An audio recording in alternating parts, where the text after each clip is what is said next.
Nuada, his warrior co-ruler Lug, and the druid who controls spirit and ensures the prosperity of the land, the Dagda. And this trifunctional schema does seem to match up with the one provided by Lucan, although the figures are known by different names.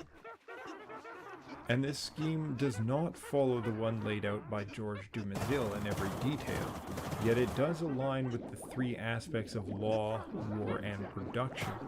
But here, the fertile aspect is in the Celtic scheme linked to magic and spirit, controlled by the Dagda, because it is the control of spirit that produces life. The law is linked to water, and very likely the starry heaven conceived of as the cosmic ocean, the origin of all good waters on earth that give life and refreshment to men. The element of the overcomer, the warrior, is linked to the sky, and particularly the storm and the lightning flash as the breaker of the cloud demons that trap the waters and obscure the heavens. But also he is the one who brings forth the light and the sun. The triad is mutually dependent, like three heads of a single entity. Nuada, Lug, and Dagda are brothers, sons of Ethnu, though are ascribed different fathers. Yet in this trifunctional scheme, it is the ruler of the sky with his storm clouds that holds the supreme authority.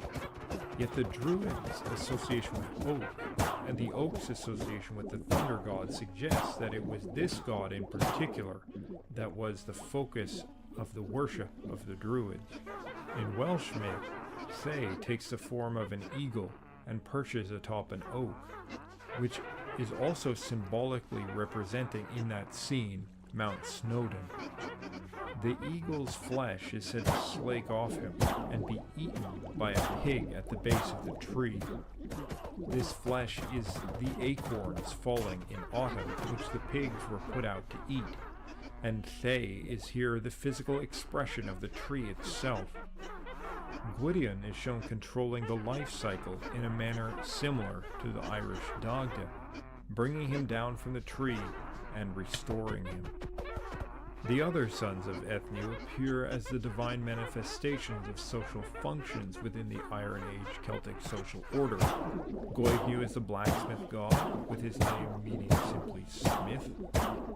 Credna is the worker of gold and other fine metals like bronze and silver, and crafts Nuada's arm. Luchta is the carpenter, Ogma is the warrior, Diankech is the physician, Edain is the poetess, Ethnu herself is the cow goddess, also represented likely as Bowen and Down. She is the cosmic potentiality, the kernel, as her name suggests, which manifests the various gods which govern the unfolding of the cosmos and the maintenance of the order or truth. There were likely many local cults of gods, as well as cults of ancestors, and likely gods took different names depending on the local traditions of the tribes, and were in part merged with the identities of their ancestral figures. This is in part a result of how the gods were thought to manifest in the world. If a king was an exceptionally powerful warrior, he was sometimes called Lug Reborn, and this was not simply a poetic exercise, but part of the divine conception that the power and nature of the god was reflected within the people.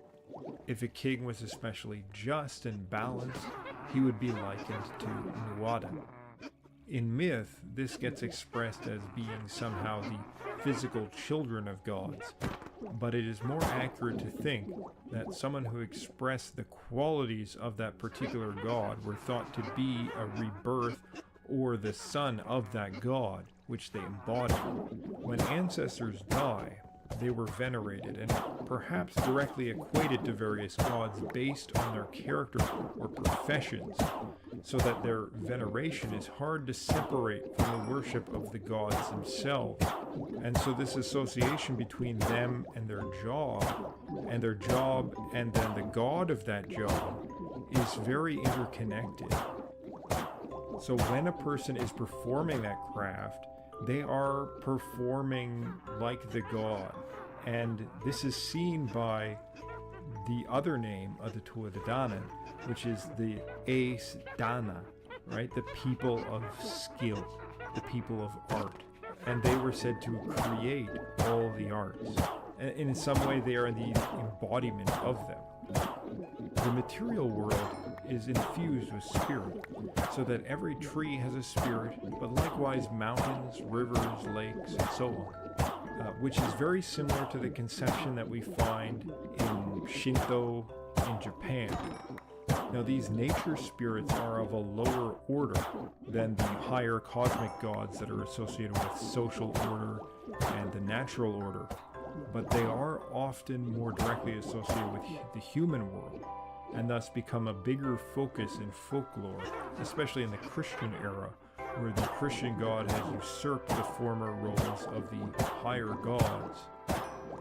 Druids would have officiated over the rites of all of these local tribal gods and ancestor cults, while also maintaining a larger conception that centered around a core group of gods who maintained the overall cosmic order. For all the talents and knowledge of the Druids, they were at their heart the priestly class of the Celts.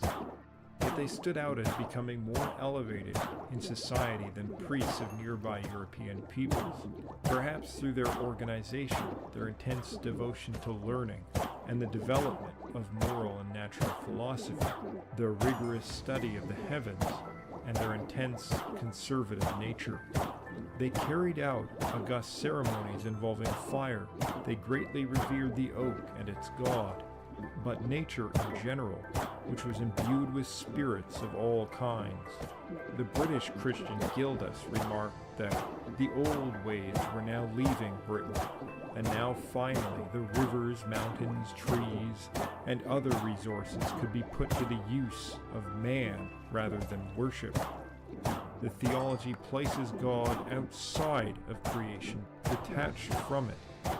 This was not the Druidic view, which saw the gods as part of the ever-existing eternal world, which changes in time through fire and water, but like the human soul, is never destroyed. One might wonder, then, if the soul and the cosmos were, in their view, of one and the same type. But such questions may never be fully answered. They died, along with the last Druid. What remains to us is a flicker of light in the dark. And it's up to a new generation to rekindle that fire, and to ever follow the great guide of truth. I hope you enjoyed this presentation, and if you did, you'll consider supporting me through Patreon or PayPal. Videos like this take an extensive amount of research and time to put together, and I couldn't do it without all of my wonderful supporters. Great thanks to every one of you, and as always, stand tall.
this street corner.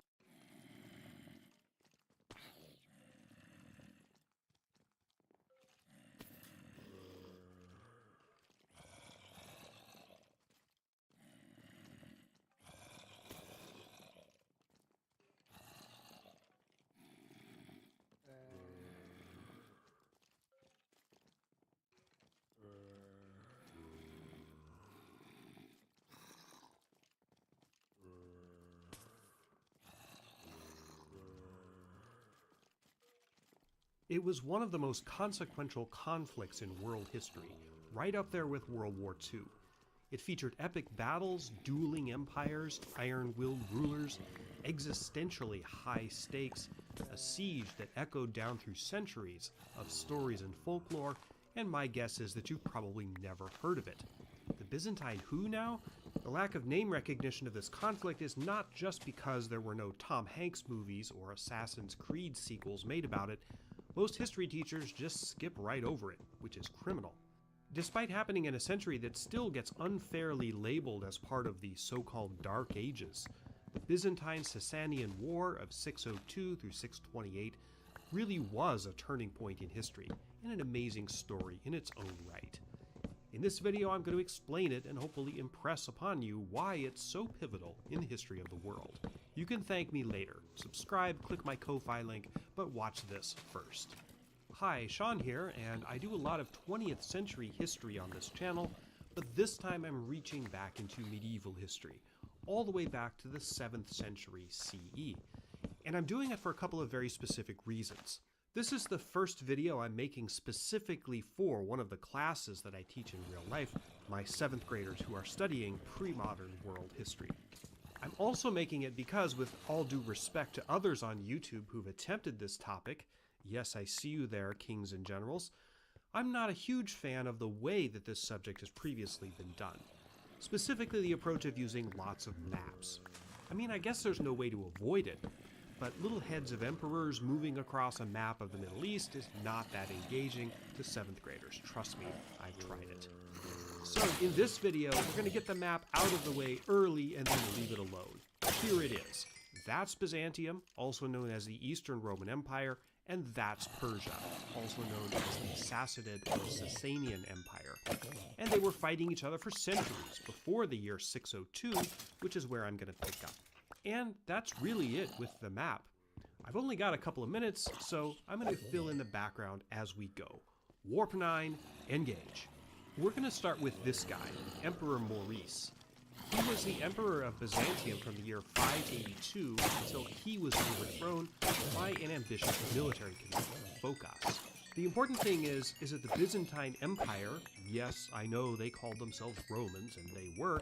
Anyway, the Byzantine Empire had fought a previous cycle of wars against the Sassanid Persians, one of their many hostile neighbors. Maurice had ended that cycle in part by helping the Sassanid Emperor, Khosrow II, attain the throne, and Khosrow was in fact married to Maurice's daughter. Phocas overthrew Maurice in 602, and the next year, in retaliation, Khosrow and the Persians began an invasion of Byzantine territory. Just so you understand, the Byzantines, the Eastern Roman Empire that continued on after the Western Empire fell in 476, were Orthodox Christians. The Persians, or Sasanians, were Zoroastrians, yes, like Freddie Mercury. Their long conflict had a religious dimension, but Byzantium was also under attack from the other side by what it called barbarians, Slavic tribes like the Avars who were raiding Byzantine territory in Eastern Europe.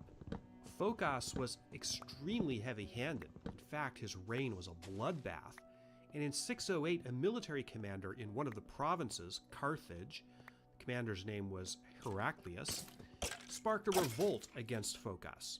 Heraclius marched on Constantinople, and as he approached, the people of Constantinople rose up. They had Phocas all tied up and ready to be executed by the time Heraclius got there. His famous words to Phocas were, "Is it thus that you have governed the empire?" That same day, October 3rd, 610, even before Phocas's body was cold, Heraclius was crowned the Eastern Roman Emperor. Byzantium's two hordes of enemies descended. The Avars advanced in the Balkans and the Persians through the Middle East. In 614, they seized Jerusalem, the holy city. There was a bloody massacre in which thousands of Jews and Christians were killed. The Persians carried off several holy relics said to be associated with Christ's crucifixion, such as the true cross itself. Now remember, that becomes important later. The loss of Jerusalem certainly sucked for prestige and religious reasons, but Khosrow's next attack hit the Byzantine people in the stomach. The Persians conquered Egypt, which was the breadbasket for most of the Eastern Roman Empire. A famine was the result, and because starving people get sick easier, there was also a plague. This war was now becoming literally an existential level threat to Byzantium.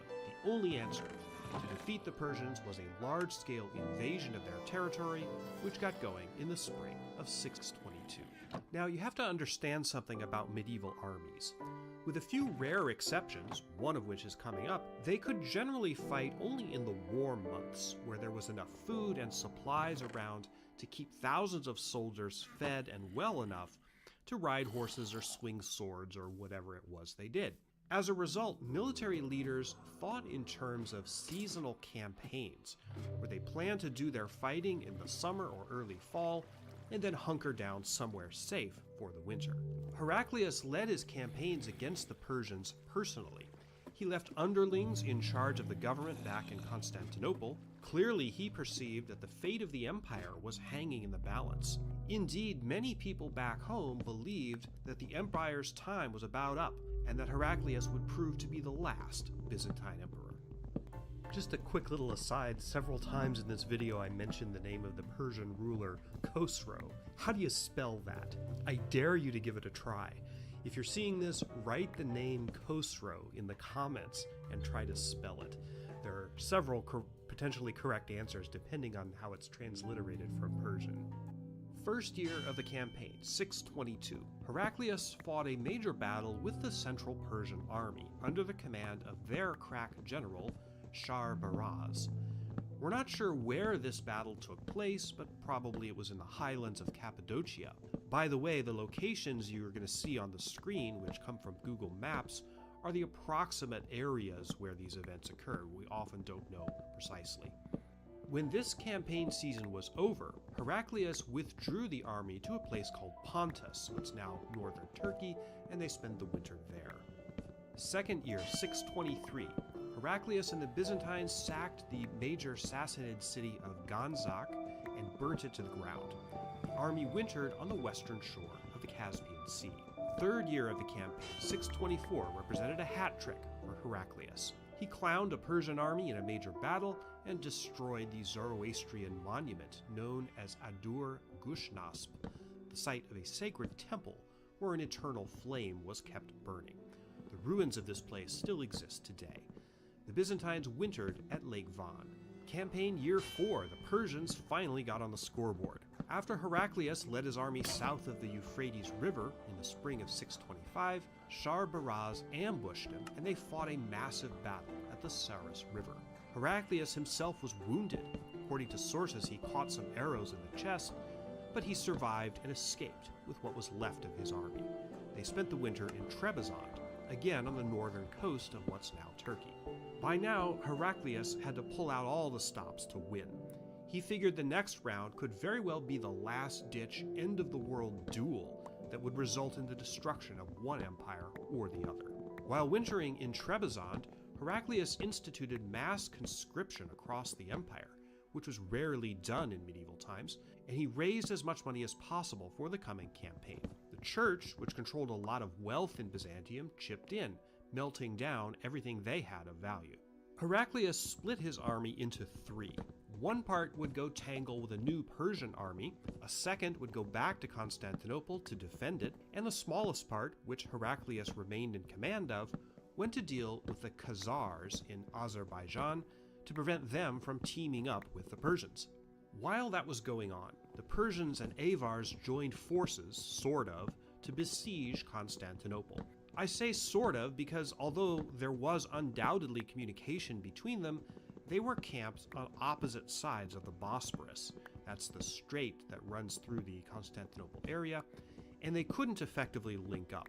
Though Heraclius was absent, remember he was off handling the Khazars, he had a bonus in Constantinople. Literally, the general in charge of the defense of the city was named Bonus. He and the Patriarch, the leader of the church, directed operations during the siege.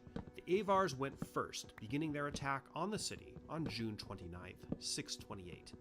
Bonus refused to surrender. At the beginning of August, the Persians joined the attack, after one of the most epic battles in the history of Byzantium. The Persians and Avars couldn't take the city and eventually withdrew. The Byzantines credited the salvation of Constantinople to a portrait of the Virgin Mary that the Patriarch paraded along the walls to buck up morale.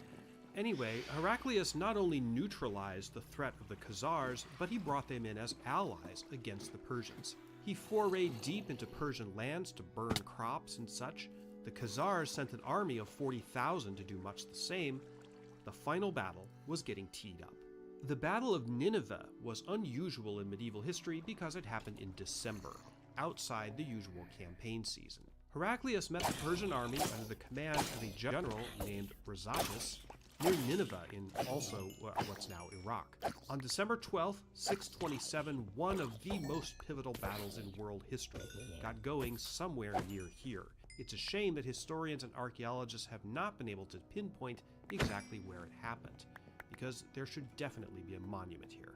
During this battle, Rhazatis challenged Heraclius to single combat, one of the rare instances of this sort of thing happening outside of the movies.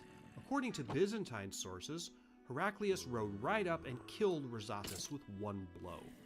Something tells me it couldn't have been that simple, but it's clear that the Persian commander was killed, and this took all the spark out of the Persian army. Nineveh was the decisive victory Heraclius had been hoping to score for 5 years now. Heraclius got even luckier after it was over. His men intercepted a message from Khosrow, the Persian king, to the top general Shahar-Baraz. Heraclius substituted a fake message that told Shahar-Baraz to stand still and not move his forces. Then he, Heraclius, marched to Dastagird, the Persian capital, and completely destroyed it. This was in January 628. Persian resistance was melting away. Having botched the big war and doomed his empire to defeat, Khosrow was overthrown by his own people, and the next ruler quickly and wisely made peace with Byzantium. The terms of the treaty included the return of all Byzantine lands conquered, including Jerusalem, and the Persians even gave back the True Cross. On September 14, 628, Heraclius marched back into Constantinople in triumph, with his army carrying the True Cross before it. Eventually, the artifact was returned to Jerusalem.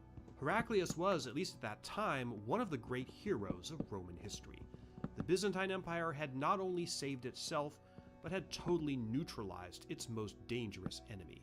What was left of the Sassanid Empire was pretty much powerless. Unfortunately, the story doesn't quite end there.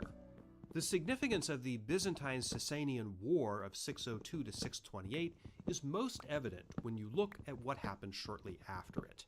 While it was going on, in the early 620s, Muhammad was founding the religion of Islam on the Arabian Peninsula. In fact, the year 622, the year Heraclius launched his invasion of Persia, is the year 1 on the Islamic calendar. Muhammad died in 632, 4 years after Byzantium destroyed, more or less, the Sasanian Empire, but the nucleus of the Islamic community that he founded was already rising and rapidly becoming a power in the region. Byzantium had won its conflict with the Persians, but this victory was absolutely exhausting. Winning this war took every ounce of effort the Eastern Roman Empire could marshal. This meant they were effectively very weak after it was over, and when the Muslim conquests began in the 630s, there was little they could do to stop them. The Sasanian Empire, what was left of it, fell to the Rashidun Caliphate beginning in 633. Jerusalem was conquered by the Rashidun in 638. Essentially, the Byzantine-Sasanian War left a massive power vacuum throughout the Middle East and the Levant, which was quickly and easily filled by the world's first Islamic power. As the Muslim conquest totally changed the course of global history forever, this makes the conflict between Byzantium and Persia one of the most consequential wars ever fought on this violent planet. So there you have it. I have a lot of history videos on my channel in a number of different areas. I do a lot of stuff on nautical and ship history, but I do some other stuff too, such as my in-depth historical movie analyses. I have a Patreon. That's patreon.com/Sean Munger. The link to my website where I teach history classes online is in the description, as well as my Ko-Fi and my Substack blog. Thanks so much for watching, and I hope you'll join me again for another journey into the past.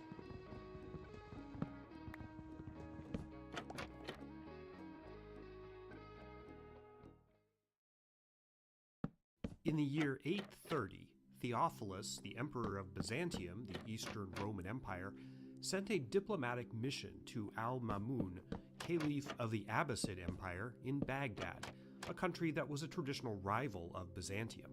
The mission was headed by a church official named John the Grammarian. To smooth the way between the two rival empires, the Byzantine mission brought oodles of gifts, most of them made of gold and spangled with jewels. There was, for example, a huge bowl encrusted with gems. At a reception at Al-Mamun's palace, the bowl was quote-unquote stolen. I put that in quotes because it was obviously staged, and John the Grammarian instantly pulled out a second gem-encrusted golden bowl exactly like it, to impress upon the Arabs how little it meant that the first one was gone. The Byzantine delegates also brought 36,000 gold coins to spread around in Baghdad and environs. This kind of thing wasn't unusual for Theophilus. Back home in Constantinople, his own palace was decked out in gold and lots of gadgets that were pretty advanced for the 9th century. For example, he had a gilded throne surrounded by a carved tree with gold-covered branches. The branches were studded with little golden birds dotted with jewels. The throne also included actual mechanical lions that rose up and roared at the touch of a button. It was said the birds would start singing too. These gadgets were known as the automata, and they were probably powered by an ingenious system of hydraulic pipes combined with bellows, like the kind used in blacksmithing. In addition to these toys, Theophilus embarked on an expensive building project and renovated the royal palace. Cool as all of this is, it turns out it's something of a historical mystery. By all rights, Byzantium should have been broke in the early 800s. They'd recently been through a civil war and several costly foreign wars, and the previous emperor wasn't known for his fiscal responsibility. So the mystery is, how did Theophilus get so loaded? Where did all the gold come from? In this video, we'll try to get to the bottom of this historical mystery, where and how Emperor Theophilus got so rich. Hi, Sean here, and I'm back doing a bit of more medieval history for you all. My latest video on the Byzantine-Persian War of the early 7th century did pretty well, so I thought I'd reach again into the history of the Eastern Roman Empire and see if we can solve, or at least try to solve, a historical mystery. Byzantium is, of course, the eastern half of the Roman Empire, which continued on as an Orthodox Christian country after the fall of the Western Empire in 476 CE. As always, I have to warn you that I am going to use the terms Byzantine and Byzantium, although I'm well aware that the people of this country did not call themselves that. Before we get to the question of Theophilus' mysterious gold stash, we first have to set the stage and figure out who Theophilus was and why it seems strange that he was evidently spraying money out of a fire hose when he and his empire probably should have been pinching pennies, or solidi as they called them in Byzantium. At the beginning of the 800s, Byzantium had been through a couple of really tough centuries. First off, there was that huge cycle of wars with the Sassanid Persians, which the Emperor Heraclius won decisively in the year 628. That was the subject of my recent video. But that victory left the empire so exhausted that it was unable to put up much resistance to the rapid conquest of much of the Near East and the Levant by the Muslims, the Saracens, they were sometimes called. In fact, the Saracens besieged Constantinople in 717, probably the most bitter and dangerous siege Byzantium endured until the final assault by the Turks some 700 years later. The Saracens lost that battle, but it was close, and as soon as that was over, the whole iconoclasm thing got going. That was a religious dispute where factions of the Orthodox Church and the emperors feuded with each other about whether Christian doctrine allowed pictures of Christ or the saints, or whether it violated the biblical rule against idolatry. Looking back from a mostly secular society in the 21st century, it seems astonishing that this was a point of contention that totally consumed Byzantine society and which caused riots, wars, and palace coups for decades in the 8th and 9th centuries. The worst of the iconoclast controversy was probably the tumultuous rule of the Empress Irene. Yes, that word is pronounced Irene or Irena. She was in favor of icons, but something of an iron-fisted ruler, at one point having her own son blinded so brutally that he probably died of his wounds. Iconoclasm died down long enough for a series of catastrophic wars with the Bulgars of Eastern Europe, one of whom turned the head of a Byzantine emperor, Nicephorus I, into a beer mug, and there were a couple more palace coups and assassinations. In 821, the empire fell into an actual civil war, one of only two such large-scale conflicts in its history. A pretender called Thomas the Slav tried to claim the throne and even besieged Constantinople until he was finally defeated. Throughout this period, there were also continuing wars with the Saracens, which flared up again in the 820s, the reign of Michael II, also known as Michael the Amorian. Most Byzantine emperors had nifty nicknames like that. By the time Michael died of kidney failure in October 829, passing the throne to his son Theophilus, the imperial treasury should have been exhausted, or at least severely depleted. Theophilus was generally a well-regarded emperor and certainly well-educated. His tutor was none other than John the Grammarian, who in 830 would lead that gold-spewing mission to Baghdad. John was also the patriarch of Constantinople, basically the top churchman of the empire. The Eastern Orthodox Church doesn't have a pope, but Patriarch of Constantinople is about as high as you could get. Theophilus was an iconoclast, as was his teacher, John the Grammarian, though they were not quite as fanatic about it as some of their predecessors. Diplomatically, Theophilus had a tough balancing act to do once he came to the throne, facing potential and often live threats by the Abbasid Caliphate to his east and the Bulgars and Serbs to his west. Given all of these problems, Theophilus could have been forgiven for beating every last plowshare in Byzantium into a sword, but instead he was decking out his palace with tweeting golden birds and roaring golden lions. So what gives? Where did it all come from? The matter of Theophilus's mysterious millions was apparently kind of a sleeper of an issue in Byzantine history until fairly recently. I should warn you, though, that in the field of medieval history, recently is a highly relative term. In 1967, in a book called Byzantium, the Imperial Centuries, Romilly Jenkins, the preeminent British historian of Byzantium of the mid-20th century, called out the matter when he said, quote, "Even at the outset of his, meaning Theophilus's, 12 years of rule, we meet with an enigma, which so far from having been solved, so far as I know, has scarcely been noticed." End quote. After setting out the basic problem, where, amidst all this war and ruin, did all this money come from, Jenkins goes on to say, quote, "This is the sort of thing, unfortunately, that Byzantine historians regarded as below the dignity of history." End quote. I think he's talking about historians who actually lived in the Eastern Roman Empire before its fall. None of the primary sources from this period, reported by them mostly, talk about where all of Theophilus's bank came from. This is one of those things that's a historical mystery to us, living in this time 1,200 years later, but was probably very apparent at the time it was going on. What I'm saying is, in the year 830, it was probably pretty obvious where Theophilus got all his gold, but either nobody wrote it down, or if they did, the sources have been lost in the intervening 1,200 years. There are, however, some interesting clues that might be able to get us closer to an answer. Constantinople, the Byzantine capital, was a cosmopolitan city full of sumptuous marketplaces. You could pretty much get anything you wanted there. Not just food, including fresh fish, wine, olive oil, spices, and bread, but clothing and other textiles, jewelry, furniture, toys, animals, books, and luxury goods from faraway lands. Constantinople was a center of trade connecting Europe and the East, so it stands to reason that it would be an important market city. The Emperor Theophilus apparently went shopping quite a lot. He may have been interested in buying stuff, but sources tell us that he was especially interested in talking to shopkeepers and keeping tabs on the prices of various food items. I can't tell you what a pound of fresh fish would have cost you in Constantinople in 830, but Theophilus apparently could. Mind you, this was a guy who'd grown up as the eldest son of a Byzantine emperor, a guy who wanted for nothing in his whole life, at least in a material sense.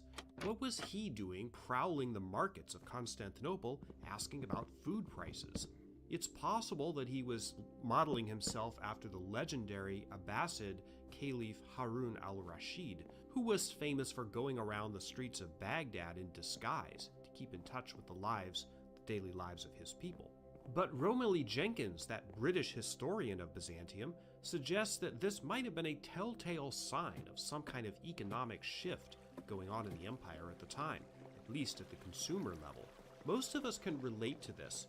Right now, in the early 2020s, inflation is killing us, with the price of everything going way up. Just try to go fill up your car and you'll see pretty quickly what I mean. Was something similar going on in Byzantium in the 830s?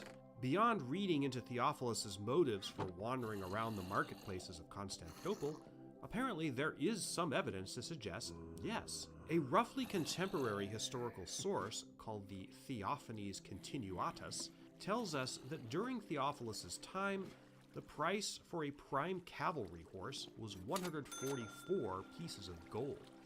100 years later, in the 10th century, the same kind of horse was selling for only 18 pieces of gold. That is pretty convincing evidence of severe inflation. Well, what causes inflation? One possible cause is that when a whole bunch of new money gets dumped into an economy, prices often rise. Like many ancient and medieval societies, the source of wealth in Byzantium, aside from land, was gold. Romans had been mining gold since antiquity, and we know there were at one point significant gold mines in Anatolia, what's now the main part of Turkey. There aren't a lot of sources on gold mining in this period, the early 9th century, so we can only speculate, which is exactly what that British historian, Romilly Jenkins, does in his 1967 book. He suggests that the Byzantines might have found some new gold mines in this area, or reopened old ones, and new gold deposits flooded into the treasury. There's no hard evidence of this, but it's at least possible, I suppose. Not all historians follow this reasoning. Noted American scholar of Byzantium Warren Treadgold, who I met once, chalked the glut of gold up to fiscal reforms instituted by a previous emperor, Nicephorus, the guy who had his head turned into a drinking mug, and several decades of economic growth. Treadgold also noted an interesting fact. In 835, Theophilus changed the coinage policy of the Byzantine Empire, and they started minting a lot more copper coins. A Byzantine copper coin was called a folis. These kinds of coins were used by ordinary people for everyday purchases, like in the food markets that Theophilus was fond of visiting. Anyway, the Byzantine state, when putting these new copper coins into circulation, used them to buy gold coins at a rate favorable to the government. In other words, Theophilus was trying to buy up all the gold he could get his hands on from the ordinary people of Byzantium. The truth is, we don't know where he got his riches, whether they found new gold reserves somewhere within the empire, or whether the Byzantines were just exceptionally good at money management in the early 800s. If you had to pin me down, I'd say it may be a combination of both. Clearly, there was a lot more gold around at this time than before, and fiscally the empire was doing much better during Theophilus' reign than before. That gold-laden diplomatic mission to Baghdad in 830 didn't end up having much of a lasting effect. Theophilus spent almost the entirety of his reign at war with the Abbasid Caliphate. In 838, the Saracens captured Amorium, the ancient and important city that was in fact the origin of the family dynasty of which Theophilus was a part. This was seen as an emblem of God's displeasure. Theophilus died of natural causes in 842. His son Michael, known as Michael III, or Michael the Drunkard, succeeded him. He was only 2 years old. While he was a kid, his mother, Theophilus' wife Theodora, no, not that Theodora, Justinian's wife, but another Theodora, she was his regent. While she held power, she managed to end the iconoclast controversy once and for all. Theophilus is known, therefore, as the last iconoclast emperor. So, if we can't definitively answer the question, where did Theophilus' stash of gold come from, can we at least answer the question, what happened to all those cool toys he had? The mechanical birds and the golden hydraulic-powered lions and such? They don't still exist today, and they apparently were not among the vast amounts of plunder carried away to Venice after the sack of Constantinople during the Fourth Crusade of 1204. If the automata had survived that long, they probably would today be in St. Mark's Cathedral in Venice, with a whole bunch of other Byzantine loot that the Italian government refuses to give back. Apparently, the gadgets were melted down during the reign of Michael III when he needed money in his many wars against the Saracens and the Bulgars. However, as there is fleeting reference to the golden machines, or at least similar ones, during the reign of Constantine VII, from 913 to 959, they may have been rebuilt for him, and then again subsequently melted down sometime in the centuries between his reign and the Fourth Crusade. Unfortunately, like so many other things in medieval Byzantium, we'll never know for sure. Thanks so much for clicking on this video. As I mentioned earlier, I just did another video on Byzantine history, that involving the Byzantine-Persian Wars from 602 to 628. I also have a lot of videos on my channel here about more modern history, including ships, both military and civilian, particularly ocean liners. There's a fair amount of medieval history and even a little bit of Byzantine history in my historical movie analysis of the film Indiana Jones and the Last Crusade, which is as in-depth as you'll probably find anywhere. If you like this kind of stuff or think that I should have more views than I do, which several commenters have mentioned lately, watch another one of my videos, or bookmark it and come back later, and do all the other stuff that you do for a video you like, such as to leave a comment or hit the subscribe button. Thanks so much for watching, and I hope you'll look me up again for another journey into the past.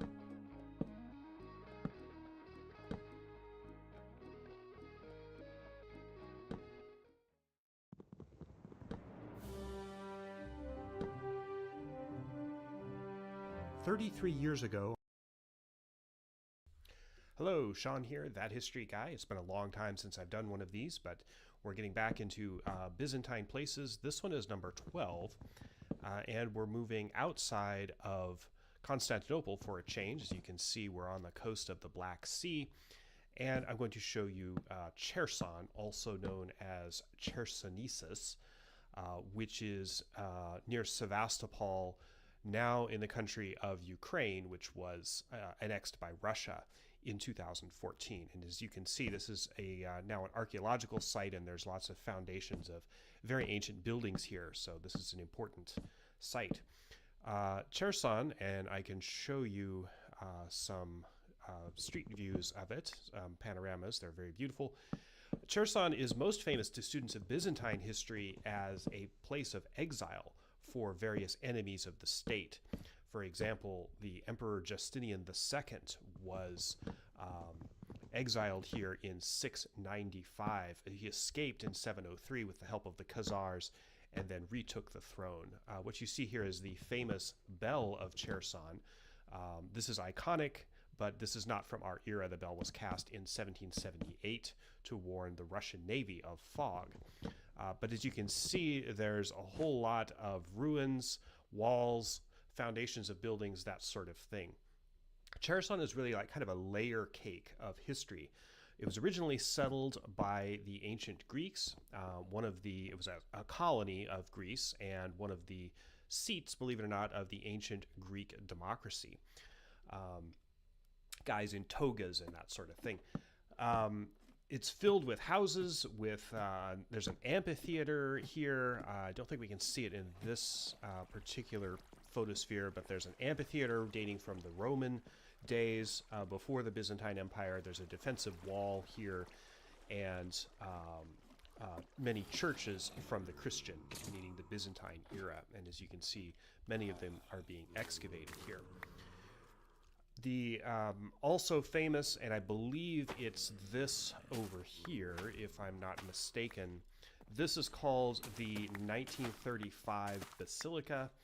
It was not built in 1935, of course, but that's when it was excavated and opened to the public after a lengthy restoration.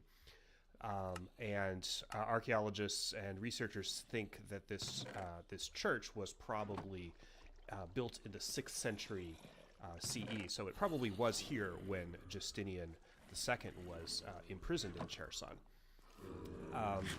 In 1897, the remnants of another church, including the altar, were found, and there was a silver reliquary that was discovered on that site, which contained the monogram and seals of Justinian II. So his presence is very much in evidence here. Of course, Justinian II, known as Rhinotomus, because his nose was chopped off after his first exile.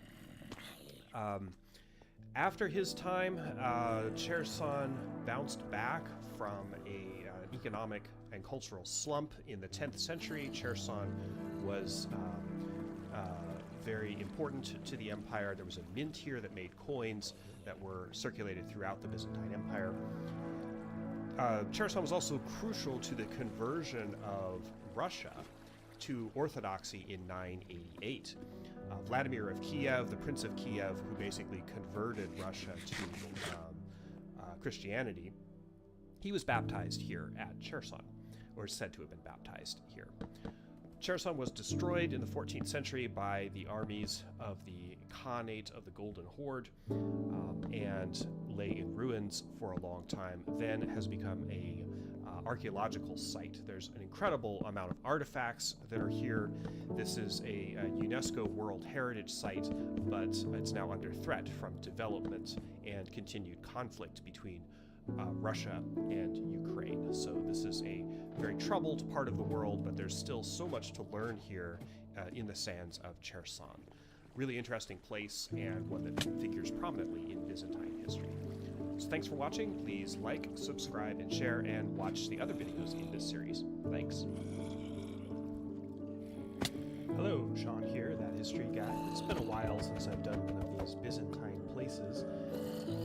This is number 11, and it's a place in Istanbul which is now known as Sultan Ahmet Square, but was the site of the remains, is the site of the remains of the Hippodrome of Constantinople, one of the really key locations in Byzantine Constantinople. So here's the square. It's a modern urban square, as you can see, but there's some artifacts here which I'm going to be talking about. The centrality of this place in Byzantine history really cannot be overestimated. The Hippodrome was really the beating heart of Constantinople, and it was originally designed as a horse and chariot racetrack, about 1,500 feet long, about almost 500 feet wide, and could hold 100,000 spectators, which is basically the size of a modern Olympic stadium. Originally built, this was built in Roman times, before Constantine the Great founded the Byzantine Empire, or the Eastern Roman Empire, as it's often known. There's a dispute about the name, which I'm not going to get into right now, but it was originally built about 200 AD, about a century before Constantine I moved the capital here, and renamed it Constantinople. The center of civic life, really, in Constantinople was the Hippodrome. This was a meeting place. This was also a symbol of the glory and greatness of the Byzantine Empire, as shown, of course, by the various artifacts that you see still here, some of which have survived into the modern age, like this one, which is called the Serpent Column. This is a bronze monument that originally dated from ancient Greek times.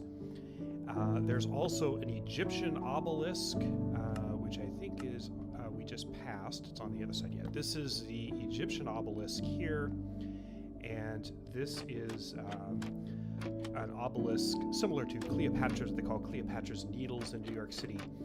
This is an obelisk of the Egyptian pharaoh Thutmose III.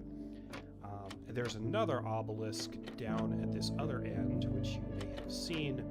This was actually built in Byzantine times to sort of mimic the style of the Egyptian obelisk, but it was built by Emperor Constantine VII, Constantine Porphyrogenitus, in the 900s.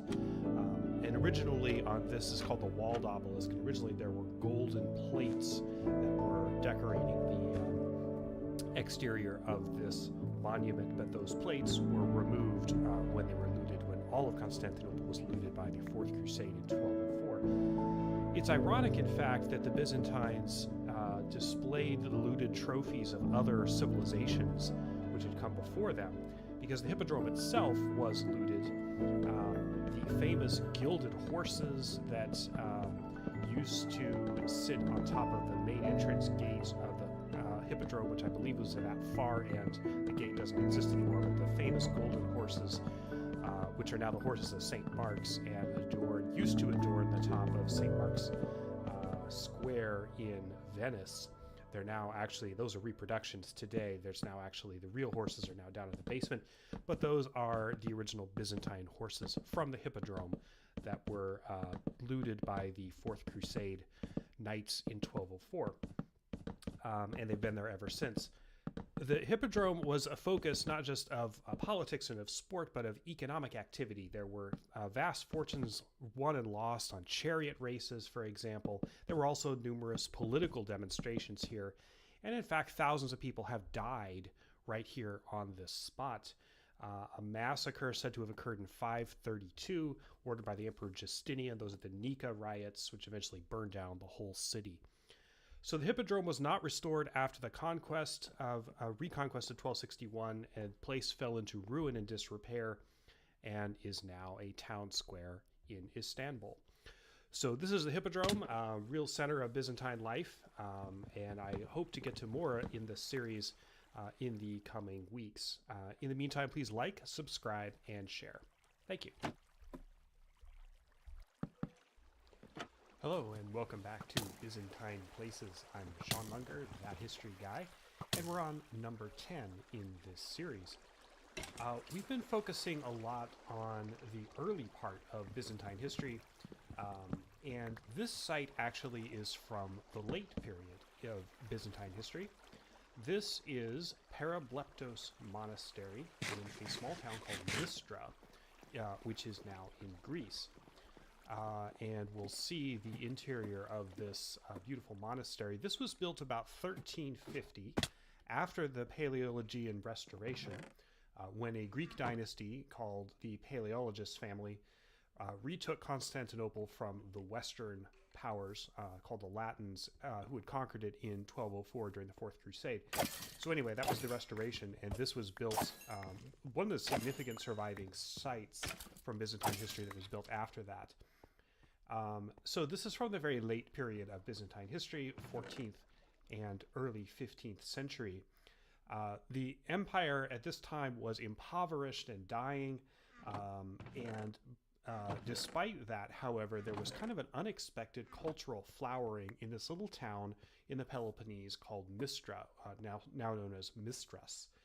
And there were artists who flourished here, philosophers, religious thinkers, and this all happened in the last decades before the empire was conquered by the Ottoman Turks. As you can see here, there's beautiful paintings and frescoes adorning the walls of this ancient monastery. Religious fresco painting actually reached a zenith about this time, about the late 14th and early 15th century. Here you can get a better view of it from below. There's these paintings, beautiful paintings covering the inside of the domes, which is a very Byzantine style of architecture and also of art, so you can kind of see how these played out. One of the scenes on the ceiling and walls here is the baptism of Christ. That was a very common theme in Byzantine frescoes at the time. So anyway, there was a flowering of this kind of art at this time, not just in Greece, Byzantium, but also other places in the Orthodox world. For example, Russia. The famous painter Andrei Rublev was also active at this time. The monastery, however, didn't spend a whole lot of its lifespan under Byzantine rule. After the Ottoman Turks conquered Constantinople in 1453, then the Turkish Empire went about mopping up the last pieces of the now decapitated Byzantine state, and Mistra was one of the last to be conquered, and it fell in 1460. However, life continued here at Parableptos Monastery very much the same as it had before. Even though they were of different religions, the Greek and Turkish cultures were very heavily intertwined even before the conquest, and particularly after. Churches were not generally suppressed in the Ottoman state post-conquest. You can see this beautiful balcony up here, really a stunning place. This is probably more modern reconstruction here. And they're faded and, a little ancient and chipped and such, but still beautiful art. The frescoes are very crucial in art and cultural history and religious history of Greece of this period. Beautiful, but also notice they're a bit subdued, a bit reserved, compared at least to some of the real grandiose mosaics and frescoes that you find earlier in Byzantine history. This reflects the fact that after the restoration, Byzantine society was very much changed. It was very much poorer, and there were really only little kind of pieces of the empire scattered over various places. But this still is a church of immense beauty and grace. So really, the Byzantines, artists and architects were really doing more with less, so to speak. So this is Parableptos Monastery in Mistra, and we're going to be doing some more sites in Mistra over the next couple of installments of this series. So if you like this video, hit the little thumbs up.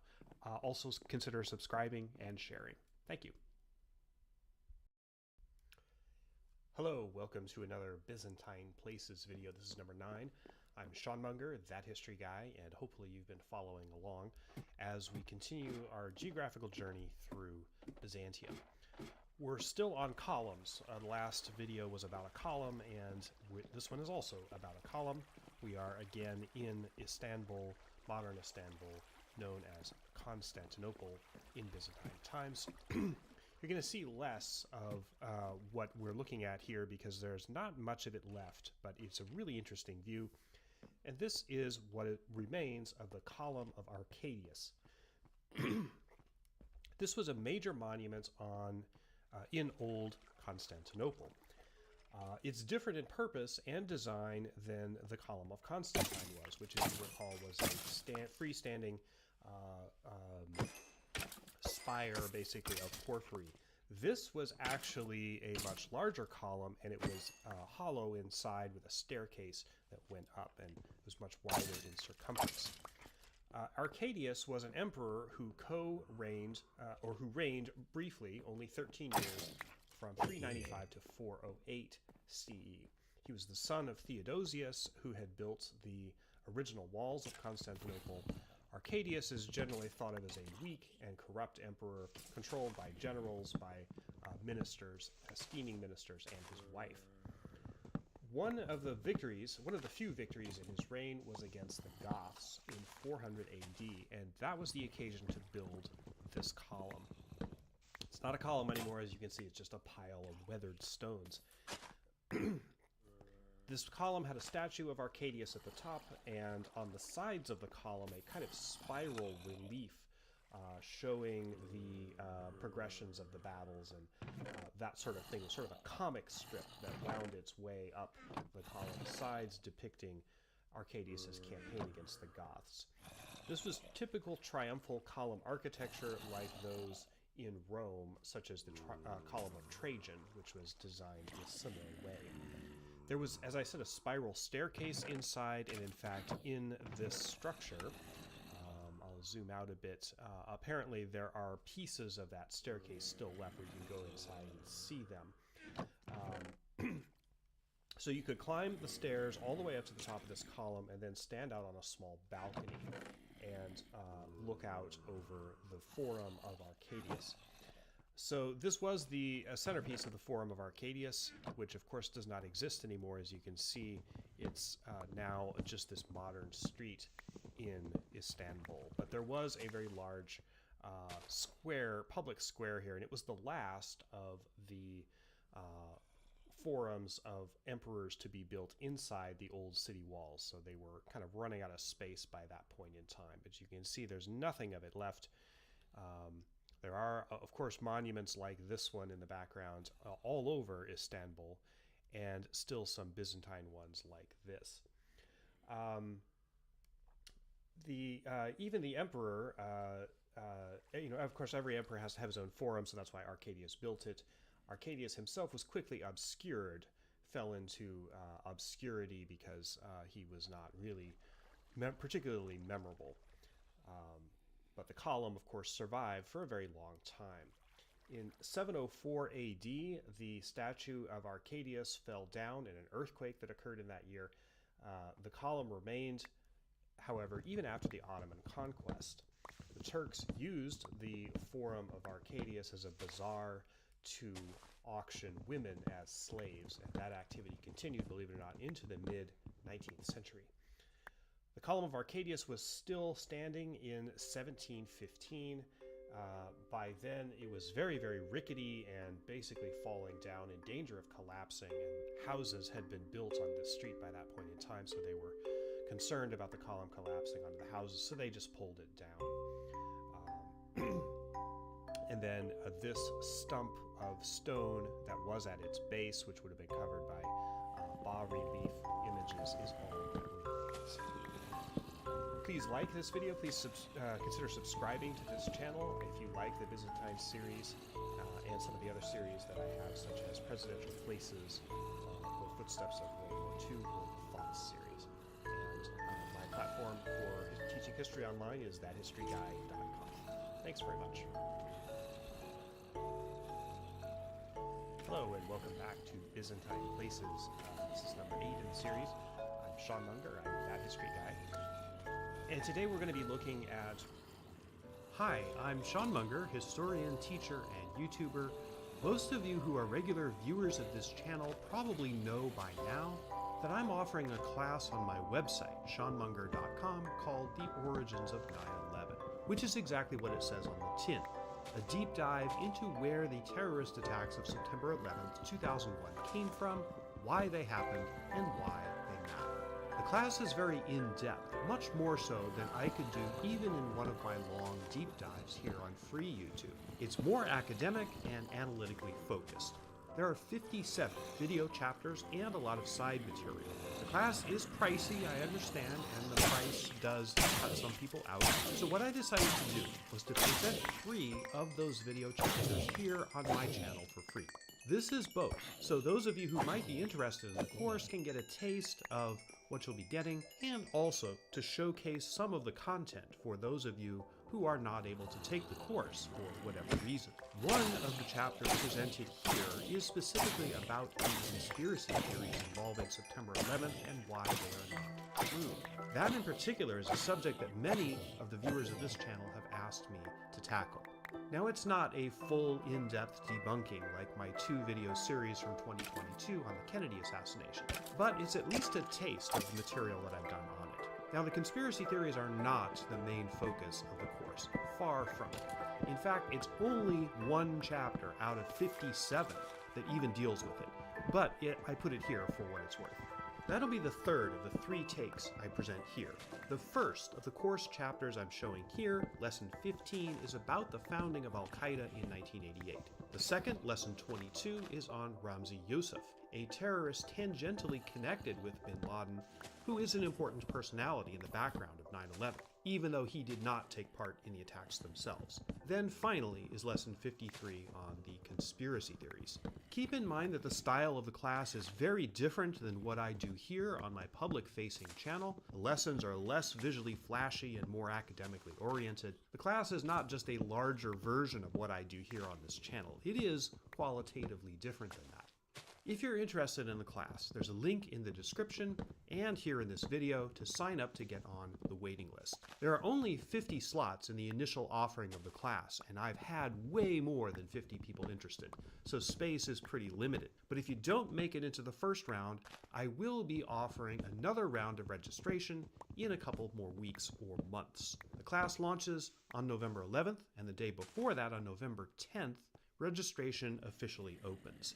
If you get on the list, you'll get an email on that day that will tell you how to register, if you're ready.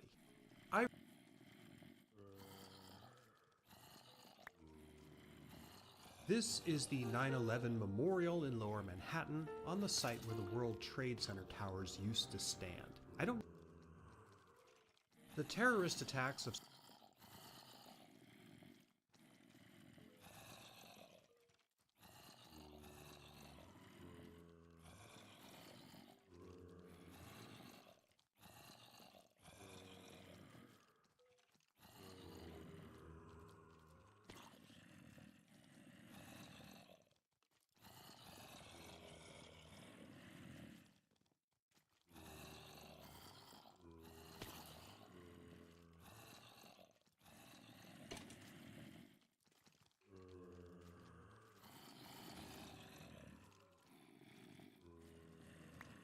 nestled between the eastern shores of the Mediterranean Sea and the Jordan River, along with parts of the surrounding area.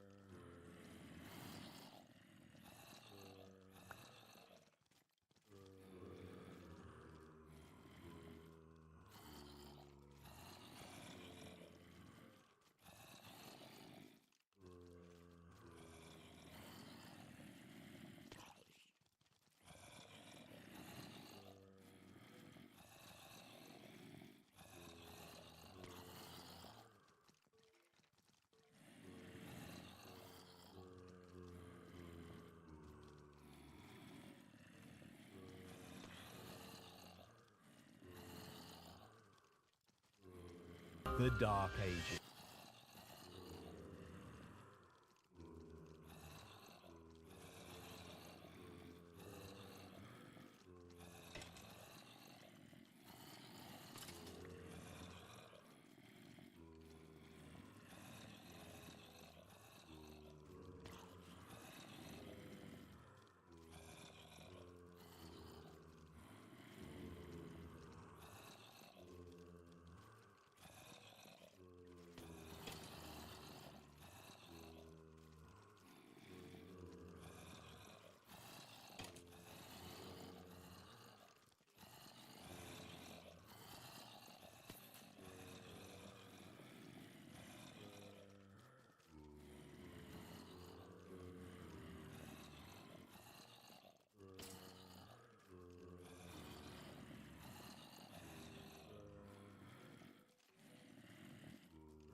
In the year 78 AD, Roman forces led by Governor Gnaeus Julius Agricola invaded the island of Anglesey in northern Wales.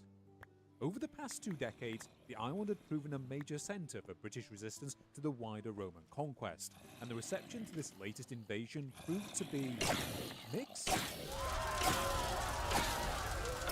After successfully mopping up this resistance and pacifying the southern half of Britain for about 5 minutes, Agricola decided that he wasn't done there. From the year 80 onwards, he and his forces invaded the lands of the Caledonians in what is now Scotland no less than 5 times. Whilst this went well for a while and helped add to the growing collection of Roman forts in the area, the Caledonians eventually decided, yeah, no. After several years of warfare, Agricola packed his bags and returned home, and within a few more years, Rome's presence in the area was largely over. This didn't stop the Romans from trying again, though. For the next century, they would make several more attempts to conquer Scotland, and in doing so, grab a slice of its innovative deep-fried pizza industry.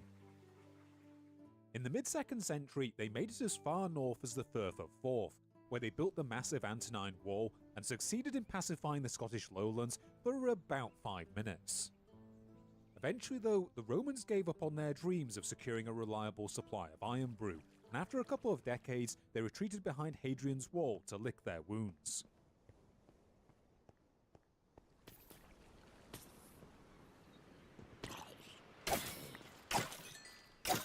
Imagine then that you're Agricola around this time. You've pacified Britain at the cost of paying for a massive garrison, and with the Caledonians stubbornly continuing to vote for Brexit, there doesn't look to be much chance of integrating them into the Roman Empire anytime soon. Where else then might you look for an easy conquest? Oh, I don't know, perhaps the one remaining part of Western Europe that the Romans hadn't already tried to conquer? After all, it's not like Ireland, or Hibernia as it was often called then, was unknown to the Romans at this point. Reports of it had come down to them by the way of Greek geographers for centuries before they ever set foot in neighbouring Britain. After the conquest of Anglesey, not only would they have regularly encountered traders who crossed the Irish Sea, but on a good day, they'd even have been able to see the place. It's from Agricola's memories of his time here in Wales that we get some of the few descriptions of the ancient Irish that might actually be accurate. You know, the ones that don't describe them all as cannibals, incest fans, or talk about how their cows keep exploding. Yes, that last one is real. These recollections are found in the work of the ancient author Tacitus, who conveniently for us married Agricola's daughter and wrote a biography of his father-in-law. Quote, "In size it surpasses the islands of our sea, but it is narrower than Britain. As for the soil, climate and the character and lifestyle of its people, it differs little from Britain. The approaches and harbours are better known due to trade and merchants." From these recollections, though, it's clear that Agricola had something else on his mind when it came to Ireland. I often heard him say that Hibernia could be conquered and occupied by one legion and a moderate number of auxiliaries. Moreover, it would be useful against Britain as well if Roman arms were everywhere raised high, and liberty, so to speak, vanished from sight. And there we have it, the wistful recollections of a man thinking about the time he passed up an opportunity to brutally destroy the liberty of a group of people who'd done little to nothing against Rome. As ruthless as this sounds, though, the idea of taking Ireland did make a certain amount of strategic sense. Yes, it would have been expensive to do, but removing Ireland as a base for disgruntled British exiles would have been in Rome's interests. If you go by Irish mythology, deposed Irish kings themselves had a habit of fleeing to Britain when they came out the loser in local political struggles, and it wouldn't be surprising for the reverse to have also occurred during the Roman period. Tacitus even informs us of an example of such a prince who Agricola hosted at his court. Although, I wouldn't say that his motives were altruistic. Quote, "Agricola had welcomed a Hibernian prince who had been driven from home by rebellion. Nominally a friend, he might be used as a pawn in the game." Sadly for Agricola, and fortunately for the Irish, he never got to have a go at conquering Ireland. Probably. We'll get into it later. Ireland did keep popping up occasionally, though, in the writings of classical authors for the remainder of the time that the Romans were doing at Britain. Around the same time that Tacitus was busy burnishing his new dad's credentials, a comic poet named Juvenal was doing the exact opposite for pretty much everyone else in Roman society. For the better part of 30 years, this absolute menace wrote a series of poems mostly insulting Rome's upper crust, which made him so popular that at one point they might have thrown him out entirely. In the middle of all this raw, unbridled satire, though, he mentions the list of places that Rome conquered in Western Europe.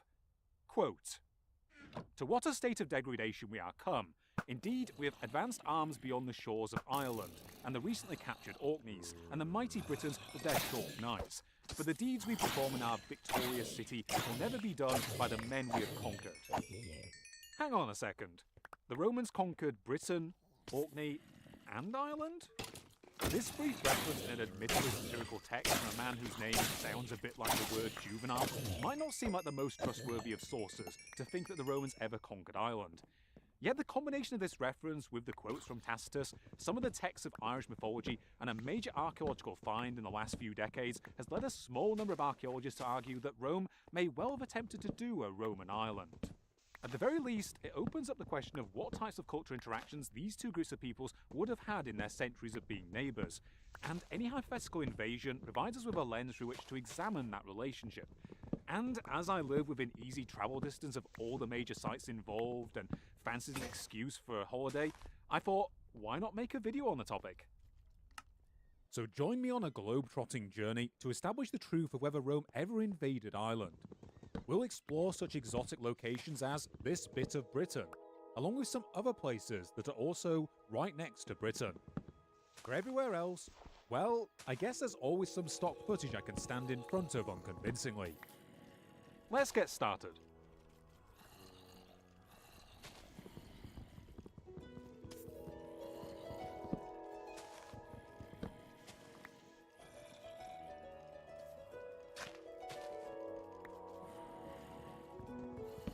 To get something clear right off the bat, no, there isn't any evidence that the Romans ever conquered Ireland. There is a decent amount of Roman material in the Irish archaeological record from this period, more on that later, but there's simply nothing near the level of physical evidence you would expect if Rome had taken over and administered the entire country for any significant length of time.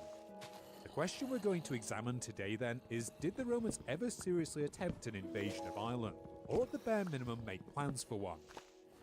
When I first began researching this topic, I expected that it might be something of a fringe theory, and that the majority of archaeologists and scholars on the period would either have dismissed the idea out of hand or remained silent on the matter. To my surprise though, I was completely wrong. The theory of a Roman invasion of Ireland has actually been kicking around since at least the mid-19th century, and since the 90s, a number of notable archaeologists and scholars have weighed in on both sides of the argument. On the pro-invasion side, one of the earliest to sound the charge was Dr. Richard B. Warner, former keeper of antiquities at Ulster Museum, who since the mid-1970s has argued that stronger contacts took place between the Romans and the Irish than can be explained by incidental trading and cultural exchanges. In a controversial 1995 article, he would argue that Agricola did indeed invade Ireland, though unsuccessfully. The possibility of a Roman presence in Ireland was also given serious scrutiny by Professor Barry Raftery in the 90s in his work Pagan Celtic Ireland. And in the last 2 decades, figures such as Professors John Waddell and J.P. Mallory, along with Dr. Jacqueline Carhill-Wilson, have weighed in on the literary and archaeological evidence that has been presented to further this argument. Elsewhere, the amateur scholar Vittorio Di Martino also wrote an extensive 2006 work on the topic, fittingly titled Roman Ireland, in which he similarly argued that such an invasion was carried out and probably landed somewhere either near Belfast or in the Dublin region. Outside of Warner and Di Martino, though, most experts have remained non-committal about the possibility of an invasion. Instead, many of them consider it as just one possibility for explaining some of the archaeological finds that we'll be talking about later. Usually they discuss it alongside more mundane explanations, such as trading and small non-Irish groups taking up residence on the Isle, all of which are elements of the story that we're going to examine today. In terms of literary evidence for such an invasion, the sources most often cited by its advocates are the previously mentioned quotes from Tacitus and Juvenal. In addition to Tacitus's quotes where Agricola claimed that conquering Ireland would be easy peasy, particular interest has been placed on the claim that the Roman general entertained an exiled Irish ruler amongst his retinue until such time as he could exploit him. Keeping such a figure in hand certainly sounds plausible, and would be in line with the wider practices of Roman diplomacy. If you're at all familiar with Roman history, you'll be aware that Rome often administered its more troublesome border regions through systems of client kings and vassals. They were also big fans of spamming a simple formula to give their conquest the veneer of legitimacy. First, find a local ruler who can be convinced to support your objectives, and grant him favourable trade deals and protection from Rome in return for a healthy tribute and acknowledgement of your overlordship. Second, wait in the hope that he gets kicked out, possibly for being too pro-Roman. Then third, invade under the pretext of putting him back on his throne, and profit. This sort of strategy had worked great in Britain, and in the century prior to their invasion, a number of kingdoms in what is now southern England had increasingly been reduced to Romanized tributaries as a result of their extensive trade and cultural exchanges with neighbouring Roman Gaul. Indeed, one theory is that much of their initial conquest of southern Britain may have been conducted under the pretext of restoring the pro-Roman claimant Verica to the throne of the Atrebates in the area around modern Silchester. David Warner, however, goes beyond Tacitus's text to suggest that this nameless Irish ruler actually did have a go at invading Ireland, either alongside Agricola or with his permission and military backing. In his 1995 article, he attempted to support this interpretation by drawing a link between Agricola's comments and a potential parallel figure from Irish mythology, whose exploits, he argues, may document such an invasion. This is the figure of Tuathal Techmar. Whilst few to no scholars argue that the events of Irish mythology represent actual history, Warner argues that the tale of this figure may represent a faded memory of a Roman-backed ruler landing in Ireland. For anyone unfamiliar, the story of Tuathal Techmar is chronicled by a group of texts that date from across nearly a millennium, with the earliest being written in the 9th century and the last being written in the 17th century. A rough summary of the events of his life can be found in one of the most venerable texts of Irish mythology, the Labor Gavala Éireann, the earliest versions of which were likely composed somewhere in the 11th century. Here Tuathal is identified as the son of the High King Fiahu Finnelach, who was slain as a result of an uprising and his throne usurped by King Elim. Luckily, Tuathall's pregnant mother, Enya, daughter of the King of Alba in modern Scotland, was able to escape to neighbouring Britain, where she gave birth to Tuathall and raised him.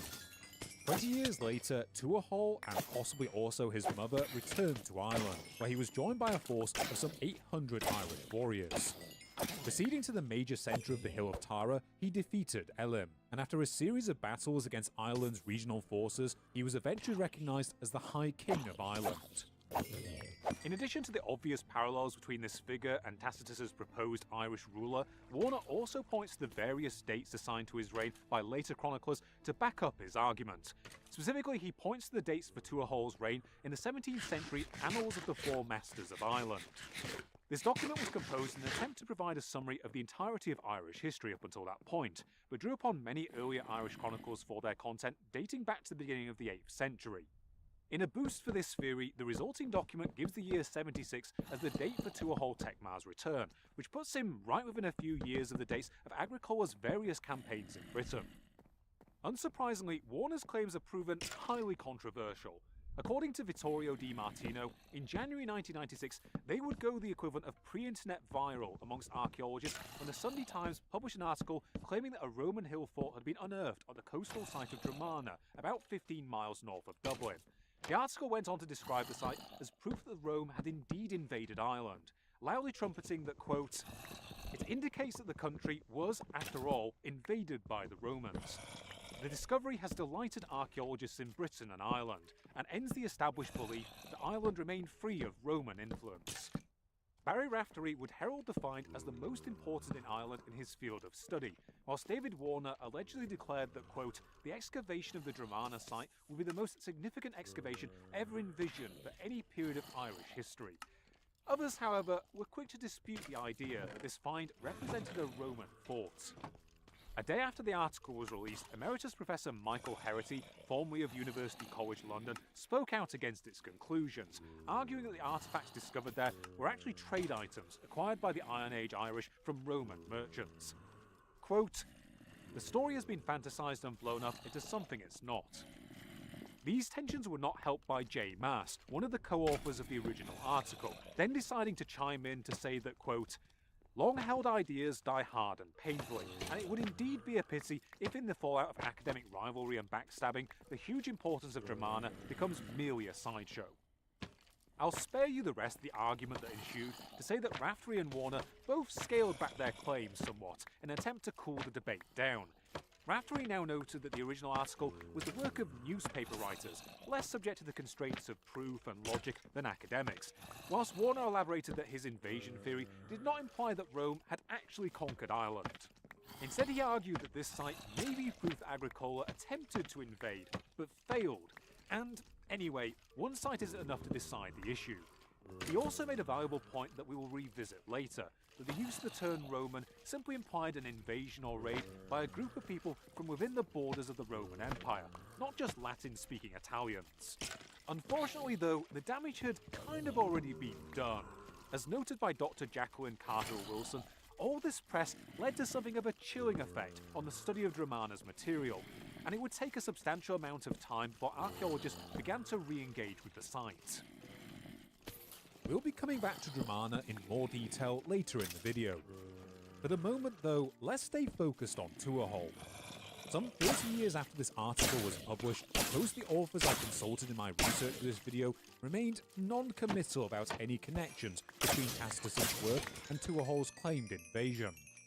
As we've discussed in a couple of different videos on this channel, Irish mythology is now thought to be an extremely dubious source of history prior to the early medieval period, a fact freely admitted by Warner in his article. Tuathal belongs to a period of time not long removed from likely mythical figures such as Cú Chulainn and Queen Maeve, and no contemporary evidence exists that names him in any source outside of the Irish mythological texts. The earliest of these still dates from many hundreds of years after the time that he was supposedly active in Britain and Ireland, and we have no idea if these accounts contain even a core of an actual historical event. As for the overlap with the dates produced by the Four Masters of Ireland some 1700 years after his supposed existence, the coincidence is striking, but given the unreliability of Irish mythology, then a coincidence might be all it is. If we're going to take these dates literally, then there are also some details within the sources that they likely use to compile their records that make me a little dubious of their dates. For example, a surviving recension of the Labor Gavala Aaron instead places Reign as High King in the time of the Emperor Hadrian, which would put him some 40 to 60 years after the time of any invasion by Agricola. Other medieval texts also give different dates for his return and reign. The earliest of these, a 9th century poem by Maulmura of Offen, also dates Tuatha to the early 2nd century, placing his existence some 750 years before the poem's likely composition date in the year 885. On top of all this, a major problem is that at no point in any of these texts are the Romans, or even any specific non-Irish figures outside of Tuatha's mother, mentioned as being connected to these events, despite some of their authors clearly being aware of the Romans' existence in the relevant passages. So in my opinion then, yes, it is possible that at its core, Tuatha's story contains a memory of a real event, where a deposed Irish ruler returned to the country to take up his throne again. With the current state of the evidence though, it seems equally possible that it doesn't, and that rather than referring to any specific event, this tale could simply be reflective of a wider pattern throughout medieval and Iron Age Irish history, of rulers fleeing to neighbouring lands only to later use them as a base for their return. And even if this is a record of an actual event, there's also no textual evidence to link it to Agricola in specific, or the Romans in general. There's also another plain piece of evidence in relation to Tuatha and a potential Roman invasion of Ireland that we will return to later. To keep with our literary sources though, there is also another passage from Tacitus that has been taken by some as evidence that some form of invasion was attempted by Agricola. Quote, "In the 5th year of the war, Agricola, crossing in the lead ship, conquered tribes unknown until that time, in frequent and successful engagements. The part of Britain that faces Hibernia he garrisoned with troops, more out of hope than out of fear." As early as the 19th century, scholars have argued that this passage was evidence of an actual invasion of Ireland. In 1897, Professor Alfred Goodman of the University of Pennsylvania suggested in his Notes on the Agricola of Tacitus that the only way this passage made sense was if it referred to such an invasion. In Goodman's case, though, his argument was quickly shouted down by his contemporaries, and that's where the matter seems to have ended. In 1928, the venerable Irish archaeologist R.A.S. McAllister would similarly argue in his book, The Archaeology of Ireland, that some form of invasion seemed to be required to explain Tacitus's reference and that of Juvenal, though as we'll discuss, he was generally dismissive of the idea that the Romans had any impact on Ireland at all. From the 1970s onwards, however, this passage was again being mentioned as potential evidence for an invasion, and in the next few decades, the possibility would be discussed both by Barry Raftery and J.F. Killen in their respective works. David Warner would simply mention it as part of his 1995 article, whilst DiMartino argued that it constituted evidence that Agricola did indeed perform the invasion of Ireland he argued for elsewhere in Tacitus's text. This could be true, I think, if you squint a little. To me, though, this line reads a lot more ambiguously than either Warner or DiMartino claim. Nowhere does it directly mention where Agricola and his men landed, and as this would have constituted the first known time that a Roman army set foot in Ireland, then it's reasonable to think that Tacitus would have been more specific about reporting it as such. Whilst DiMartino argues that this statement is clearly part of Tacitus's section on Ireland, it actually appears immediately before this section, and to me it seems to serve as a lead-in into his discussion of the country's peoples, rather than as a part of it. There are also other theories as to where this campaign could have been directed. For example, Dr. Philip Freeman of Pepperdine University, California, has claimed in his work Ireland and the Classical World that Agricola may instead have sailed across the Solway Firth into the lands of the Novantae in what is now Galloway in southern Scotland. DiMartino would go on to make what I think is a pretty fair argument against this. Specifically, he claimed that the use of the phrase unknown in this passage means that it more likely refers to tribes based in Ireland, as the Caledonian tribes in the area of the Firth of Forth would already have been known to Agricola. This is a decent point, but it seems to me to be undone by the second line in this quote, that Agricola then garrisoned the whole part of Britain that faces Hibernia. As the lands of the Novantae do face the northern parts of Ireland, this would lend more credence to his second claim than any invasion of Ireland. It should also be noted that none of Agricola's previous campaigns in northern Britain had been to the lands of the Novantae, nor do we know of any prior Roman campaigning in this area. As a result, it is possible that they may still have been relatively unknown to him and his forces at this point. About the most that we can firmly say then is that Agricola certainly seems to be doing everything he could to prepare for a potential invasion of Ireland.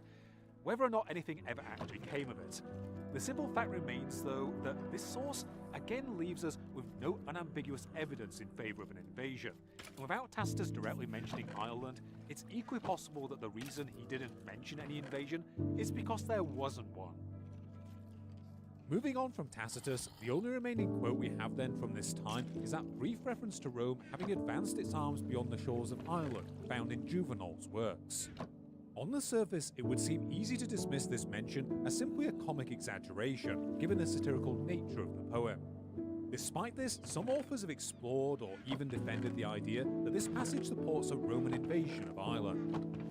Whilst Tacitus's work has received more scrutiny than Juvenal's, it was actually cited as evidence for a Roman invasion much earlier.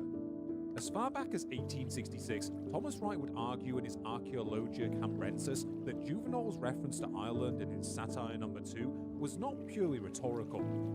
In addition to R.A.S. McAllister presenting it as part of his evidence for at least a limited invasion, Warner also briefly mentioned it as part of his 1995 article, and DiMartino would make an extensive defense of Juvenal's claim in his own work.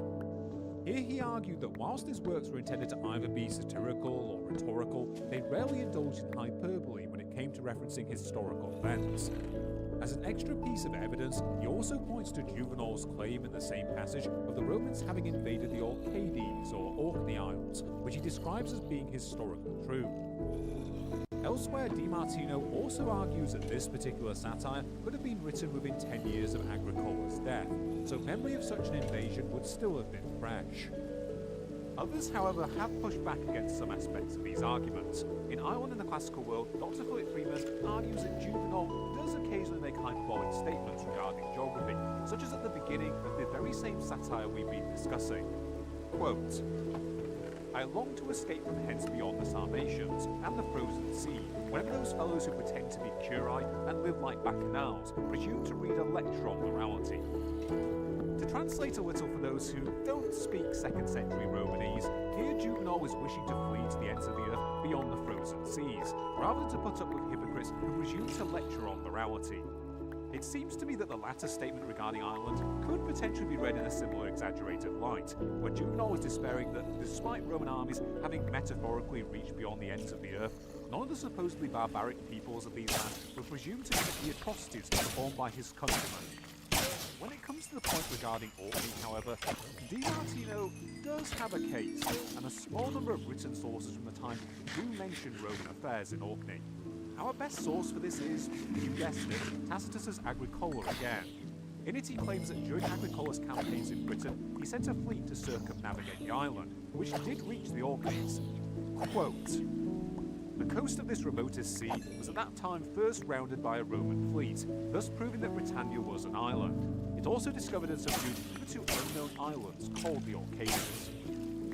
A 4th century author named Eutropius also mentions a king of Orkney as being amongst the British leaders as he visited Claudius of the Romans' initial invasion in the year 43, whilst the 5th century calendar written by Polemius Silvius mentions a Roman province named the Orcades, the same term used by Tacitus and Juvenal for the Orkneys. For a time, both of these later claims were considered dubious by scholars. In the last couple of decades, though, a number of archaeological finds have also been discovered on Orkney that likely indicate some form of Roman presence. The most notable of these have been found at the site of Mine Howe, where roughly 220 Romano-British artifacts have been found in the remains of an unusual circular enclosure and possible workshop. These, combined with the textual references, do seem to indicate that the Romans had some sort of presence on the islands, although whether this was the result of a long-term occupation or more of a trading relationship still seems to be uncertain. Outside of this, there have also been occasional claims based on later sources that Juvenal may well have had first-hand experience of Britain, either from his possible time in exile or during a hypothetical period of military service there. If true, then this would add more weight to his claim, given that he may have heard near contemporary accounts of this hypothetical invasion happening. Whether either of these events occurred, though, has been widely debated, and figures such as classic scholar Peter Green have argued that military service is incompatible with the anti-militarism tone of the satires. The result of all this is that whilst I am somewhat on Freeman's side when he claims that the reader should be dubious of Juvenal's claims, I think the surrounding context prevents us from dismissing his writings entirely. The simple fact, though, is that Juvenal's reference is so incredibly brief that it provides us with little useful information regarding a hypothetical invasion of Ireland, other than that such an event might have occurred. At the end of our examination of his work, then, we are in a similar situation to that we found ourselves in at the end of our examination of Tacitus's writings. Whilst both authors provide us with some tantalising details, the simple truth is that there is no indisputable evidence to be found in either of their works for an invasion of Ireland. Instead, if we wish to continue to examine the evidence for our hypothetical invasion, we have to put these literary works aside and turn instead to archaeology.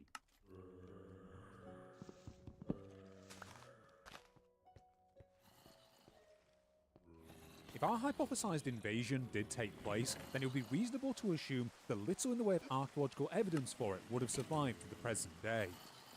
As noted by Dr. David Freeman, for a long time it was similarly difficult to find any archaeological evidence that could be credibly linked either to the landing sites of Julius Caesar's two expeditions or the later Roman invasion under Claudius.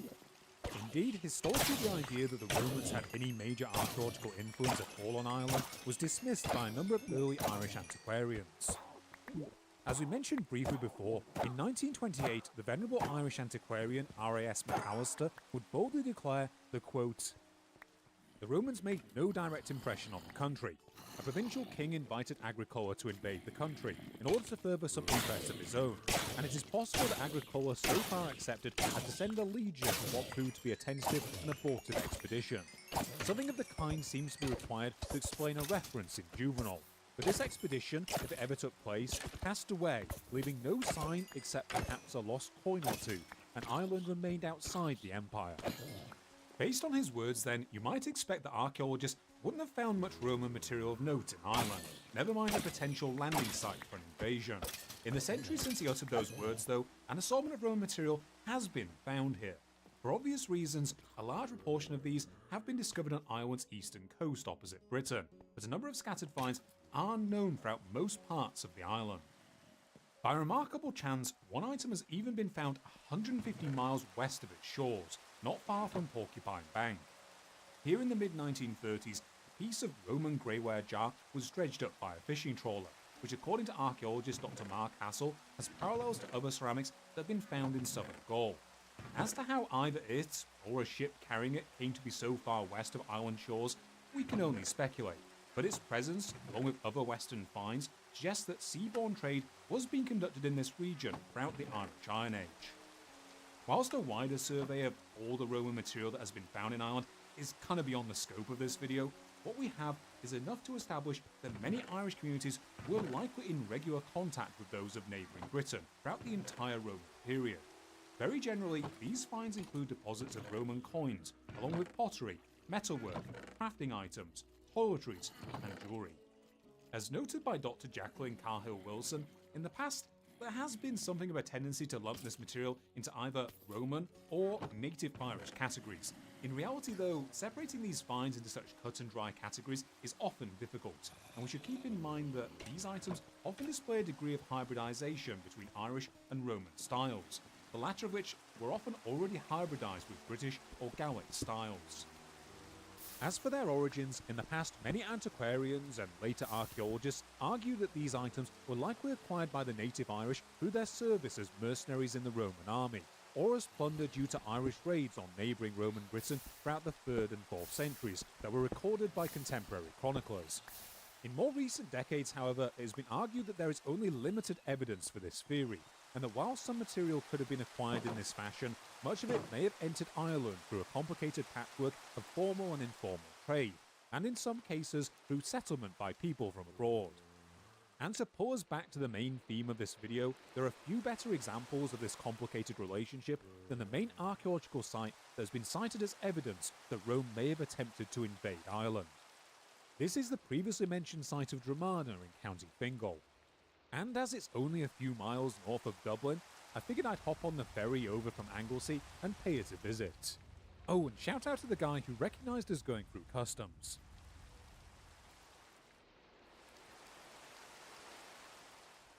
Today, Dromana may not look all that exciting on the surface. It's a large grassy coastal promontory fort that juts out some 420 metres into the Irish Sea and encloses an area of some 46 acres. In the early 19th century, the area was enlivened by the construction of one of the Martello Towers, a series of coastal fortifications built to resist a potential invasion by Napoleon. This invasion would never materialise, and in the decades after, it would instead be used to try and restrict smuggling along the coast. Other than that though, most of Dromana now resembles a sort of scenic coastal area where it'd be nice to take the dog for a walk, or to hold a picnic on during a summer's day. Yet back in the Iron Age, this promontory would have been ideally placed to act either as a defensible centre for trade with neighbouring Roman Britain, or to theoretically act as a staging post for a wider invasion. And in the last 70 years, a large number of artefacts have emerged from beneath its soil that have helped rewrite our understanding of how Ireland and Rome interacted. This site was originally discovered back in the 1950s, when farmers ploughing the area found fragments of Roman pottery, fragments that Vittorio Di Martino hoped would mysteriously disappear before reaching the National Museum. In the 1970s, further ploughing turned up yet more pottery shards, this time overseen by archaeologists who identified it as Samian ware, a type of valuable pottery produced in nearby Roman Gaul between the 1st century BC and the 3rd century AD. Despite these discoveries, no large-scale excavations of the site took place at this time, and in the mid-1980s, Dromana would unfortunately go pre-internet viral amongst another crowd of what I'm going to diplomatically term archaeology enthusiasts in a way that would only damage our understanding of the site. Fueled by rumours of easily accessible treasure, over the next few years, a group of amateur metal detectorists decided to take matters into their own hands and illegally plundered whatever they could get their greasy little mitts on from the site. In the aftermath, the Irish Office of Public Works would intervene and slap a preservation order on the site, and in 1995 a trove of these stolen artefacts was seized by the National Museum of Ireland from an attempted sale at Sotheby's in London. Whilst these artefacts were reviewed by archaeologists at the time, as material evidence in an ongoing prosecution, these items remained largely out of access from archaeologists until June 2012, when archaeologists from the late Iron Age and Roman Ireland, or LIRI project, would be granted access to it. Their examinations found that this material contained a wide variety of objects, dating from either the late 1st century or the early 2nd century, roughly from a similar time frame to when Agricola's hypothetical invasion would have taken place. In addition to personal items such as finger rings, pendants, and a range of different fibulae or brooches, these artifacts also include fine metalwork, such as pieces of bronze funerary vessels, unfinished horse bits, and rings and mounts that may once have been parts of a sword mount or scabbard. These items also include roughly 40 whole and partial brass, bronze and copper ingots, which Dr. Jacqueline Carhill-Wilson suggests are evidence of manufacturing work being conducted at the site. And scattered in amongst these artifacts are 16 copper Roman coins, covering the years of the reigns of the emperors Vespasian, his son Titus, Trajan and Hadrian, that together roughly overlap the period when Agricola would have been active in Britain. Since the retrieval of these items, the rest of the site's history has thankfully been a lot less dramatic. Whilst the newspaper arguments of 1996 would lead to the site going largely uninvestigated for the next couple of decades, by the early 2010s the site began to see newfound interest by archaeologists.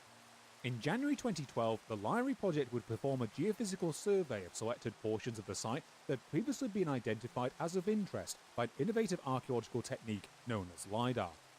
Whilst these surveys have been disrupted somewhat by the modern digging activities of robbers, this work found evidence of several large structures that may represent enclosures, along with a number of circular anomalies that may be the remains of timber roundhouses or ring ditches. Alongside this, a large number of what are likely ancient pits were detected, some of which may have been used as either hearths or ovens.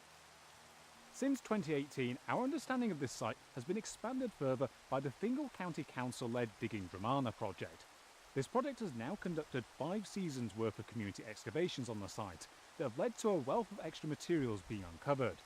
This work has confirmed the presence of prehistoric structures on the site through the discovery of post holes left over from the original wooden buildings, along with a number of pits that were used as hearths, as well as for grain storage and waste disposal. Elsewhere, a working platform constructed from stone slabs has also been unearthed, along with a number of implements indicating that textile production or craft work of some type was being performed there.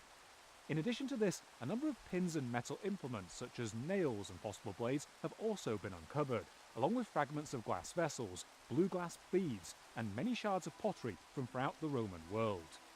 Along with the previously mentioned Samian ware, this also included shards of what may be colour-coated ware, a type of pottery produced in the Cambridgeshire region in neighbouring Britain, and the remains of large globular Dresdel 20 amphora.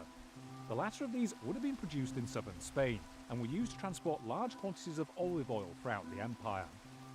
These excavated areas are also generally marked by the presence of large numbers of bone, antler, metal and stone artefacts associated with manufacturing work, such as textile production, metalworking, and possibly even glassworking, along with dense deposits of animal bones that were likely consumed by the site's inhabitants. Outside of these general remains, there have also been a couple of extraordinary finds. In the 2023 season, a small antler playing die was found, whilst in 2025, bone and stone gaming pieces were also unearthed, giving us an insight into the more casual aspects of its residents' lives. In the 2024 season, what was first thought to be a gnarly apple later turned out to be the charred remains of a fig, the oldest example of this fruit that has ever been found in Ireland. Finally, in June 2025, the most recent round of excavations at Dramana revealed a fully intact Roman pot, the first of its kind ever discovered in Ireland. On the whole then, the materials found at Dramana paint a picture of a thriving Iron Age promontory fort. In addition to potentially acting as a local centre for manufacturing and distribution, the amount of Roman material found here indicates it would have at least been a major trading site for neighbouring Roman Britain, and possibly other parts of the empire too. But to return to the overarching question of our video, do any of these findings indicate that this site could have been a staging post for a potential Roman invasion, a la the one planned by Agricola? The best answer that I can give is possibly. Given the extent of Roman material found at the site, it seems to me that at a bare minimum there would have been some sort of Roman presence here. The additional question though is whether this would have comprised of a military force, or if it was instead limited to a smaller presence, such as a number of visiting Roman traders. At the time of this recording, the evidence found at Dramana simply doesn't provide us with a clear answer. There are some aspects of the site that do hint at a more substantial Roman involvement. As noted in the various excavation reports from the Digging Dramana project, the storage pits and the specific type of grain found at the site indicate that its agricultural practices of its residents were more in line with neighbouring Roman Britain than other Iron Age Irish centres. Other elements, though, are more ambiguous. For example, whilst one of the structures on the site was tentatively identified as a roundhouse, a type of housing that was common throughout the British Iron Age and parts of Roman Britain, these were also common throughout Irish prehistory. If this site were a staging post for a future invasion of Ireland, it would also be reasonable to assume that items with a distinctly martial character would have been unearthed here. We mentioned before that unfinished horse bits and parts of what may have been sword scabbards were recovered in the plundered material taken from the site, and a small number of possible blades were uncovered in more recent excavations. Another potential sign of the site's military importance that we've so far overlooked is the impressive series of earthen fortifications that enclose its inland side. These fortifications consist of a triple set of banks and ditches, along with traces of a fourth bank beyond the outer ditch. When augmented by additional wooden defences, they would have formed a daunting barrier to any force seeking to assault the site. Vittorio De Martino goes so far as to draw a direct comparison between these defences and similar fortifications erected at known Roman military sites in Britain. For example, a Roman fort that has been unearthed in Richborough was also protected by a similar triple set of banks and ditches, and which may have acted as a base for Roman legionaries during the initial invasion of Britain. But despite the presence of these items and the site's vague resemblance to other Roman fortifications, there seems little evidence to definitively tie them to Roman forces. Yes, these weapons, if that's what they are, could have been used by Roman forces here during the initial stages of an invasion, but to me, it seems equally likely that these items could simply have been used by Dramana's residents to defend the site. And whilst these fortifications do bear some similarity to those of Roman camps, they also resemble those found at a number of other British and Irish promontory forts that predate the coming of Rome. Perhaps the best studied British example of an Iron Age trading fort set on a similar promontory, Hengistbury Head in Dorset, is similarly protected by a double dike running across its inland side that long predates the Roman invasion. In Ireland itself, we have the example of the inland peninsula fort of Knockdhu in Northern Ireland, which appears to have been occupied between the Late Bronze and the Early Iron Age. This site was also protected by a triple set of banks and ditches, while similar fortifications are also known at the promontory fort of Dungriffin a few miles to the south. On the whole then, whilst it can be said that Dromana certainly seems to have been a thriving centre of cultural exchange between Ireland and Roman Britain during the 1st and 2nd centuries, there is currently little definitive evidence that it acted as a staging post for an invasion. This conclusion is complicated by the fact that much of the site still remains unexcavated, and it is possible that future discoveries by the ongoing Digging Dromana project will shed a different light on its character. It should also be said that Dromana is not a site in isolation, and that there are other sites in the area where Roman material has been found. For example, on nearby Lambay Island, which lies some 4 kilometres off the mainland to the south of Dromana, an intriguing mixture of roughly contemporary material has been found that appears to have parallels to items produced both by the Romans and the late Iron Age Latin style. Here in the 1920s, several burials were unearthed that contained large amounts of prestigious items, including a broken iron sword, a bronze shield boss, and 3 bronze scabbard mounts, along with several Roman and Romano-British style fibulae, a mirror, finger rings, a bracelet, and a torque. Interestingly, 2 of the bodies found in these burials may have been placed in a crouched position, reminiscent of pre-Roman burials in Britain, which, if true, would further suggest that its residents practiced a degree of syncretism between the 2 cultures. Outside of these, a copper coin that was issued either by the Emperor Trajan or Hadrian was also found on the site that matches those illegally scavenged from Dromana.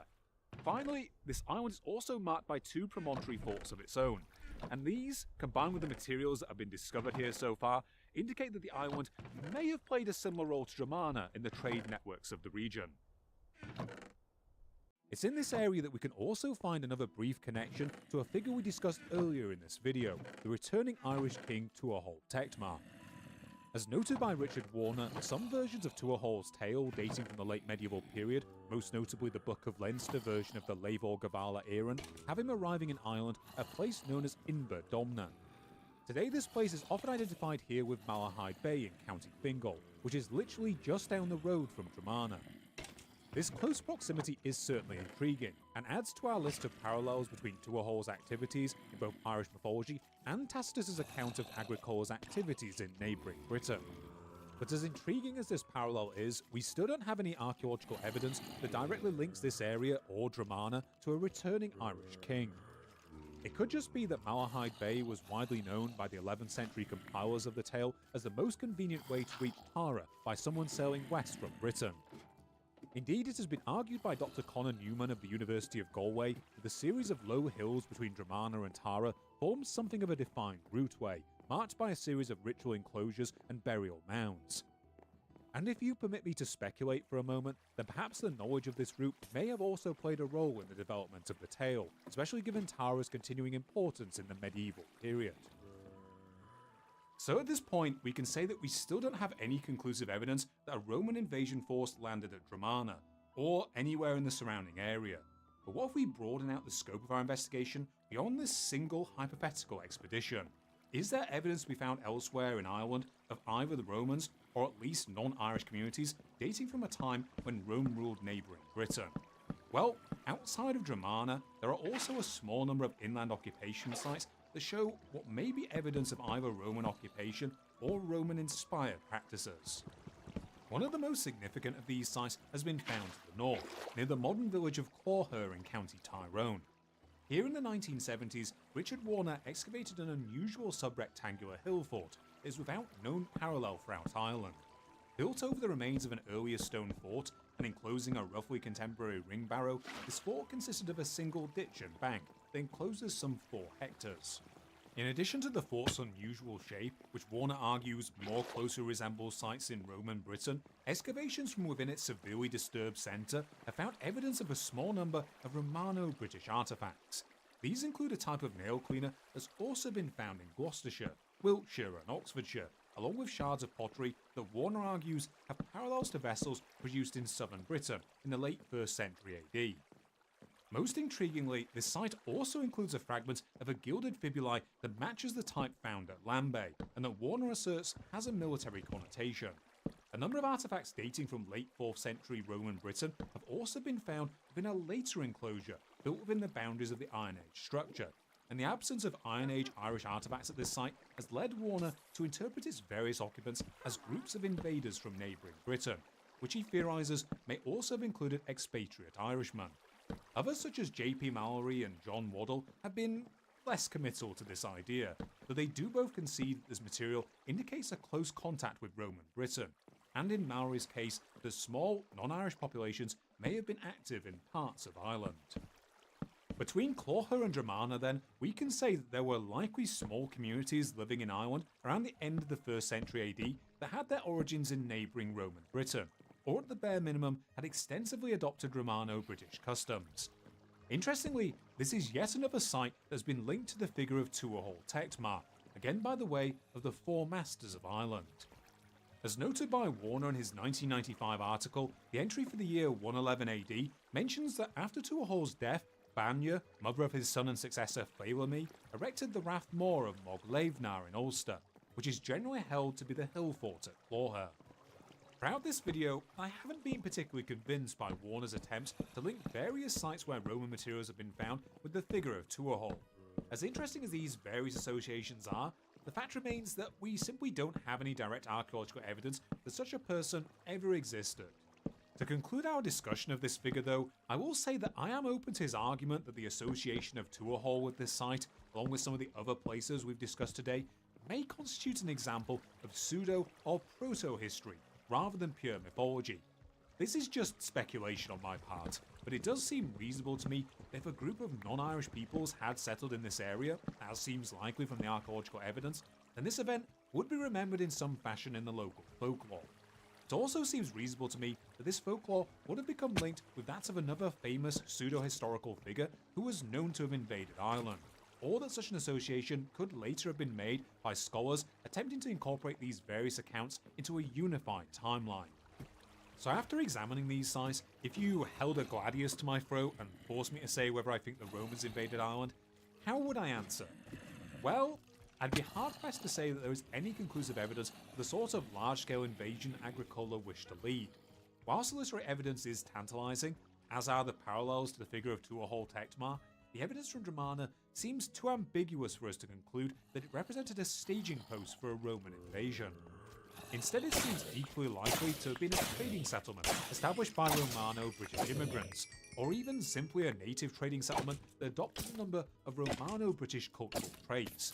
The complete absence of non-Roman materials at Clogher does seem to indicate to me that the Romans, or at least people from Roman Britain, were residents there at different times. But the site simply seems too isolated to represent a major Roman invasion of the area. Even then though, I would hesitate to definitively rule out the idea. The complicating factor though is that at present, the evidence is still in something of a state of flux.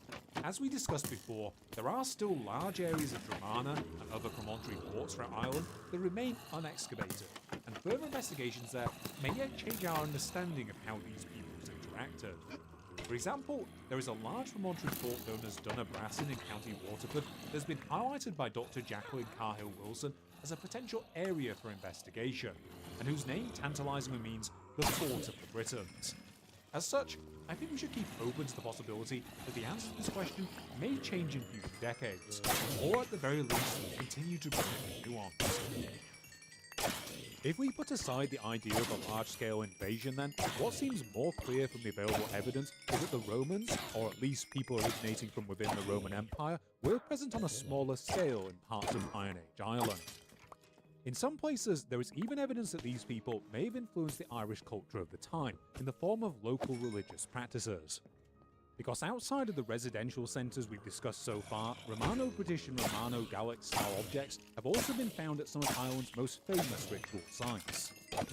For example, at the Great Neolithic Passage tomb of Newgrange in the Brú na Bóinne complex in County Meath, Several Roman coins minted under the late 1st century AD Emperor Domitian and a number of 4th and early 5th century emperors were found in what were likely ritual deposits, along with pieces of jewellery such as rings, necklaces and brooches.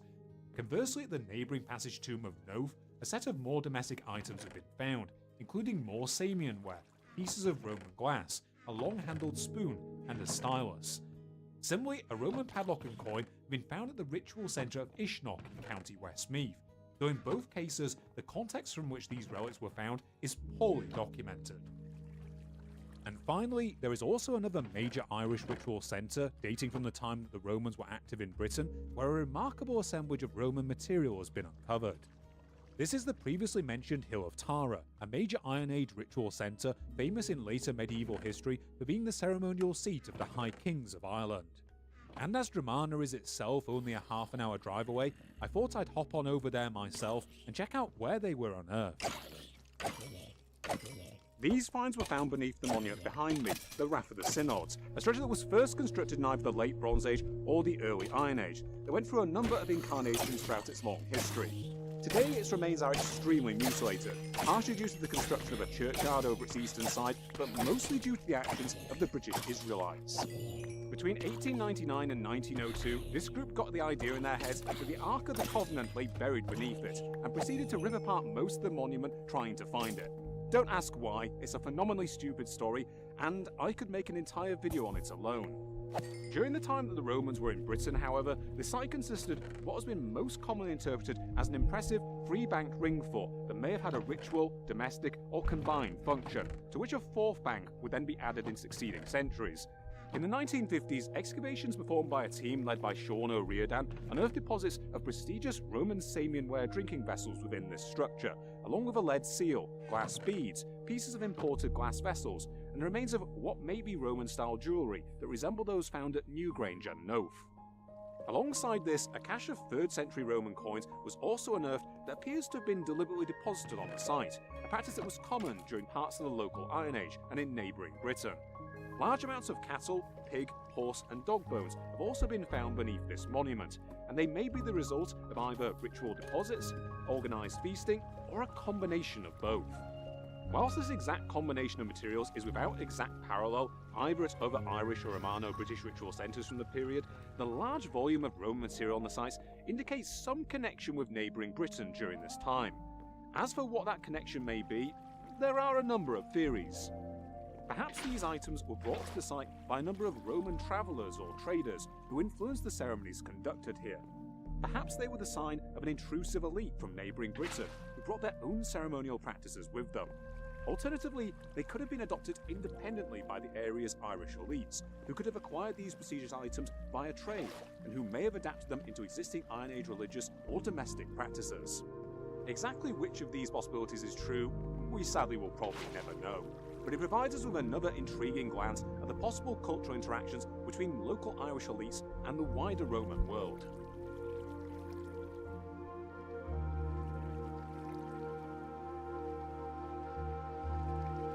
To draw this video to something of a conclusion, it's clear that whilst we've come up somewhat empty-handed answering the main question of whether the Romans were active in Ireland or not, we can handily demolish R.A.S. McAllister's statement that the Romans made no impression on the country. A century on, we now know that even if there was no organised attempt to do a Roman Ireland, there is plentiful, if scattered, evidence of both Roman artefacts and what may be Roman-inspired cultural practices at many Iron Age Irish sites. Perhaps these were spread by a small number of Romans or Romano-British travellers, some of whom even settled in Ireland. Or maybe they were merely the products of long-range trading networks of a type that had been operating along the Atlantic coast since at least the Stone Age.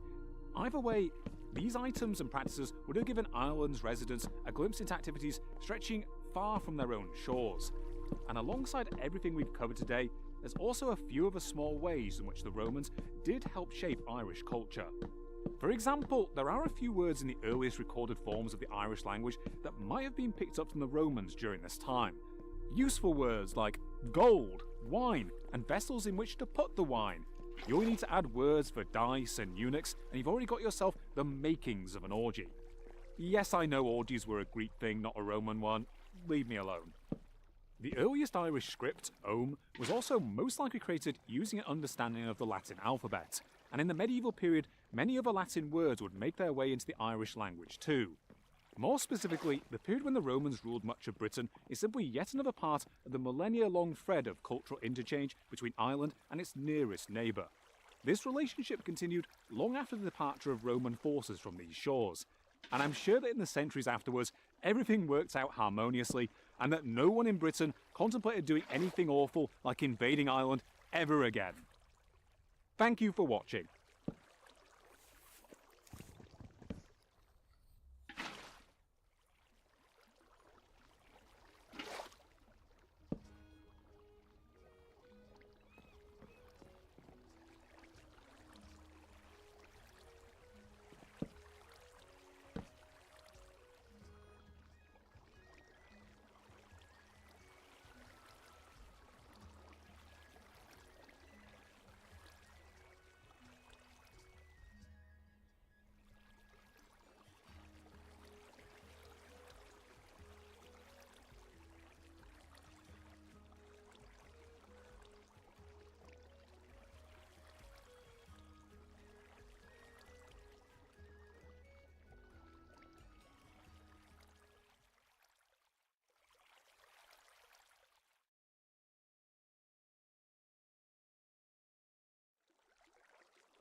In 1928, a young man shuffled onto a stage in Germany to present a lecture on his recent work.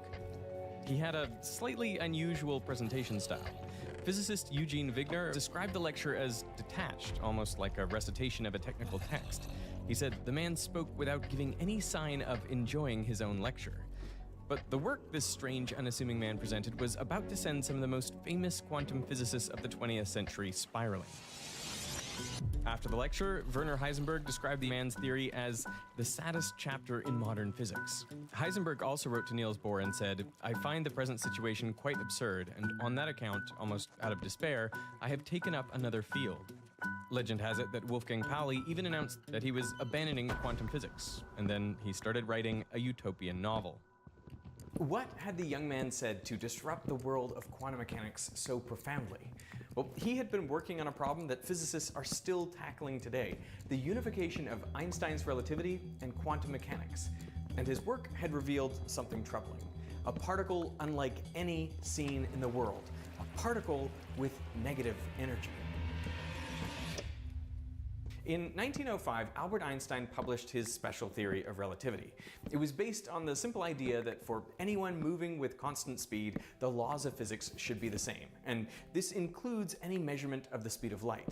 So it doesn't matter how you're moving relative to a beam of light, you should measure its speed to be 300 million meters per second. This means that things that we ordinarily think of as fixed, like time and space, have to transform so that the speed of light is always measured to have the same value. In making this discovery, Einstein realized that space and time are not really separate dimensions at all. They're linked in a four-dimensional fabric called spacetime. When Einstein applied this idea to an object emitting light, he found something peculiar. When an object loses energy by emitting photons, its mass must also decrease, and the change in the object's mass is equal to the energy of the photons emitted divided by the speed of light squared. In other words, he found that energy must be equal to mc squared. E equals mc squared. Mass and energy are but different manifestations of the same thing. So a particle's total energy comes from its momentum and its rest mass, giving a new relationship between energy and momentum. Now, if we take the square root of both sides, we get an expression for the energy of a particle in terms of its mass and momentum. And if we plot energy versus momentum in a single dimension, we get this curve, where mc squared, the rest mass energy of the object, is the lowest possible value for energy. But really, when we took the square root, we should have put a plus minus out front, which would give us two curves, one for positive energies and another for negative energies. But we don't observe things that have energy less than zero. I mean, what would that even mean? So in classical physics, the solution is simple. You just ignore the negative energy solutions. They can't physically represent anything, right, Casper? Well, sure, that sounds right, but around the same time that Einstein was coming up with his special theory of relativity, physicists began observing some strange phenomena in atomic physics that were overthrowing all of these classical assumptions. First of all, they noticed that when looking at the energy levels of subatomic particles like electrons, they weren't continuous at all. They were discrete. And they also didn't just behave as particles, but as waves. So if you would take electrons and fire them through two narrow slits, then they would create interference patterns, just like light does. What they were discovering was the new field of quantum mechanics.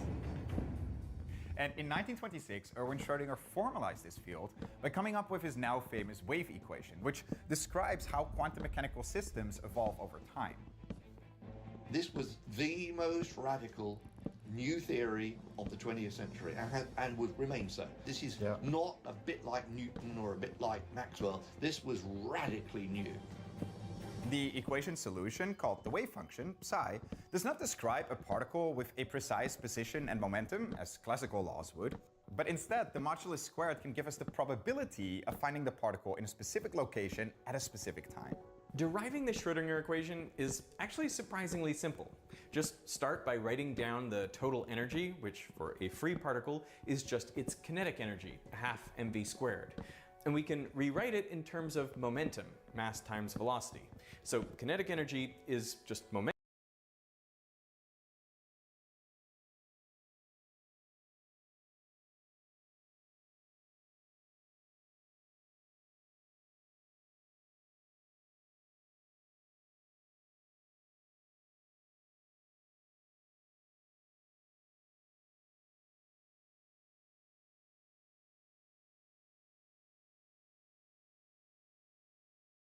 This is the Kaaba.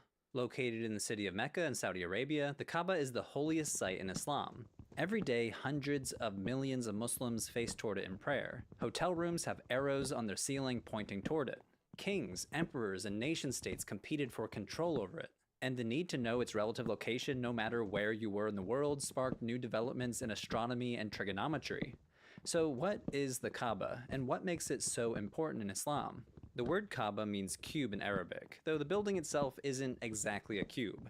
At about 15 meters tall and 12 meters wide, it's taller than it is wide, and its sides aren't exactly the same width, but it's pretty close. The building is made out of irregularly shaped granite stones, held together with mortar, with a flat wooden roof covered in metal. As you can imagine, it doesn't rain much in Mecca, but when it does, a flat roof on any building is prone to flooding. So a golden rain spout was added on the northwest side in the 1600s. Muslims worldwide pray in the direction of the Kaaba when they perform the daily prayer. The direction of prayer is called the Qibla, literally meaning direction, and it's marked in mosques around the world by a niche in the wall called a mihrab. At least once during their lifetime, if they are physically and financially able, Muslims are also expected to make a pilgrimage to Mecca to complete the Hajj. Outside of the Hajj, millions of pilgrims come to Mecca each year to perform Umrah, an optional but still meritorious pilgrimage. The Kaaba is housed in a larger mosque complex called the Masjid al-Haram. This building has been rebuilt, redesigned, and expanded over the centuries, with the most recent expansion project conducted between 2008 and 2023. This expansion allows the mosque to accommodate up to 3 million visitors at once, though it was not without controversy, since some elements of the project, including a controversial clock tower, were built over historically significant sites, including graves of significant early Muslim figures. The part of the Masjid al-Haram immediately surrounding the Kaaba is called the Mataf, literally the place of tawaf. Tawaf is a key part of the Hajj pilgrimage, ritually walking around the Kaaba counterclockwise 7 times, though religious studies scholars like to use the fancy term circumambulation, which just means walking around. Pilgrims must perform tawaf when they first enter the Masjid al-Haram to signal their intention to begin the Hajj. They then perform it at least twice more during their pilgrimage, once before traveling to the area of Mina for the stoning of the devil, when pilgrims throw stones against a wall, and once as a farewell to end their Hajj. One of the key features of the Kaaba is the black stone, embedded in a silver case attached directly to the eastern corner of the Kaaba. Some scholars suspect that this black stone is a meteorite and trace it to a series of pre-Islamic Arabian shrines. Muslim tradition, however, connects it to Adam and Eve. In these accounts, the stone fell from heaven to help them find one another as they were separated while being cast out of the Garden of Eden. When they were reunited, they built the first altar to God on the site of the fallen stone. The stone has been broken into multiple pieces over its history. First, it was damaged during a siege in 683 CE, and again during a theft by a Muslim sect called the Karmatians, who held the stone for over 100 years. When it was regained, it was cemented back together and put back where it is now. The black stone is an important focal point for visitors and pilgrims who hope to get close enough to touch it or kiss it. There are even stories of pilgrims in the distant past seeking to smack their foreheads hard enough against the black stone to leave a permanent mark as evidence of their piety, though some Muslim theologians are skeptical of this level of focus on the black stone itself. Most theologians are quick to clarify that this is not understood to be worship of the Kaaba or the Black Stone, but instead, worship of God. There are various explanations for the symbolism of Tawaf. Some say it symbolizes how all creation orbits God. Others say it mirrors the orbit of the Earth around the Sun or the galaxy around its center. The number 7 itself is connected to the concept of 7 heavens in Islamic cosmology and is sometimes viewed as a number of perfection or completion, though ultimately Muslims will often have a much more straightforward answer. Why should Muslims circumambulate the Kaaba 7 times? Well, because the Prophet Muhammad did so and because God commanded it. As they circle counterclockwise, pilgrims will pass several important features. Between the black stone and the doors, they'll pass what is known as the multazam, or place of clinging. Here, pilgrims perform supplicatory prayer called dua, and so pilgrims will try to press their hands, chest, and cheeks to the wall of the Kaaba while praying. Immediately after the multazam are ornate gold doors. At 2 meters above the ground, they're too high for anyone to access without stairs, but a mobile set of stairs can be wheeled in when necessary. The interior of the Kaaba is off limits to everyone except some dignitaries, religious scholars, and maintenance workers. It is not open to pilgrims. The inside is relatively empty, with 3 wooden pillars holding up the roof, a simple storage cabinet, and a collection of lamps and incense censers strung between the pillars. The cabinet contains scented oils that are used in tandem with those censers to anoint and perfume the Kaaba after its yearly washing. There's also a ladder leading up to the roof that's primarily used for cleaning and replacing the cloth that decorates it called the kiswa. Now here's an interesting thought experiment. Are you allowed to perform the daily ritual prayer within the Kaaba? Well, scholars debate this. Some argue that it is acceptable, but others argue it's not, since you'd technically be turning your back on at least some part of the Kaaba while praying. After passing the door, pilgrims will see a metal and glass display case to their right called the Station of Abraham. This protects the stone said to have the imprints of Abraham's feet. Now, there are multiple stories about what caused Abraham's footprints to be imprinted on this stone, but one of them claims that it commemorates when he stood on the stone to lift his son Ishmael up to complete the construction of the higher parts of the building. As pilgrims approach the edge of the northeast-facing wall, they'll see small brown stones embedded into white marble. This is known as the Musalla Jibril, or the prayer place of Gabriel, where the angel Gabriel is said to have taught Muhammad how to do the daily prayer. As they circle the corner, a structure called the Hatim will prevent them from hugging close to the northwest-facing wall. The Hatim is a low semicircular marble wall that Muslims believe to be part of the Kaaba built by Abraham. Its name is derived from an Arabic root for something that is broken, referring to how this section was left in disrepair during later reconstructions. This area is also called the Stone of Ishmael.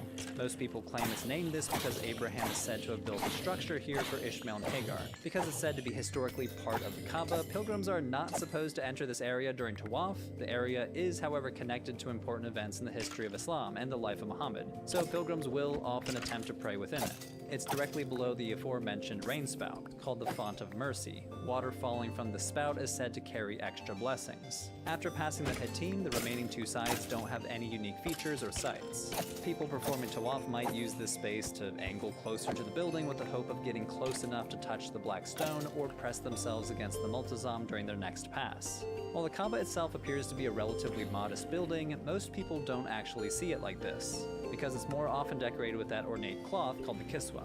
Today the kiswa is mostly black with gold embroidery, though in the past it was made in a variety of colors, including red, white, and green.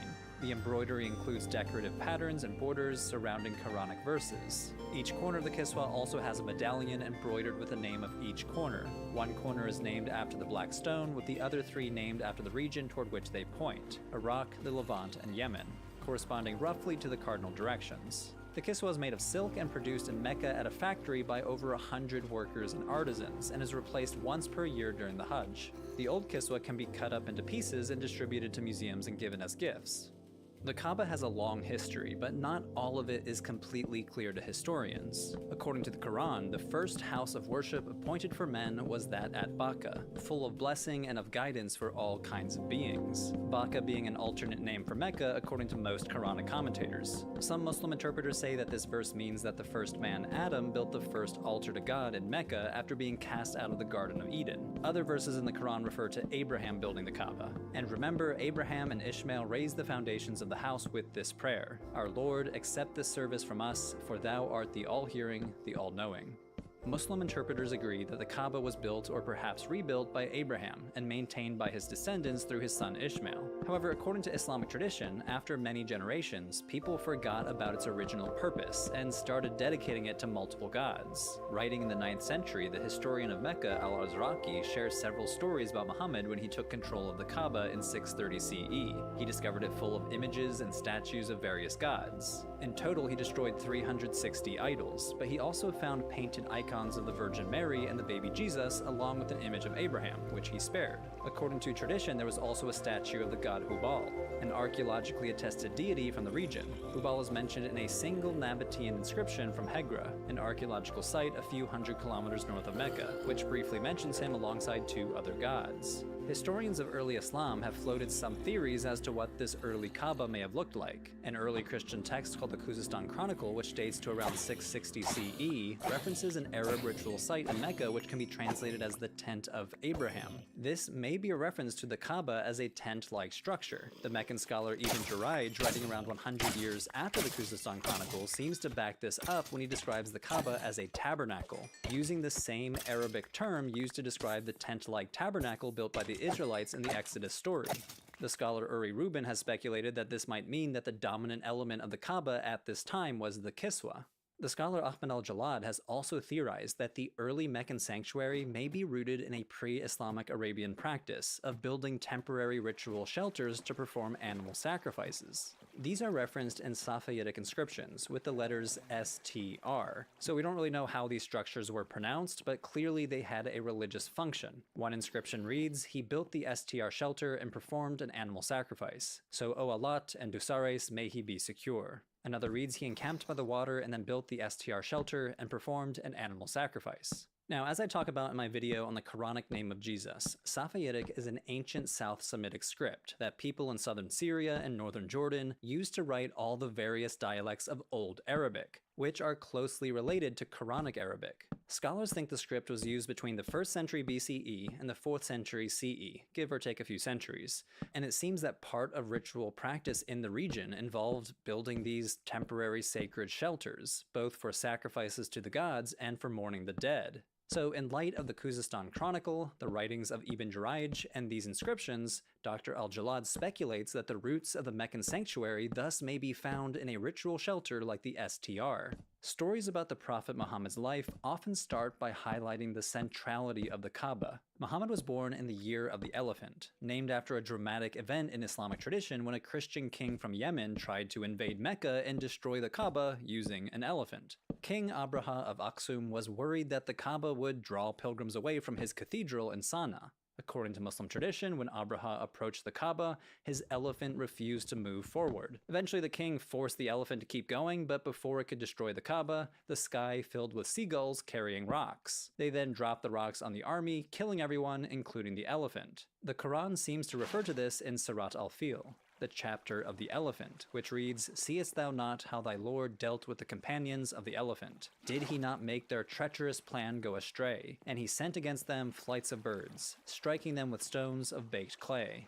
Now, the scholar Gabriel Said Reynolds argues that the details about this event seem to be filled in by much later sources attempting to explain Surat al-Fil, though Muslim sources use this story to highlight the auspiciousness of Muhammad's birth and God's continued protection over the Kaaba despite its temporary dedication to other gods. According to tradition, the Kaaba played a significant role at other key moments in Muhammad's life. As a young man, he helped repair the Kaaba with men from each clan of the Quraysh tribe. But when it came time to place the black stone back into its spot, an argument broke out over who would get the honor. Each clan wanted one of their own members to place the black stone. Muhammad came up with a solution. He placed the black stone in the center of his cloak, and he had a member from each clan lift up part of the cloak together.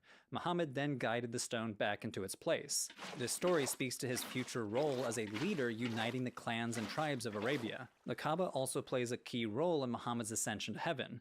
According to the Quran and hagiographic stories based on Quranic verses, Muhammad traveled from the Masjid al-Haram to the Masjid al-Aqsa, and then up to heaven, all in one night. Though the Quran doesn't name the locations explicitly, they're understood to be the Kaaba in Mecca and the Temple Mount in Jerusalem. In these accounts, Muhammad prays with various prophets as he ascends through the seven heavens to meet God. These stories about Muhammad and the Kaaba reveal a few important points about its role in early Islam. First, it shows that the early Muslim community aimed to reclaim pre-Islamic sacred sites and practices by linking them to monotheistic traditions, as in the polytheistic character of the Kaaba is understood to be a corruption of its earlier monotheistic character, starting with Abraham. Second, it highlights how Muhammad's life is closely tied to the Kaaba, from being born in the year it was saved from destruction to restoring it as a site of worship for God before he died. As we mentioned, Qibla is the direction toward the Kaaba. This not only plays a major role in daily prayer, but it also played a role in early Muslim identity. Early in Muhammad's career, he and his followers prayed facing Jerusalem. But during his time in the city of Medina, the direction of prayer was changed from Jerusalem to Mecca. Quoting the Quran, "Now shall we turn thee to a Qibla that shall please thee. Turn then thy face in the direction of the sacred mosque." This verse is surrounded by discussions about how Christians and Jews rejected Muhammad's message, and linking the Kaaba to Abraham. The scholar Fred Donner argues that Muhammad and his initial followers probably at first saw themselves as a community in alignment with Judaism and Christianity, even possibly sharing prayer spaces with Christians and Jews. And the change of the Qibla from Jerusalem to Mecca may reflect tension with some of the Jewish tribes in Medina, once it became clear that they were not going to accept his revelation as he anticipated. This change in the direction of prayer would have left Muslims in Medina facing south, while Jews and Christians would have likely faced east during prayer, creating an obvious distinction between the followers of Muhammad and other monotheists in the region. In daily practice, one should pray facing Mecca with nothing symbolically between themselves and the Kaaba. It's poor etiquette to walk in front of someone who's praying, and some may stop and restart their prayer if, for example, an animal walks in front of them while praying. But what if you cannot determine the direction toward the Kaaba? This became an issue in the 20th century with the invention of air and space travel. In 2006, the Malaysian astronaut Sheikh Muzaffar Shukor was tapped to go up to the International Space Station during Ramadan. This prompted the Department of Islamic Development in Malaysia to create guidelines for how to fulfill religious obligations in space. How are you supposed to orient your body toward the Kaaba when circling Earth in microgravity? They eventually decided that any Muslim in space should try to orient themselves toward the Kaaba if they can reliably do so using the best scientific analysis. Though if they can't be certain, then simply directing themselves toward Earth is sufficient. But if even that isn't possible, then an astronaut can simply orient themselves toward wherever. This process highlights a few interesting things about Islam. First, it shows that, contrary to some non-Muslim stereotypes about Islamic law, the rules for Islamic jurisprudence are meant to be flexible and achievable by your average person. We see this in how the Qibla is meant to be determined on the International Space Station. While they should attempt to make a good faith effort to locate the direction of the Kaaba, if this is not possible, then they can simply face any direction they want. Also, reflecting on Islam and the Kaaba highlights how place matters a lot in religion, even when discussing a global religion like Islam. A lot of us are accustomed to thinking about religion in line with Protestant Christianity, thinking about religion as being internal, belief-based, and private. But most religions throughout history and around the world have beliefs and practices that orient them toward a particular land, city, building, or place, which connects them to a larger religious community. This religious community is felt in a very powerful sense when going on the Hajj, as pilgrims are surrounded by millions of fellow Muslims drawn to the center of it all, the Kaaba. In 2023, over 2 million pilgrims traveled to Mecca for the Hajj. For any city, this is an absolutely massive influx of people. So how does the city's infrastructure manage? If you want to learn more about how the Saudi government pulls it off, I recommend checking out Wendover Productions' video on the logistics of the Hajj. They explain the dedicated Hajj terminal at the Jeddah airport, the mass transit system shuttling people from site to site, and the massive air-conditioned tent city at Mina. This is one episode in a longer Wendover series about logistics, which you can watch exclusively on Nebula. Nebula is a streaming platform owned and operated by creators like me. This is my Nebula page right here. You can watch all of my videos there early and ad-free. We've been making big moves over at Nebula. We've redesigned the whole website by adding categories. Each category is kind of like its own mini service, so if you're interested in history, click on the history category. If you're interested in science, get the science category, and the brand new Nebula news category, where you can keep up to date on world events. I'm under the history category, and just look at that, we even have our own Religious Studies 101 rail. That's awesome. We've also launched the Nebula Film Studio. Yeah, that's right, Nebula Films. Because Nebula is built by and for creators, it is the perfect platform for independent creators to attempt big, risky, and high-budget projects like a feature film. Abigail Thorne of Philosophy Tube is making her own movie called Dracula's Ex-Girlfriend. Written by Abigail, starring Abigail, and directed by Nebula's director of motion pictures, Valentina V. I've been watching Philosophy Tube before I even started this channel back in 2014, and it's just so amazing to see her reach the point where she's making her own movie. That's so cool. To sign up, head on over to nebula.tv/religion for breakfast for a 40% discount off of our annual plans. And those annual plans are a great deal at a little over $2.50 a month. And by using my link, you not only get that discount, but you also directly support me as a Nebula creator, enabling me to make more and better Religion for Breakfast videos. So thanks again to everyone who signs up.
The Nile River, home to civilization for nearly 7,000 years.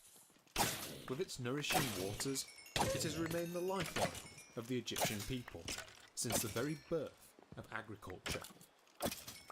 Today its delta is still the home of 90% of the country's population, who rely on its waters for their very survival. But over 3,000 years ago, this peaceful delta was the site of an armed conflict nearly unprecedented in scale. It pitted the forces of the new kingdom of Egypt against a foe that had reduced the nations of the eastern Mediterranean to ash. Behind them lay the ruined capitals of Greece, Anatolia, Syria, and Palestine. They left no records of their own, and our knowledge of them today is derived entirely from the records of their opponents. In surviving inscriptions, they are named adversary, a blight upon civilization itself. From whence they came, we do not know, for their kingdom was the sea itself, from which they emerged to challenge the might of the Egyptian Empire. Their attack was doomed to failure, but the force of their blow plunged Egypt into disorder and decay. Soon it would join the other fallen nations of the East, as the light of civilization went out for centuries to come.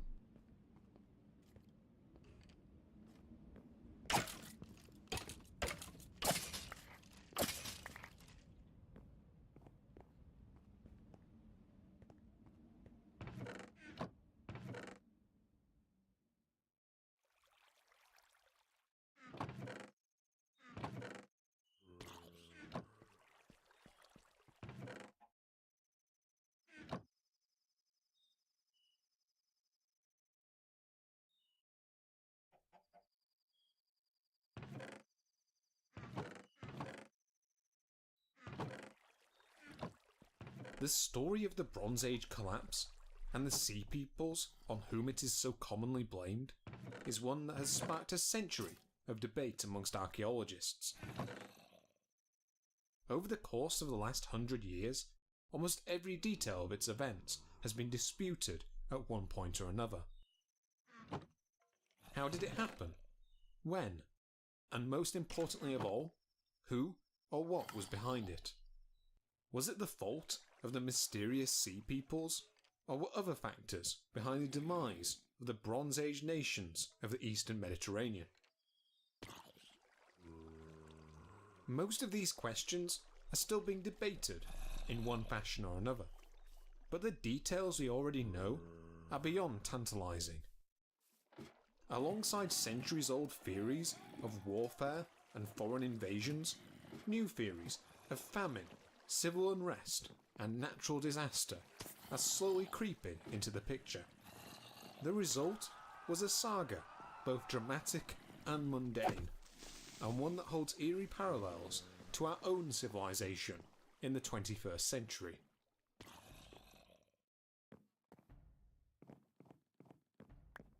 But before we can begin to understand the reasons behind the collapse, we have to familiarise ourselves with what the world of the late Bronze Age would have looked like.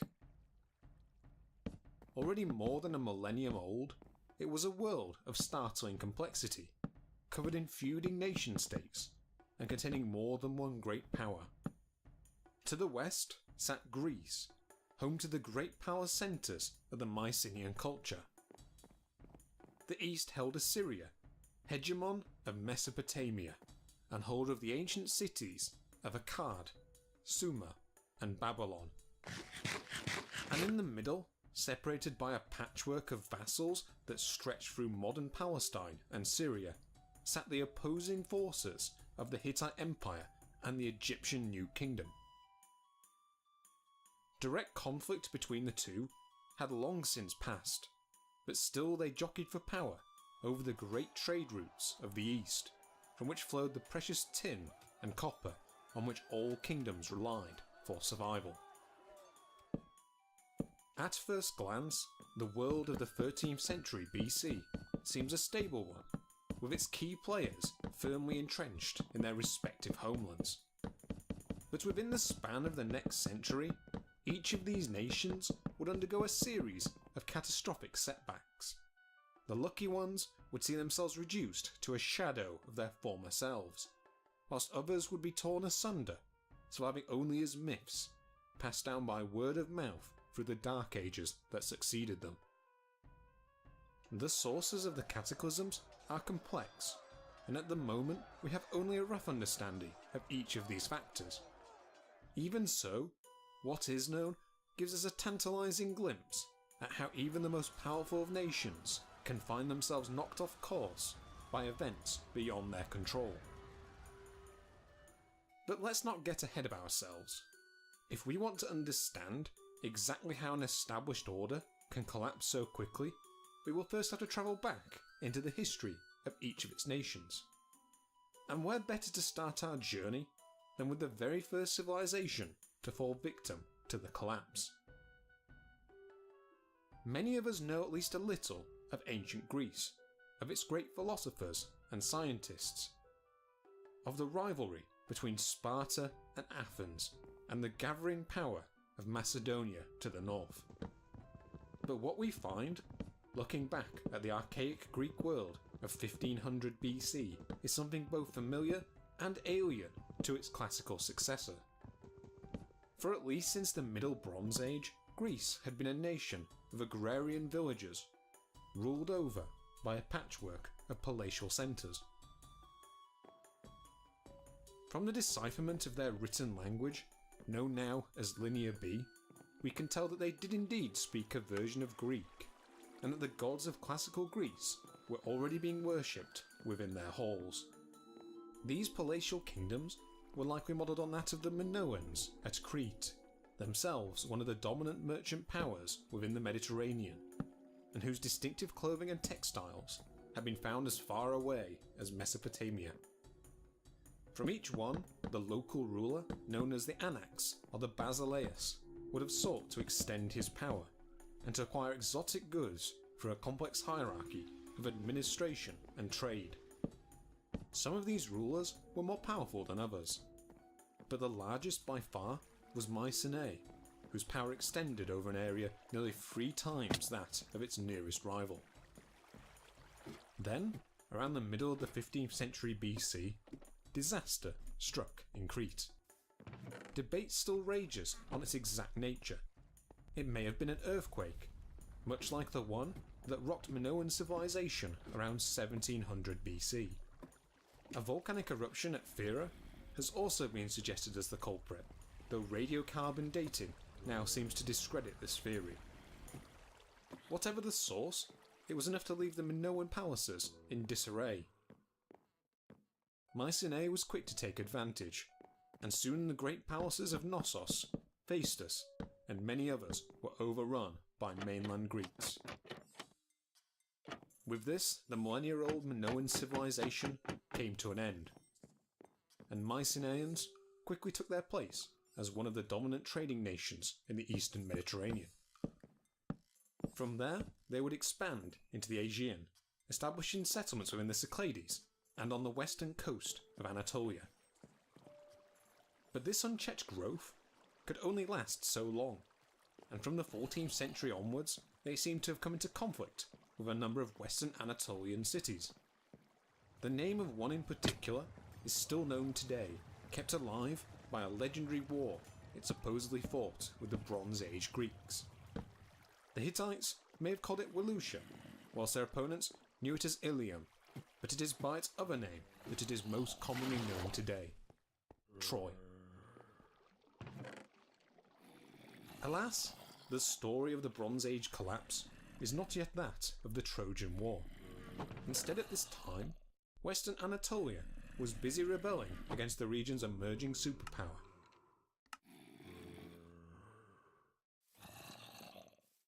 Founded somewhere between the early 17th and 16th century BC, the Hittites were not the first people to rule in Anatolia, but they were by far the most successful.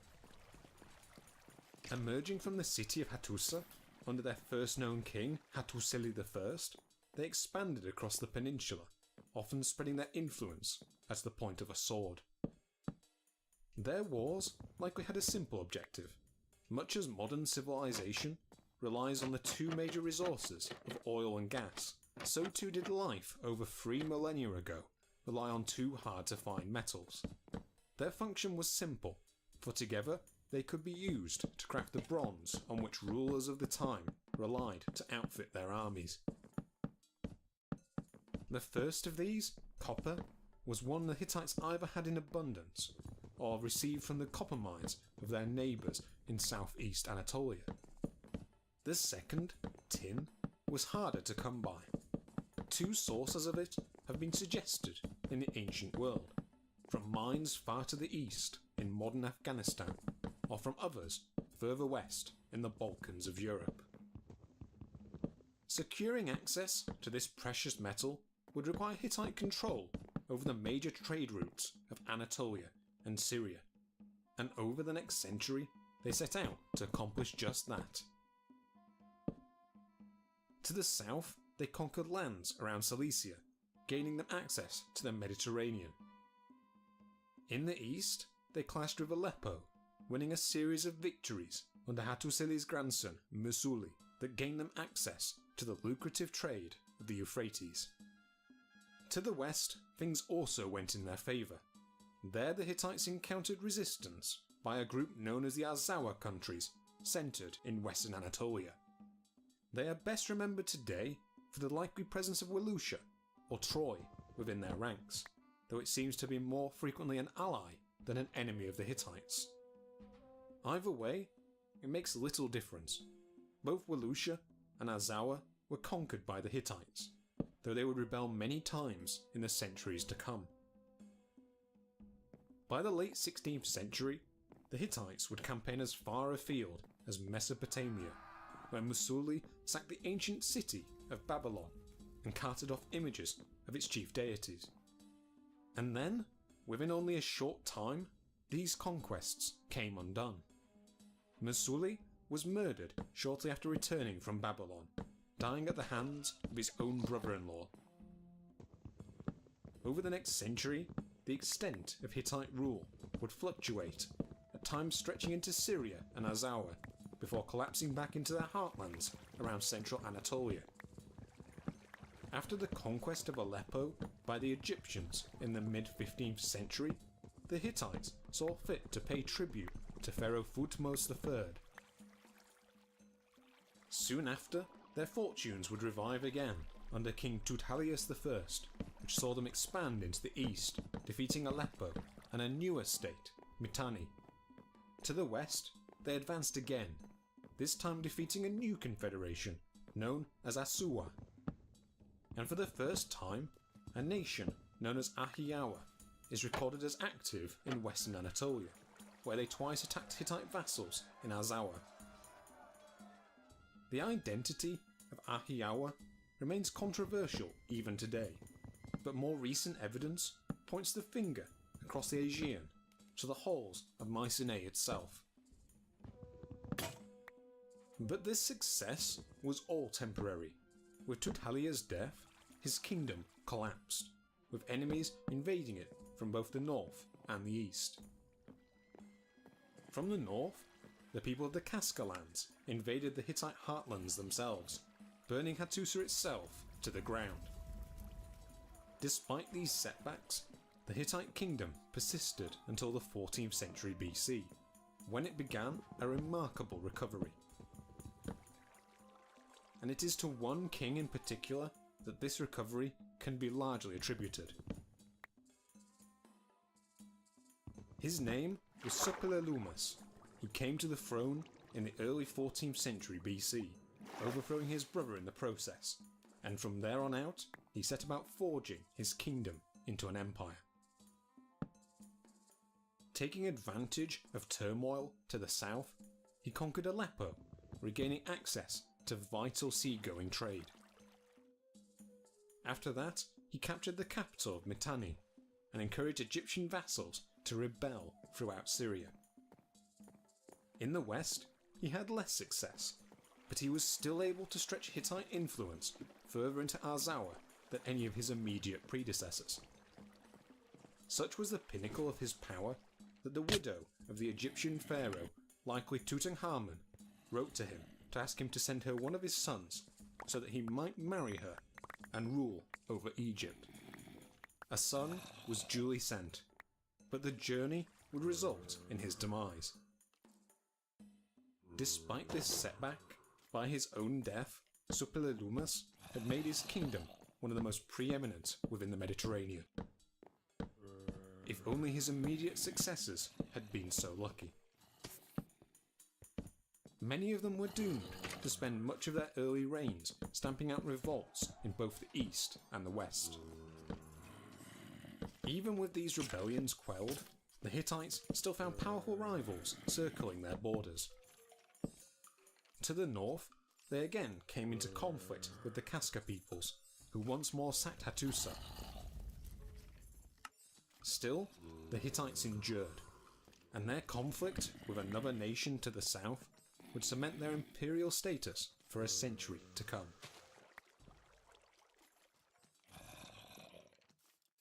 That rival was a powerful one indeed. For more than 15 centuries, Egypt had been one of the world's preeminent powers.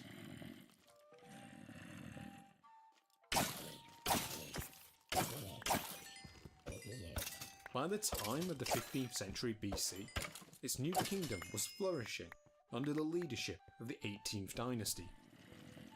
Its ships plied the seas of the eastern Mediterranean, where it traded with the Minoans for clothing and weapons, with the people of the Sinai for copper and turquoise, and even as far as Azawa and further south in the land of Punt.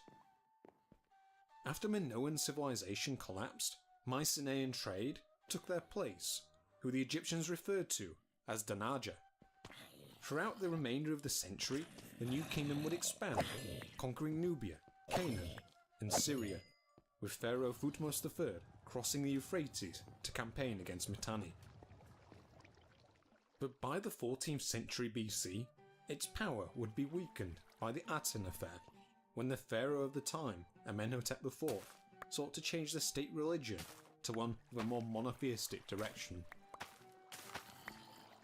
Renaming himself Akhenaten, he introduced a system of worship centered around the sun disk, or the Aten.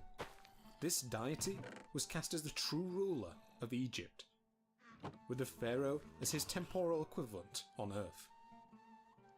Akhenaten likely made the move to burnish his own power, and to weaken that of the priest classes of Egypt. The result he achieved was rebellions, both in Nubia and Syria. The Hittites were all too quick to take advantage. Upon his death, Aten worship was abandoned by his son and successor, Tutankhamun, along with a new city he built on the east bank of the Nile. Tutankhamun did not reign for long.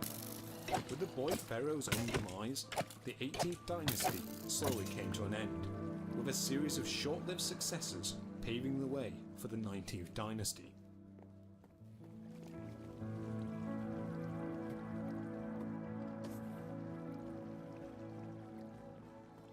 Under this new leadership, the Egyptians would soon revive their status as hegemon of the Mediterranean. Under Seti I, they took control of Egypt's vast mineral wealth, including copper and tin in the Sinai, and gold in Nubia. Slowly, Seti's forces moved back into Canaan and Syria, wresting the city of Kadesh from the Hittites, which he and his son Ramses entered in triumph. But the occupation didn't last. The Hittites regrouped, and they soon took back the city and much of northern Syria. From then on, an uneasy peace descended. The Hittites kept control of the city, while Seti returned to Egypt to deal with rebellion in Nubia. But the tensions between the two sides couldn't remain bottled up forever. In the 4th year of the reign of Seti's successor, Ramses II, they finally boiled over. The result was one of the most well-documented battles of the ancient world, the Battle of Kadesh. The battle took place outside the gates of the city. Here, Hittite scouts supposedly leaked a false position to their opponents, lulling them into an ambush. Our main source for the events of the battle itself come from Egyptian inscriptions, which claim that over 50,000 men were deployed between the two forces, along with over 5,000 chariots, the most ever deployed in a single battle. Its exact outcome was uncertain. The Egyptian inscriptions report a victory for their side, but their claims were mocked in a letter to Ramses himself by the later Hittite king Hattusilus III. Ultimately, neither side seems to have suffered a clear defeat. The Hittites withdrew, but the Egyptians failed to take the city. The two sides would jostle for advantage for the better part of the next 2 decades, until a succession war amongst the Hittites compelled them to make terms. The Silver Treaty was finally signed in year 21 of Ramses' reign, and it may even have been sealed with a form of royal marriage.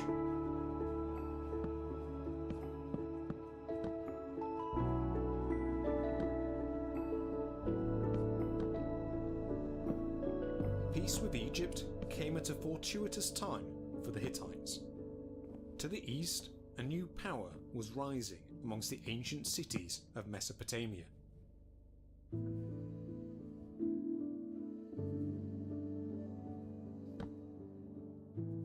Existing perhaps as early as the 25th century BC, Assyria had been the seat of its own empire in the late 3rd millennium BC, and for more than 1,000 years it had remained a strong regional power.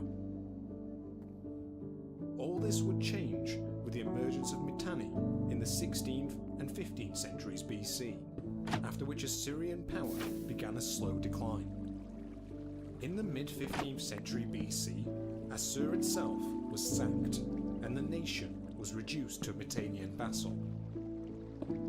This state of affairs remained until the mid-14th century, when unrest amongst a pro-Assyrian faction within the Mitanni royal court allowed King Erid-Adad to throw off their influence once and for all.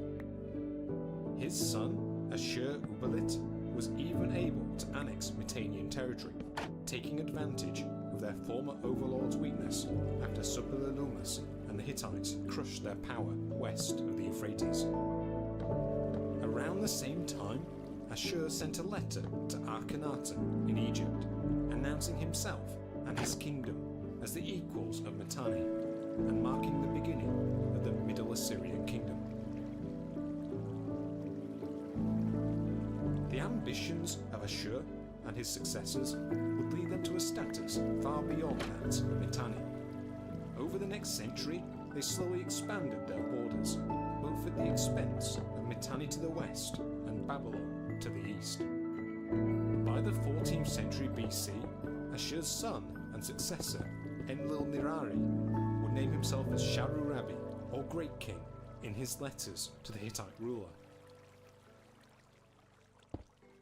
His great-grandson, Shalmaneser I, would go one further, defeating a combined force of Hittites, Mitannians, and their allies in the middle of the 13th century BC.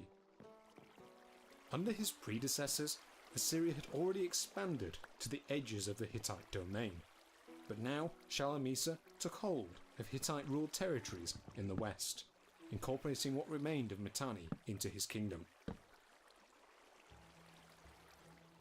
Not finished, he dealt his enemies a further blow, taking control of the copper mines at Isuwa, on which the Hittites relied so heavily to make their precious bronze. Hittite woes were far from over. For the rest of the century, Assyria continued to press them, expanding their lands westward into Syria. The Hittites responded as best they could, fomenting a marriage alliance with Amurru in coastal Syria, with the overall aim of restricting Assyrian access to Mediterranean trade. Under King Tudhalius IV, they would also invade Cyprus, known for its rich copper supplies. Alas, their efforts came to naught.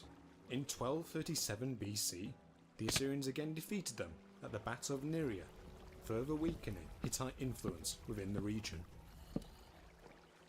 Led now by Shalamis' son, Tukulti-Nuerta, the Assyrians turned their gaze eastward, finally placing their own king on the throne of Babylon. After this, Tukulti would assume the ancient title of the Akkadian Empire, naming himself king of both Sumer and Akkad. Eventually, he would go even further, assuming a title made famous by the Persian kings of more than half a millennium later.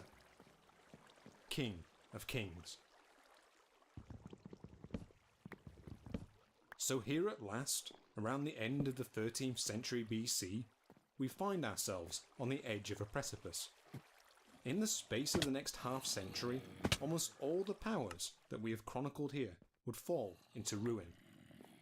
For much of human history, the reasons behind this collapse would remain unclear.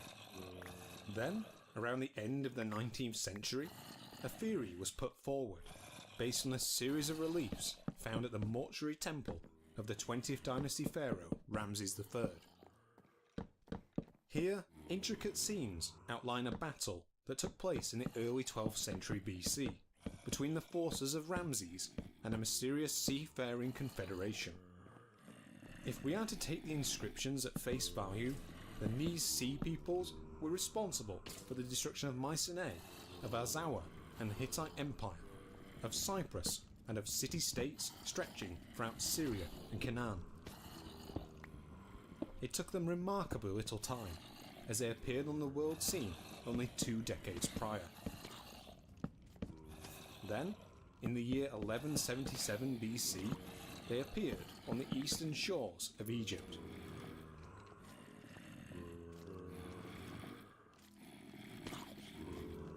In the inscriptions at Medinet Habu, they are depicted as a diverse group, wearing different forms of dress and speaking many languages.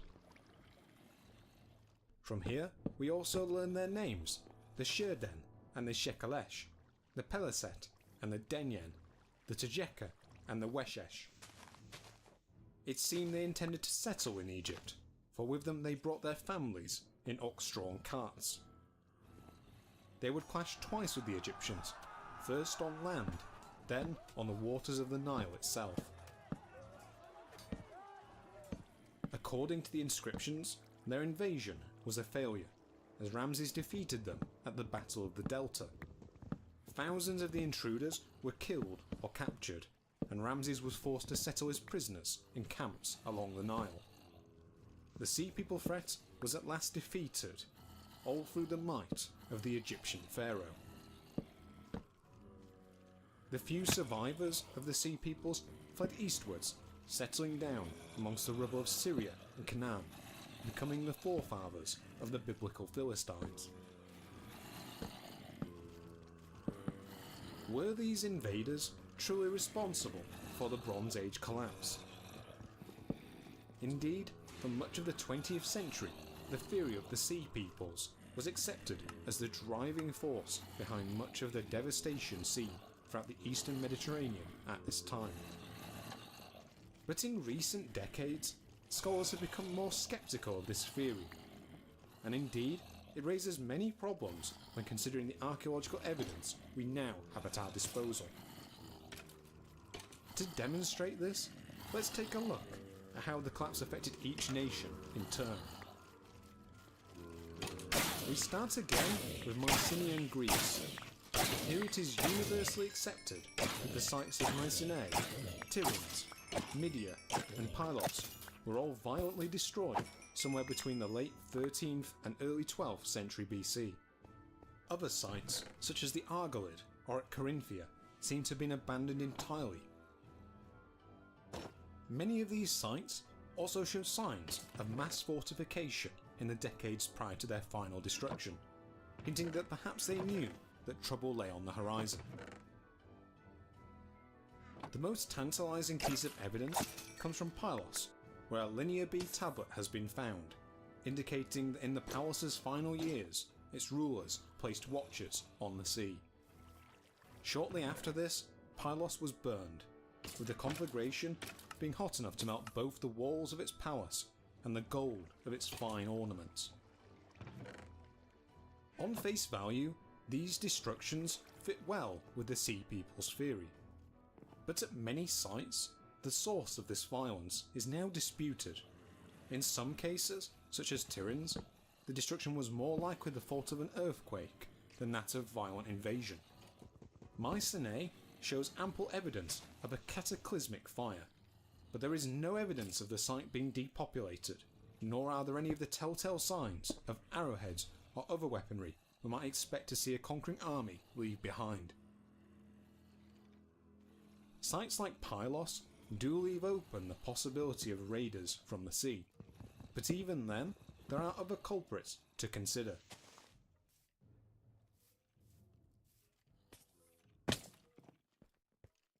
The Greeks of the classical era would place the blame squarely at the feet of another group, the Dorians, who supposedly migrated into Greece from lands further to the north.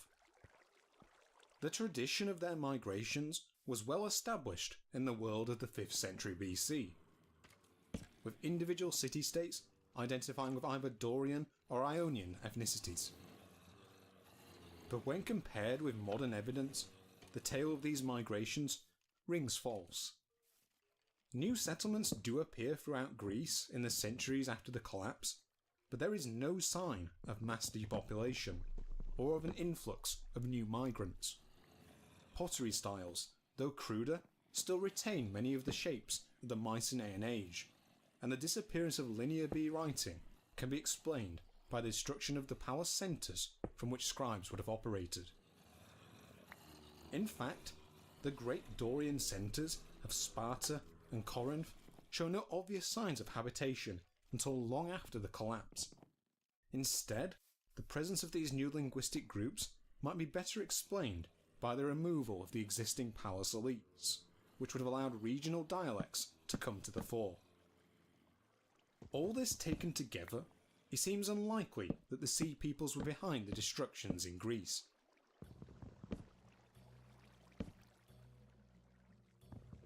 So what about the rest? Let us turn our attention to Anatolia, where the Hittites were struggling to retain their empire. Here we again see many cities destroyed around the beginning of the 12th century BC. In western Anatolia, there are clear signs of destruction at Troy, with a destruction layer being datable to around 1180 BC. Hattusa itself was burned somewhere around 1200 BC, after which time it was abandoned along with many other central Anatolian sites. With their destruction, the Hittite Empire came to an end, never to rise again. But were the Sea Peoples behind their demise? If we discount Troy, there is no evidence of widespread destruction in western Anatolia, the coasts of which the Sea Peoples may have sailed past on their route to Syria and Egypt. Here the majority of the cities simply seem to have been abandoned, with little to no signs of violence. And if we stop to consider the destruction in central Anatolia, the picture becomes even less clear. Firstly, if the Sea Peoples were indeed seafarers by nature, then what were they doing here, high in the mountains and valleys of central Anatolia? And how then would they have had the siege capabilities to overcome the fortifications of Hattusa? For many archaeologists, the answer is simple. They didn't. Instead, the finger of suspicion points elsewhere, to the many enemies the Hittites have been slowly collecting over the previous centuries. The leading candidates are the Casca peoples, who, as we remember, sacked Hattusa only 100 years prior. But how was it that the Hittites found themselves so vulnerable to collapse? Their heartlands had been invaded many times in the centuries before, yet this time their kingdom seems to have simply collapsed into oblivion.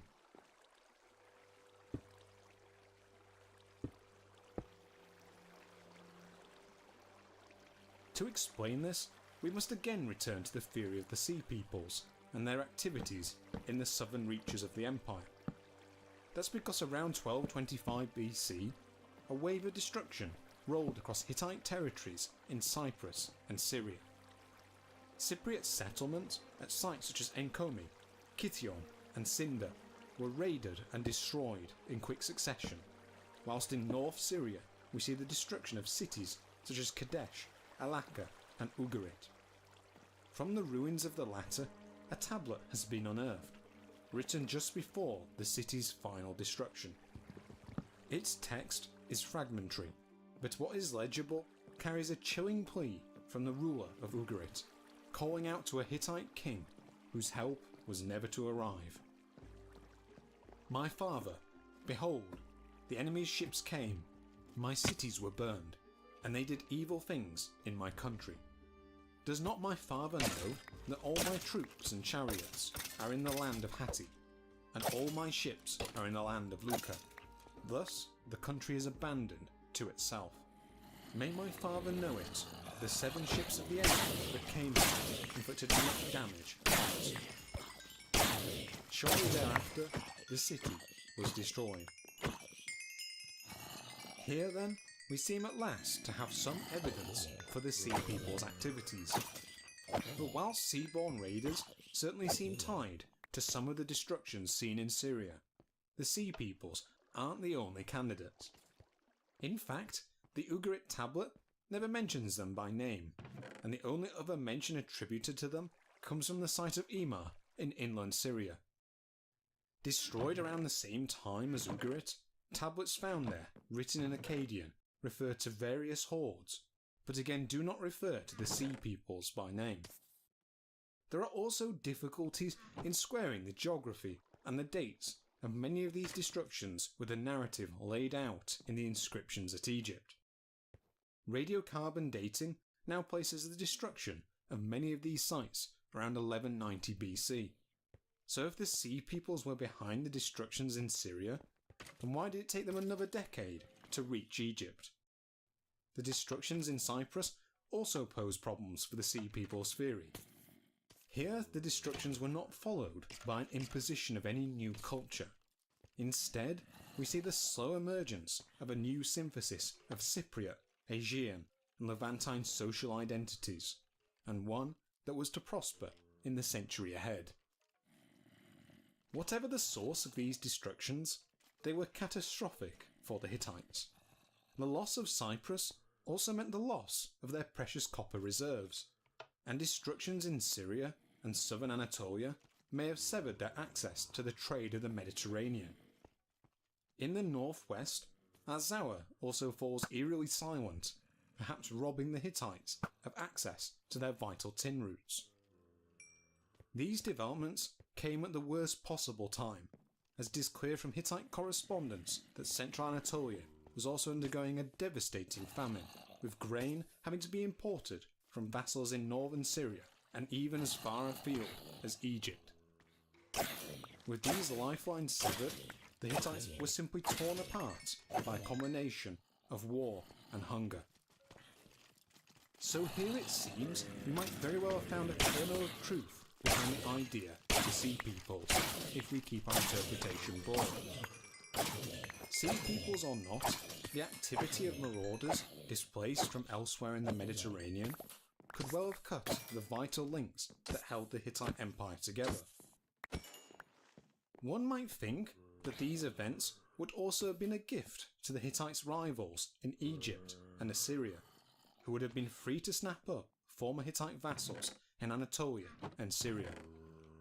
But at the time, both were far too busy with their own set of problems, which were substantial enough to deny their advance into the former Hittite world for the foreseeable future.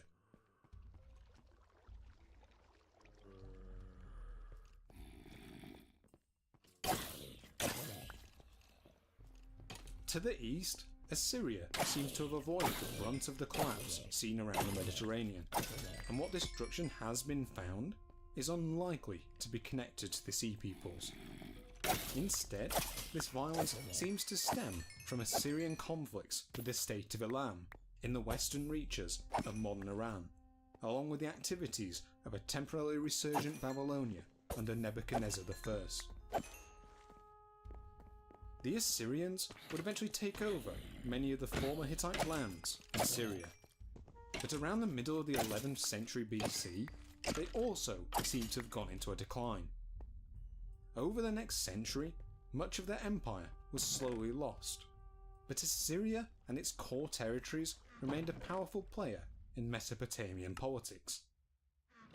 But by the late 10th century BC, its fortunes would turn again, and over the next 300 years, it expanded until it formed the Neo-Assyrian Empire, the largest state the world had yet known.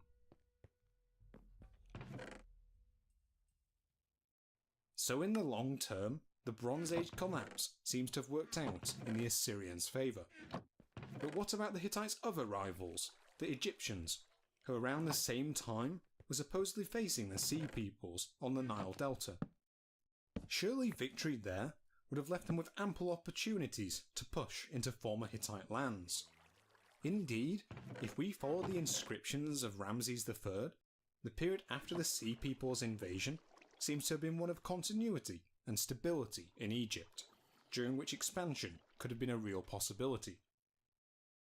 But we now know that many of the monuments constructed by Ramses III act to mask larger problems in Egypt.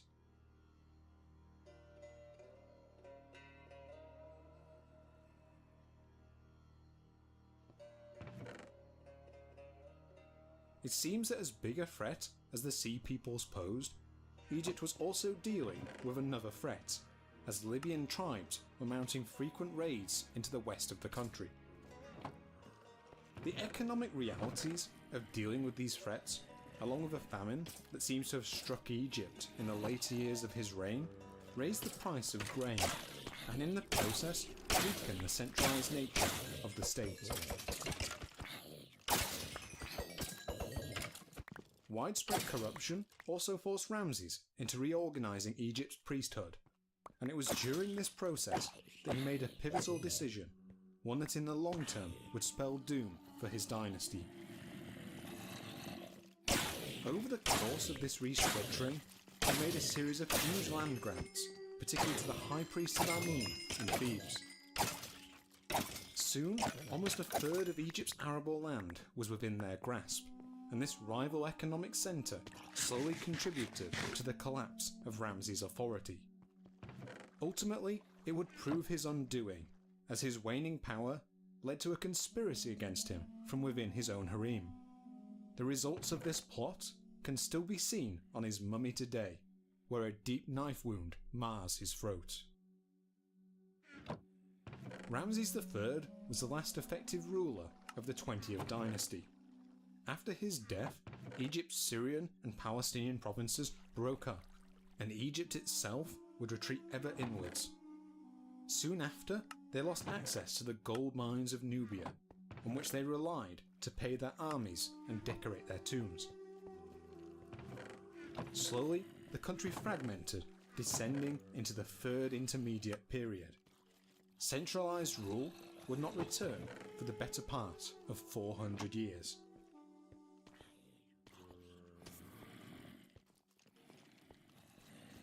With that, the events of the late Bronze Age collapse were over. Beyond them lay a Dark Age, during which mass migration would change the shape of the Mediterranean. The Philistines settled down in the Levant, where the Phoenicians would also emerge from the 12th century BC onwards. In Syria and Anatolia, various Neo-Hittite kingdoms would cling on, whilst Lydia slowly expanded to cover most of Asia Minor. And of activities in Greece, we know comparatively little. Writing would not reappear there until the 8th century BC, and by then, the events of the collapse had been heavily edited by generations of oral retellings, transforming them into the stories of the Iliad and the Odyssey. So who really were the Sea Peoples? We've seen plentiful evidence of destruction and raids throughout the eastern Mediterranean. But can we say for certain that they were behind them? Alas, we lack the evidence to definitively tie the peoples that appear in the reliefs at Medinet Habu to the destructions that lie behind the Bronze Age collapse.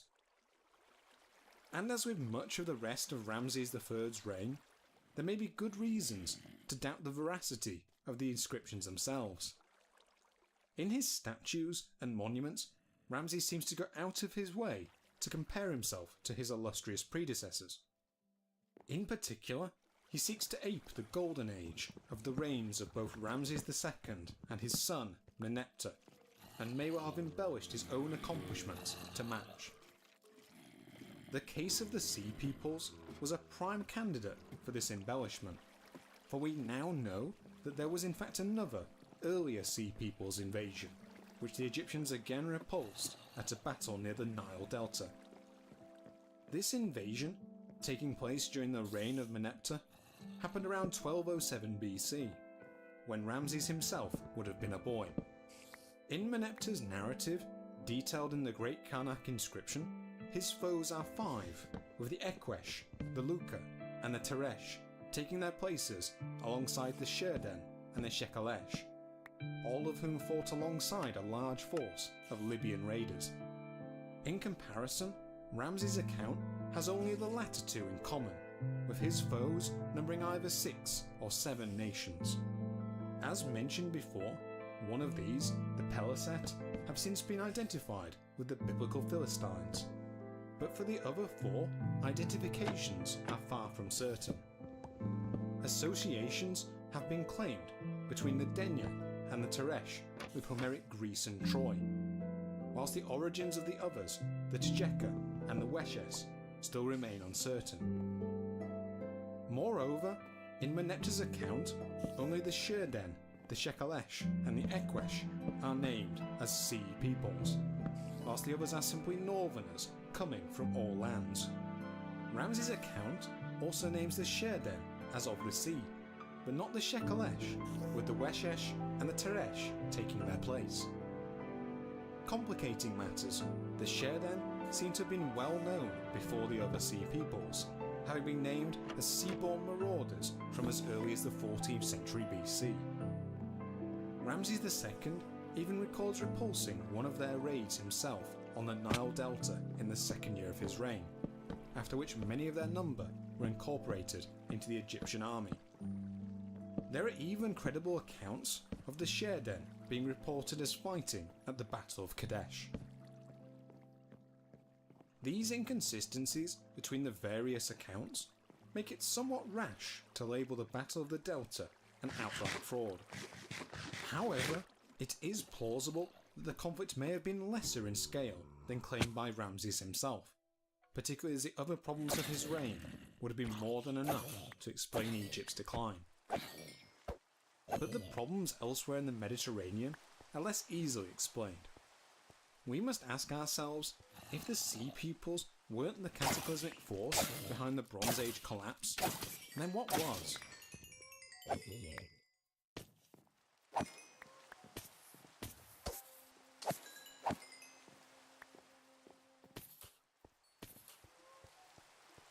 Many theories have come and gone over the decades, and recently many archaeologists have gravitated towards theories of drought and climate change. As mentioned earlier, a major drought was certainly raging in Anatolia around the time of the Hittites' destruction, and pollen analysis from Cyprus now seems to indicate that conditions there were much drier than normal around the time of the collapse. Sediment analysis at sites across the Mediterranean also seem to confirm the idea of a general drought in the late 13th century BC, which in turn could explain the appearance of new groups of raiders and refugees. Drought might also explain the apparent abandonment of settlements throughout western Anatolia, or the isolated violence at cities such as Tel Hazor at Canaan, or Mycenae itself in Greece. Here scholars have theorised that the destructions may be the result of peasant rebellions, as in both places palace areas associated with grain storage seem to have taken the brunt of the damage. Climate change certainly seems a compelling factor, but there are sites at which other elements seem to have been at work. Some display clear signs of generalized destruction, whilst others have clear evidence of arrowheads and weaponry within their destruction layers. In the case of the former, many archaeologists have now proposed that earthquakes were the cause of much of the devastation. Indeed, there are examples of misaligned walls and falling masonry to be found all over the Mediterranean, with damage being visible at cities such as Mycenae, Tiryns, Mydia, Pylos, Troy, Hattusa, Ugarit, Megiddo, and many others. In fact, it now seems that the period of the Bronze Age collapse was correlated with an unusually large amount of seismic activity within the Mediterranean, with the rate of earthquakes only diminishing further into the 12th century BC. These earthquakes would have inflicted severe damage on the cities and palaces of the Bronze Age world. But this destruction doesn't seem to stretch quite far enough to explain the collapse itself. In most of the cities listed, damage was swiftly patched, and only a few, such as Tiryns in Greece and Tel Hazor in Canaan, seem to have been abandoned immediately thereafter. Certainly, the damage could have made sites more vulnerable to invasion, but in most cases, the final destructions happen years or decades later, long after the worst of the damage would have been repaired. As we conclude our journey through the events of the late Bronze Age collapse, it seems that multiple factors lie behind its events. Earthquakes, invasions, climate change, and trade route collapse. From the evidence available to us, it seems that no one of these is solely responsible, and that more and more the events of the collapse can only be explained by a combination of them all. Any guess at an exact timeline remains speculative, but it is not unreasonable to state that the true story of the collapse may have looked a little like this. Late in the 13th century BC, an extended wave of drought rolls across the Bronze Age Mediterranean, leading to crop failure and starvation, which in turn sparked local uprisings.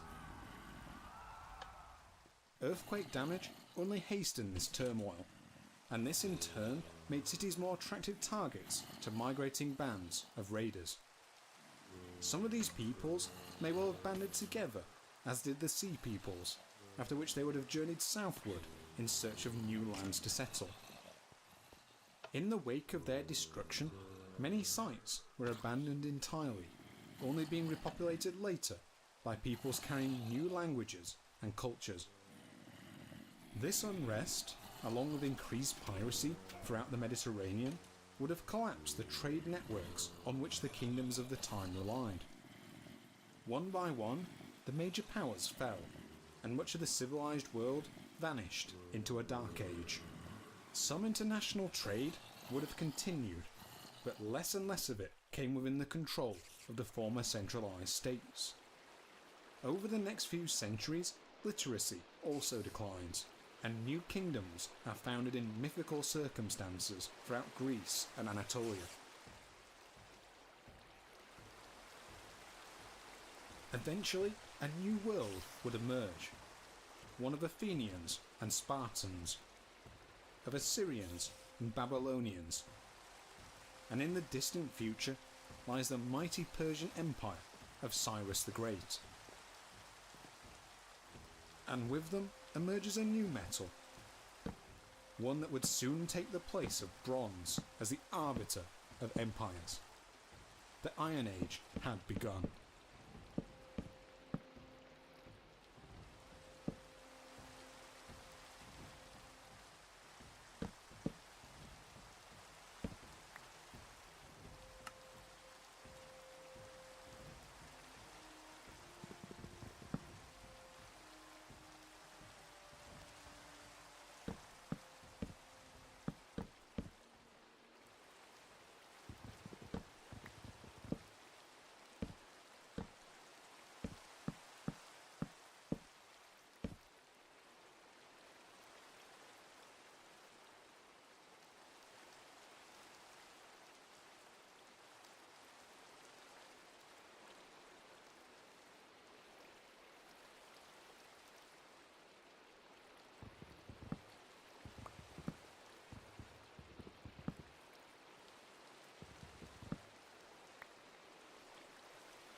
This is an ohm. Now, don't let the eyes or its titanic size fool you. They're friendly. At least, as long.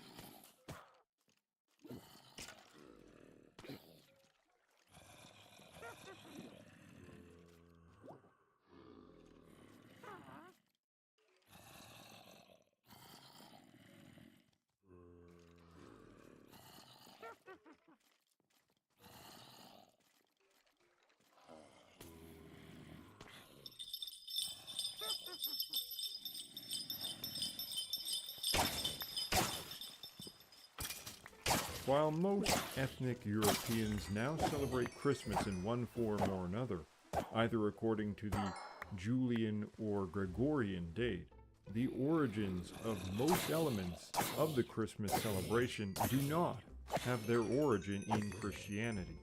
Flying reindeer and elves are hardly Christian after all, but even the date may not be of Christian origin. While we should be aware that much related to modern Christmas was carefully crafted and marketed within the modern era in order to create a more secular and increasingly commercialized event, there most certainly were celebrations held around midwinter throughout Europe, long before the Christian religion existed, in a time when European peoples worshipped their own gods and held their own myths and histories and the celebrations that accompanied them. We are going to take a look at some of these traditions, from the frigid temperatures of Novgorod, Russia, to the Western Isles of Scotland. We will unwrap clues that may just gift us with greater insight into the customs of our ancient past and our Christmas before Christ.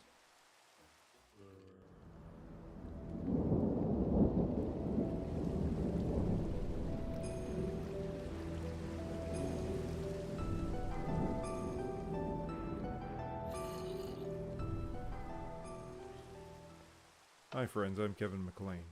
If you'd like to support the channel and be part of a great community, come join me on my Patreon channel. You can also support me through PayPal. Much thanks to all of my supporters. Before delving into the myths of various European customs around Christmas time, it should be noted that the dating of Christmas was not the dating as held in the ancient or medieval past.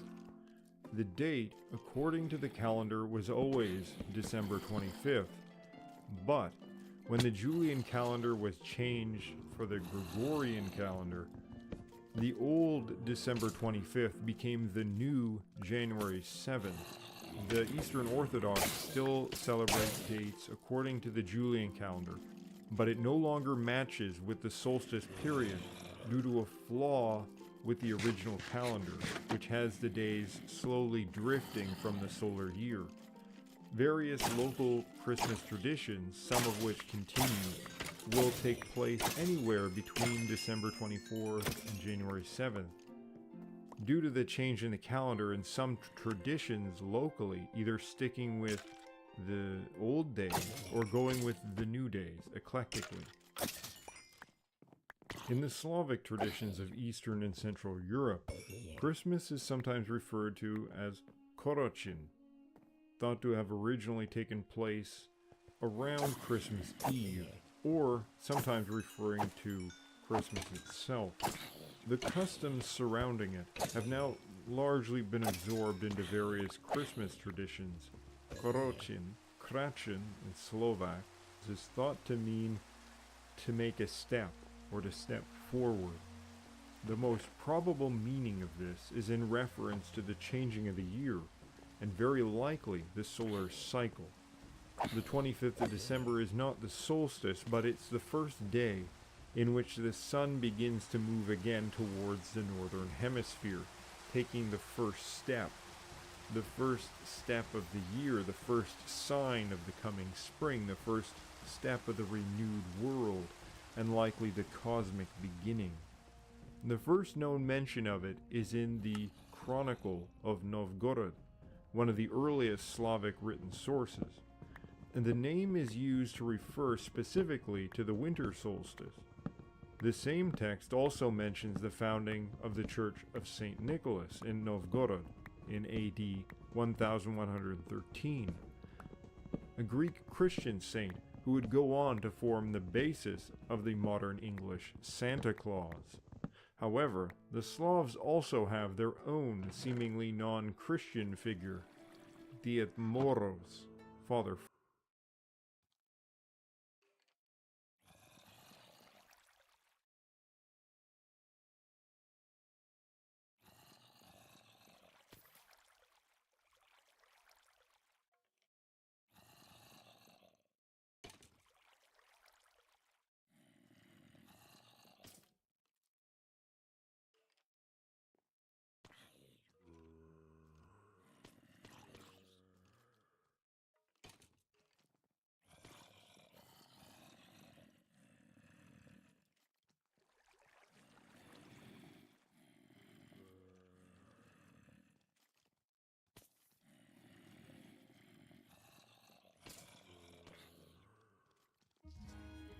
I'm going to cut to the chase. Fully understanding Slavic pre-Christian paganism is impossible with the evidence that has survived. Early Slavs did not have a writing system, and so there are no surviving sources from them that could tell us about their beliefs. Even once the Slavs started to write, usually due to their adoption of Christianity, they did not create any amalgamations of older stories or poems that would give us a greater understanding of pre-Christian Slavic mythology and beliefs. There are no surviving Slavic epic poems like Beowulf, no poetic and prose Eddas like those about Norse mythology, and certainly there are no grand descriptions of Slavic gods and goddesses like those of ancient Rome or Greece. The study of Slavic paganism thus has to almost solely rely on short snippets of written evidence about Slavic pagan beliefs that have survived in external Christian and Muslim writings about the Slavs, or in later Slavic Christian writings that scolded nestled between the eastern shores of the Mediterranean Sea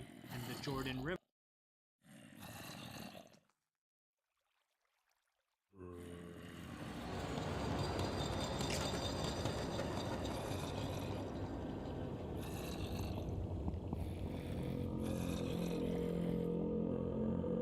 No sound, because sound. It must have been.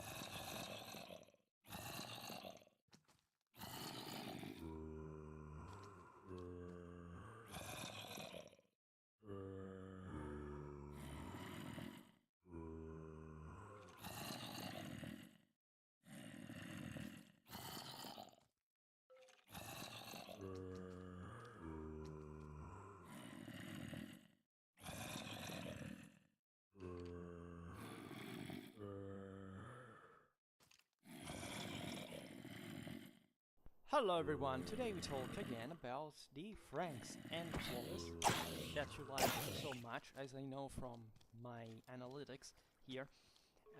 It's always a pleasure to talk about Merovingian. When we think of Italy in antiquity, we invariably think of the Romans, the people needing no explanation, who grew to dominate not only this peninsula, jutting out into the water of the Mediterranean. Constantinople.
who followed a life.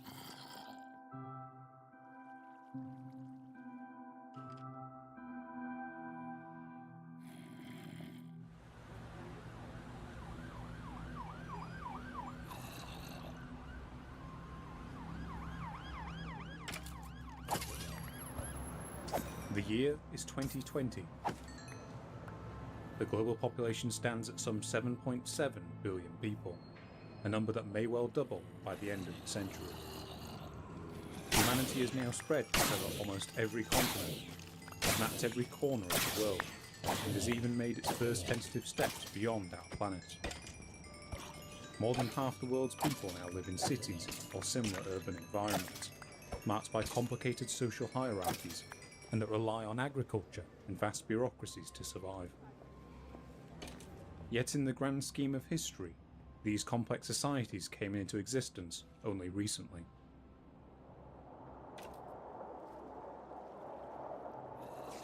At the peak of the last ice age, just some 20,000 years ago, the global population was perhaps as low as just 2 million people, less than 0.1% of what it is now. Human societies consisted of widely dispersed bands of hunter-gatherers, who followed a lifestyle that had not changed greatly since the appearance of recognisably modern humans some 30,000 years ago. Then, the world's population exploded. First, people began to settle in one place, then to farm crops and animals. Villages appeared, followed by towns and eventually cities. The first temples were erected, and soon after came the first elites of humanity. Eventually societies grew so complicated that whole new types of administration were required to keep them going, along with new forms of record keeping and correspondence. The result of all this was civilization, and over the last 5,000 years, it has come to shape the lives of almost every human on the planet.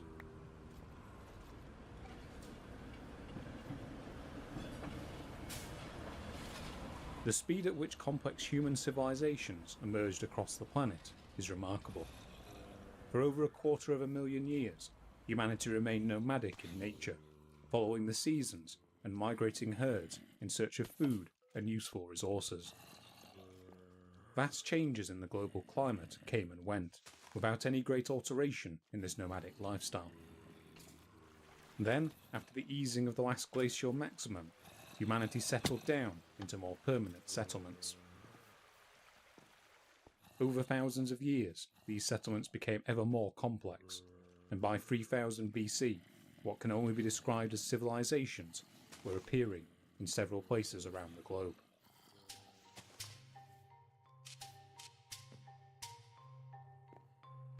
So how did these civilizations emerge? What was it that drove mankind away from the hunter-gatherer lifestyle? Was it the result of the many changes the Earth's climate has seen since the end of the last ice age, which would have forced human societies to change the way they functioned simply to survive? Alternatively, did something change about humanity as a whole, which led them to the rapid adoption of agriculture and eventually the development of urban societies? The exact answer to many of these questions are still being debated by archaeologists. Despite this, it now seems that we can chart many of the major developments that led to the blueprints of the civilization that we see today. And over the course of this 3-episode series, we will do exactly that. We'll begin by examining the slow transition from late hunter-gatherers to societies wholly dependent on agriculture for survival. We'll chart the emergence of ever larger settlements and ritual centres, along with the at times macabre practices that accompanied them. Finally, we'll take a look at the factors that led to the emergence of the world's first city, which contained the basic blueprint for all others to come. Before we can do any of this, however, we need to define what we actually mean when we say civilization. Perhaps the easiest way of defining a civilization would be an organised political state, one that is characterised by dense urban environments and that relies on agriculture to feed its populace. Other criteria we can cite as required for civilization might include a visible social hierarchy, monumental building patterns, and the presence of administrative tools such as writing and literacy. When we try to apply these criteria to archaeology, however, and define exactly when these civilizations first emerged, we run into problems. That's because whilst many of these features are present within the societies that appeared in the millennia after the last ice age, often they are present in varying degrees of development. Some of these features, such as living in a settlement one year round, or harvesting the seeds of wild grains and grasses, appear relatively early in the picture, occurring well before the more systematic adoption of agriculture. Others, such as complex social hierarchies, administration, and writing, arrive millennia later, only appearing long after their societies had become reliant on a farming economy and urbanized living. So if we wish to explore the processes that led to recognizable civilizations, where should we begin? According to the current weight of archaeological evidence, complex societies emerged at several locations across the globe, with these centres often being vastly separated by both distance and time. In each area, the appearance of these complex societies was preceded by the adoption of agriculture, which developed independently in at least 6 different areas.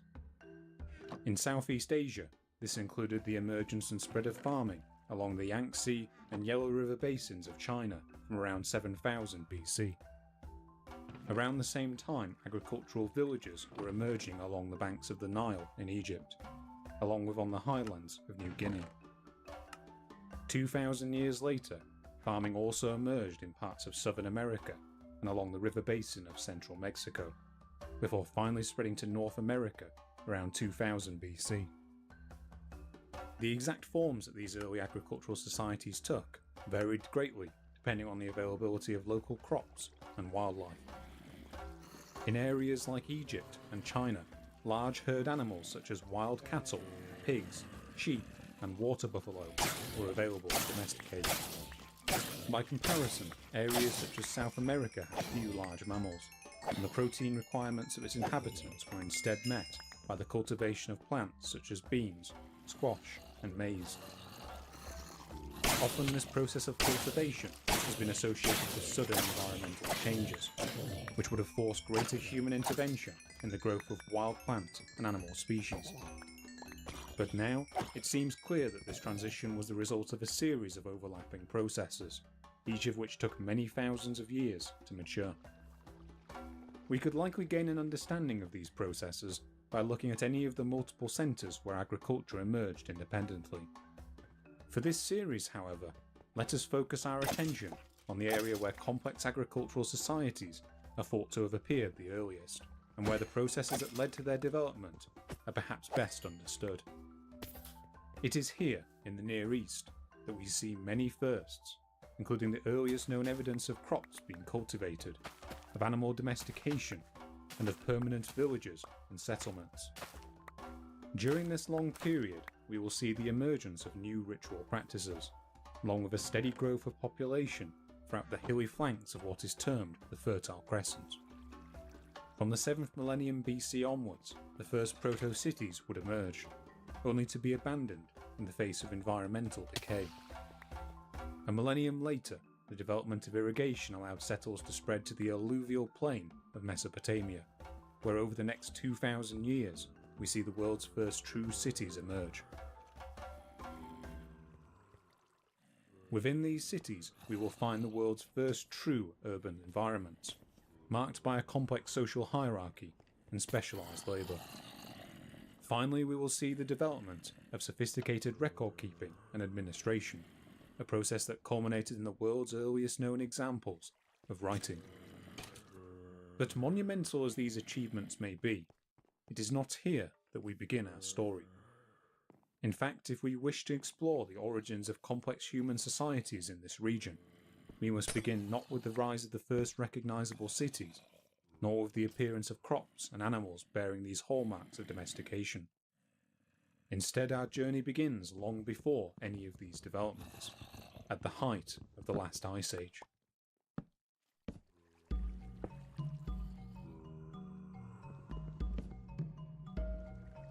The world of the last glacial maximum was very different from the one that we know today.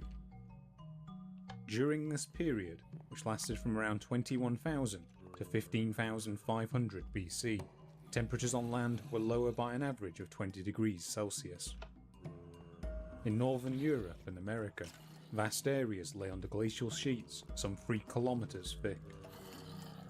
Sea levels were up to 100 feet lower than modern coastlines, and the vast amount of water locked up in glaciers left a world far more arid than it is today. Deserts stretched for far greater distances, whilst tropical rainforests were reduced to small pockets around the equator. In northern Europe, the low-lying plain of Doggerland still connected Britain with the rest of the continent, whilst in southeastern Asia, the single landmass of Sundaland still connected many of the islands of modern Indonesia and Malaysia. By this time, anatomically modern humans could be found throughout every continent of the Old World, and may already have reached Northern America by the land bridge Beringia. For most of the inhabitants of Eurasia and Africa, life continued to follow a hunter-gatherer blueprint that had been familiar for much of human existence. Most peoples would still have followed a largely nomadic lifestyle, living in seasonal campsites consisting of simple dwellings and huts. In addition to hunting the larger mammals and megafauna of the period, these groups would also have exploited smaller prey, such as fish, reptiles, and shellfish. This diet would also have been periodically supplemented by the gathering of simple plant foodstuffs, such as nuts, berries, tubers, and occasionally the seeds of wild grasses. This time period, known as the Paleolithic or Old Stone Age, would have been home to human societies similar to those of the last 50,000 years. But if we look a little closer at these communities and consider wider social and technological trends, we find that hunter-gatherer life had already been increasing in complexity for some time. Since around 40,000 BC, a culture known as the Aurignacian had been developing throughout much of Europe and the Levant. In addition to long-established plate tools, this period is marked by the appearance of more refined implements, including carefully shaped hand axes, scrapers, and a range of specialised stone blades made from flint.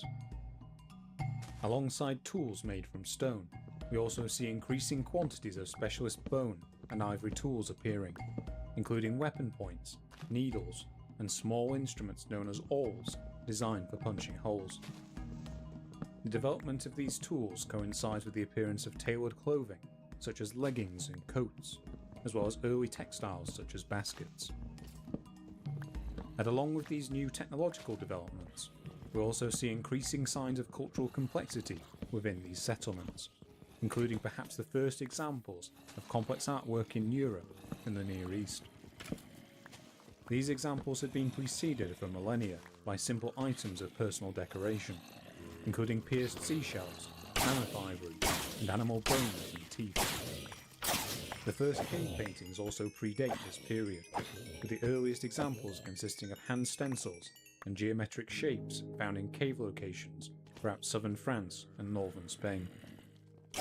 From around 35,000 years ago, however, this seems to have changed. At places such as Chauvet Cave in southeastern France, we see complex depictions of predators and herbivores engaged in hunting and grazing behaviour, including animals such as lions, bears, hyena, rhinos, horses, and bison. A carved image of a horse decorated with a coloured pigment known as red ochre has similarly been unearthed at Hyanim Cave in the Levant. These painted works are complemented by the appearance of carved animal and Venus figures throughout much of Europe. Many of these figures display exaggerated female characteristics, including prominent breasts and hips, which archaeologists have associated with motifs of fertility and childhood. So by the time we reach the peak of the last glacial maximum, around 21,000 BC, it is clear that the cultural and technological complexity of hunter-gatherer societies was increasing. Over the next 10 millennia, these societies would be subjected to a series of dramatic environmental changes. First, we have the easing of the glacial conditions around 18,000 BC, which saw temperatures and sea levels slowly rise. Around 11,000 BC, this process was suddenly interrupted by another drop in global temperatures. Glacial conditions returned across much of Europe and North America, where they would persist for another millennium. At the end of this period, global temperatures would rise once more. By 9000 BC, summer temperatures were comparative to those of today. Still, it would take many millennia for the glaciers to melt, with global sea levels only reaching their current positions around 3000 BC. Many earlier theories held that the increased complexity of human societies came about directly as the result of these environmental changes. Specifically, it has been argued that the sudden return to glacial conditions during the Younger Dryas would have forced hunter-gatherers in the Near East to intervene more actively in the management of their environment in order to acquire food. This intervention came to focus on the exploitation of the wild grasses and animal life of the fertile lands of southwestern Asia, the former of which humans were already beginning to exploit in the Levant. Since the midpoint of the 20th century, however, evidence has increasingly emerged that these processes began long before the onset of the Younger Dryas, and that the adoption of farming was neither certain nor irreversible. So what do we mean when we say farming? A simple definition might be the deliberate management of plants and animals for human food production. This production occurs in an artificial environment, with domesticated animals and crops being kept separate from their wild equivalents. In this environment, reproductive decisions are carefully controlled, with the end goal of breeding animals with human preferred traits. This sort of description works when considering the developed agricultural systems that appeared in the Near East from around 9000 BC, when more modern forms of crops and animals emerged. But when we try to extend this definition to earlier agricultural efforts, the picture becomes less clear. That's because instead of there being a sudden changeover from hunting and gathering to farming, it seems that agriculture took many millennia to develop. During this time, a gradient in farming behaviour would have existed, ranging from simple gathering and cultivation of wild plants at hunter-gatherer camps in order to supplement their diets, to the more methodical exploitation of crops and animals observed at early farming settlements. It also increasingly seems that these two settlement types would have shared many common traits. Despite their more permanent nature, early farming communities would still have relied on hunting for their main supply of meat, and there is evidence that people in many of these societies continued to hunt long after the appearance of domestic animals. For their part, later hunter-gatherers often remained in one settlement for long periods of time, and in recent decades evidence has emerged of these communities processing grain and cereals into simple foodstuffs normally associated with the adoption of agriculture. So if we want to understand the overlap between these early societies, and how they eventually came to rely entirely on farming for survival, we need to understand two core processes. The first of these is domestication, the process by which wild animals and plants are slowly altered into forms more attractive for human food production. This process is a gradual one, involving slow changes to an animal's physical characteristics over generations of breeding. In the early days of the Neolithic, these interventions were likely unintentional, occurring as a simple byproduct of farmers continuing to manage and eat plants and animals that grew well within their local environments. In a more developed farming economy, however, humans often deliberately intervene in the animal's reproductive decisions, selectively breeding individual animals with more favourable characteristics. For example, the wild ancestors of sheep do not grow long fleeces, but instead gradually shed their hair throughout the year. By selectively breeding the individuals of this wild species with longer hair, humans were gradually able to develop a species with a more recognisable fleece. Similar processes occurred in plants such as wheat and barley, both of which were bred for larger grain size and ease of harvesting.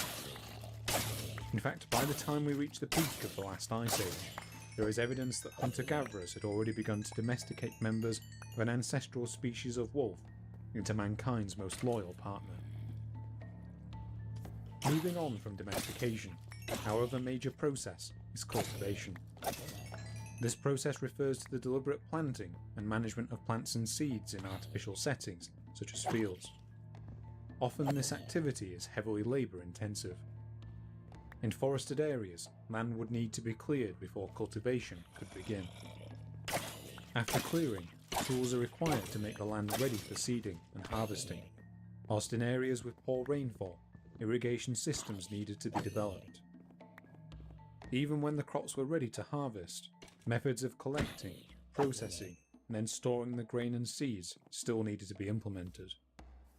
All of these activities required major technical innovations, some of which took many millennia to develop. With these two processes in mind, let us focus our attention on the hunter-gatherer groups in the Near East, right at the peak of the last glacial maximum. Here this time point coincides with the beginning of a period known as the Epipaleolithic. The first part of this period, which dates from roughly 21,000 BC, is associated with the appearance of small stone blades known as microliths amongst local communities. The appearance of these new tools are correlated with an increased range of hunting strategies, with human populations in these regions focusing on more mobile prey such as small mammals and birds. This fast-moving prey would have required precision weaponry with small stone tips, and whilst we currently lack direct evidence, the presence of arrow-shaped microliths hints that the bow may well have been in use by this time. One suggested explanation for this shift in hunting strategy was that the communities in these areas were slowly becoming more sedentary. By staying in place for longer periods, it is argued that these communities would have gradually depleted the supply of larger prey species, such as gazelle and red deer in their local area, and that hunting strategies associated with a range of smaller prey were developed to sustain these more permanent settlements. And in addition to this broader spectrum of prey, there is evidence that these communities were also beginning to supplement their meat intake with a wider range of plant foodstuffs.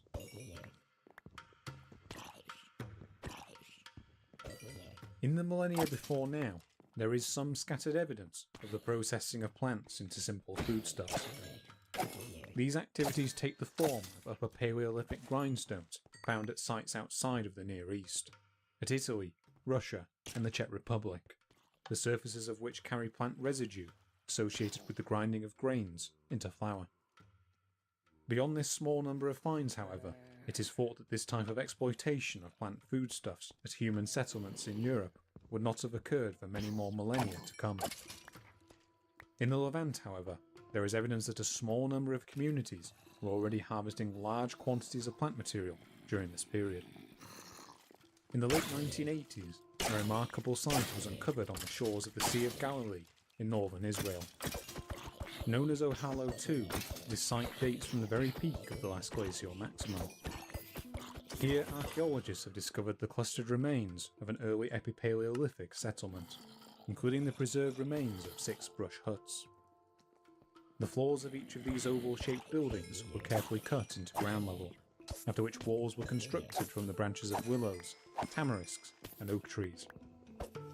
In addition to these huts, a large number of hearths were also found on site, along with a designated area for domestic waste disposal. This highly organised settlement has been carbon dated to around 20,000 BC, and appears to have been occupied on a permanent basis for several successive generations. At the end of this occupation period, each of these dwellings was set alight, sealing their contents within. Shortly thereafter, the water level of the shore rose and covered the settlement. This combination of charring and sedimentation acted to preserve much of the organic material associated with this camp. Such was the state of preservation that one hut still contains recognisable bedding materials, along with a wealth of microliths, animal bones, and a vast assembly of plant material. From these remains, it can be seen that the occupants of Ohalo II exploited a wide range of local prey species, including red deer, hares, foxes, and a variety of seasonal birds. What is more significant, however, is the collection of some 150,000 seeds and fruits that were found deposited within the huts. These seeds included acorns, legumes, and wild cereals such as emmer wheat and barley. In addition to this plant material, stone tools resembling sickles have also been unearthed, along with simple grindstones which bear evidence of having been used to process plant seeds. So we can be reasonably certain that substantial amounts of seeds and cereal grains were being consumed at this site around the beginning of the Epipaleolithic. A number of paleobotanists have even reported the presence of weed species at Ohalo 2 associated with cultivation, hinting that plant species were already being exploited in a systematic manner. But whilst these sickle blades and grinding tools were certainly in use in places like Ohalo 2 and at sites such as Eingev 1 further to the east, there is currently little evidence that their use was common throughout the Levant. Indeed, there seems to be little resemblance between Ohalo 2 and its surrounding communities, which remain small and mobile. Even so, this site still provides us with evidence that groups were beginning to experiment with sedentary living long before plant cultivation became a common way of life. This trend towards permanent settlements continues as we reach the Middle Epipaleolithic. In the Levant, we see large camps appear from around 18,000 BC, where many different groups seem to have congregated on a seasonal basis. This includes sites such as Karaner 4, Nahal Hadira 5, and Azarik 13, where hut structures similar to those found at Ohalo 2 have been unearthed. Each of these sites show evidence of prolonged habitation, with Karaner 4 in particular showing rich assemblages of stone tools, worked bone objects, and red ochre and decorated shell beads. The presence of these shells in particular, at a site some 200 kilometres inland, demonstrates that long-range social exchange mechanisms must have existed between the communities in this area. In addition to this human assemblage, this site also displays a wide variety of faunal remains, indicating that what is now little more than desert would have once sat within the vicinity of a varied set of environments, including open grass steppe, woodland, and expansive wetland areas. In addition to a diet heavy in gazelle and wild cattle known as aurochs, faunal and archaeological remains also show us that these people were increasingly exploiting the wild grasses of this region using early groundstone mortars similar to those seen at Ohalo 2. Indeed, as we reach the later Epipaleolithic, there is evidence that the wider climate in the Near East had become far less arid, and many regions of the Levant would have consisted of overlapping areas of dense forest, open woodland, and largely unforested steppe. These woodlands in particular would have been home to extensive stands of wild cereals and grasses, including the ancestors of modern wheat and rye. And if we skip forward a little, it is amongst these regions that one of the world's most studied early societies can be found.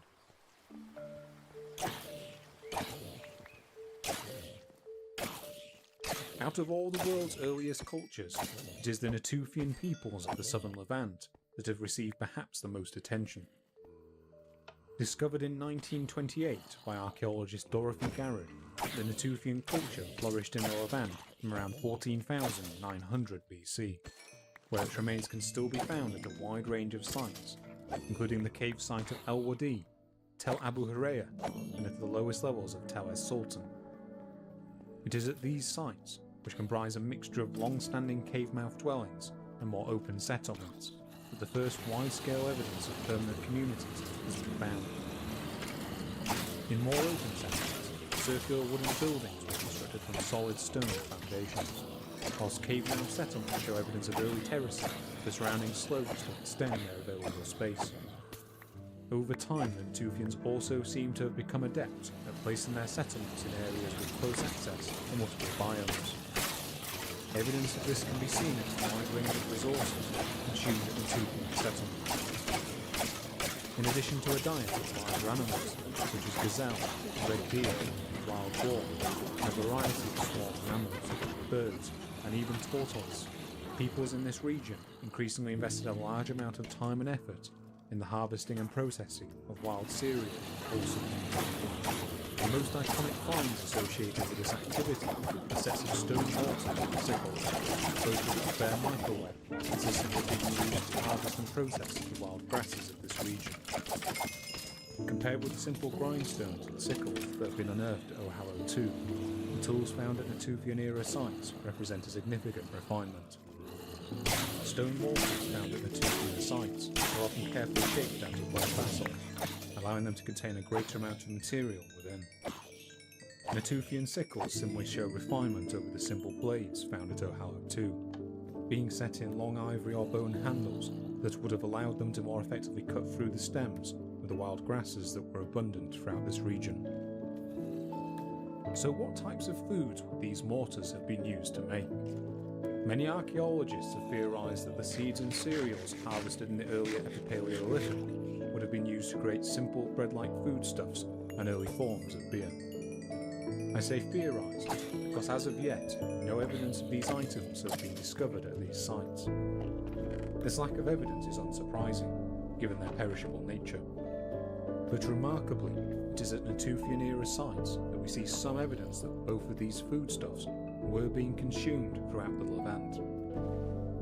At Rakefort Cave near Mount Carmel in Israel, residue from early brewing activity has been found on the surfaces of mortars dug into the limestone floor. Here people appear to have carefully malted grains gathered from the vicinity of the cave, then ground and fermented them within mortars. Evidence of this can be found in the form of starchy residues left behind, that archaeologists have been able to link to local varieties of wild wheat and barley. This fermentation process would have resulted in a form of beer with very low alcohol content, but even so, it represents the earliest known experiment in the making of alcoholic beverages. This brewing activity may also have been associated with a degree of ritual overtones, as shown by the complex burial practices associated with nearby Natufian era graves. The theory has even been posited, most notably by archaeologist Robert Braidwood, that the human thirst for alcoholic beverages and its associated ritual usages may well have provided an additional impetus for the onset of agriculture. So ancient beer residue is one thing, but what about the more solid foodstuffs that these grains would have been used to manufacture? It might seem logical that direct evidence of these items wouldn't have survived, given the vast amount of time since their production. But thanks to carbonisation, even the most perishable material can survive for many thousands of years. This is the case at Shabaikwa 1, a Natufian era campsite in northeastern Jordan.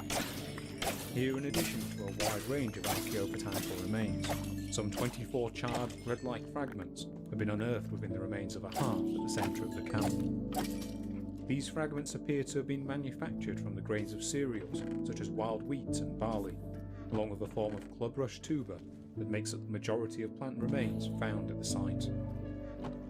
As simple as these early bread-like materials are, their existence already demonstrates that the Natufian peoples were capable of complex food processing behaviours, including cereal dehusking, milling, drying, and baking. In addition to these examples of simple food production, it is in the Natufian era that we see the emergence of previously unknown ritual behaviours. These behaviours are most apparent in the increased emphasis placed on human burials during this period. Frequently graves are found containing decorative elements, such as elaborate clothing and facial coverings, some of which were decorated with pierced seashells. In addition to this, large quantities of bracelets, armlets, and necklaces made of animal teeth and bones have been found within Natufian era burials. The most spectacular example of these burials has been unearthed at the cave site of Hilazon Tashdid in southern Israel. Here, the body of a disabled woman has been found interred within a large burial pit. This woman, who died around the age of 45, was buried alongside a wide range of grave goods, including the shells of over 50 tortoises, the skulls of 2 pine martens, a complete human foot, and a range of body parts from animals such as wild boar, cattle, leopards, and even the wing of a golden eagle. It has been theorised by the site's excavators that this body is that of an early shaman or medicine woman, whose special significance would have required an elaborate burial by her community. Whether or not this is true, it is clear that by the Natufian, people were already placing special emphasis on the burials of certain prominent individuals within their societies. Whilst the Natufian communities in the Levant have received by far the most attention in preceding decades, it is now known that increasingly sedentary hunter-gatherer communities also existed outside of the Levant during the later Epipaleolithic.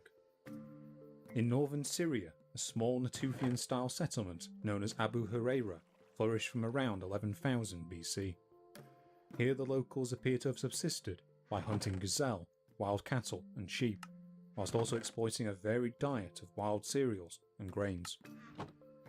Elsewhere in Turkey and Syria, less information is known about the settlement patterns during this period, but we do know of a small number of sites along the Euphrates and Tigris rivers that date from right around the end of the Epipaleolithic.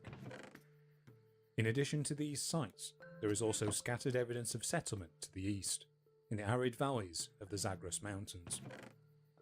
These sites, known collectively as the Zazian culture, are roughly contemporaneous with the Natufians, dating from between 18,000 to 8,000 BC. Whilst evidence indicates that these sites were sparsely occupied during the Epipaleolithic, it is clear from the presence of increased numbers of microliths that hunters in this region were steadily increasing the range of resources they were exploiting. We come now to the final part of the Epipaleolithic, a period that coincides with a major shift in the global climate. As we discussed before, by 11,000 BC, global temperatures had increased significantly, bringing with them a warmer, wetter climate throughout much of the Near East. But just 200 years later, there was a sudden return to cooler conditions throughout much of Europe and Asia. Known to archaeologists as the Younger Dryas, this downturn is correlated with a disruption in settlement patterns in the Levant, with permanent Natufian sites being abandoned in favour of more mobile forms of living. In southwestern Iran, the Zazian culture soon came to an end, whilst at Abu Huraira, the change in climate led to a decline in local plant species. At first, it seems its inhabitants responded by increasing the number of plant species they exploited, including the earliest confirmed cultivation of a form of wild rye that could withstand the cooler conditions. Ultimately, however, these efforts were in vain, and the settlement was abandoned shortly before the end of the Epipaleolithic. The exact causes of the Younger Dryas are still argued amongst archaeologists. Theories for its onset include changes in Atlantic circulation patterns, a global increase in volcanic activity, or even an asteroid impact over Northern America. Currently, the most widely accepted theory for its onset is that the slow retreat of North American glaciers after the end of the last glacial maximum led to vast quantities of meltwater entering the Northern Atlantic. This water, it is theorised, would have disrupted the natural ocean conveyor systems that pull warmer water from the tropics up into the Northern Hemisphere. This disruption resulted in a return to glacial conditions across much of Northern Europe and America, whilst in the Near East, many areas would have suddenly become cooler and drier than before. The exact effects would have varied from site to site, but it seems likely that in many inland areas, the cereals and wild pulses exploited by human settlements would have become less abundant, as would many of the animal species that form the backbone of their diet. As we discussed at the beginning of this episode, it was argued for a long time that this sudden climate downturn was tied to the beginning of plant cultivation by communities in Southwest Asia. This fall in resources, it is argued, would have forced increased intervention by the peoples of these regions in the management of crops and herd animals alike. Certainly it seems that these environmental changes would have added to more local pressures, but as we have now covered, this process of cultivation seems to have begun even before the onset of the Younger Dryas. Moreover, there is no evidence of a quick switchover to mixed farming economies during this time, and fully domesticated forms of both animals and crops do not emerge for millennia to come. Instead, the hunter-gatherers of this region simply seem to have adopted a more mobile lifestyle, returning to a more sedentary existence only after more favourable conditions returned.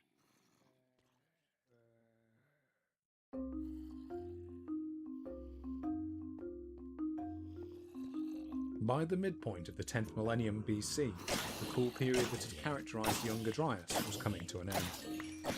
Within the span of some 50 years, the global temperature would rise by some 7 degrees Celsius, and by the end of the millennium, summer temperatures in much of the Near East would reach levels similar to those of modern times. With this rise in temperature also came an expansion of wooded and grassland areas throughout much of the Near East. Here we enter a period known as the Neolithic, or New Stone Age. This time period dates from around 9600 BC, and can be clearly divided into two parts, distinguished from one another by the appearance of a new item within the archaeological record. The first of these, known as the pre-pottery Neolithic, is distinguished from the later pottery Neolithic by the absence of its characteristic fired clay vessels within its archaeological layers. Complicating matters, the pre-pottery Neolithic itself can be further split into an earlier period, which lasted until around 8800 BC, and a later period, which dates until the midpoint of the 7th millennium BC. These two periods, often referred to as A and B by archaeologists, are distinguished from each other by a wide range of cultural and technological innovations, along with the slow appearance of domesticated forms of plants and animals in the later pre-pottery Neolithic. Let us start then by examining the early settlements of the Near East from the midpoint of the 10th millennium BC, right around the beginning of the pre-pottery Neolithic. To the best of our knowledge, people in these societies would have lived in a communal fashion, much as they had throughout earlier hunter-gatherer times. In addition to continuing to hunt together in groups, activities such as crop cultivation, processing, and cooking also seem to have been conducted by multiple households. Evidence of this can be seen at the early pre-pottery Neolithic settlement of Jerf el Amar, where large hearths have been unearthed in the spaces between houses, suggesting that these households would have cooked and eaten together. The backbone of these settlements' food supply would still come from hunting local wildlife, but there is also evidence that cultivated cereals would have made up an increasing proportion of the inhabitants' diet as the pre-pottery Neolithic progressed. For evidence of this, we can point to the settlements of Jerf el Amar and Wadi Fenan. At both sites, central structures have been unearthed that bear signs of having been used for large-scale grain storage. At Jerf el Amar in particular, a subterranean building has been uncovered measuring some 9 meters in diameter, one that was repeatedly rebuilt over the course of the settlement's lifetime. The space within this building was separated by limestone walls into a number of doorless cells, which seem to have been used to store large amounts of lentils and barley. Surrounding this structure were a series of rectangular buildings containing heavy quern stones, indicating that they were used for processing large quantities of grain into flour. These communal buildings are currently unknown at prior Natufian sites, and their importance was such that similar structures were retained, even as the settlement itself was remodelled. As such, it has been suggested that these structures may have combined their practical role with more ceremonial aspects, acting as the site of communal rituals, which included the deposition of both human and animal body parts. The construction of communal buildings is a trend that increases throughout the pre-pottery Neolithic. Around the same time as these structures were being built in northern Syria, another unique structure appears at a settlement in the southern Levant. It was constructed at the site of Tel Ez Sultan within the modern city of Jericho. Based around a nearby spring, this site had been seasonally occupied as early as the Natufian period, but it is during the early pre-pottery Neolithic that a more permanent settlement appears. This settlement, which is characterised by womb-shaped stone and mud brick buildings, is surrounded by a massive wall that encloses an area of some 3 hectares.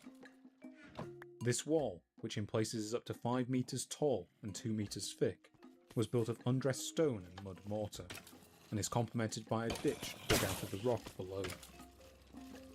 Around the same time as its construction, a monumental stone tower some 7 metres in height was built inside the wall, containing a complex internal staircase leading to the platform above. The exact function of this wall and tower remain uncertain. The site's original excavator, Kathleen Kenyon, asserted that these structures would have acted as defensive fortifications for the dwellings surrounding. Alongside their great size, she also pointed to the presence of a destruction layer within the tower, along with the burial of 12 bodies at the foot of its staircase that bore the signs of violence. But other archaeologists are less certain. In particular, the positioning of the tower itself has come under question. Most defensive towers are built on the outside of their surrounding walls, giving the defenders a better vantage point from which to hurl down missiles on their attackers. The tower at Jericho, however, is positioned inside the wall, where it is surrounded by a number of smaller structures that seem to have been used for storing plant foodstuffs. Moreover, there is no sign of a similar structure at other settlements from this era, and it is unclear where any attackers would have come from. It has been argued as such that the wall and ditch may have played another practical role, such as preventing seasonal flooding from the nearby spring. Alternatively, its construction may have been intended to signify the settlement's status to surrounding communities, and to inspire an appropriate sense of awe. Archaeologists such as the late Klaus Schmidt have also pointed to structures unearthed surrounding the base of the tower that may indicate a ritual function, including the remains of 2 early stone pedestals that may have held early totem poles. Regardless of these uncertainties, it is clear that the construction of these structures, along with those found at Jerf el Amar and Wadi Feinan, would have required a large workforce, along with a degree of societal organisation not seen at earlier sites.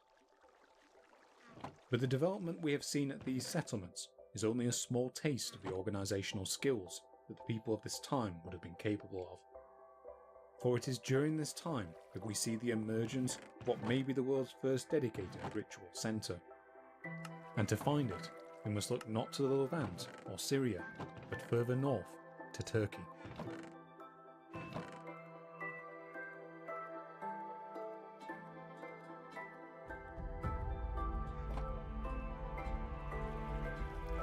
Situated on a broad limestone ridge on the southeastern edges of Anatolia, the monumental assembly of Göbekli Tepe has rewritten our understanding of human behaviour in the earliest days of the Neolithic. Discovered in the early 90s by Professor Klaus Schmidt, this vast site consists of an artificial earthen mound over 300 metres in diameter. At its heart lies a number of ceremonial buildings and subterranean enclosures that were carefully filled in with rubble after their use was discontinued. Currently, a total of 5 enclosures of varying size have been unearthed, dating from the earliest days of the pre-pottery Neolithic. These enclosures consist of roughly circular walls built in hollows hewn into the bedrock, around which T-shaped pillars have been placed at regular intervals. The centres of these enclosures are similarly dominated by 2 T-shaped pillars, often constructed on a far grander scale than those that line the enclosures. Each of these pillars would have been carefully chiselled out of the bedrock at nearby limestone quarries, then transported to the enclosures and erected within carved stone bases. The largest of these pillars stands some 5.5 metres tall and would have weighed around 8 metric tons, indicating that hundreds of people may have been required to transport it from its quarry. Carved on the surface of many of these pillars are decorative images of local wild animals, including aurochs, boars, birds, scorpions, spiders, and snakes, along with a number of canine figures that may represent wolves, foxes, or even early dogs. In addition to these images, figures have been found carved in high relief, including enigmatic 4-legged figures that may depict either reptiles, panthers, or other unknown predators. In addition to their pillars, these enclosures are characterised by their carefully polished limestone floors. The exception to this is Enclosure B, which instead contains an artificial terrazzo floor constructed from fired lime mortar. Dug into this floor in front of one of the pillars is a bowl-shaped depression, the exact purpose of which remains unknown. Alongside these enclosures, a wide variety of sculptures have been found on site, including phallic human statues, animal sculptures, and enigmatic rings. In many ways, the structures found at Göbekli Tepe open up more questions than they answer. What ritual role would these enclosures and pillars have played in the lives of the people who built them? Would they have been used to conduct initiations, rites of passage, or to facilitate funerals and spiritual experiences? Why is it that the distributions of animal carvings differ between individual enclosures? Was this due to them having unique functions, or were they constructed by different groups according to their preferred symbology? Moreover, why are some of the pillars pierced, and why are their tops marked by patterns of indentations resembling those found on early mortar stones? In addition to these functional questions, basic structural details of the enclosures remain unclear. Currently it is still unknown if the enclosures were originally roofed, or exactly how they were accessed. One suggestion is that a number of portal stones found on the site may have been embedded in enclosure walls to serve as entranceways, as seen in a surviving example unearthed to the south of Enclosure C. One of these portal stones has similarly been found in the centre of Enclosure B, and could be interpreted as having once been part of an enclosing roof. It is unlikely that we will have answers for any of these questions anytime soon. For now then, let's stick to what we can say with some certainty about the site. It seems that the construction of this site was carried out by peoples from a number of mobile communities throughout northern Syria, Iraq and southeastern Turkey. These communities appear to still have largely been hunter-gatherers, which may explain the abundance of wild animal imagery found carved on the pillars. And whilst these communities appear to have been at least semi-mobile, there is also evidence that they had already begun a degree of exploitation of local plant species. According to the site's late excavator, Klaus Schmidt, this site would have acted as a ritual centre and sanctuary at which these communities would have periodically gathered. Indeed, T-shaped pillars and their related symbols are known at later sites within a wide radius of Göbekli Tepe. Similar animal motifs have also been found incised in tablets at the contemporary settlement of Jerf El Amar, suggesting that a common language of signs and symbolism may already have existed between these distant communities. As for the pillars themselves, the site's excavators are confident that they represent exaggerated human figures. This is best shown by the presence of what can only be considered arms and hands on pillars 18 and 31, along with carvings that resemble loincloths and stola. These anthropomorphic features have been interpreted by archaeologists as representing either gods or ancestor figures, although exactly which is uncertain. As for the rituals held within the enclosures, Klaus Schmidt also suggested that Göbekli Tepe may have been the home of an early death cult. As evidence for this, he and other excavators point to the elevated position of the site, which would have rendered it ideal for the exposure of bodies for carrion birds to feed upon them. Birds such as vultures frequently appear amongst the images represented on the pillars, along with other predatory animals associated with death. If bodies were exposed in such a fashion at this site, then it may explain the need for the surrounding enclosures, which would have shielded this activity from view. However, it should also be noted that no clear evidence of burials has been found at Göbekli Tepe dating from this period, indicating that remains of any bodies exposed here would have had to have been disposed of elsewhere. So moving on from this theory, we can say that regardless of what rituals were associated with the construction and use of these enclosures, they appear to have been marked by an unprecedented level of feasting. Evidence for this activity has been found amongst the rubble used to backfill the enclosures at the end of their lifetime.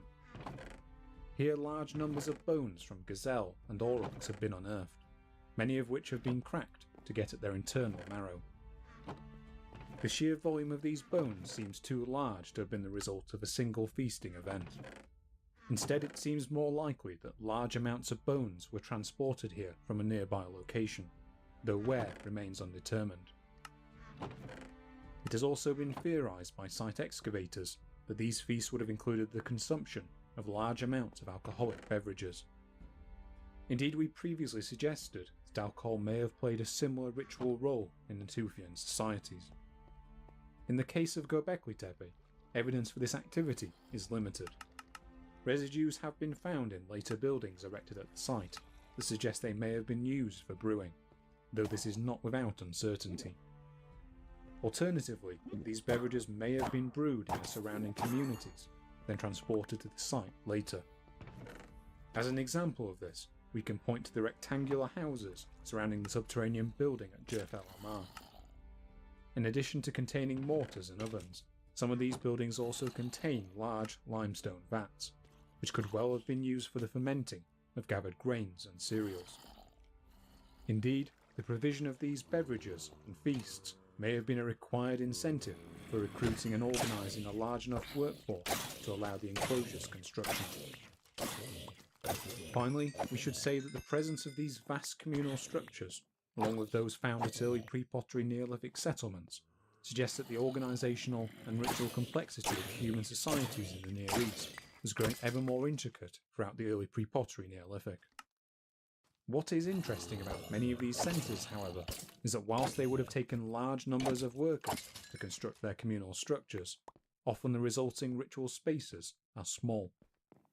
It's far from certain, but it is possible that access to the interiors on ritual occasions was already being limited to a small number of significant people, though how they would have been selected remains unknown.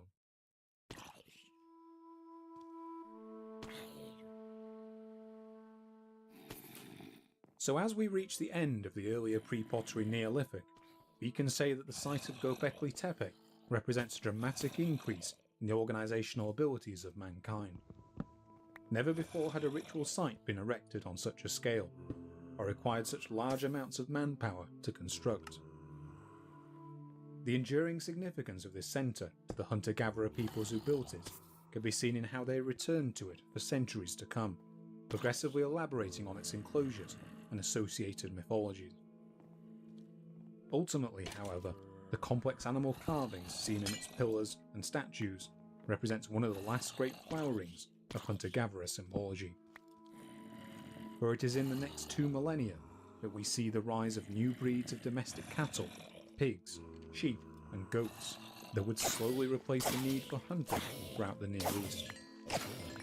In our next episode, we'll chart the emergence of these breeds and watch as communities came to rely on dedicated farming economies for survival. Around this time, the importance of Göbekli Tepe and its associated animal symbology began to decline. Later enclosures at its site were built on a much smaller scale than their precursors, and slowly lost much of their animal symbology in favour of communal grain processing activity. Soon the world's oldest known temple would be buried and forgotten. In its place, new ritual practices would emerge, centred on buildings set at the heart of their respective communities.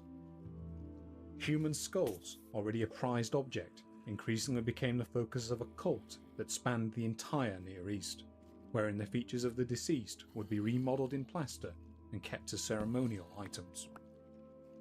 Finally, around the end of the pre-pottery Neolithic, we see the emergence of what can only be termed mega-sites, capable of housing people on an unprecedented scale. We'll discuss all these and more next time.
It is the dawn of the 9th millennium BC. The last ice age is now a distant memory. Over the preceding millennia, we have seen permanent settlements appear throughout the Near East. At these sites, which would have housed populations in the low hundreds, we see people closing the final chapter on their hunter-gatherer past. In its place, we will soon see the emergence of domesticated crops and animals, the adoption of which would fuel a population boom throughout the Fertile Crescent. The next 2,000 years would see the slow growth of settlements throughout the Levant, Syria, and in the mountainous regions of Anatolia. By the beginning of the 7th millennium BC, we see the development of what some archaeologists have termed megasites, unprecedented in both their scale and density. Here thousands of people would have lived and died, with their remains often being buried beneath the floors of buildings in which their relatives continued to reside. Alongside this, we see a great flowering of Neolithic artwork, with ritual depictions of wild bulls, vultures, and statues of gods and goddesses in human form. Finally, we see the development of an international cult, which revolved around the ritual extraction and decoration of human skulls. And yet only a few hundred years later, it would all come crashing to an end.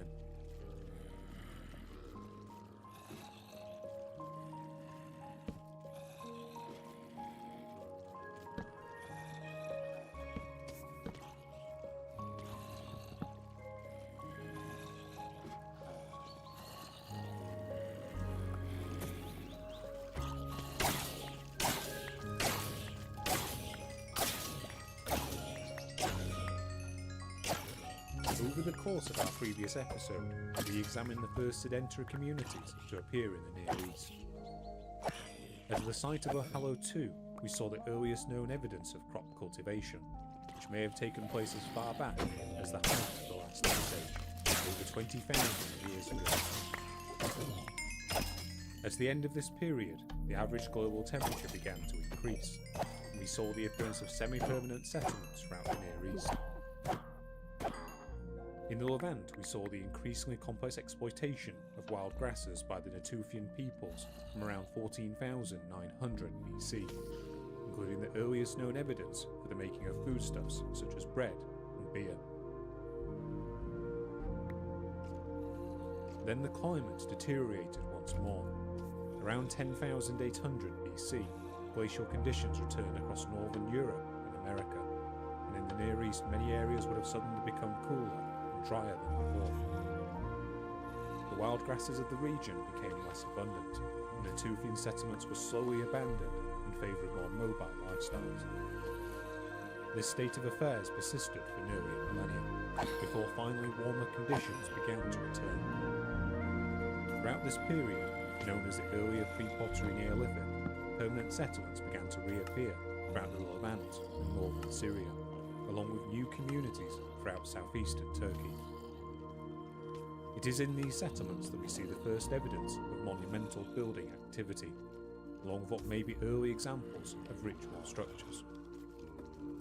And to the north we see the construction of a site of unprecedented complexity, marked by colossal T-shaped pillars, which were in turn covered in ritual carvings and animal symbology.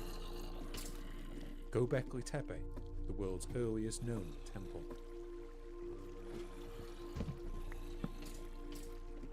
So by the later pre-pottery Neolithic, a period that began around 8,800 BC, it's clear that humanity has come a long way from the mobile hunter-gatherer lifestyle that had characterized much of its history.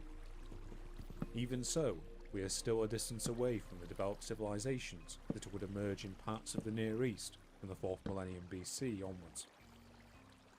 To demonstrate this, let's quickly remind ourselves of the criteria we laid out for civilization during our last episode. First off, we expect civilizations to be characterized by dense urban environments, not dissimilar to those of modern towns and cities. These urban environments rely on agricultural support from the surrounding area, without which their existence would be impossible. In addition to this, these centres are also marked by monumental building practices, a complex social hierarchy, and are administered through a developed system of writing and literacy. In our last episode, we saw plentiful evidence of monumental building, in the form of the colossal wall and tower constructed at Jericho, or the vast ritual enclosures of Göbekli Tepe.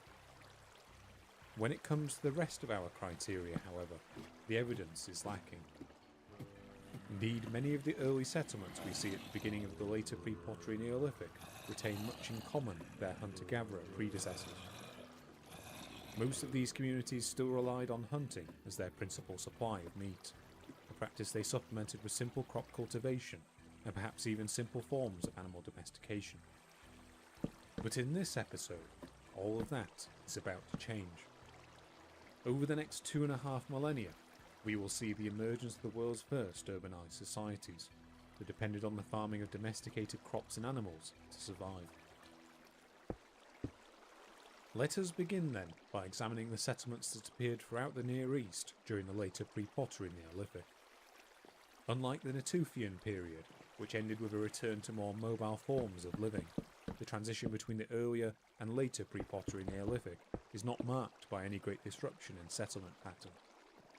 Instead, we see the steady expansion of existing communities over the next 2 millennia, such as Jericho in the Levant and Merebet in northern Syria.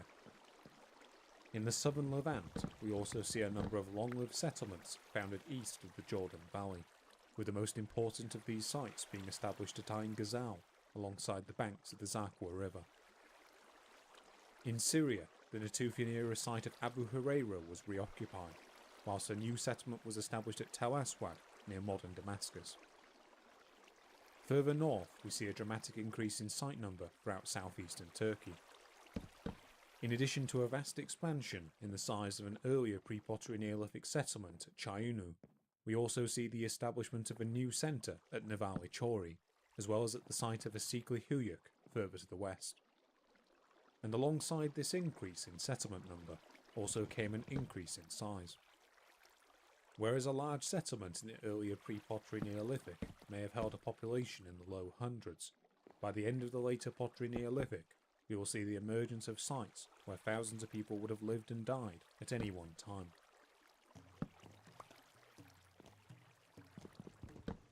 These increasingly large settlements were facilitated by a number of innovations. The first of these was a major change in the way that these settlements would have been structured. In the earlier pre-pottery Neolithic, many sites are characterised by wide open spaces between buildings, which in turn would have largely consisted of circular dwellings. In the later pre-pottery Neolithic, however, we increasingly see settlements constructed with less and less space between buildings. Around the same time, rectangular houses began to emerge as the most common form of dwelling throughout the Near East. Compared to circular dwellings, these rectangular buildings could have been more tightly packed together, even sharing walls where necessary. In the Levant, many of these houses were constructed from mud brick with a small pier-like antechamber, which in turn would have led to a single-room interior. At settlements in southeastern Anatolia, however, a very different approach was taken. Here houses were constructed on a narrow rock and mud mortar substructure, the remains of which can still be seen today at Chayunu and Navali Chori. This substructure, which was probably used for storage, would have supported a raised floor on top of which varying patterns of internal walls were built to divide up living space. Further west, the settlement at Sikli Huyuk again shows a different construction pattern, with mud brick dwellings being built directly onto the ground in groups of 5 or 6. Unlike contemporary settlements in Anatolia, these buildings contain no obvious entranceway and appear to have been accessed either by window-like entryways or rooftop portals. And alongside these rectangular dwellings, new forms of decoration also appear. Throughout much of the Near East, the walls and floors of dwellings were increasingly coated in a form of white plaster. This plaster, which was derived from burning limestone, would have been refreshed on a regular basis, building up many layers over the course of a building's lifespan. These changes in construction pattern would certainly have allowed for increased density. But how would these enlarged sites have been able to produce the amount of food required to support populations in the thousands? Well, to explain this growth in population, we must turn our eye to several agricultural developments that mark the beginning of the later pre-pottery Neolithic. These efforts had already been intensifying over the course of the previous millennium, as shown by a slow increase in grain and seed size at earlier pre-pottery Neolithic settlements such as Jerf El Amar. Around the end of this period, though, communities throughout the hilly regions of northern Syria, Anatolia, and on the nearby island of Cyprus seem to have changed their focus from exploiting a wide range of plant foodstuffs to a smaller number of more productive species. By selectively rearing crops with human-preferred characteristics, these communities slowly introduced changes in plant structure. As an example of this, we can point to differences between wild and domestic forms of grain, such as wheat and barley. In wild cereals, grains slowly drop off the ear of the plant as they ripen. This trait is an effective one for wild seed dispersal, but less attractive to humans wishing to harvest the grain efficiently. In domestic bred varieties, however, the grains remain attached, and instead have to be released through a process of violent threshing. These resulting adaptations would have allowed these enlarged grains to have been more easily harvested, and it is perhaps no coincidence that we see an increase in sickle usage during the same time period. Similar changes occurred in other crop species, and from around 8500 BC, we see the emergence of the first recognisably domesticated forms of einkorn and emmer wheat, barley, flax, chickpeas, lentils, and beans. And in addition to the emergence of these crops, it is also during this period that we start to see the emergence of domesticated forms of animals. As we mentioned before, communities throughout the Near East would have still relied on the hunting of wild game as their main source of meat at the beginning of the later pre-pottery Neolithic. Over the next millennia this would change, with settlements increasingly coming to rely on domesticated herds for meat and other animal products. As with crops before them, this process of animal domestication was a gradual one and involved a variety of challenges. For a start, only a limited number of animal species in this region would have been suited for domesticated life. Many migratory species that made up the backbone of hunter-gatherer diets in the Near East, such as gazelle, do not fare well in a captive environment, with their offspring often suffering from stunted growth and infertility. Other species are simply too dangerous to be managed by humans in a domestic environment, or lack traits that make them appealing for food production. As such, human efforts seem to have increasingly focused on a small number of suitable species, including the ancestors of sheep, goats, cattle, and pigs. These efforts would likely have begun as simple herding of wild animals by hunter-gatherers, who would have occasionally culled weaker members of the herd. Over time, however, this passive management slowly became more involved. In particular, we start to see the widespread culling of juvenile males by these communities, only a small number of whom are required to support domestic herds. Slowly the distance animals were herded over decreased, until we see evidence of animals being kept in fixed pens and sustained by fodder. Isolated from wild populations, the reproductive decisions of these animals would then have been increasingly manipulated by humans to encourage their preferred traits. The culmination of this process was the appearance of recognisably domesticated animals during the early stages of the later pre-pottery Neolithic, displaying such features as reduced brain and body size, smaller horns and tusks, and increased docility. As we mentioned in our last episode, this process of domestication may or may not have been intentional.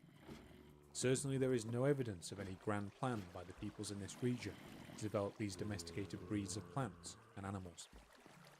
Instead, the current evidence is that these breeds were developed as the result of many small independent steps that occurred at several different locations throughout the Near East. But intentional or not, the appearance of these domesticated breeds of plants and animals, and the developed farming economies that emerged alongside them, allowed a vast increase in the carrying capacity of settlements throughout the Near East.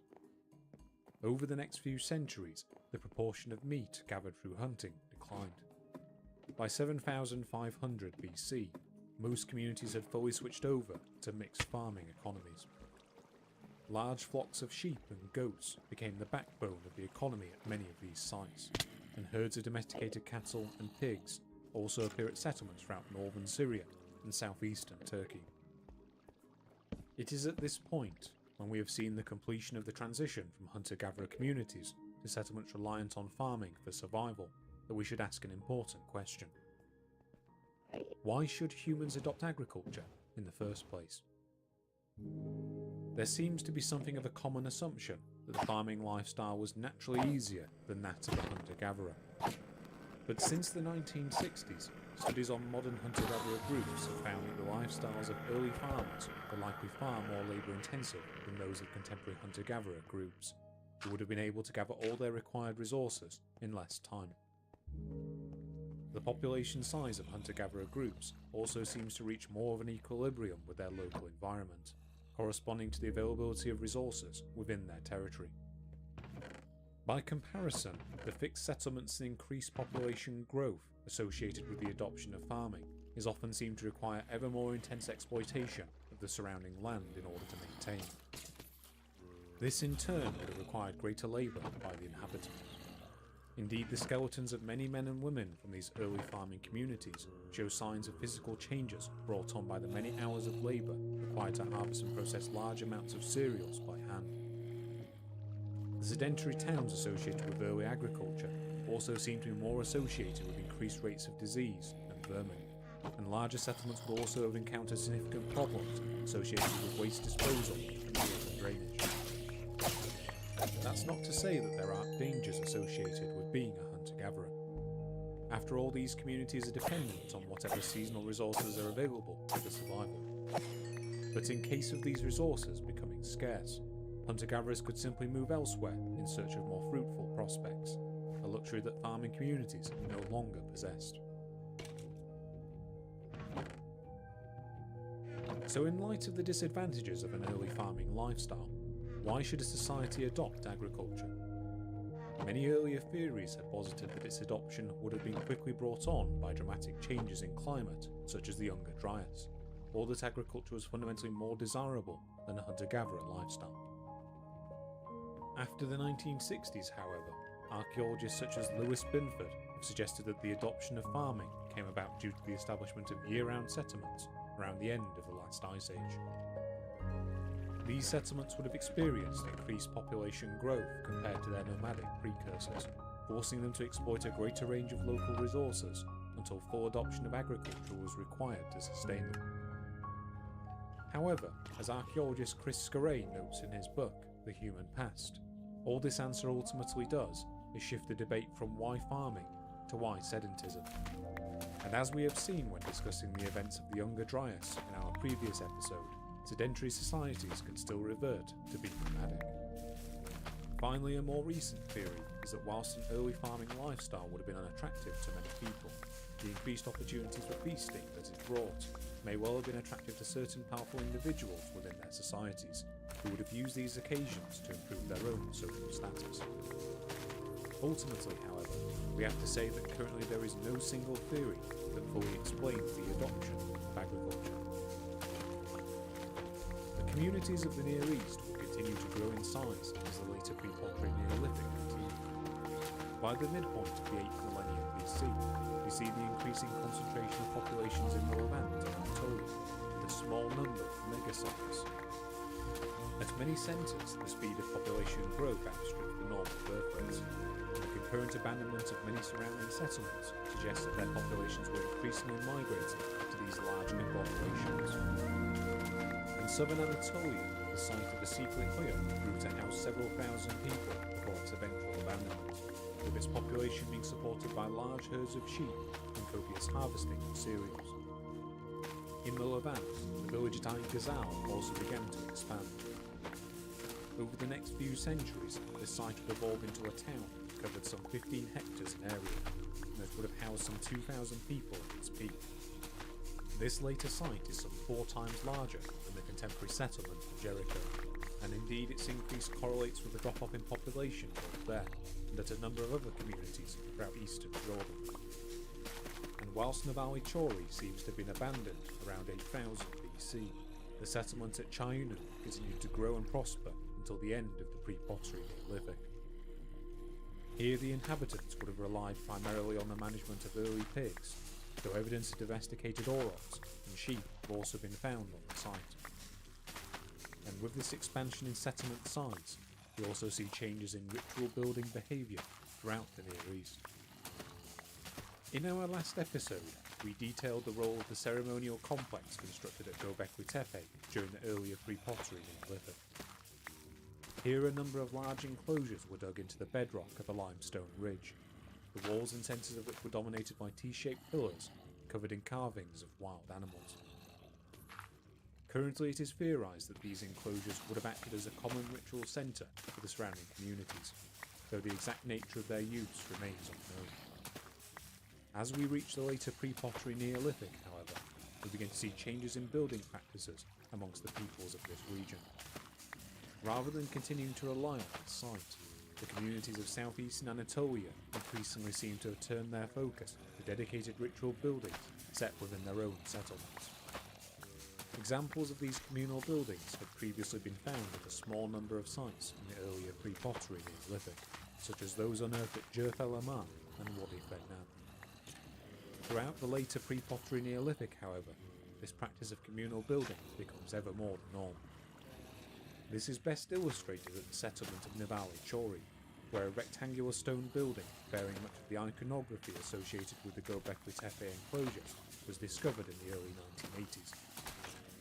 In addition to containing a fired lime floor, similar to that of enclosure B at Göbekli Tepe, this building also contains the remains of two centrally erected T-shaped pillars, along with similar pillars embedded in the surrounding wall.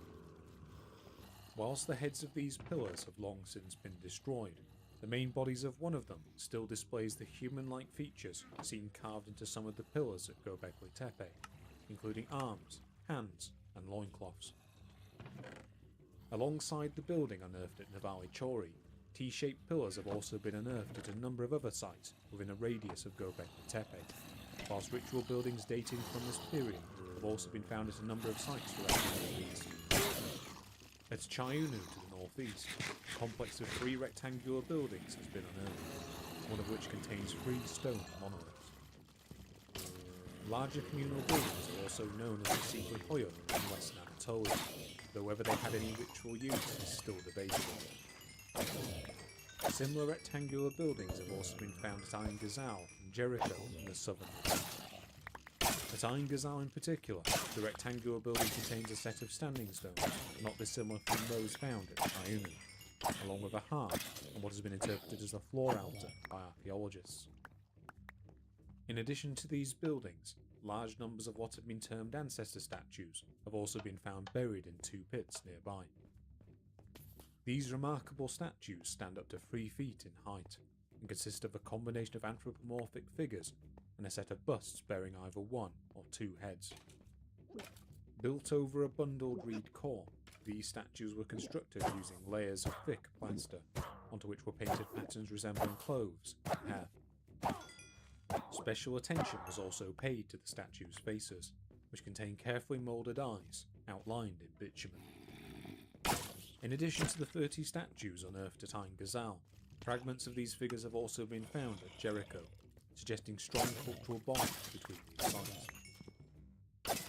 Finally, at Göbekli Tepe itself, we see the large circular enclosures of the earlier pre-pottery Neolithic give way to smaller enclosures and rectangular buildings containing pillars similar to those found at Nivali Chori. Archaeologists at the site have interpreted these ritual changes as being intrinsically linked to the transition between hunting and agriculture in the surrounding communities.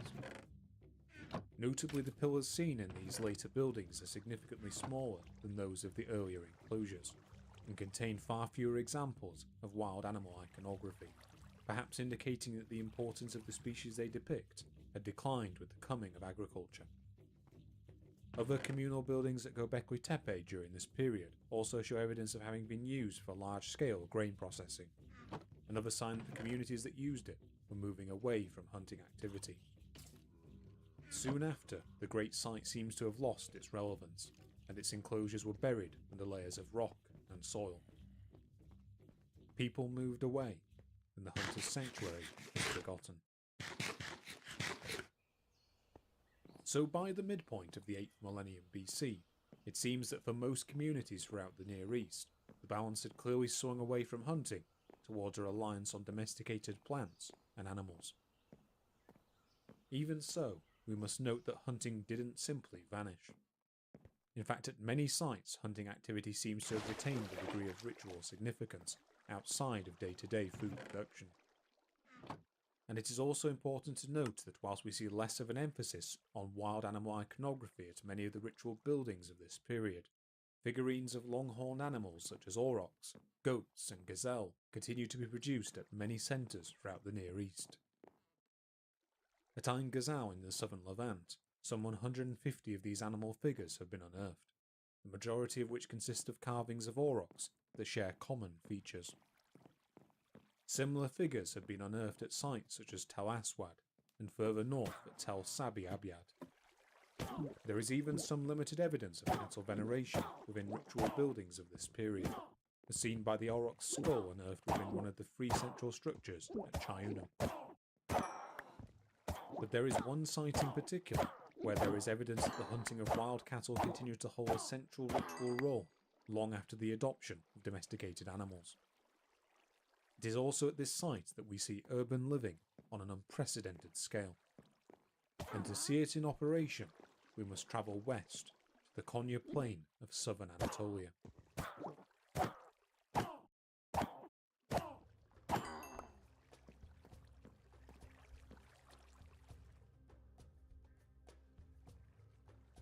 Discovered in the late 1950s by archaeologist James Mellart, the settlement of Çatalhöyük provides us with a unique insight into early urban living. Established on the plains of the dried-out Konya Lake around 7100 BC, its late pre-pottery Neolithic mound covers an area of some 13 hectares and may have housed as many as 8,000 people at its peak. As with the other enlarged settlements of the Near East, the growth of this centre coincides with a drop in population at nearby sites such as Asikli and Keyfehöyük, suggesting that many of their residents relocated to Çatalhöyük around the end of the 8th millennium BC. Contained within its mound are some 18 successive archaeological layers, each of which consists of the remains of tightly packed rectangular houses, similar to those found at the earlier settlement of Asikli Höyük. These houses lack any obvious ground level entrances, and instead it is hypothesized that they would have been accessed by a ladder through rooftop openings.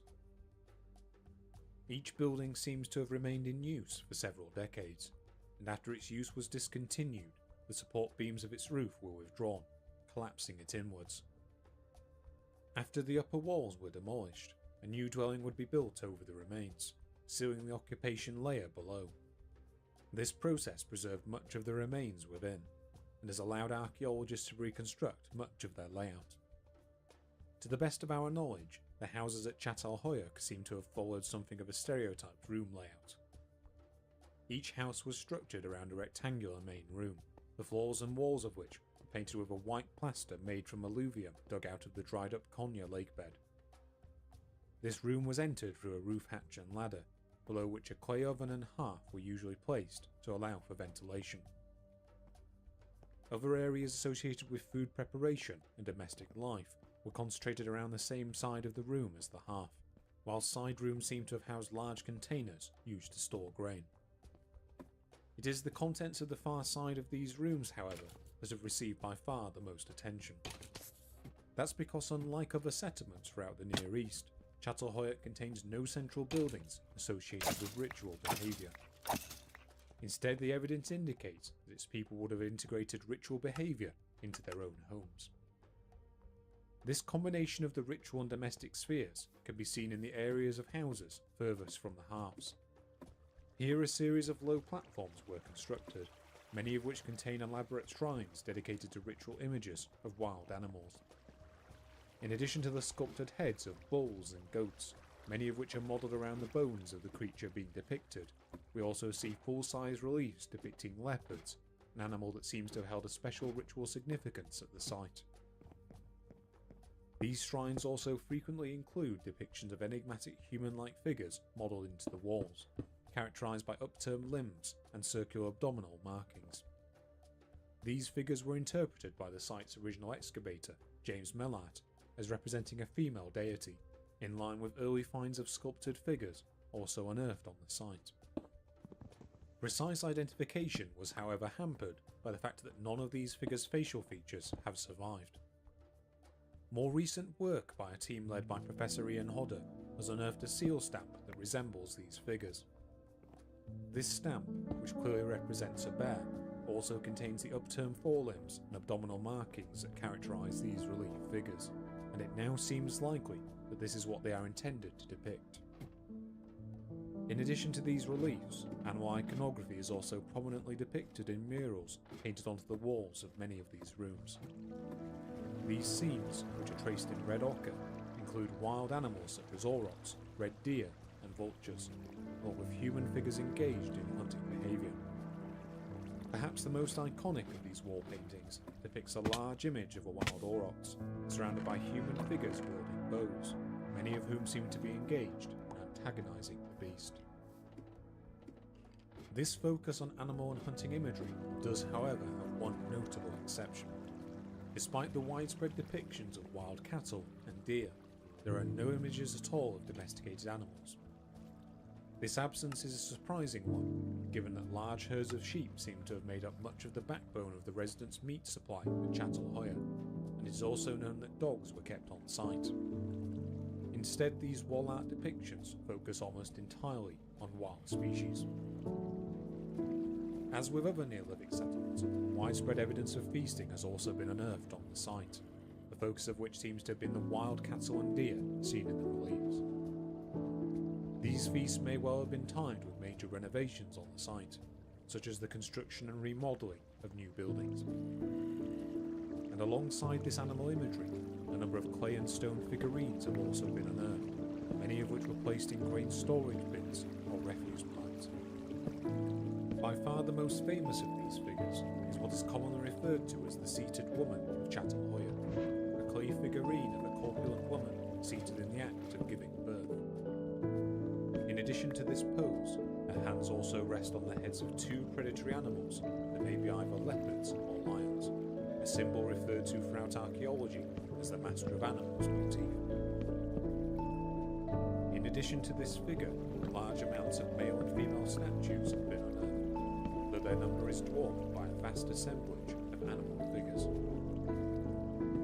So how is it that such a megasite came to be established in this region?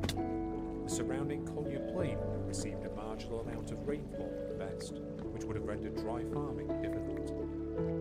This semi-arid environment is rendered even less attractive by the poor soil quality of the dried-up plain.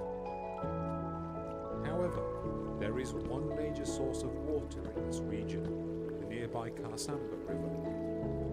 This river would have deposited large amounts of silt onto the plain, resulting in a swampy area of fertile alluvial on which Chattel Hoya was based. Though prone to flooding, this resulting alluvial fan would have been capable of supporting the large amounts of domesticated einkorn and emmer wheat that the settlement would have relied on, as well as acting as grazing land for domestic animals. In addition to its fertile soil, this swampy area would also have been rich in resources such as fish, nesting birds, and reeds that could have been used for weaving mats. Moving beyond the alluvial fan, residents at Chattel Hoya would also have had ready access to extensive areas of woodland steppe and riverine forest, which would have been rich in wild cattle, deer, and potential sources of fuel. Finally, it also seems that Chattel Hoya would have benefited from being located at a key hub in the large-scale trade networks of the later pre-pottery Neolithic. We mentioned these networks briefly in our last episode when discussing the seashells found at Paleolithic sites far inland, and again when discussing the shared symbology seen at sites within a radius of Göbekli Tepe. These networks would have continued to grow throughout the pre-pottery Neolithic. At Chattel Hoya, we see evidence of exotic trade goods such as baskets and shells from the Mediterranean, and timber from the far-off Taurus Mountains. These items were likely the result of long-distance exchanges with communities in these areas, with whom the people of Chattel Hoya would have swapped the large amounts of obsidian that had been unearthed on the site. This precious material would have been transported from the site of Cappadocia, some 170 kilometers away, to Chattel Hoya, where it would have been crafted into blades with extremely sharp edges, along with early polished mirrors. In addition to trading for these regional goods, Chattel Hoya and other communities throughout Anatolia also seem to be part of a much larger network of inter-regional trade. Evidence of this can be seen in how obsidian sourced from Anatolia has also been found in the southern Levant and at early sites in southwestern Iran, where it would have been considered an exotic item. A reverse example can also be found in the malachite beads manufactured in southern Jordan, which would have been sought after throughout the Near East. Access to these rare items would likely have had a ritual significance beyond their practical role, acting as a physical embodiment of the relationships between these communities, and potentially of their own prestige within the wider network. This greater focus on questions of ownership may also explain the appearance of stone seal stamps at the later layers of Chattel Hoya, which would have been used to imprint simple designs on cloth.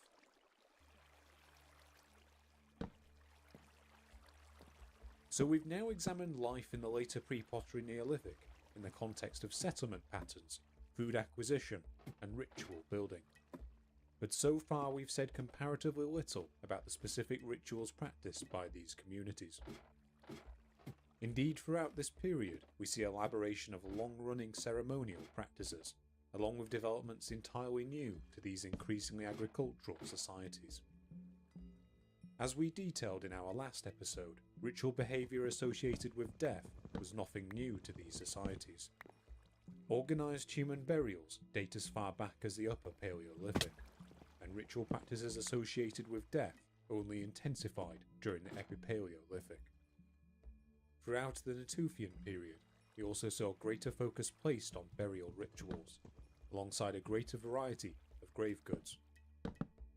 During the later part of this period, we also see the emergence of ritual activity centred on the skulls of adult males and females, with graves often being reopened after internment to retrieve them.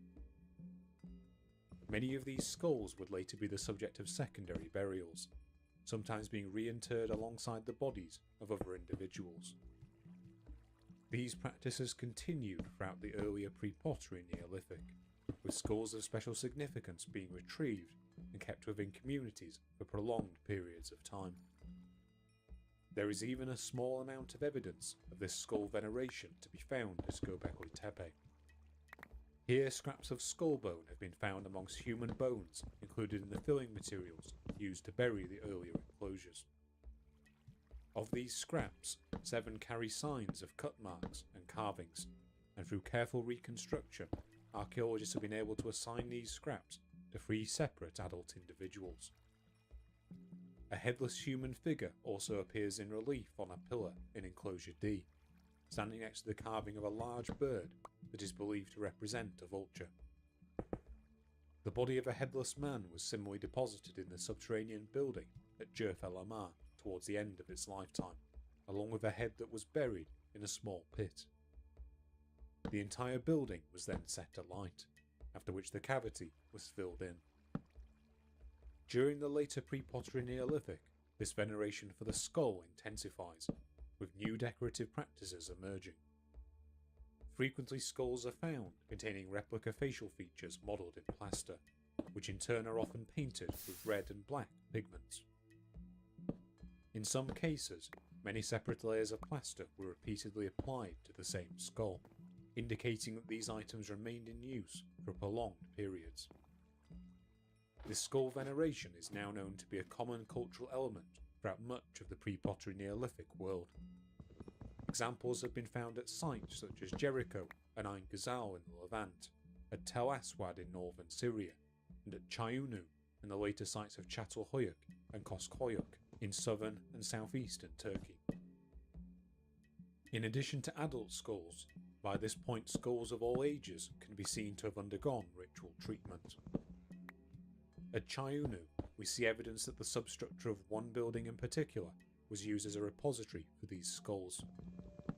Here 3 stone cells were unearthed, containing large amounts of human bones. Inside one of these cells, a number of skulls were heaped up, after which a large amount of non-human blood was poured over the pile. And much as with the carvings at Göbekli Tepe, we see headless figures appearing in the wall paintings at Çatalhöyük, with these figures again being accompanied by vultures.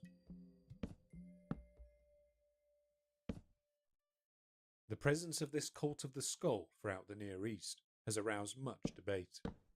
What rituals and ideas were associated with them? Were the individuals these skulls belonged to selected due to their special significance in life? Are we really seeing the remains of an early elite amongst these societies, whose enhanced social status made their skulls worthy of being used as items of memory amongst their wider societies? Alternatively, were these individuals picked out for specific facial traits that would have made their skulls more attractive items for decoration? The answer is that we simply don't know. As for other burial practices during this time, the picture is similarly enigmatic. In many settlements, we see a portion of bodies increasingly placed under the floors of both ritual and domestic buildings. Often these bodies are found in a crouched or fetal position, indicating that they were tightly wrapped in mats or other fabrics prior to deposition. At Chayunu and Nivali Chori, these bodies were placed within the building's stone substructure. Whilst at Ain Ghazal and Asikli Hoya, these bodies appear to have been buried directly beneath the floors. Indeed, it has been suggested that one of the reasons for the frequent plastering of floors in many pre-pottery Neolithic dwellings may have been to mitigate the effects of the decomposing bodies below. At most sites, the actual proportion of bodies buried in this manner seems to have been low. Even at Çatalhöyük, the majority of bodies still seem to have been disposed of in either middens or an unknown fashion off-site.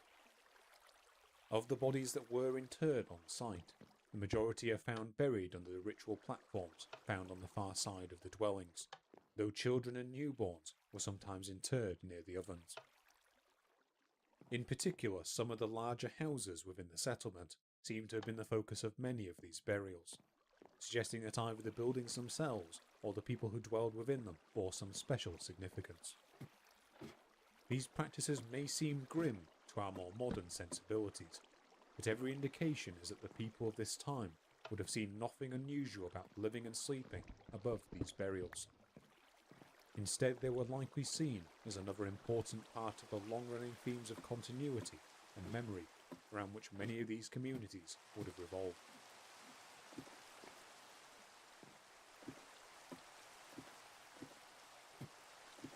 We have now come to the final days of the pre-pottery Neolithic.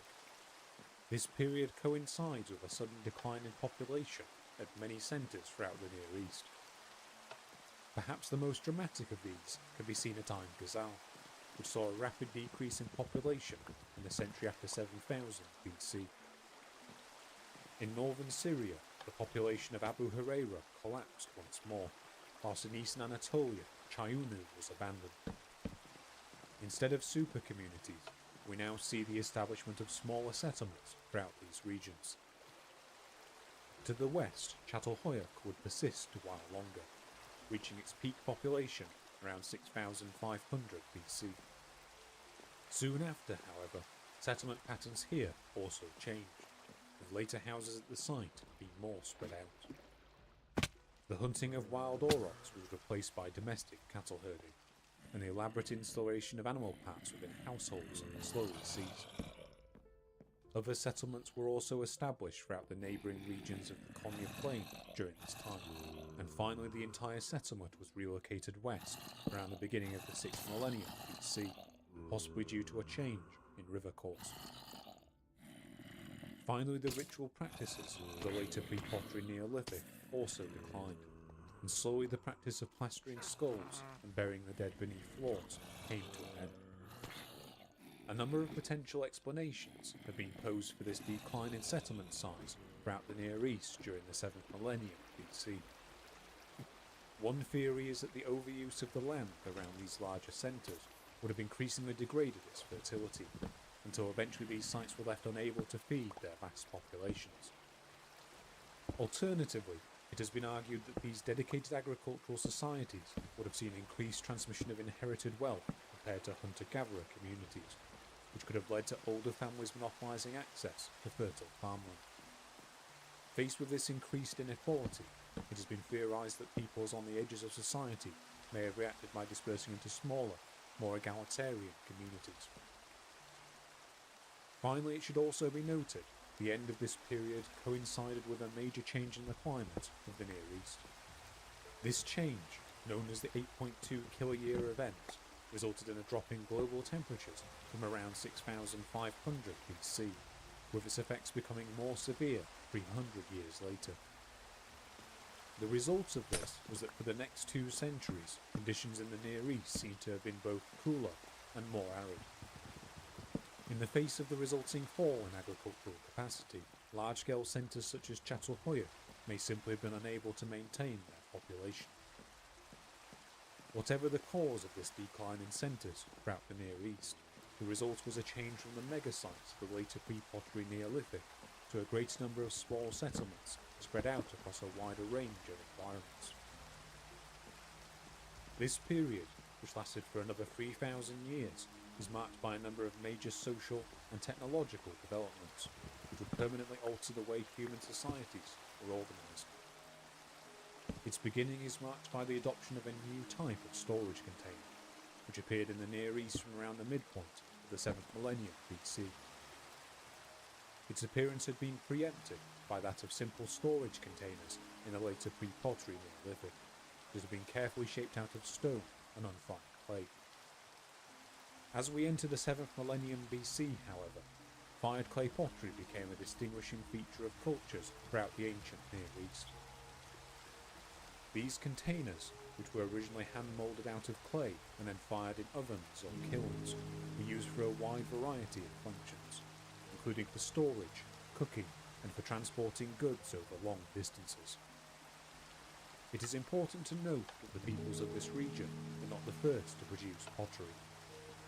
In China, recognisable pottery shards have been dated back as far as hunter-gatherer times, whilst early pottery shards have similarly been found in the southern Sahara, dating from around the 10th millennium BC. By comparison, fired pottery only appears in the ancient Near East well after the adoption of mixed farming economies. Even here, the separation isn't perfect, as different settlements are seen to adopt pottery on differing timescales. At Çatalhöyük, we see shards of pottery appearing in its uppermost layers, preceding the appearance of pottery in the Levant by centuries. These shards, which are largely indestructible once buried, were often discarded in and around households, forming a valuable tool for dating specific buildings and settlements. In addition to their day-to-day utility, this pottery also began to acquire decorative elements, an innovation that would allow us to more accurately track the slow development of cultures throughout these regions. For as societies slowly changed over the millennia to come, so too did the images and symbols that they painted on these vessels. Over the course of today's episode, we've seen the development of fully fledged farming economies and urbanised environments throughout the Near East. From this point onwards, communities in this region would become fully reliant on various forms of agriculture for survival. A few archaeologists have even argued that sites like Çatalhöyük and Ain Ghazal go beyond the mere title of village or town, and what they really represent is the world's first known examples of cities. It cannot be disputed that these communities were of unprecedented scale and density. However, it should be noted that these sites show little of the specialist labour and social stratification associated with cities. There is also no evidence of a conspicuous ruling class at any of these settlements, and outside of a few stamp seals found at a small number of locations, there is little evidence of organised administration or writing.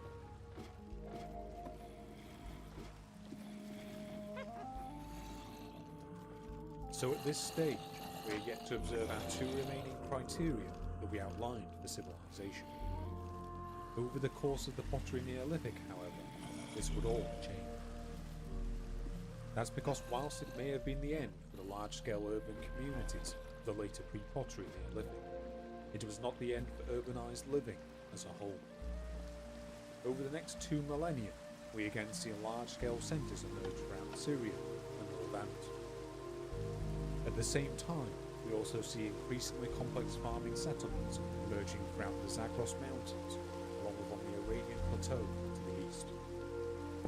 But all of these settlements would pale in comparison to the emerging centres of Mesopotamia. That's because from the midpoint of the 6th millennium BC, we see the spread of agriculture to an area that has previously gone all but unmentioned in this series, the alluvial plain of southern Iraq. It is here, on this largely featureless plain, that we see the appearance of settlements reliant on complex systems of irrigation that unlocks the potential of the alluvial soil. Fed by increasingly large agricultural surpluses, the next 1,000 years would see the rapid expansion of these settlements, culminating in the appearance of urbanised centres marked by complex social hierarchies. By the early 4th millennium BC, One of these centres would take precedence over all others, developing into the largest settlement the world had yet known. And it is here that we will see the emergence of what may be the earliest known system of writing. Join me in our next episode, when we will journey to Uruk, the world's first city.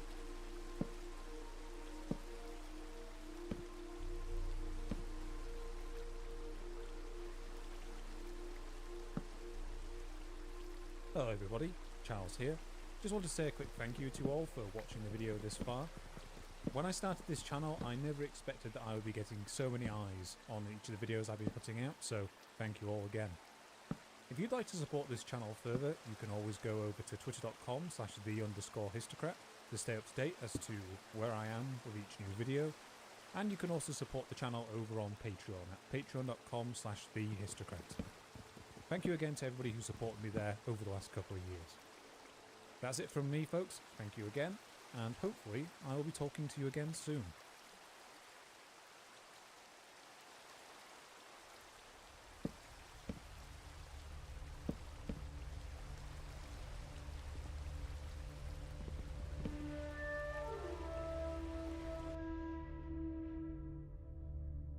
Southern Mesopotamia, 3300 BC. Here on the banks of the Euphrates River stands a settlement larger than any the world has yet known. The result of nearly 3,000 years of societal development within this region, as lay ringed by canals and irrigated farmland, so much so that it has been described as a Venice amongst the desert. Home to some 50,000 people, it held sway over a hierarchy of smaller settlements, upon whose resources it relied for its existence. At its heart lay two great ceremonial districts, dominated by monumental temples to the gods. It is here that we see the emergence of a social hierarchy of unprecedented complexity, along with the appearance of iconography depicting elite rulers and organised worship. Alongside this all, we see the development of a sophisticated temple economy, the management of which required new record-keeping techniques, and may have even led to the birth of writing itself. And with its great size also came influence far beyond its borders, along with control of a trade network that stretched north into Anatolia, east into the Iranian plateau, and perhaps even as far west as the Nile Delta. The Uruk world system.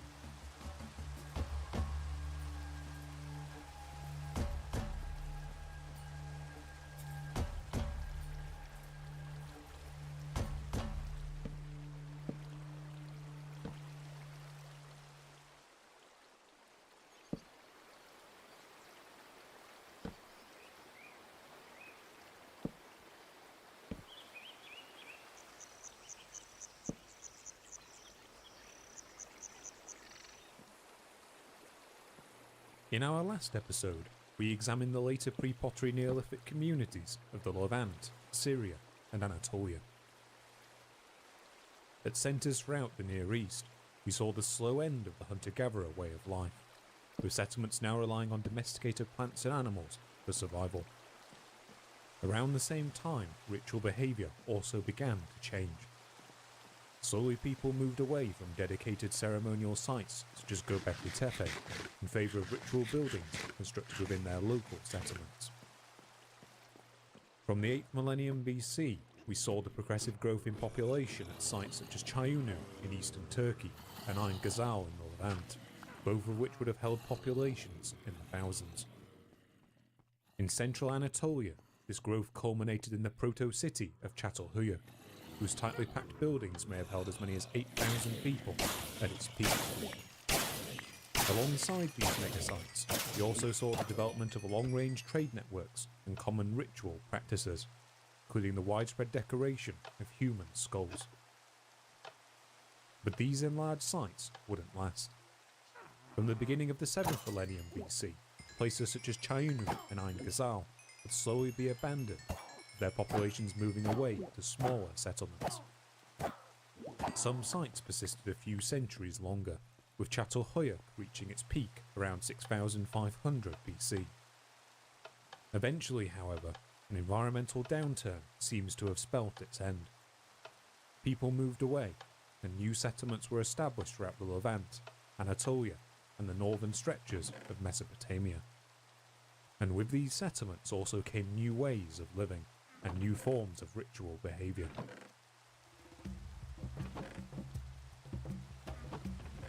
On the face of it, the collapse of the enlarged sites of the later pre-pottery Neolithic may have seemed like a great setback for the peoples of this region. But as we saw with the collapse of the Natufian settlements some 3,000 years prior, there is no obvious sign of a drop in population throughout the Near East during this period. The wider trade networks at the time also seem to have survived intact, as can be seen in the continued trade in obsidian sourced from Anatolia. Instead, people simply appear to have reverted to living in a greater number of small settlements. In the face of an increasingly arid climate for a period after 6200 BC, these societies would also adopt more varied forms of agriculture, which would allow them to exploit a wider range of environments. In areas that still received adequate rainfall, people continued to rely on a mixed farming economy, whilst communities in more marginal areas came to rely on a greater degree of pastoralism. Many of these later settlements may even have become semi-nomadic in nature, with herds of sheep and goats being driven over large areas to find ample grazing land. So by the second half of the 7th millennium BC, the people of this region had become dependent on some form of farming lifestyle for survival. But we still have millennia to go before we see the appearance of the world's first developed civilizations. To demonstrate this, let us once again remind ourselves of the criteria we laid out for civilization at the beginning of our first episode. Firstly, we expect civilizations to be marked by dense urban environments that depend on a mixed system of farming for survival. In addition, these complex centres are also marked by monumental building practices, a visible social hierarchy, and bureaucratic systems of record keeping, such as writing. Over the course of our previous two episodes, we have indeed seen the emergence of societies wholly dependent on the management of domesticated crops and animals throughout much of the Near East. Alongside this, we have also seen the development of complicated ritual behaviour associated with death and burial, along with ample evidence of monumental building at sites such as Göbekli Tepe and Jericho. Finally, we have seen the appearance of large-scale settlements throughout the Near East that carried the blueprints of urban life. But despite all of this, the societies that we see at the end of the pre-pottery Neolithic appear to have remained largely egalitarian. Here there are no clear signs of an elite class, nor of any great division of labour between agriculturalists and more specialist workers. And beyond simple trade and exchange networks, there is as of yet no sign of any organised bureaucracy or writing. But over the course of our final episode, you will see the emergence of these last criteria in an area that has so far gone all but unmentioned in this series. The time has come for us to leave the world of the pre-pottery Neolithic behind and turn our attention to the northern reaches of Mesopotamia. For it is in this region, which now constitutes parts of modern Iraq, Syria, and the southeastern reaches of Turkey, that we see the emergence of increasingly complex societies during the 7th millennium BC.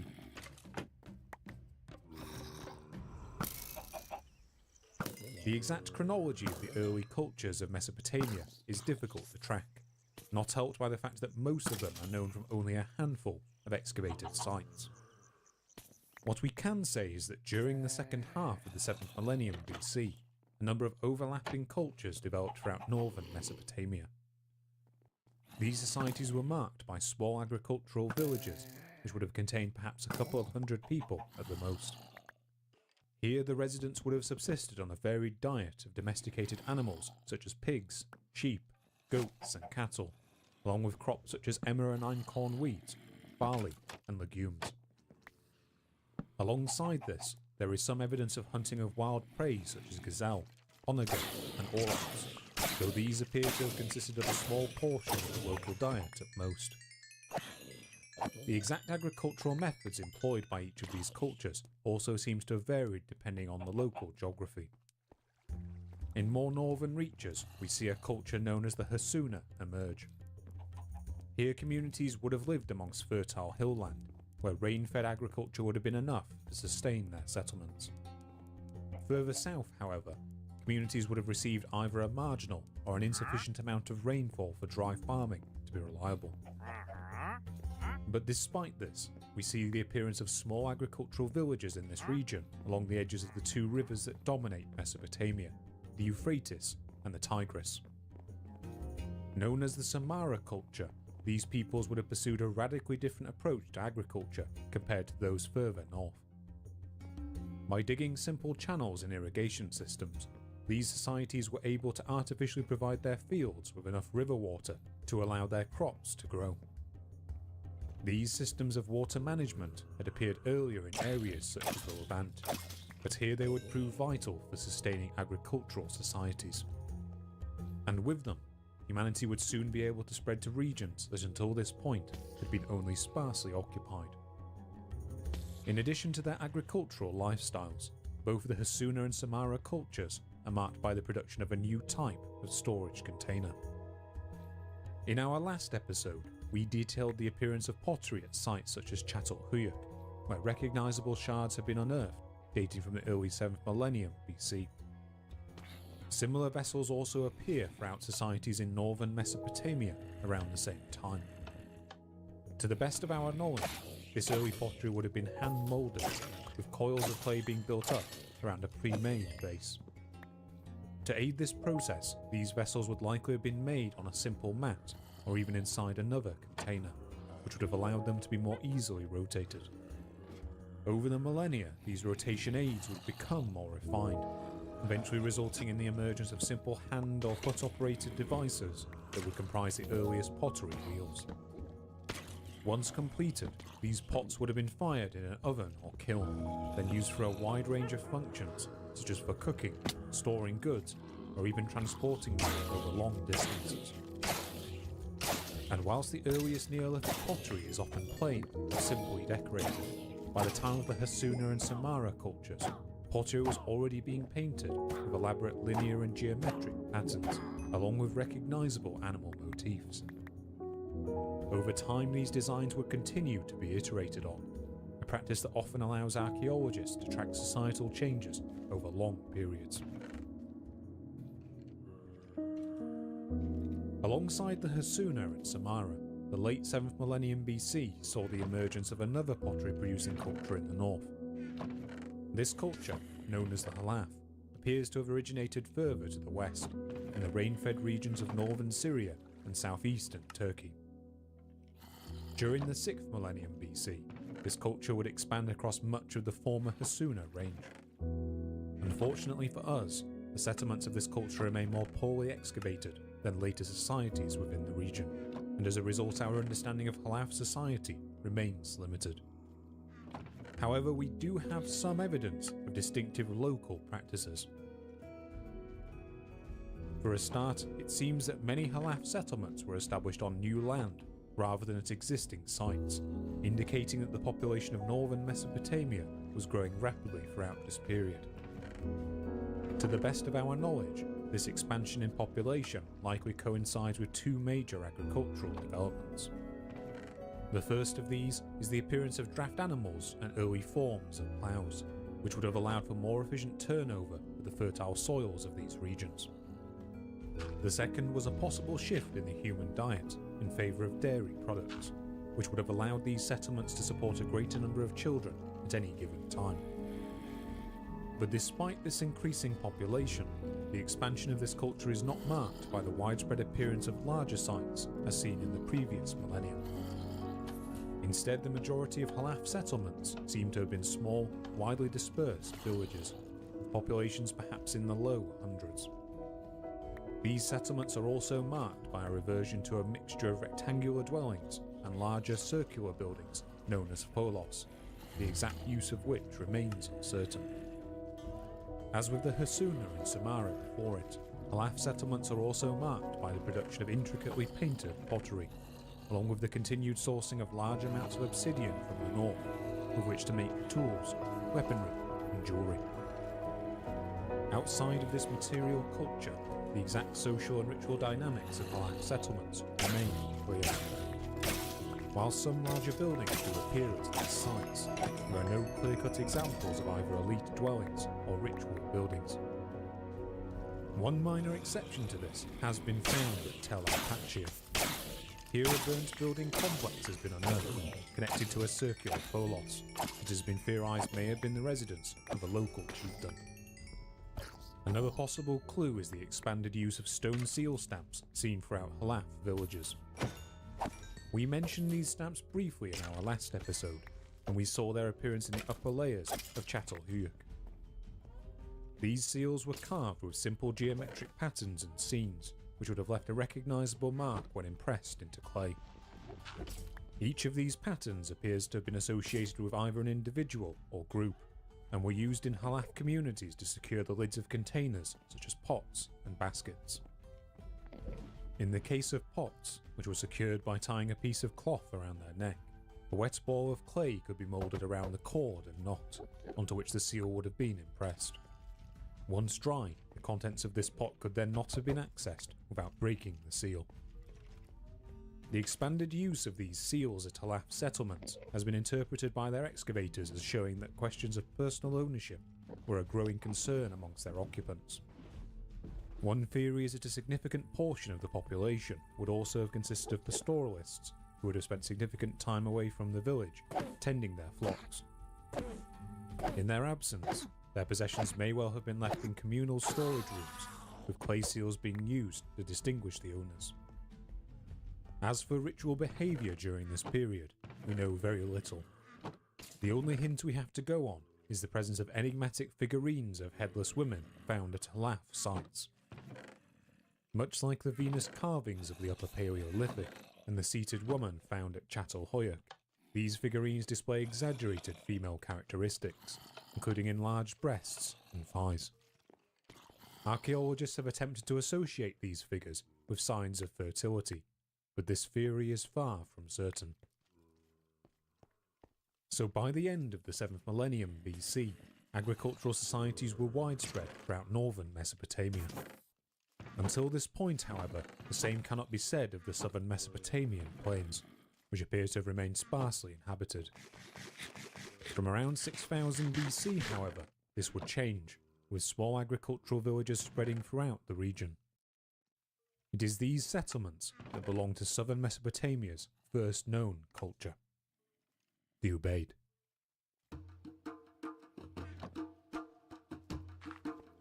There are currently two major theories as to how exactly the Ubaid culture began. The more widely accepted of the two, and by far the longest standing, is that around 6000 BC this region would have had a hot, arid climate, not dissimilar from that of modern Iraq. Much as with the regions inhabited by the Samara culture to the north, grain-fed agriculture would have been impossible, and settlements would have been restricted to thin strips of land along the edge of the Euphrates and the Tigris. The flat nature of the Mesopotamian plain also meant that both rivers would have had very shallow courses that were liable to shift over time, requiring settlements to be periodically relocated. In addition, both rivers are subject to heavy annual flooding, fed by winter rains to the north. On the face of it, this flood could act as a natural form of irrigation. In ancient Egypt, the Nile also performed a similar role, flooding in late summer and depositing damp, highly fertile soil on the banks in time for the growing season. Unlike the Nile, however, in Mesopotamia the flood would have arrived in the middle of the spring growing season, and the rising waters could easily have drowned immature plants before they were ready for harvest. Finally, around the Persian Gulf, both the Tigris and the Euphrates break up into wide ranges of marshland, which would have also rendered farming difficult. The result of all this was that agriculture in southern Mesopotamia would have required careful systems of river water management to be successful. The first attempts at these systems appeared to the east, in the foothills of the Zagros Mountains, and along the edges of the marshland around the Persian Gulf. These irrigation efforts intensified until around 6000 BC, when we see the emergence of water management systems that allowed agriculture to spread to the southern plain. These systems would have consisted of a network of artificial channels and reinforced levees, that would have allowed farmers to release just the right amount of river water into their fields to allow crops such as cereals to grow. With these systems in place, the potential of the fertile soil built up by these rivers over the preceding millennia was finally unlocked. After this point, this region entered the Ubaid period, which saw the first permanent settlements established throughout southern Mesopotamia. As we covered before, this theory remains widely accepted amongst archaeologists. However, it is heavily reliant on the idea that the ancient climate of this region was similar to that of today. And indeed, in the last few decades, studies have emerged that argue against this idea. In particular, a major environmental study conducted by Dr. Jennifer Purnell has suggested that much of the landscape of southern Mesopotamia in the 6th millennium BC would have consisted of extensive regions of swamp and wetland, rather than desert. Under this model, much of the rainfall patterns of this region would still have been dictated by the Indian monsoon system, with the area only drying out after this system moved southwards from the 4th millennium BC onwards. If this environmental model is correct, then the problem throughout much of this region may well have been too much water rather than too little. Indeed, in areas near the Gulf, potential agricultural land would have been in short supply amongst the surrounding marshes. This model also suggests that the later flat appearance of this region may be the result of long accumulations of river alluvium, and that the actual level of the land in the 6th millennium BC would have been far more variable. Even so, conditions further to the north of the alluvial plain still appear to have been drier under this model, making irrigation in this region more vital.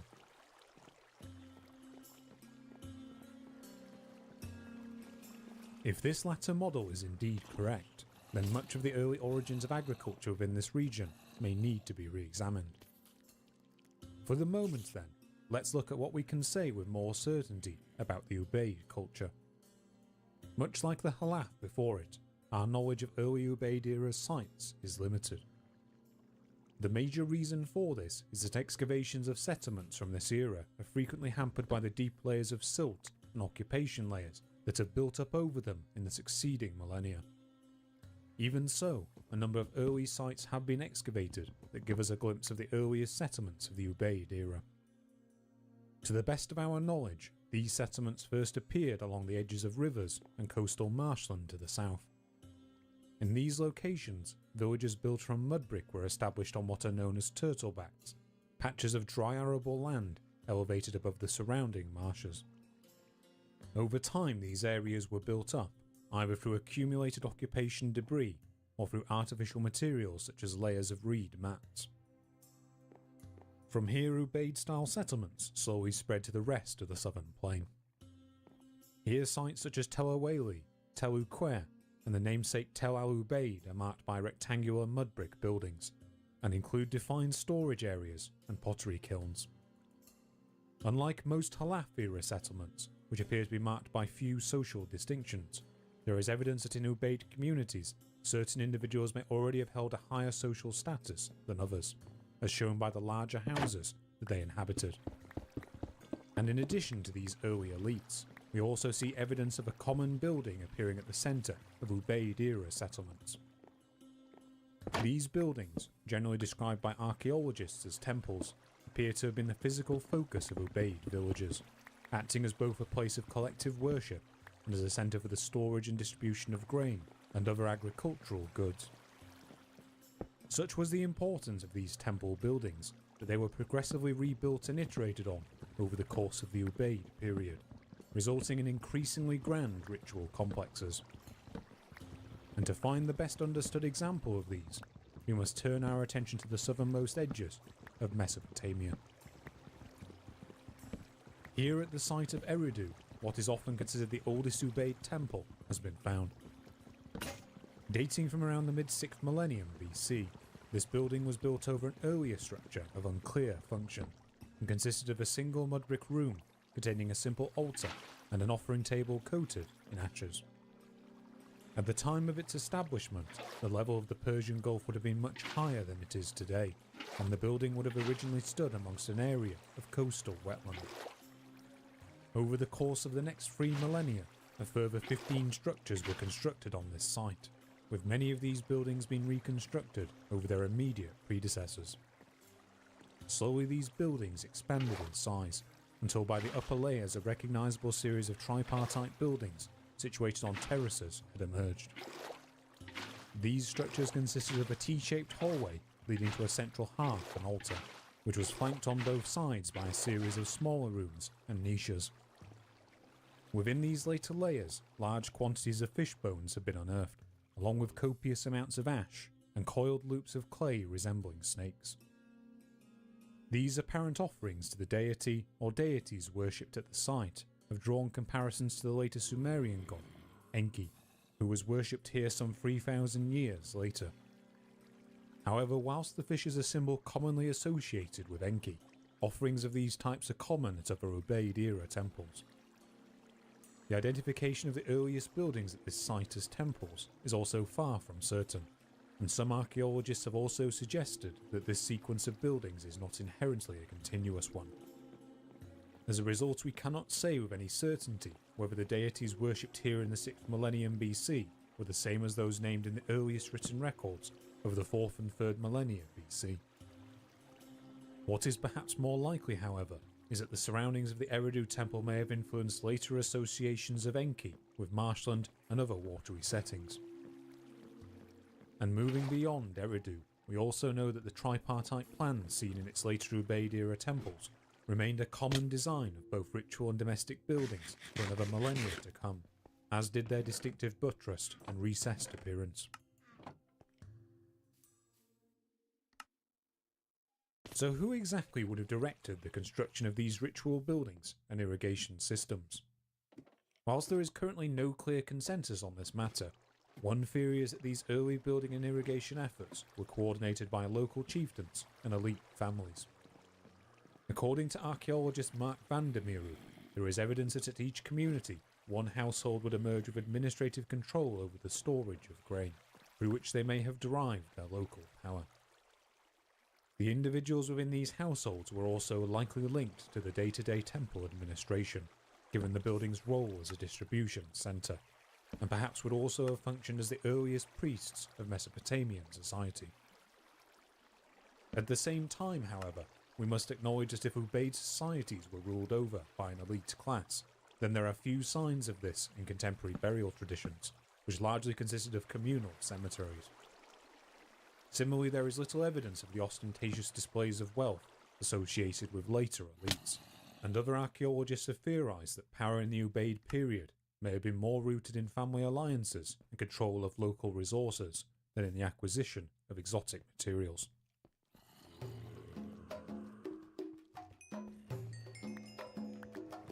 The appearance of this Ubaid culture was initially restricted to the southern plain of Mesopotamia. In the north, the Halaf material culture would continue. By the end of the 6th millennium BC, it had spread throughout much of the Near East, with Halaf-style pottery being found in sites throughout the Levant to the west and areas of the Zagros Mountains to the east.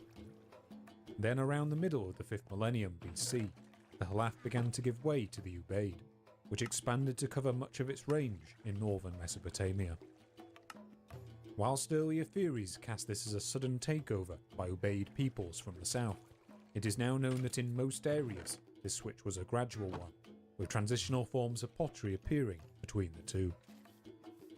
Around the same time, Ubaid-style artifacts appear along the edges of the Zagros Mountains, including large quantities of elaborately painted pottery. Ubaid-influenced ceramics also appear on the plain of Susiana to the east during this period, including at the indigenous settlement of Susa. Finally, Ubaid-style ceramics have been found at some 50 different sites along the Persian Gulf, suggesting that long-distance seaborne trade networks already existed by the 5th millennium BC. The appearance of these high-quality ceramics likely coincides with the spread of improved pottery manufacturing techniques during this period.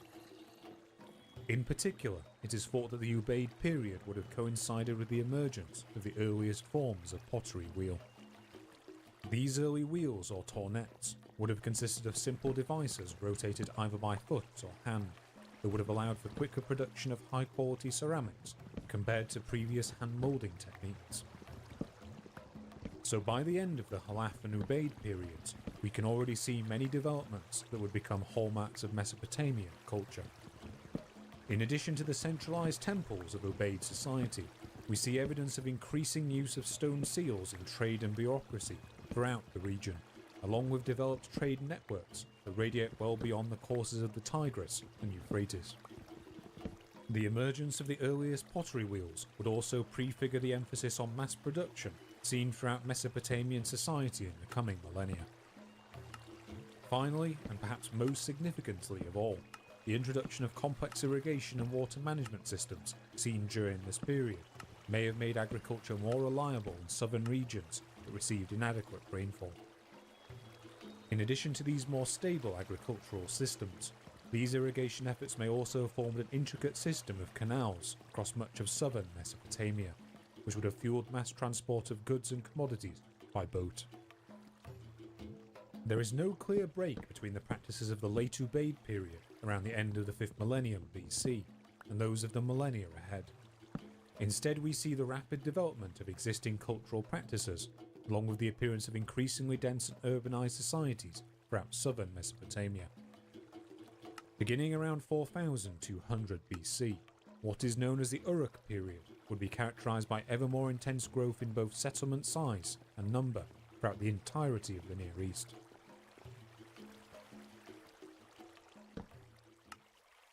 The Uruk period presents a number of problems for archaeologists. Firstly, only one major site from the period has been substantially excavated in southern Mesopotamia, and even then almost all our available information comes from archaeological levels dated to the later half of the 4th millennium BC. Instead, much of the evidence of societies during the early and middle Uruk period come from excavations conducted in northern Mesopotamia. From examining these communities, along with surface surveys conducted by archaeologists throughout southern Mesopotamia, we can see that both the size and number of settlements were dramatically increasing by the end of the Ubaid. The exact reasons for this expansion still remain unclear today. One argument is that from the beginning of the 4th millennium BC, the climate of Mesopotamia was becoming progressively drier, and that more and more people would have been drawn from their respective regions to larger, more economically stable settlements.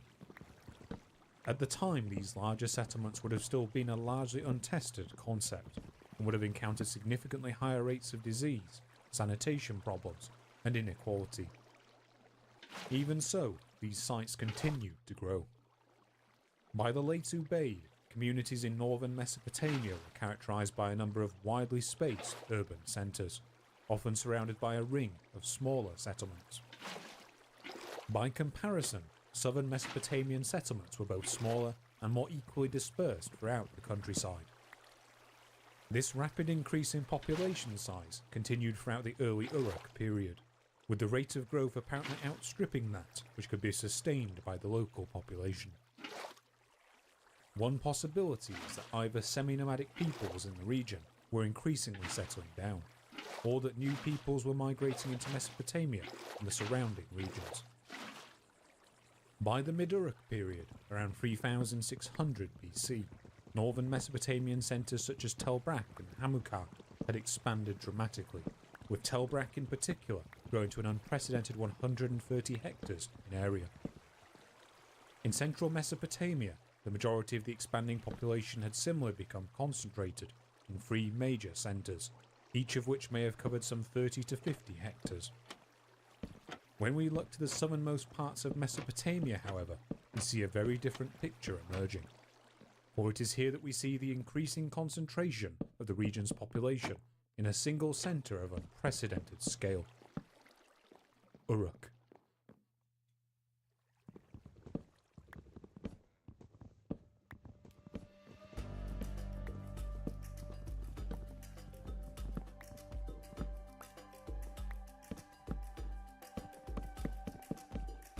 Dubbed the world's first city by many archaeologists, the rapid expansion of the site of Uruk over the course of the 4th millennium BC coincides with a major change in the way that urban societies operated. Formed by the apparent union of 2 Ubaid-era settlements along the banks of the Euphrates, it is at Uruk that we see an unprecedented expansion in population. In the later Ubaid period, this site seems to have been comparable in scale to that of the other southern and central Mesopotamian settlements, such as the contemporary sites at Nippur and Eridu. As we reach the early 4th millennium BC, however, Uruk has already expanded to cover an area of some 70 hectares. By around 3600 BC, its size had reached 250 hectares, far outstripping that of any contemporary settlement throughout the Near East. The exact reasons for this rapid expansion are unclear.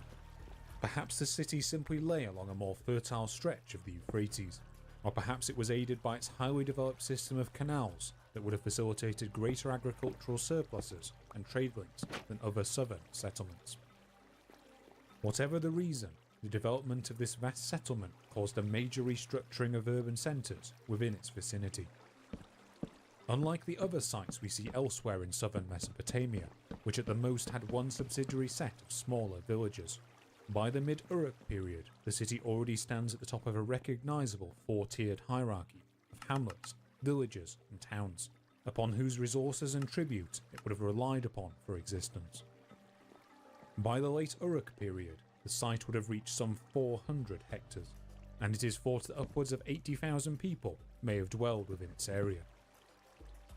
Such was its draw that by the end of the 4th millennium BC, entire areas of central Mesopotamia seemed to have become depopulated, as more and more people concentrated in the south. The development of such a megasite was not without precedent in Near Eastern history. Indeed, we covered similar centres that had appeared during the pre-pottery Neolithic, such as at Çatalhöyük, Çayunu and Ain Ghazal, which were also marked by dense populations numbering in the thousands. There are 3 major ways, however, in which Uruk differs from these sites. The first is in its sheer scale, as it spans an area some 30 times that of Çatalhöyük at its peak. The second is in the sheer differentiation of function seen throughout the various areas of the city. It is here for the first time that we see evidence of public meeting areas, marketplaces, specialised production centres, and monumental temple districts. Unlike the densely packed buildings of Çatalhöyük, we also see evidence of planned streets and alleyways. And thirdly, unlike the megasites of the pre-pottery Neolithic, the increased population density seen at Uruk coincides with increasing levels of inequality amongst its residents. These disparities in status are best seen in the increased diversity of house sizes at Uruk and at other settlements throughout this period, along with the emergence of a recognisable hierarchy of officials and professions. It is the combination of these factors that lead many archaeologists to distinguish Uruk from prior settlements, and to describe it as the world's first true city. So how would life in this city have operated? For a significant chunk of Uruk's early existence, the answer is that we cannot be sure. As we mentioned before, excavations of these districts have been largely limited to the later Uruk period, and the result is that we are currently in the dark about much of the city's early development and social structure. Another problem is that of the excavations that have been conducted at Uruk, the majority have been limited to the 2 temple districts that lie at its heart. However, what is clear from these findings is that much of the city's day-to-day business would have revolved around these centres, which would have acted as ritual and economic hubs similar to their Ubaid era predecessors. The most prominent of these 2 centres was the Eanna district, dedicated to the goddess Inanna. Here a series of monumental buildings were erected across the course of the Uruk period. Whilst the composition of this area during the earliest parts of the 4th millennium BC is still uncertain, 2 ritual structures have been unearthed dating from the Middle Uruk period. The first of these structures, the limestone temple, follows a modified form of the tripartite plan seen at Eridu, containing a central T-shaped hallway. What marks out this building, however, is its unprecedented size.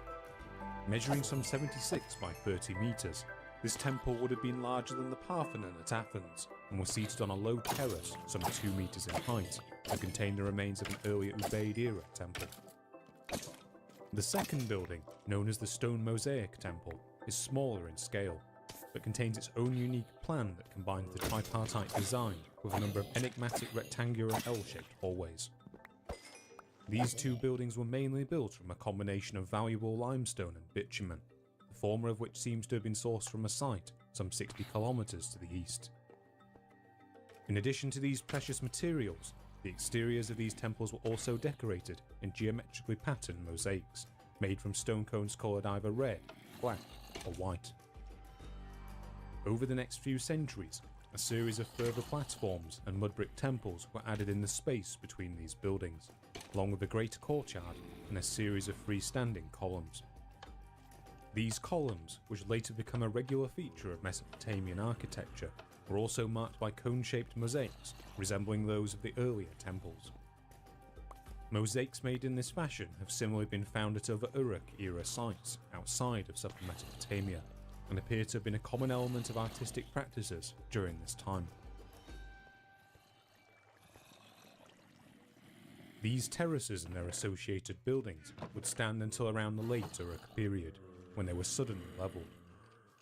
This period, which seems to have occurred alongside a change in belief structures at Uruk, saw a single large terrace built to contain the remains of previous temples. A series of new buildings on an even grander scale were then built atop this terrace, alongside a number of large buildings that may have been used as public meeting houses and distribution centres, along with residences for officials. In addition to this younger district, Uruk was also home to the temple known as the Kulab, or Anu district, after the sky god worshipped here in later millennia. From the early Uruk period, this site was occupied by a sequence of vast mud brick terraces, built over a series of buildings, the earliest of which dates from the late Ubaid period. By the mid-Uruk period, this terrace had reached some 12 metres in height, and had developed into a polygonal structure measuring some 45 by 50 metres. Whilst earlier buildings identified as temples are known to have been built atop this platform, by far the largest and most notable building to top this structure has been radiocarbon dated around 3450 BC.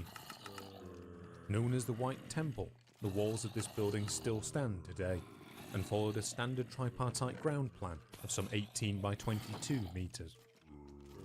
In addition to its elevated position, this temple was also coated in a form of white gypsum plaster that would have reflected sunlight, rendering it visible for miles around.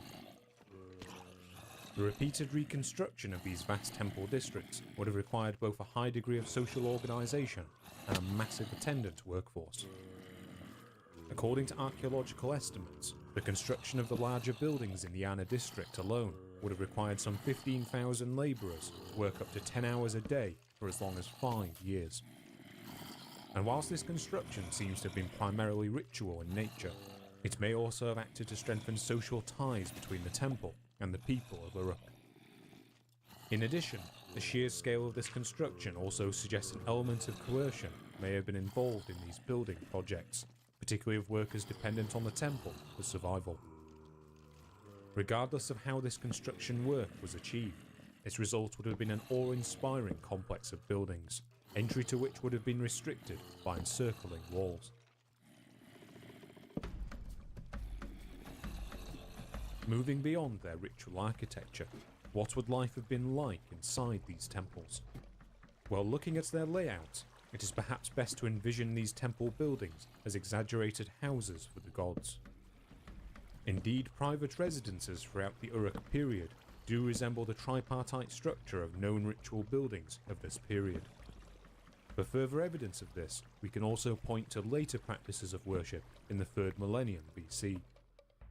During this period, the gods were considered to have two aspects, existing both in the heavens and in the form of their cult statue.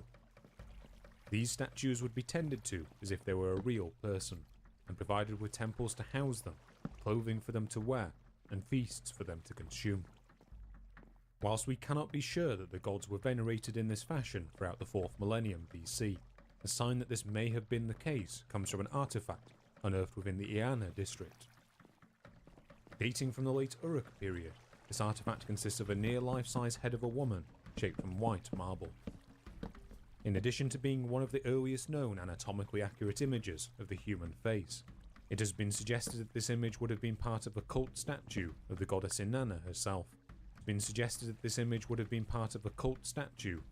Inanna herself. with the rest of the statue consisting of wood or precious metals. However, this identification is far from certain, and it is also possible that this structure was part of a ritual building facade rather than a dedicated statue. It should also be noted that the frequent remodelling of both temple districts throughout the Uruk period likely indicates a significant amount of social and cultural change throughout the city's existence, and that such continuity with later ritual practices may well be impossible. So whilst we don't have first-hand evidence that the gods were worshipped in the form of cult statues during this period, we do know that elaborate presentations of ritual tribute were conducted within their temple complexes, which would have included livestock, agricultural produce, and possibly other luxury items. Evidence for this activity can be found in another remarkable example of craftsmanship unearthed within this period. Measuring roughly 3 feet in height and weighing nearly 600 pounds, the Varka vase provides a possible snapshot of the day-to-day business of the Iana Temple district during the late Uruk period. On its registers are displayed scenes of agricultural produce and precious minerals being led in hierarchical procession to the temple. On the top register, this tribute is presented to an elaborately dressed woman who stands taller than most others in the scene, behind whom stands a reed bundle symbol associated with the goddess Inanna. The most widely accepted theory amongst archaeologists is that this figure represents Inanna herself, though other theories have variously identified her as a priestess, functionary, or even simply the guardian of the temple storerooms. Compared to previous millennia, Uruk society also seems to have placed greater focus on mass production. Part of this can be seen in the increased appearance of new types of pottery throughout this period. As we mentioned before, the preceding Ubaid era had likely seen the first appearance of the potter's wheel, or tornet. In the Uruk period, we continue to see refinements in wheel design, as shown by the increase in closed vessel forms such as jugs, pitchers, and bottles. Unlike pottery from previous cultures, however, most of these containers lack any notable decoration, perhaps indicating that quick production was being prioritised over appearance. By far the most distinctive pottery found at Uruk and other sites during this period, however, are a type of handmade bevel-rimmed bowl. These simple containers appear to have been shaped in moulds, allowing them to be quickly produced in mass quantities at dedicated districts, then discarded after only a short period of use. In addition to these pottery districts, similar areas have also been found dedicated to metalworking, whilst vast amounts of textiles seem to have been centrally produced by women at each of the temple centres. In addition to this mass production of goods, we also see evidence of finely crafted items, such as the aforementioned Varka vase, or the mosaic displays evident throughout the Iana district. And alongside these items, it is in this period that we first see signs of a new type of intricately carved tool that demonstrates the importance of personal ownership and authority within late Uruk society.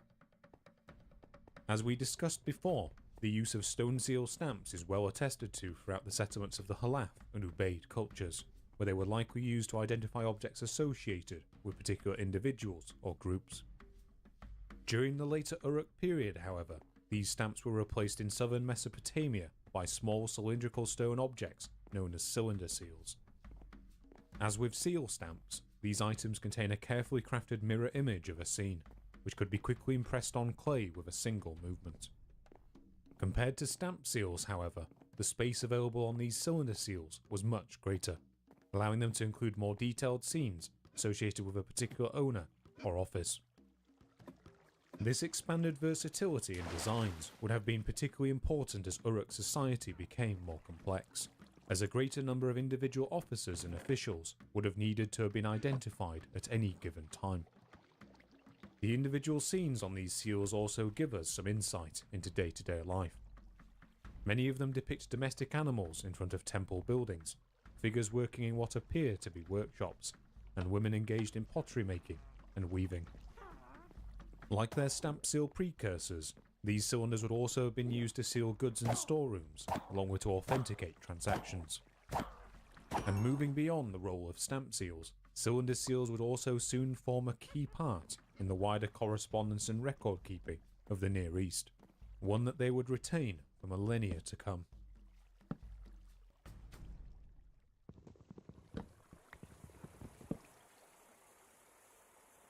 For a long time it was thought by archaeologists that these types of societal development were wholly unique to Uruk.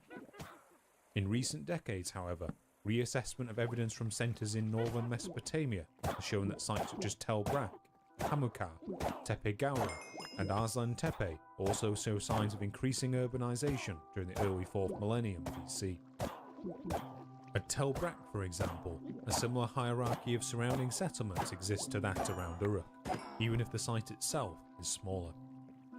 Excavations of the site have similarly found evidence of specialised use of spaces associated with early urbanisation. In a neighbouring mound to the southeast, signs of a workshop and kilns dedicated to the mass production of pottery have been unearthed, whilst the site's central mound shows evidence of more than one area of monumental building. In what is referred to as the TW area, a monumental mud brick structure similar to later Ubaid temple structures has been unearthed. Later layers of this area also include a non-residential structure known as the niched building, the courtyard of which appears to have been the site of coordinated feasting. In succeeding periods, the structures around this courtyard were replaced with more domestic structures, which the site's excavator Jeff Emberling suggested may have formed an elite residence. Finally, an even more elaborate ritual building has also been unearthed at the site, the earliest layers of which appear to date from at least the first half of the 4th millennium BC. Known as the Eye Temple, after the thousands of small idols found within its layers, it is now known that this area housed a series of buildings built on high platforms. A number of other sites in northern Mesopotamia also show evidence of urbanization during this time, including their own monumental building traditions, specialized craftsmanship, and complex administrative behavior managed through seal stamps. Moreover, the culture of the north appears to remain distinct from that of the south during this period, as can be seen in the continuance of its own pottery styles. In this area, however, there is some evidence that the shift to urbanization may have been associated with a greater degree of conflict than has yet been observed further south. Evidence of this can be found in the form of a number of mass graves unearthed at Tel Brak, dating between 3800 and 3600 BC. These graves contain dozens of bodies, many of them from healthy adults, and their disarticulated nature hints that they may have suffered violent deaths. And whilst there is currently no evidence for corresponding levels of violence in southern Mesopotamia, it should be noted that scenes of warfare often appear on Uruk-era cylinder seals, which include the taking of captives and slaves.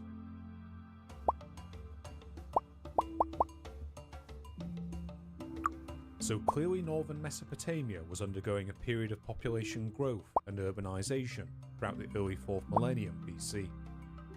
From around the midpoint of this millennium, however, the growth of southern settlement seems to overtake those of the north. The exact reason for this is still unclear. One theory is that the courses of the Euphrates and the Tigris in this area may have shifted, forcing changes in population pattern. Another is that the wider climate of Mesopotamia may have been growing more arid during this time, resulting in a reduction in rainfall. In the irrigated regions of the south, this change may have led to the drying out of marshland areas, perhaps freeing up more land for agricultural use.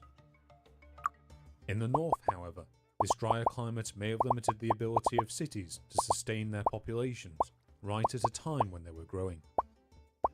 Around this time we see evidence of a destruction layer at Hamukar, where the settlement was suddenly extinguished by an assault marked by thousands of sling balls. The population at Tel Brak also seems to have fallen, an event that coincides with a number of major fires at the site. Soon after, the distinctive material culture of the south appears at the site, with the later levels of the Eye Temple being remodelled with Uruk-style cone mosaics. Around the same time, we also see evidence of bevel rim pottery, cone mosaics, and cylinder seals appearing at a large number of sites throughout western Syria and southeastern Turkey. Finally, this same material culture also appears to the east at Susa, and Uruk-style artifacts begin to appear at a number of sites throughout the Iranian plateau. In earlier theories, it had been thought that the spread of Uruk cultural elements beyond southern Mesopotamia was the sign of an informal military empire, with the city expanding its rule by force over the other emerging centres of the Near East. Indeed, in many locations, the Uruk material culture is seen to replace more local traditions, and new Uruk-influenced sites appear in previously unsettled areas. These new sites, which have been described as colonies, include sites such as Tel Sheikh Hassan, Jebel Aruda, and the fortified town of Habuba Qadira on the Euphrates. However, more recent scholarship has argued that instead of being the owners of a military empire, Uruk's elites would have instead exerted cultural and economic influence over the other cities throughout southern Mesopotamia, with individual settlements remaining politically independent. Outside of this region, the extent of Uruk's influence also appears to have varied greatly. At sites like Tel Brak, the sudden appearance of the Uruk material culture at the site after a series of destructive fires has been interpreted as a takeover by southern elites, but violent transitions on this model appear to have been rare. Instead, in many settlements, regional styles seem to have undergone a slow process of Urukization. In places such as Nineveh in northern Mesopotamia or Arslan Tepe in southeastern Turkey, local elites seem to have emulated the decorative mosaic building styles of the south, though overall only a small number of Uruk-style buildings are present. At other sites, such as Godin Tepe in the Zagros Mountains to the east, Uruk artifacts and buildings may have even been limited to a small enclave within a large indigenous settlement. Finally, some contemporary Turkish sites, such as Kinan Tepe, show no signs of Uruk-style buildings or pottery at all, despite both being present at neighbouring settlements. In light of this varying pattern of influence, a number of archaeologists have theorised that the spread of the Uruk culture was driven less by military expansionism and more by the desire of its elites to gain access to the goods available in these outlying regions, such as timber, precious stones, and metals. These theories often emphasise the supposed lack of these goods being available in quantity on the alluvial plain of southern Mesopotamia, where they would have been needed to maintain Uruk's elaborate social hierarchy and monumental building practices. Whilst their scarcity in this region is perhaps overstated, it does indeed seem that luxury items such as gold, silver, and lapis lazuli would only have been available outside of Mesopotamia. It has thus been argued that many of these colonies actually represent trade ventures by Uruk, which may have financed independent merchants and colonists with the long-term goal of broadening their access to exotic goods. There is also no reason for these colonies to have been limited to Uruk alone, and some may well have originated from the other cities of the alluvial plain. Finally, we cannot rule out the possibility that some of these ventures were unrelated to the elites of the time, and may have been the efforts of individual colonists in search of new opportunities or agricultural land. So how exactly would the elites of Uruk have kept track of the vast quantities of tribute and trade goods that they received from both their local area and their wider trade network? We've already covered the stamp and cylinder seals of this era, and how they would have been used to authenticate the ownership of individual goods and transactions. But whilst these seals were certainly an important part of administration, they had no way of containing information about the objects to which they were affixed. In order to provide such information, and to allow proper record keeping of ownership and deliveries, another tool would be needed entirely. As with so many of the hallmarks of complex societies, the emergence of writing appears to have been the consequence of a long period of development, throughout which a number of competing record-keeping systems were in use simultaneously. One of the earliest of these consists of small tokens of clay or stone that represented a particular good or commodity. Later, these tokens were increasingly placed inside hollow clay spheres known as bullae. These spheres were then marked with cylinder seals by their owners, guaranteeing their contents. Whilst this system was effective for accurately recording these items, it contained a flaw in that the bullae themselves had to be broken into in order to check their contents. To deal with this problem, two approaches emerged. Firstly, individuals began to press the tokens themselves into the clay of the bullae before sealing, leaving a visual identifier of their contents. Around the same time, a separate set of solid clay tablets also began to appear at Uruk and other centres, containing lists of numerals. Whilst these numerical tablets are useful for keeping track of exact numbers of commodities, they contain no information linking them to the items they refer to.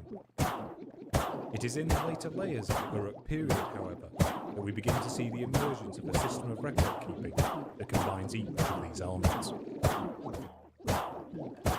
This system consists of a written script known as proto-cuneiform, which may well be the first in human history. It consists of simple signs impressed onto the surface of soft clay tablets with a reed stylus, examples of which have been unearthed at the Yana Temple district dating from the second half of the 4th millennium BC. Later, this script also seems to have spread to other centres throughout both southern and central Mesopotamia. In their earliest forms, some of these signs inscribed on these tablets are recognisable as pictograms, such as the signs for barley, bulls, or running water. Others, however, seem to have been chosen purely arbitrarily. For example, the sign for sheep or goats consists of a simple circle containing a cross. By far the majority of these tablets seem to have been used for simple account keeping, recording the receipt and distribution of commodities such as beer, barley, and textiles by the temple. The remaining 10% or so of these tablets contain categories of related words known as lexical lists. These tablets appear to have played a key role in educating new scribes, and contain lists of professions, names, animals, objects, and weights and measures that would be frequently copied by novice writers. This new system was a massive innovation over preceding forms of record keeping, but as a written script, it had several problems. For a start, proto-cuneiform contained no real system of grammar. Signs were not written in the same order as a spoken language, and indeed the idea that writing could represent speech doesn't seem to have existed at this time. In addition to this lack of grammar, proto-cuneiform also used a staggering number of symbols. Over 900 have been identified in the earliest tablets, the meaning of which would have need to have been understood by all of its users for the system to have functioned. Not only would this vast array of symbols have made the language difficult to learn, but many of its symbols have no equivalent in later systems of writing, rendering their meaning unclear to modern scholars.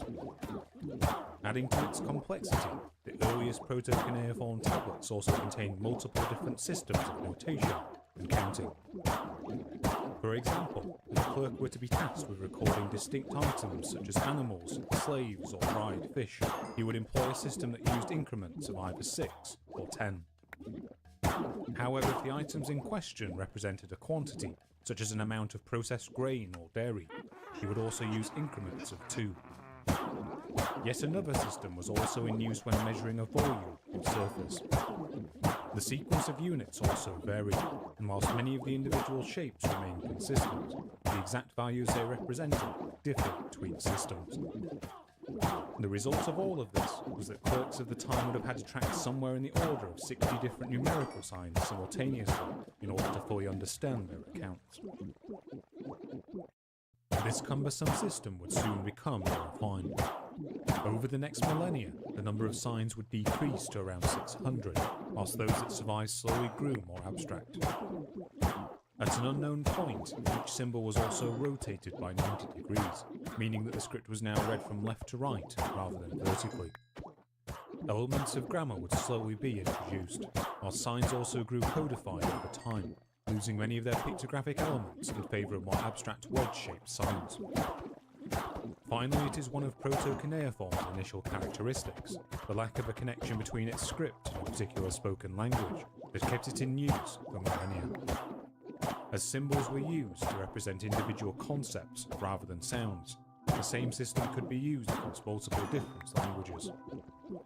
The result was that more developed forms of cuneiform could act as the script for several languages over the next 3,000 years, first being employed to write Sumerian and Akkadian in the 3rd millennium BC, then Amorite, Hurrian, Hittite, and Luwian in turn. And going beyond its use as a tool of bureaucracy, this new system also represents a major conceptual breakthrough for humanity. For the first time, people were able to organise and record the world around them, to write their own names and thoughts, and later to transcribe the mythologies that had clearly been evolving since the earliest days of humanity. Despite its usefulness, however, we must also concede that the inclusion of writing on our list of essential criteria for civilization is perhaps the least certain. Indeed, throughout world history, many civilizations have appeared that did not use writing and the same bureaucratic function as at Uruk. In 2nd millennium BC China, for example, writing was more often used for ritual purposes, with characters being transcribed on animal bones and turtle shells as part of the divinatory practices of the Shang dynasty kings. Other complex societies, such as those of Western Africa, also existed for centuries without any obvious form of writing at all. Even so, it cannot be denied that this written script would have played a key role in the proper functioning of the temple economies at the height of this era.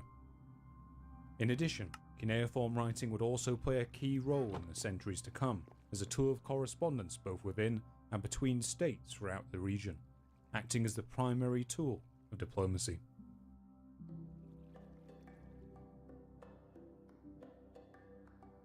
So we've now covered the building patterns, economy and bureaucracy found at Uruk in the late 4th millennium BC. But who exactly was in charge of this society? In the popular imagination, Mesopotamian societies are often identified with the kings that ruled them during the 3rd and 2nd millennia BC. However, we currently lack any clear evidence of a single ruler throughout both the early and middle Uruk periods, which remain poorly excavated. There is similarly little evidence of kingly palaces from this time, and monumental buildings dating from the period seem to have been limited to the temple districts. When it comes to the later Uruk, however, things become a little clearer. For it is during this period that power seems to have become increasingly centralized at the very top of the temple hierarchy. One helpful document from this era has come down to us that sheds a small amount of light on the political structure of the time. It consists of a proto-cuneiform tablet known as the Standard List of Professions. This list, which seems to have been used to train scribes, was faithfully reproduced throughout the Near East until the early 2nd millennium BC, and contains what is thought to be a hierarchy of professions dating from the late Uruk period. Unfortunately for us, many of the symbols found on its earliest copies are unknown to later cuneiform documents. This includes the symbols associated with the first 5 officers or professions on the list, meaning that the exact leadership hierarchy of the later Uruk period is difficult to interpret. Fortunately for us, however, there are resources other than the written record from this period that we can turn to. For the highest of these positions, we can again gain some insight from the Varka vase. In addition to scenes of agricultural produce being presented to Inanna's temple, its top register contains a missing section that obscures the identity of one of the participants. This missing section has since been reconstructed based on similar Uruk-era iconography, and it is now thought to have contained a man resembling either a chieftain or a priest. This figure, usually referred to by scholars as the En or priest king of Uruk, is distinguished from other figures in the period's symbology by his elaborate beard, headgear and net skirt.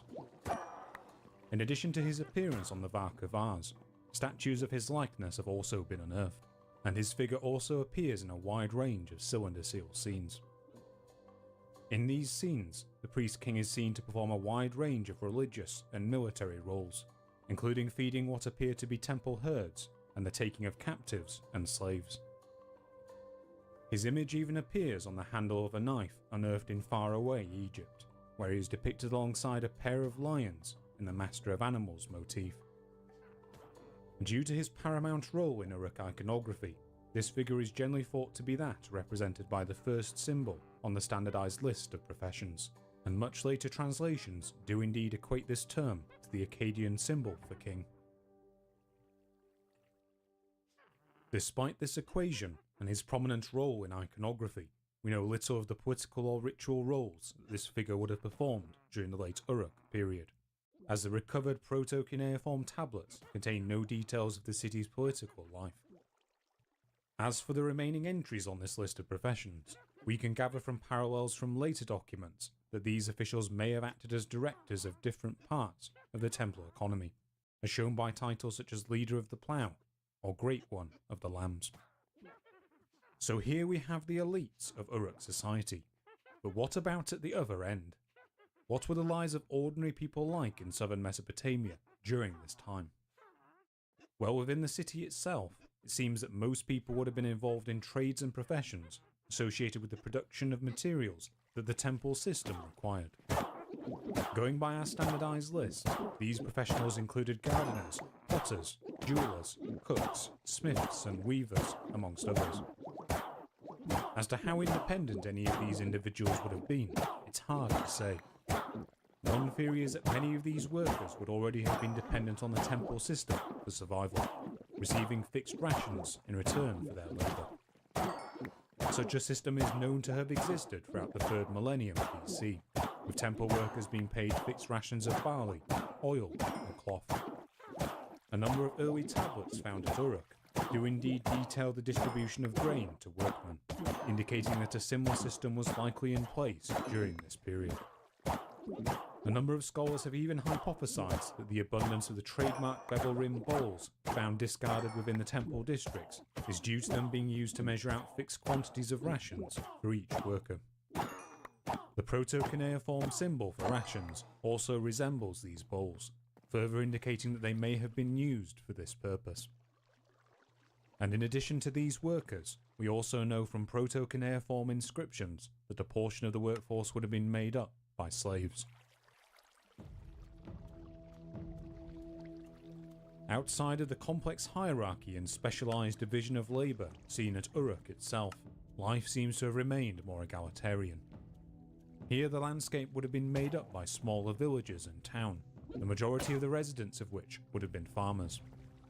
People here likely owned their own lands and herds, though they may also have paid a portion of their goods and income as tribute to Uruk itself. Outside of the local temple officials, there seem to have been few social distinctions between the residents of these villages. For them, society would have continued to function much as it had in this region since the beginning of the Ubaid. Land still had to be farmed, crops still had to be harvested, and life was still subject to all the disasters that the natural world could bring. By comparison, workers in the cities may have lacked the social freedom of these farmers, but their needs were provided for in the form of fixed rations. As we have previously discussed, the climate of Mesopotamia also seems to have become significantly drier over the course of the Uruk period, which may well have made village agriculture more difficult. This may explain why more and more people seem to have been lured to cities over the course of the Uruk period, where life may have been less free, but was perhaps also less uncertain. So finally in Uruk, we have found a state that meets all of the criteria for civilization that we laid out in the early parts of this series. Here for the first time we see a permanent agricultural settlement of unprecedented size, that relied on a hierarchy of smaller towns and villages, and that exerted an economic and cultural influence far beyond its borders. Unlike the large settlements seen at Çatalhöyük, whose dwellings were relatively homogeneous in function, at Uruk and other settlements during this period, we see evidence of specialised areas such as temple districts, production centres, and both common and elite residences. All of this was managed through a complicated bureaucracy that the residents developed as they went. The culmination of all of this was the invention of writing, which would facilitate first administration and later diplomacy amongst the states of Mesopotamia in the millennia ahead. Finally, at the top of its social hierarchy, we find a set of recognisable elites, who would have directed society to achieve their own ends, such as the acquisition of the resources of northern Mesopotamia, Anatolia, and the Iranian plateau.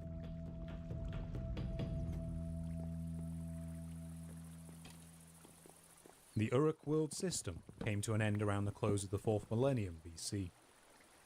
The exact reasons for its collapse remain unclear. Many archaeologists have linked it to another change in the local climate, starting from around 3200 BC, which would have resulted in severely arid conditions throughout the Near East. What we can say for certain is that around the end of this period, the city itself appears to have undergone a major societal reorganisation. The elaborate temples of the Iana district were demolished, with its area being left empty for some time before new centralised buildings were constructed.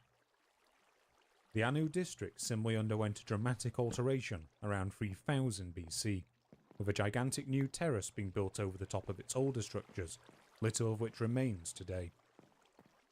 Around the same time, a number of Uruk-style colonies, such as Habuba Kabira, were systematically abandoned by their inhabitants, though larger population centres show no great break in population or cultural continuity during this time. To the east, the city of Susa rapidly evolved into an independent city-state based on the Uruk model. Here the residents would develop their own early system of writing, known as Proto-Elamite, which remained in use for another few centuries. From this point, Uruk's access to the trade of the Iranian plateau seems to have come to an end, as did its influence at sites in Turkey and northern Syria. In Mesopotamia itself, the distinct bevel-rimmed pottery of the Uruk period slowly disappeared, with the next 200 years being marked by the adoption of a new type of hand-painted pottery. Around the same time, cities across the Mesopotamian plain asserted their own independence, beginning a long struggle for hegemony. Uruk would remain the largest city in Mesopotamia for centuries to come, but its influence would never again reach the heights that it had once known.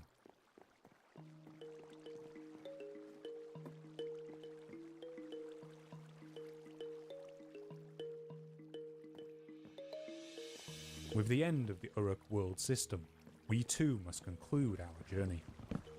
From this point onwards, this new urban mode of living was here to stay.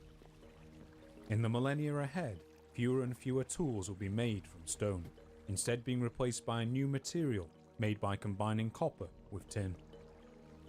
With the rise of these bronze tools and weapons, we enter a new period of world history. It is in this period that we learn for the first time the names of ordinary people and rulers alike, that the first great works of literature were composed, and that the structures of the world's first organised religions are revealed before us. It is also an age of warfare, feuding city-states, and jealous rulers. In the millennia ahead, the world's first empires would rise out of Mesopotamia, Egypt, and Anatolia, only to collapse one by one.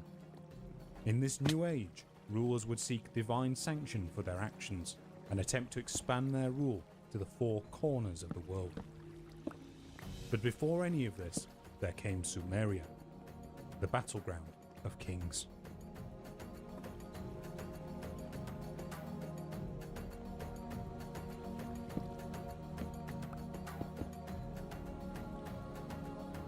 Hello everybody, it's Charles here.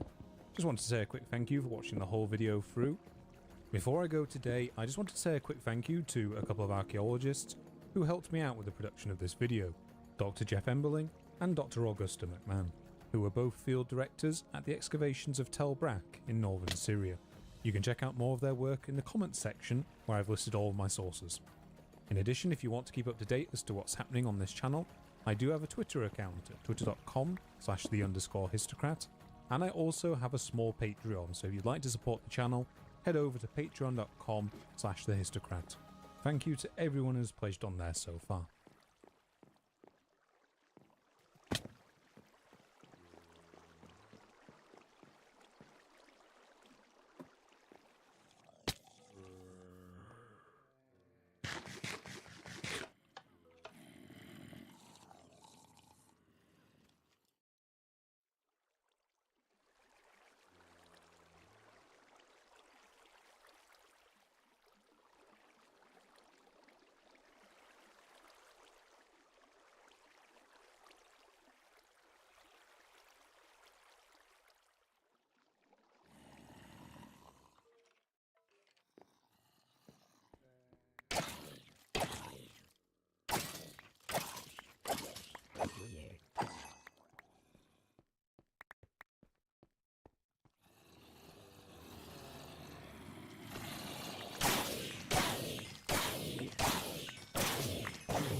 In the early 5th century, the first known Christian missionaries set foot on the shores of Ireland.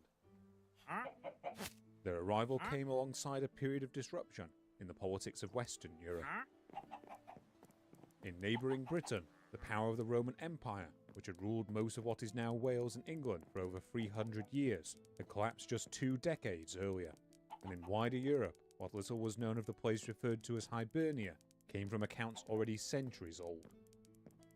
Even in these writings, its people were little known to the classical authors of Greece and Rome.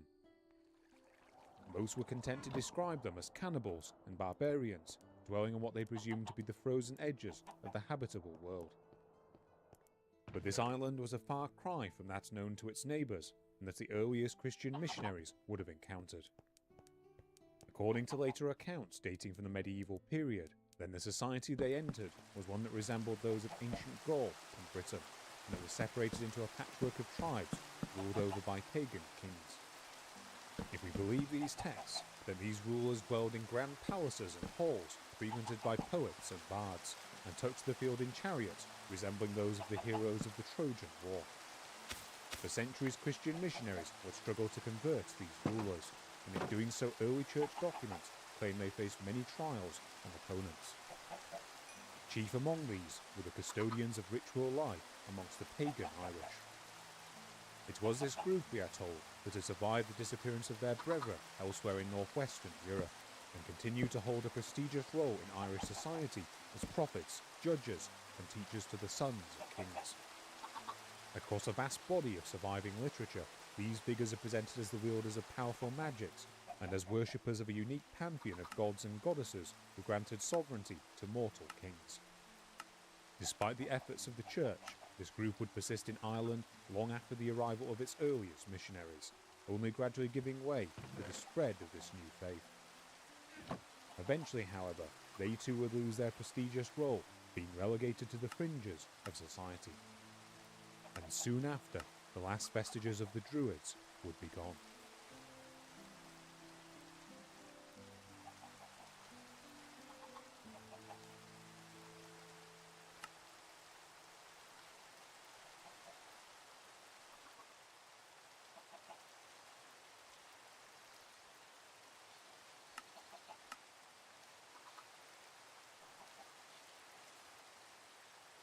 In a previous video on this channel, we explored the religious practices of the people of both Gaul and Britain throughout the late Iron Age and the early Roman period. We examined their appearances in the literary accounts of the ancient Greeks and Romans, beginning with the Greek colonists of the 6th and 5th centuries BC. From these brief references, we saw the earliest descriptions of the Druids emerge as a class of holy men and philosophers who held great wisdom and who were compared to such distinguished groups as the Magi of the Persians and the Brahmins of ancient India. From here we examine the accounts of Greek and Roman authors during the latter's expansion into northwestern Europe in the 2nd and the 1st centuries BC. In the accounts of figures such as Julius Caesar, Strabo and Diodorus Siculus, we saw a more developed picture of the Druids as a special class within Gaulish society, aloof from warfare, revered as religious leaders, judges, and the conductors of ritual sacrifices. According to these authors, they served a single leader and instructed their students in the immortality of the soul. At the same time, however, we saw claims of more sinister practices emerge, including accusations of human sacrifices that these figures conducted to appease the gods.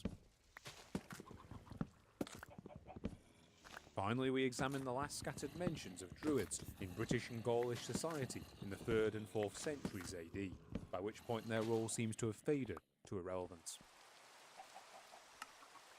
Along the way, we compared the details of these accounts to the archaeology of Iron Age religious centres throughout modern France, England and Wales, dating from the earliest known megalithic structures through to sites active at the dawn of Roman interest in these regions.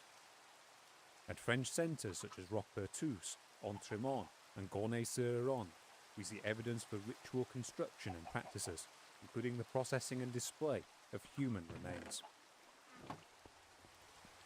In England and Wales, we similarly saw complex ritual practices at sites such as Heath Row, Fission Way and Healing Island, along with buildings that may have held ceremonial functions set within the hill forts of the southwest, and scattered evidence of items that may have once held ritual significance. Ultimately, however, we were forced to conclude that there is no direct archaeological evidence for a group resembling that of the Druids described in Greek and Roman accounts, and indeed there is substantial doubt regarding the trustworthiness of many of these authors' writings. But in doing so, we left unexamined a crucial strand of information on the pre-Christian religious practices of northwestern Europe. For whilst we see the Druids slowly vanish from the accounts of later Roman authors, there is another place where we see widespread accounts of the Druids that continue to be written long after Rome's power in Western Europe had collapsed.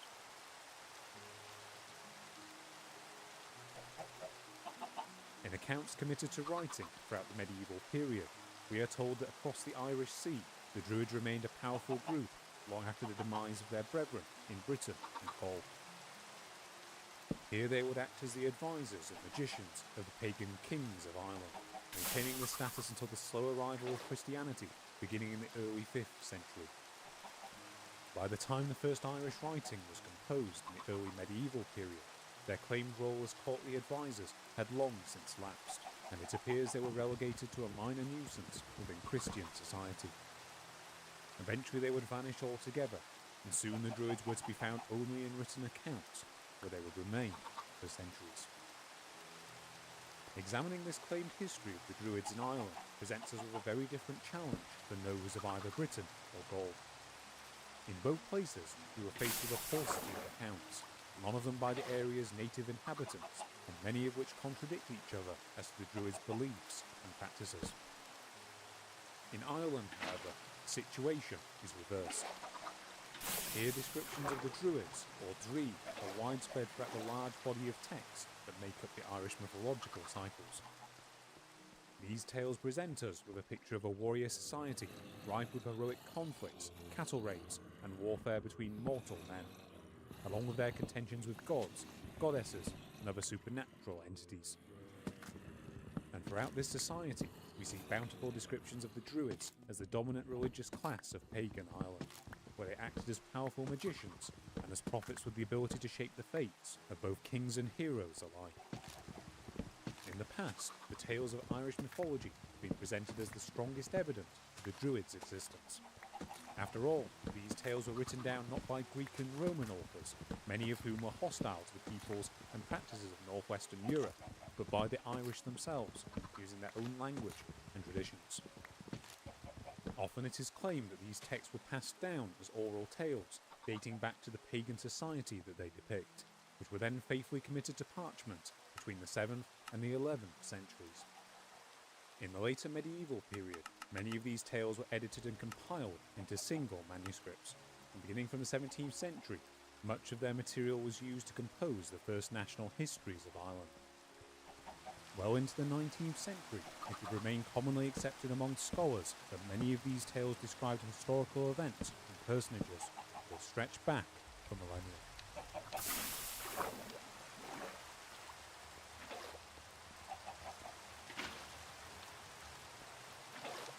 Towards the end of the 19th century, however, these attitudes began to change. Over time, the idea that these texts contained a true history of ancient Ireland has become a discredited one, and by the mid-20th century, it was no longer thought that the Irish mythological cycles recorded actual historical events.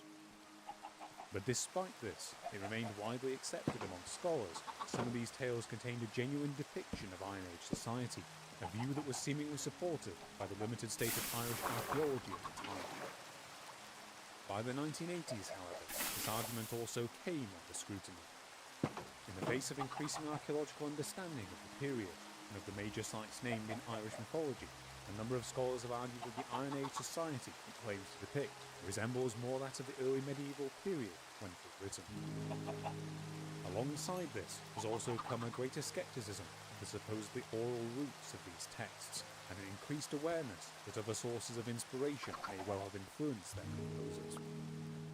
But despite this, some scholars continue to argue that the Irish mythological cycles contain surviving elements from pre-Christian society, and point to practices such as ritual feasting, the use of chariots, and the observation of the great pagan festivals as being authentic remnants of the world of Iron Age Ireland.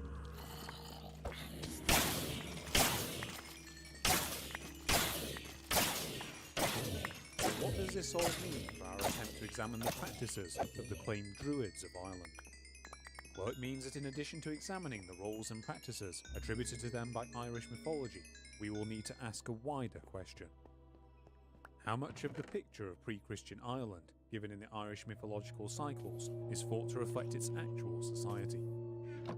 This question is important because if the answer is very little, and we have good reason to doubt that the society it describes ever existed, then we also have reason to doubt its descriptions of any role the Druids may have played in it. To attempt to answer it, we'll examine what the Irish mythological cycles have to say regarding the society and religious practices of pre-Christian Ireland, and contrast these with the picture of the Druids provided by earlier Greek and Roman authors. From there, we'll examine the archaeology of ritual life in prehistoric Ireland, focusing on the functions of the major ceremonial complexes known as the royal centres, which feature prominently in Irish myth. And going beyond archaeology, we'll also examine other sources of Irish literature in the early Christian period, in which the Druids often feature prominently. We will begin by examining Ireland's indigenous script, Ogham, which in centuries past many an author is associated with the Druids. Next, we'll examine early church documents, along with the later lives of Christian saints, in which the Druids often appear as antagonists. Finally, we'll examine mentions of the Druids in the first recorded law codes of Ireland, elements of which may date from times when pagan practices were still present amongst its people. But before we can do any of this, let us follow in the footsteps of our previous video and examine the earliest known written references we have to Ireland. As with the early written descriptions of the peoples of Gaul and Britain, these references appear in the works of Greek and later Roman authors, and date from perhaps as far back as the 6th century BC, through to the loss of Roman control over territory in northwestern Europe in the 4th and 5th centuries AD. In these texts, Ireland is referred to under a variety of names, including Iverna, Erin, and Hibernia, the last of which would become the dominant Latin name for Ireland in the medieval period. Compared to classical accounts of Gaul and Britain, however, what few references we have to Ireland are extremely brief and are given by authors reliant on either hearsay or secondary accounts. Indeed, Ireland seems to have been little known to the geographers of ancient Greece, going unmentioned in the works of Herodotus, Ephorus, Piphaeus, Timaeus, Eratosthenes, and Polybius. In some cases, this may simply be because the relevant sections of their works have not survived, whilst others such as Polybius refer to this region under the generic name of the Britannic Isles, leaving us uncertain as to whether this was meant to include Ireland. We do, however, have one brief account that may date from the 6th or 5th centuries BC. It is found within the Ora Maritima, a long poem by the 4th century AD Roman proconsul Rufius Festus Abienus, but that may draw upon the work of much earlier Greek and Carthaginian sources. Its reference to what may be Ireland comes as part of a digression from a passage on an unknown group of islands off the coast of modern Portugal and Spain, known as the Estuary Menaides, and reads as follows. From here it is a 2-day voyage to the Sacred Isle, for by this name the ancients called the island. It lies rich in turf amongst the waves, thickly populated by the Hiberni, and nearby lies the island of the Albions. If we move forward to the 1st century BC and the 1st century AD, we also find a few small references to Ireland in the works of writers such as Julius Caesar, Strabo, Diodorus Siculus, and Pomponius Mela. Here Ireland is generally presented in one of two lights, as an isolated land about which little information is known, or as a savage place populated by cannibals. To quote Strabo's Geographia, concerning this island, I have nothing certain to tell, except that its inhabitants are more savage than the Britons, since they are man-eaters as well as heavy-eaters, and sins further, they count it as an honourable thing when their fathers die, to devour them, and openly to have intercourse, not only with other women, but also with their mothers and sisters. Diodorus provides us with a similarly negative account in his Bibliotheca Historica, writing that the most savage peoples among them are those who dwell beneath the bears and on the borders of Scythia, and some of these, we are told, eat human beings, even as the Britons do who dwell on Iris, as it is called. Beyond these simple characterizations of its inhabitants as unrestrained barbarians, these authors also display an array of confusion around Ireland's geography. Some authors, such as Caesar, correctly locate it slightly to the west of Britain, whilst others locate it to the north, running parallel to its neighbour. Similar confusion can be seen regarding its climate. According to Strabo, Ireland was thought to be a cold place, given its location on the edge of the habitable world. Whilst Pomponius Mela gives us a slightly more accurate picture of Ireland, a place where crops grew in abundance, though he incorrectly claims that its climate is unfavourable for the ripening of grain. Beyond these few small details, however, there is little information to be found on Irish society in the accounts of these authors. This pattern continues in the works of figures dating from between the 1st and the 3rd century AD, such as Pliny the Elder, Juvenal, Pseudo-Aristotle, and Dionysius Periegenes. These accounts largely consist of variations of the descriptions given by Caesar and Pomponius Mela. We do also see a handful of reports from the 4th and 5th century AD writers Pacatus, Amnianus Marcellinus, and Claudian, in which the Irish, who are referred to as the Scotti, are described as one of several groups that had raided the territory of the Western Roman Empire, although these accounts provide few details beyond this. Overall, the impression given by these writings is that their authors lacked any substantial information at all on Ireland and its peoples, and as such they may have instead fallen back on Roman stereotypes of barbarians living on the edge of the known world. As we saw in our last episode, Caesar himself applied similar stereotypes to the peoples of Germania and inland Britain, describing them as barbarians ignorant of agriculture and the proper forms of worship, although he himself does not apply such descriptions to the Irish. Further support for this idea can be seen in Strabo's admission of uncertainty regarding his claims of cannibalism and incest amongst the Irish, which implies that his real source may simply be unsubstantiated rumour. And most significantly for us, despite many of these authors providing us with descriptions of the Druids of Gaul and Britain, none of them make any reference at all to the Druids being present in Ireland.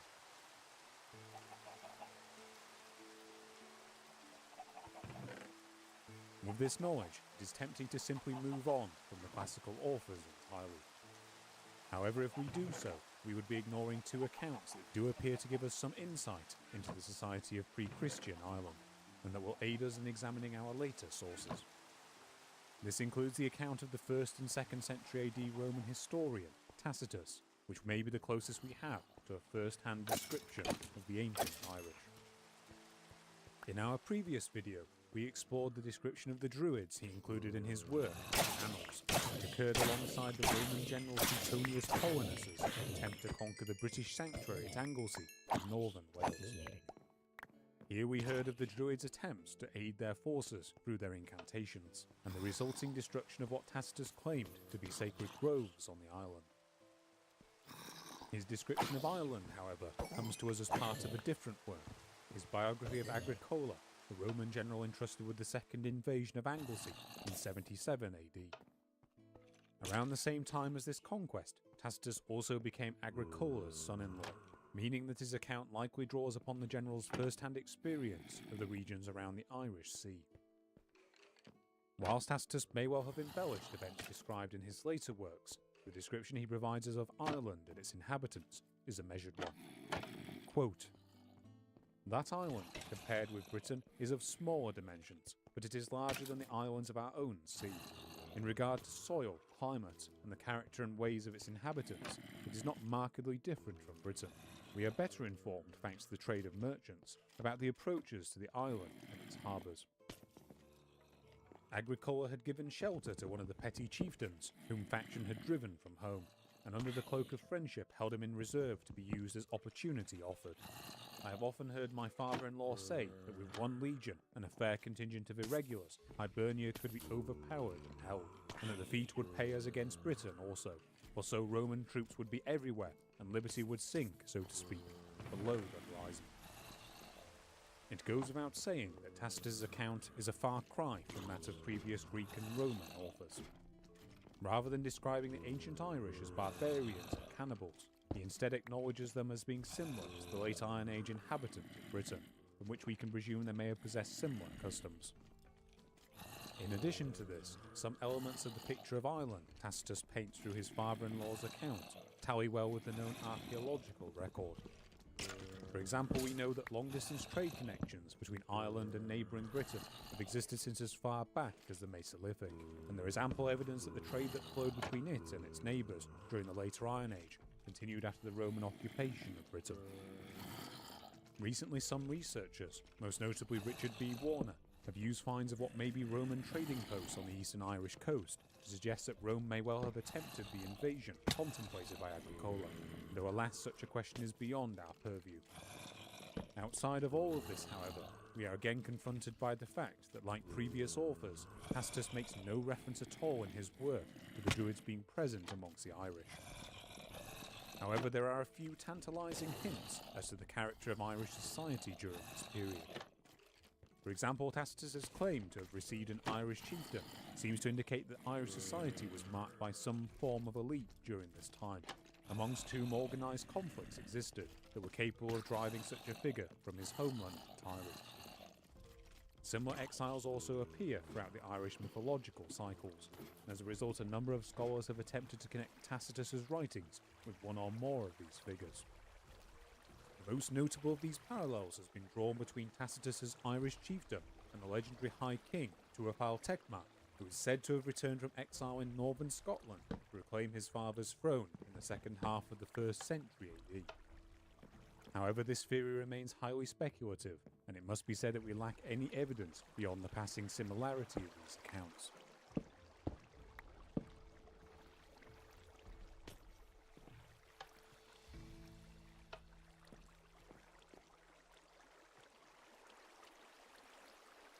Our second major account comes to us from the work of another famous name of antiquity, the Greek mathematician, astronomer, and geographer Claudius Ptolemy.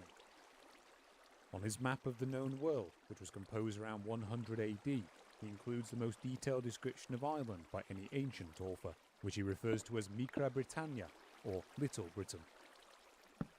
In his description of Ireland, he describes some 31 different locations, including trading settlements, promontories, islands, and river mouths. This information was most likely supplied by the accounts of traders local to the region, another sign of the close links between Ireland and Roman Britain during this time. Alongside this, he also divides Ireland into 16 different groups or tribes, the names of which have received many different interpretations by authors. For example, a number of scholars have attempted to interpret the tribal name of the Olunti in Northern Ireland as matching the Ollard, a group that played a prominent role in Irish mythology. A tentative comparison has also been made between Ptolemy's listing of the promontory of Isamnion with the major Iron Age centre of Awan-Macha, or Navan Fort, with some scholars arguing that this listing should be reinterpreted as a town based on other historical sources. However, this comparison remains a speculative one, and outside of these examples we see few reliable comparisons between the peoples and places Ptolemy lists and what other sources we have that claim to cover the Irish Iron Age.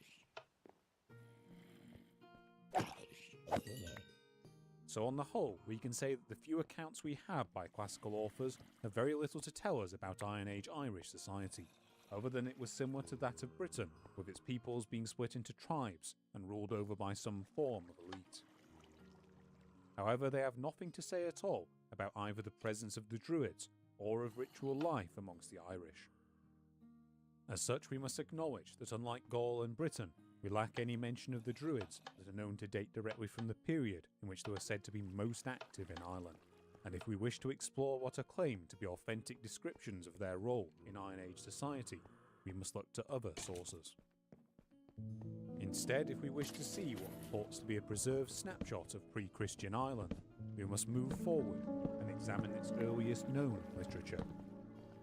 Amongst the early literary works of Ireland, the most extensive descriptions of both the Druids and of pagan ritual practices in general are to be found in the stories of Irish mythology.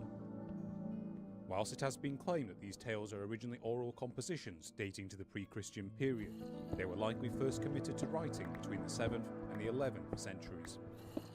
Today, many of these tales exist only in the form of copies and compilations written in the later medieval period, such as the Lower Nahira, or the Book of the Dung Cow, the Lower Leinioch, or Book of Leinster, and the Lower Bui Lacan, or the Yellow Book of Lacan. Of these surviving texts, the majority are being roughly grouped by scholars into 4 major cycles, the events of which often overlap. Preserved in works such as the Lower Gawala Éireann, or the Book of Invasions, the Metric Din Shenachas, and claimed events of the Irish Chronicles, this cycle describes a series of migrations of peoples into Ireland, beginning with the shipwrecked followers of Khazer, granddaughter of the biblical Noah, in the early 3rd millennium BC. Over the millennia, 5 further invasions are outlined, with each new group of invaders either wiping out the existing inhabitants or repopulating Ireland after the previous group's demise. These invasions culminated in the arrival of the Milesians, or Gaels, the ancestors of the modern Irish, who we are told wrestled control of the land from a godlike race known as the Tuatha Dé Danann. Moving on from the mythological cycle, second chronologically is by far the most famous body of Irish mythology. Known as the Ulster Cycle, this group of tales is based around the royal site of Awan-Macha on Navan Fort, along with the wider provinces of Ulster and Connaught. In this cycle, we see depicted a warrior society, where warfare is conducted by heroic figures borne by chariots, from which they often descend to engage in single combat. Among these renowned warriors, we hear of the exploits of men such as the King of Ulster, Concobar mac Nessa, also known as Conavar or Crowhor mac Nessa, and of the demigod Cuchulainn, son of the god Lugh, and his contention with the nefarious Queen Maeve of the Connachta and her husband King Ailill. Of the various texts of this cycle, by far the most important is the tale of the Tyne-Bo Cúlne, or the cattle raid of Cúlne, the epic scale of which has often led to it being referred to as the Irish national epic. largely following the events of the Ulster cycle are those of the Finian cycle, which is set mostly around the southern provinces of Leinster and Munster. Here we are told the deeds of the warrior hunter Finn MacCool and his band of followers, the Fianna, with its most important tales being the colloquy of the elders, the suit of Diarmid in Gronya, and Oshin in Chernan. Finally, we have the historical or king's cycle, which consists of poems supposedly composed by medieval bards and court poets to record the genealogies of the kings they served.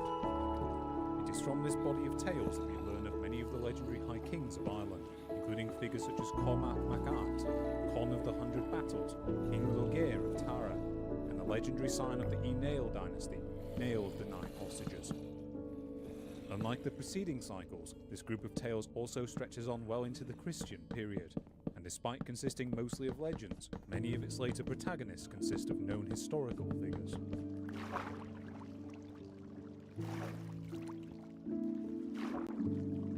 So what part do the Druids play in these stories? Well, like the Druids of Gaul and Britain, the Druids play a major role in Irish mythology as the intellectuals and mystics of pre-Christian society.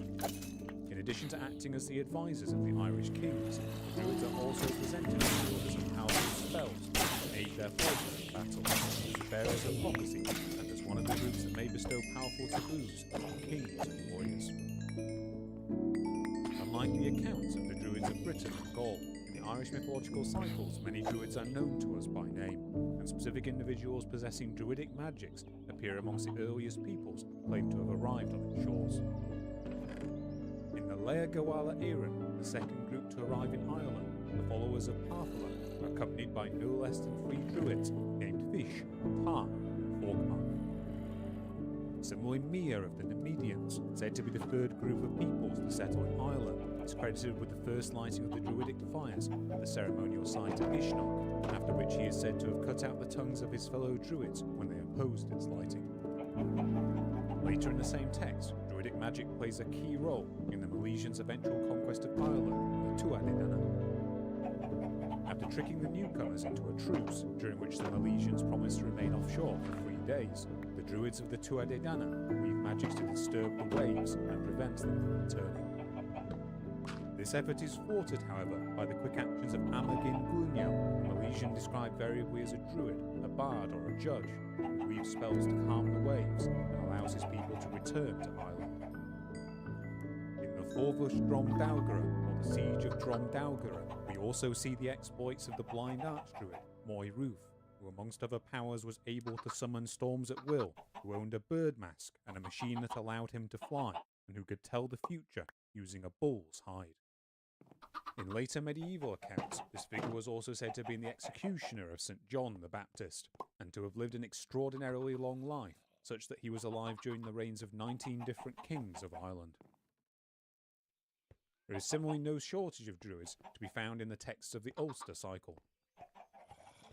Amongst these figures, by far the most significant is the druid Cathar, advisor and judge to the King of Ulster, Conchobar Nessa.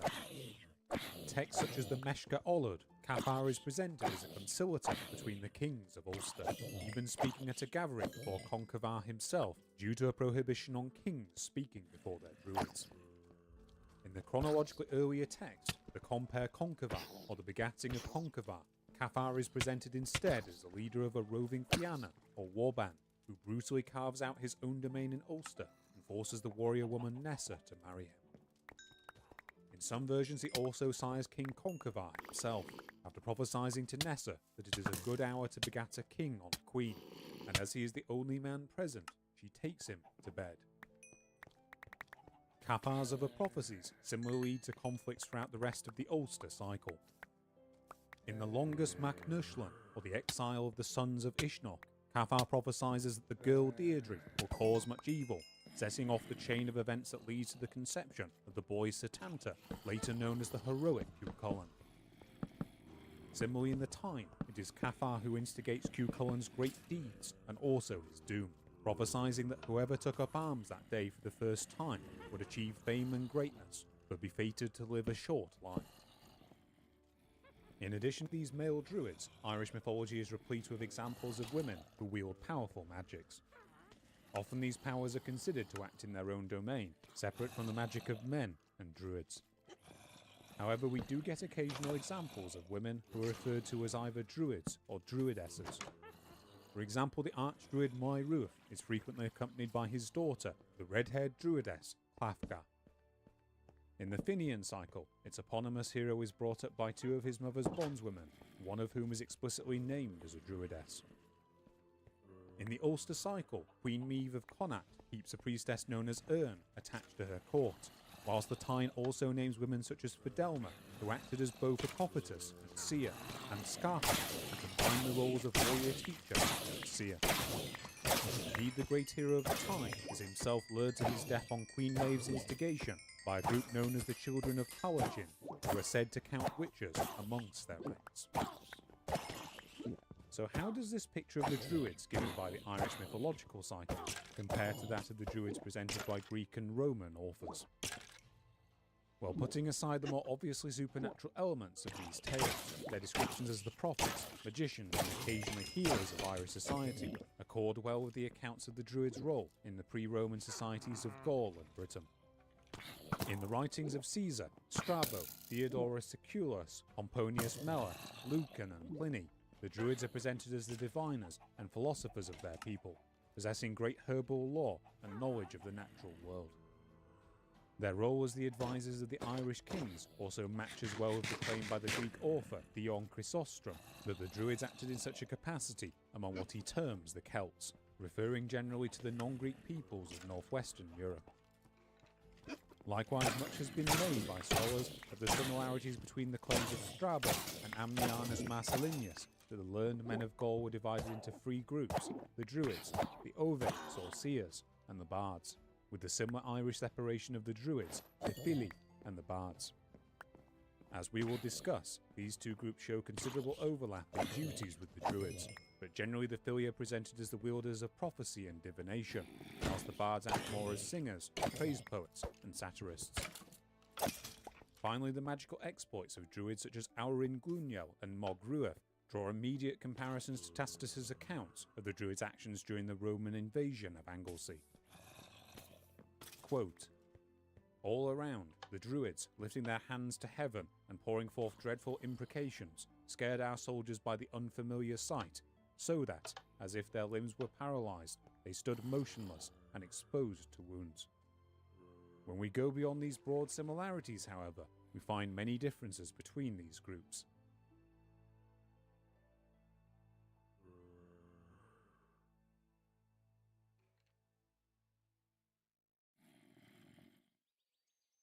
For example, amongst the Irish Druids, there is no sign of the centralised leadership described by Caesar as present amongst the Druids of Gaul, though it should be noted that few of our ancient authors mention the existence of such a structure. There is similar little association of the Irish Druids with the white robes attributed to the Druids of Gaul by Pliny, or of the claims of authors such as Caesar, Diodorus Siculus, and Lucan that the Druids taught of the immortality of the soul and of its eventual reincarnation. The exploits of warlike Druids such as Cathar also run counter to the claim by Caesar that the Druids of Gaul held aloof from war, though again this claim is unique to him.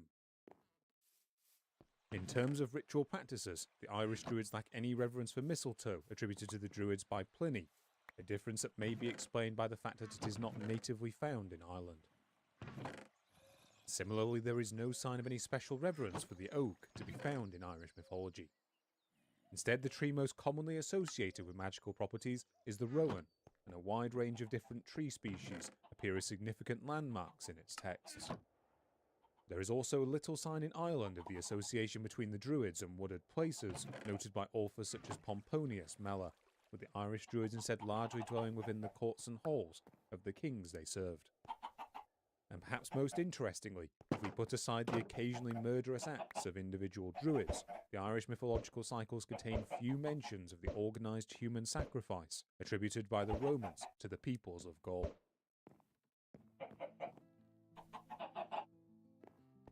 So how are we to account for these differences? Well, if we are to presume for the moment that the role of the Druid given by the Irish mythological cycles is an accurate one, Then a possible explanation is that the ritual practices and practitioners of northwestern Europe simply varied more by region than the unified picture presented by Greek and Roman authors. We touched on this briefly at the end of our last video when attempting to reconcile the differences between the known ritual archaeology of Gaul and Britain with the image presented by classical authors.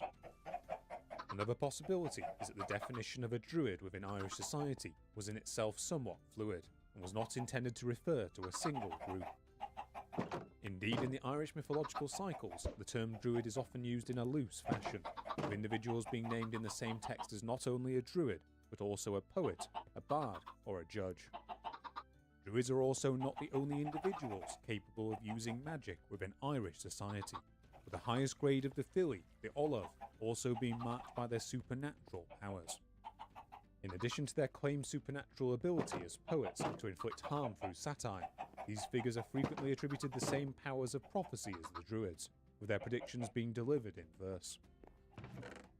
Perhaps due to these similar roles, the identity of these two groups is often conflated within tales. An example of this is noted by Professor Ronald Hutton in his work Blood and Mistletoe.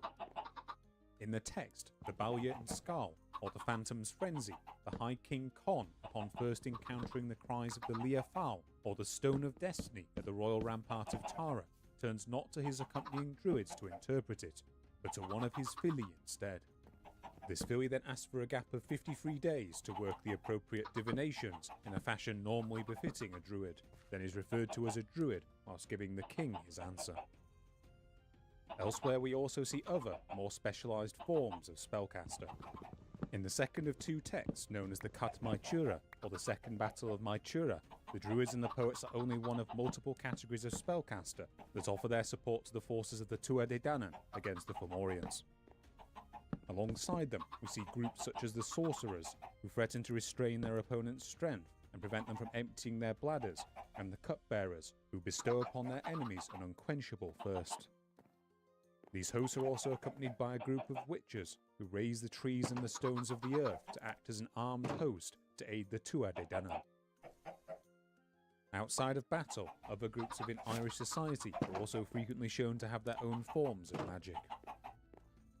For example, blacksmiths are frequently associated with mystical abilities, likely due to their ability to craft metal items, a process that might well have seemed supernatural. Finally, it should be mentioned that words such as Dreadect are often used in early Irish literature simply as a shorthand for any form of magic, and individuals are at times referred to as druids simply due to their ability to use spells, even if they lacked any formal tuition. Now that we have a general picture of the Druids' role in Irish mythology, we must next ask what these texts have to say of the actual ritual practices and beliefs of this group. Well, when it comes to the former, Irish mythology is surprisingly vague about how specific rituals were performed. We do know of a few general forms of divination, including through observing the shape and movement of clouds and water, the sound of birdsong and the wind, and the casting of rods. In one version of the Tokmar Kitane, or the Wooing of Etain, the druid Dalan simply divines the location of Etain by carving Ogham script into wands of yew. And whilst there is little sign that this script was considered magical in itself, it is occasionally used in this fashion elsewhere. In some cases, divination is also shown to be performed through the use of games played on a board, the names of which include Fikel and Brandov. Whilst the exact way these games were played remains unknown to us, references to these items inevitably draws comparisons to the individual known as the Druid of Colchester. As we discussed in our last episode, the remains of this person were unearthed near the city of Colchester in southeastern England. In addition to a cremation burial, this grave also contained the remains of a wooden board and counters, along with a number of metal rods and a tea strainer containing residue of the herb Artemisia. One interpretation of this board and counters is that they may have had some form of divinatory purpose, perhaps when used in conjunction with the rods. However, this idea is far from universally accepted, and this board may have instead been used to play a contemporary Roman board game, such as Ludus Latrunculorum. The metal tools found within the grave also bear some resemblance to those employed in contemporary medical practices. Finally, if we move away from divination, we also see some small details of rites amongst the aforementioned sorcerers of the Tuatha Dé Danann at the Second Battle of Maitura. These individuals are said to be practitioners of the art of crane killing, which apparently involved reciting a satire against an opponent while standing on one leg, keeping one hand raised and one eye closed.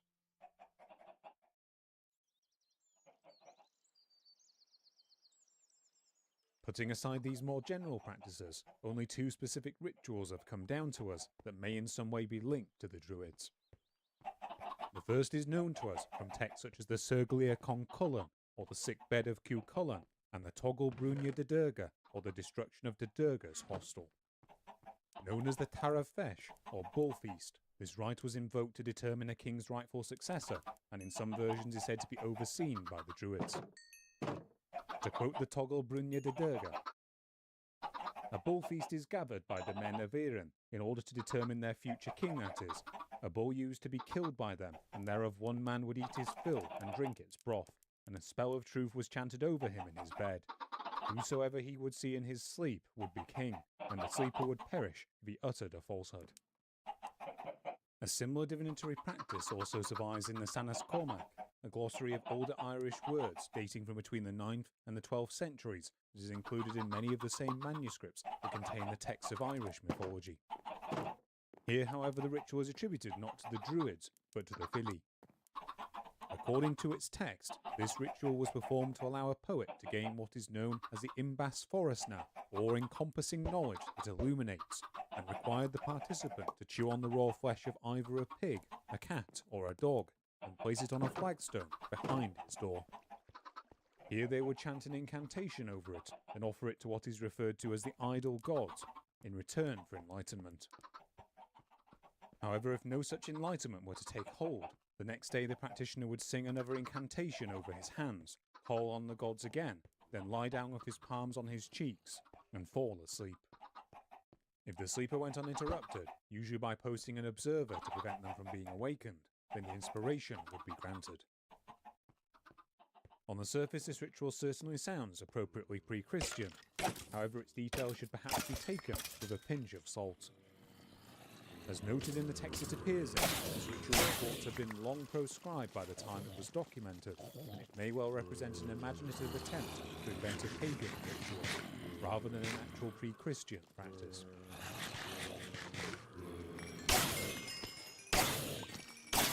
Beyond the Druids themselves, the Irish mythological cycles also provide us with a wide variety of information on the belief structures and ritual practices of pre-Christian Ireland. It is now almost universally accepted by scholars that the earliest events and figures of Irish mythology, such as the first waves of peoples to settle in Ireland, have no basis in reality, and were likely constructed to provide a link with biblical history. However, one exception to this are the second to last wave of invaders, the Tuatha Dé Danann. Whilst they are usually presented in these texts as only one of several waves of supernatural peoples to occupy Ireland prior to the arrival of the Gaels, it is now thought by most scholars that the Danann represent many of Ireland's pre-Christian gods who were inserted into the mythological cycles in the guise of heroes, kings and fairies. Whilst these figures were defeated by the Milesians during their conquest of Ireland, unlike previous groups, they are not eradicated. Instead, they gain rulership over Chernanog, the Irish underworld, a paradise realm that often functions as something of a parallel or mirror to the mortal realm. It is said to be accessed when going under the surface of lakes, by accident when lost at sea, or through passage tombs that are known as She. Elsewhere in Irish mythology, these worlds are seen to bleed into one another, with mortals often stumbling into the underworld unaware after being consumed by a thick mist. In their interactions with mortals, the Danann are shown to be capricious figures, often requiring a degree of ritual appeasement, and who are capable of bestowing both great charity and punishments on those who they meet. The Irish pantheon is a large one, and for the sake of time we are obviously unable to cover all of its gods today. Amongst them, a number of figures are however known to have been significant, as shown by the frequency of their mentions throughout the mythological cycles.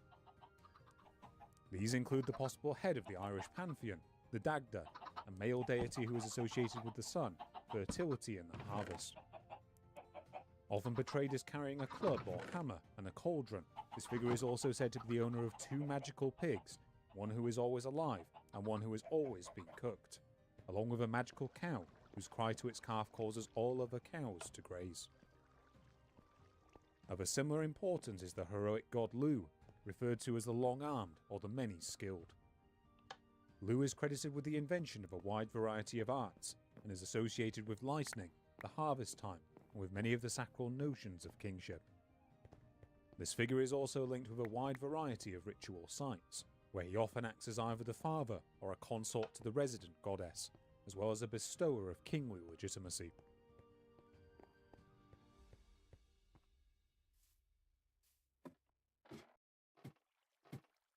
Outside of Irish mythology, this figure is often held to be an equivalent to the Gaulish deity Lugus, a god that held many similar attributes and that is known to have been worshipped throughout neighbouring Gaul and Britain.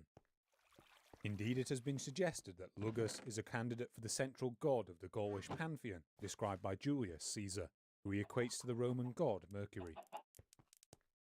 To these two can also be added a wide variety of figures, such as Nuada, who is sometimes thought to be an analogue of the British and Gaulish god Nodens, the god of beauty and the son of the Dagda, Hengus, and the sea god Manannán mac Lir. Irish mythology is home to a similarly varied array of female deities. Much like their male counterparts, many of these figures are associated with fertility, although often this takes the form of an association more with the earth itself, with specific goddesses being tied to the land of a particular group, or even a single geographical feature. Many of these figures are seen to act in the role of a sovereignty goddess, who confers legitimacy on a king through marriage and intercourse. Of these figures, perhaps the most important in ancient times was the goddess Bowen, who appears as do many other female deities in the form of both a white cow with red ears, and as the embodiment of the river Boyne, the name of which is said to be derived from hers. Other goddesses include figures such as Macha, the embodiment and founder of the Ulster capital. Whilst a female figure by this name appears several times in Irish mythology, including as the only woman to become the High King of Ireland, her most significant role is in the Ulster cycle. After being forced to run a foot race by the Ulstermen whilst heavily pregnant, she bestows a curse upon them that would leave them, quote, as weak as a woman in childbirth in their hour of most need. This curse strikes during the course of the Tarn, forcing the only man not afflicted by the curse, the teenage demigod Cú Chulainn, to defend Ulster against Queen Maeve's forces alone. Other examples include the goddess Bridget, a figure who may well have been euhemerized into a later Christian saint, and who may have been associated with the royal centre of Knockholwyn, also known as Dun Ali. In addition, it has been argued by many scholars that the figure of Maeve, opponent of the Ulstermen in the Tarn, is herself a diminished sovereignty goddess, as shown by her taking of many husbands, and her strong connections with the capital of the Connachta, the royal site of Crochan, also known as Rath Crochan. Finally, the Gaelic name for Ireland, Éire, is itself said to be derived from the goddess Eru, after whom the Milesians agreed to name the island in return for her support for their rule. Of all the figures of Irish mythology, however, none are quite as ambiguous as the Irish war goddess, the Morrigan. While she herself often appears in the guise of a sovereignty goddess, her more famous guise is that of the crow, the form which she would take in order to feed on the bodies of those slain in battle. Elsewhere she appears as a bard and a poet, as well as a shapeshifter, and as is common throughout Irish myth, she is sometimes depicted as one of a trinity of associated goddesses. This trinity includes figures such as the crow goddess Bive, who is known to spread fear amongst her enemies in battle, Nievin, who could kill with a cry, and who causes frenzied panic amongst armies, and the previously mentioned figure of Macha under her warrior guise. Alternatively, the Morrigan herself may not be found amongst this trio, but instead the three may be collectively referred to as the Morriganu. This figure is also marked by her immense sexual appetite, and takes the Dagda himself as a lover, being described in the metrical Dincentius as his jealous wife. It is her sexual appetite that similarly draws the Morrigan to the Ulster hero Cú Chulainn, with whom she shares a mixed relationship throughout the Ulster cycle, appearing variably as his seducer, ally, and enemy.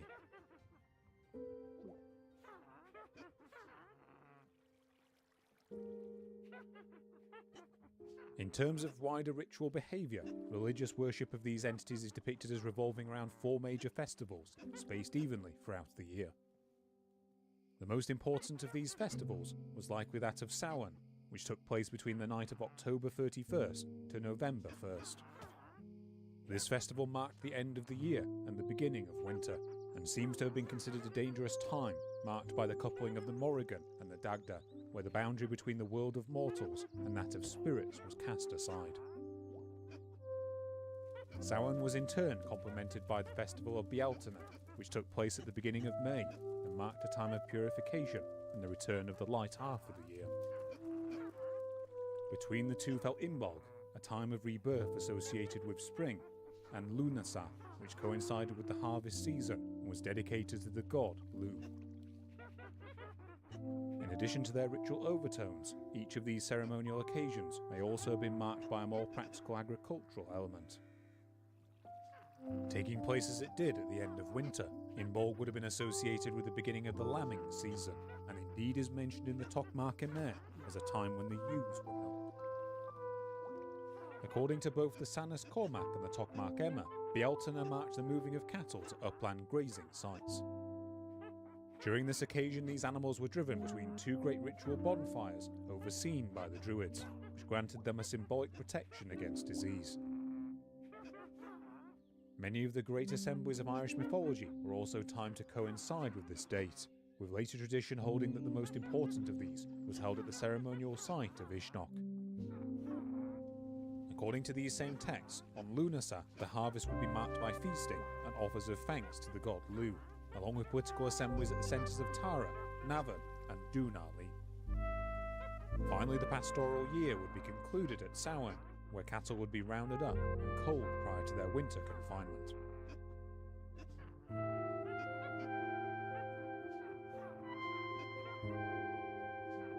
So now that we have familiarised ourselves with the picture of the Druids given in Irish mythology, along with their wider ritual beliefs and practices, let us return then to the question we asked at the beginning of this video. How accurate is the picture of pre-Christian Ireland given in the Irish mythological cycles? After all, any confidence we might place in the image and role of the Druid given to us by the mythological cycles relies on the society they depict being at least somewhat rooted in reality. As we detailed before, up until the 19th century, it remained widely accepted among scholars that the events of the Irish mythological cycles presented an actual historical narrative that stretched back as far as biblical times. In the early 20th century, however, much of this consensus was overturned, and the earliest events of its tales were consigned fully to the category of myth. Similarly, the idea that the Ulster and Finian cycles represented the deeds of actual historical personages was also gradually rejected. Despite this, throughout much of the 20th century, it remained held that the general blueprint of pre-Christian society depicted within Irish mythology was accurate. As late as 1964, the influential linguist Professor Kenneth H. Jackson was able to proclaim that the Ulster cycle provided us with a window on the Iron Age. This window provided a view of a society marked by endemic warfare and cattle raids between tribal kingdoms that were ruled from central sites and whose ritual practices were overseen by the Druids. And whilst it was no longer thought that the texts of Irish mythology detailed the lives and deeds of historical personages, it remained held by many scholars that these tales were at least composed during pre-Christian times and were transmitted orally until they were committed to writing during the medieval period. Towards the end of the 20th century, however, even this view came into question. Since the 1980s, figures such as N.B. Atchison, J.P. Mallory and John Koch have argued that the society seen within the Ulster cycle more resembles that of the early medieval period in which its tales were first transcribed than those of the pre-Christian era. As to whether any surviving pagan elements may have been preserved, these authors differ. Whilst N.B. Atchison has argued that early Irish literature is not a legitimate source for the study of pagan Irish society, both J.P. Mallory and John Koch have argued that some aspects of the Irish mythological cycles may well have been based on accurate memories of Iron Age practices. Conversely, Professor John Waddell has argued that some elements of Iron Age Ireland, such as artwork and burial practices, show continuity with those of the medieval period, whilst figures such as Richard B. Warner have argued in favour of the more traditional view that the society of the Irish myths is one rooted in reality. So what does the archaeology of pre-Christian Ireland have to say? Well, to provide some clarity, let us conduct our own small investigation into its major features and compare it to the society depicted in Irish mythology. For this examination, we will focus on the Iron Age, the archaeological period which, according to later Irish chronicles, most overlaps with the events of the Ulster cycle, and that also roughly corresponds with the production of the classical reports of the Druids in neighbouring Britain and Gaul. In Ireland, the Iron Age is held to have lasted for longer than elsewhere in Western Europe, beginning from roughly 600 to 500 BC and continuing until around the end of the 4th century AD. Unfortunately for us, much of this time is marked by a paucity of archaeological evidence for domestic settlements, the excavation of which could potentially provide more insight into the structure of contemporary society. We do know that for the first centuries of this period, we see evidence that the population was increasing, as shown by the appearance of new farmland in previously forested areas.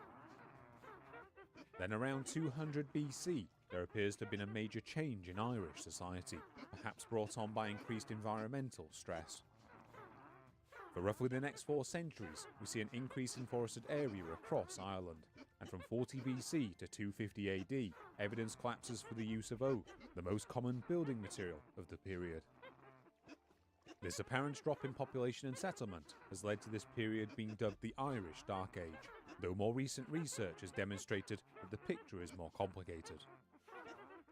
Whilst the clearing of land may have reduced, there is still evidence for the production of cereals throughout this period, along with the introduction of new agricultural technologies such as the beehive quern. Ironworking also appears in Ireland during this time, though the actual number of early iron items such as axe heads, spears and swords that have been excavated remains low. Around this time, items also begin to display the distinctive swirls and spiral motifs of the Latin art style, which is common throughout Northern and Western Europe during this time, as do many items of personal ornamentation made from bronze. Finally, the building of wooden tracks and causeways across bogs and marshy ground also continued from the preceding Bronze Age and Neolithic. This includes the famous Collier Trackway, a 2-kilometre-long wooden road unearthed by Professor Barry Raftery and his team in the 1980s, the timbers of which have been radiocarbon dated to 148 BC. So how does this society, and that of the early medieval period, compare with the one seen in Irish mythology? Well, before we answer this, we should note that there are indeed many societal features that are shared between these two periods. For example, most of Ireland's major domesticated animals and crops have been present since the arrival of Neolithic farmers between the late 4th and the early 3rd millennia BC, and metal weaponry such as swords and spears were introduced in the succeeding Bronze Age.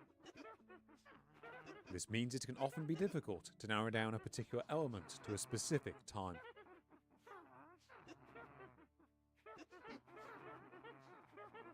However, there are a few societal features that are known to differ significantly between the two periods.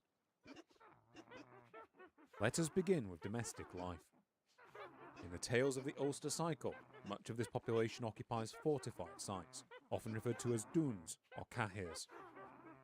These sites are usually described as consisting of buildings contained within a large enclosure, circled by as many as 3 or more earthen ramparts, separated by ditches, and that were used to control large numbers of livestock. Some tales, such as the Timbo Culnia, also mention the presence of a wooden palisade that presumably was used to augment the existing rampart. When we examine the small number of domestic sites that have been found dating to the Iron Age, however, we see little resemblance to these descriptions. Instead, most sites from this period consist of small collections of circular roundhouses, huts and hearths. According to archaeologists J.P. Mallory and John Waddell, there is also increasing evidence that a number of small rimmed enclosures were constructed during this period, which may in some cases have been used for domestic occupation.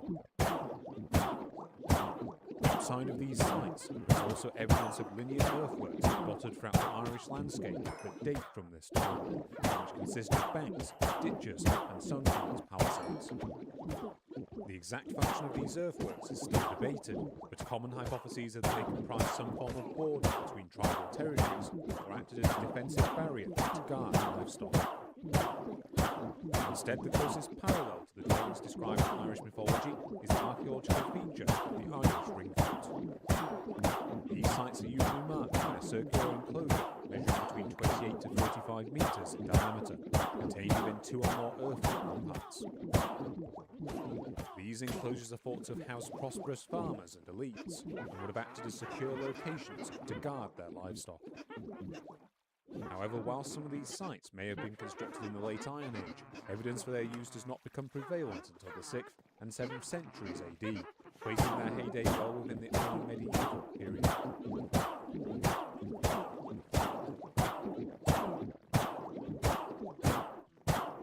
This lack of resemblance between the society of Irish mythology and that of the Iron Age continues when we examine contemporary weaponry. In Irish mythology, swords are frequently described as large slashing weapons, easily capable of decapitating a man. However, the few examples of Iron Age swords that have been unearthed bear little similarity to these descriptions. John Waddell notes in his work, Prehistoric Archaeology of Ireland, in many cases these blades are closer to long daggers than swords, possessing blades that range in length from as much as 46 centimetres to just as little as 29. In theory, these weapons could still have been used in close combat as stabbing implements, but in function they little resemble the slashing blades of the Ulster cycle. Instead, these descriptions are far closer to the large slashing swords that appear to have been introduced to Ireland during the medieval and Viking period. Exactly why such short blades were introduced at all, however, is difficult to explain. Longer blades were produced during the preceding Bronze Age, and there seems to be no practical reason that would limit the forging of these swords in iron. One theory is that these weapons could have been designed more for display than for decapitating opponents, and the presence of decorative latent elements on their hilts presents some supporting evidence for this theory. Outside of swords, another distinctive feature of warfare in the texts of the Ulster cycle is the chariot, which is used by its heroes both in battle and simply as a form of transport. In form, these vehicles are often described as similar to those that have been found in elite Iron Age burials in both Britain and northern France, which usually comprise of lightweight two-wheeled vehicles drawn by a team of 2 horses. Similar vehicles are also known to have been encountered by Caesar during his expeditions to Britain, where he describes them as being used in warfare as mobile platforms on which missiles can be hurled.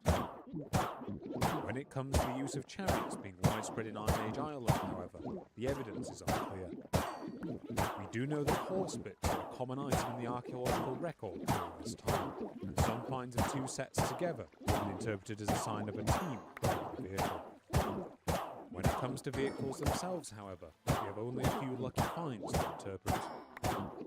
Unlike in Britain and France, we see no evidence for chariot burials in Ireland, and the evidence here is limited to a small number of wooden parts, along with metal fittings that might have ornamented such a vehicle. These include a small number of disc wheels dating from between the 5th and the 4th centuries BC, along with a pair of block wheels unearthed in Dougarimore that date from the late Bronze Age. It is possible that some of these wheels may have belonged to chariots instead of simple wagons and carts, but with the evidence available, we cannot say this with any degree of certainty. In more concrete terms, we can say that there is slightly more evidence for the use of chariots in the succeeding early medieval period, where vehicles matching their descriptions are depicted in artwork, and where they are occasionally referenced in contemporary law codes and chronicles.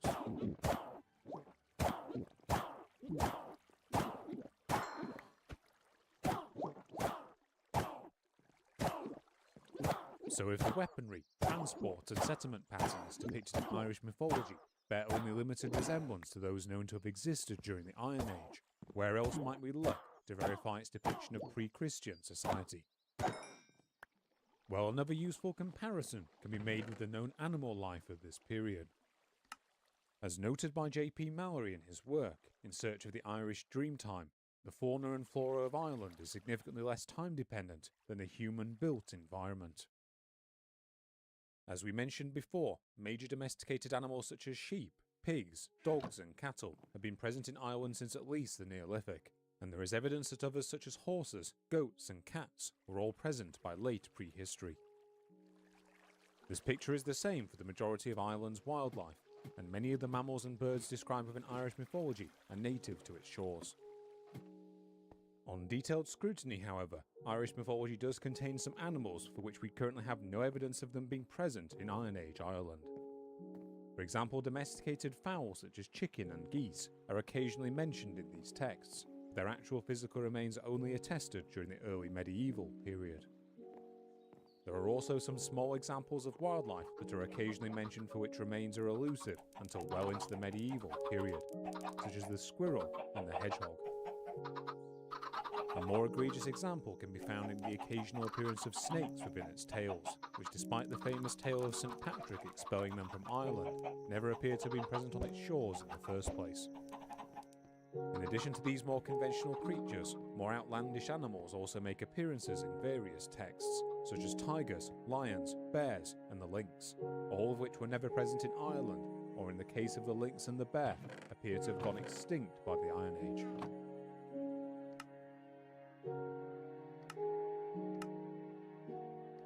So at the end of our examination, we can conclude that the major archaeological features of the Irish Iron Age have only a small amount in common with the depiction of pagan society found in the Irish mythological cycles. Indeed, the picture given in these tales of a warrior elite, replete with chariots and warring kings dwelling in fortresses, seems to have limited basis in actual prehistory. In fact, outside of a number of items of personal ornamentation that have been found dating from the period, the Iron Age is marked by little conspicuous evidence for the existence of major elite groups. The most we can say is that between the presence of the linear earthworks and the accounts of classical authors is that Ireland may have been split into tribes ruled over by minor chieftains during this period, between which occasional conflicts over territory and livestock may well have arisen. Overall, however, we must conclude that, as argued by more revisionist authors, the description of pre-Christian society seen in Irish mythology bears a greater resemblance to that of the early medieval period. So what does this mean for the Druids? Well, if the society they were claimed to exist in appears to be based more on a later period, rather than entirely pagan elements, then it does cast a degree of doubt over any role attributed to these figures in the Irish mythological cycles. But when it comes to any ritual role attributed to the Druids, we have so far left out the most visible piece of the archaeological puzzle. For whilst evidence of domestic sites during this period is limited, we have at our disposal a veritable overabundance of ceremonial sites dating from this time, many of them built on a scale unmatched elsewhere in northwestern Europe.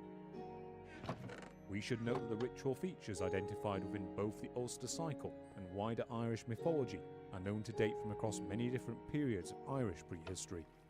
As such, let us indulge in a quick summary of Irish ritual developments preceding the Iron Age. In Ireland, monumental building is known to date back to the Neolithic, and many of its ritual features show strong similarities with those found in neighbouring Britain and France.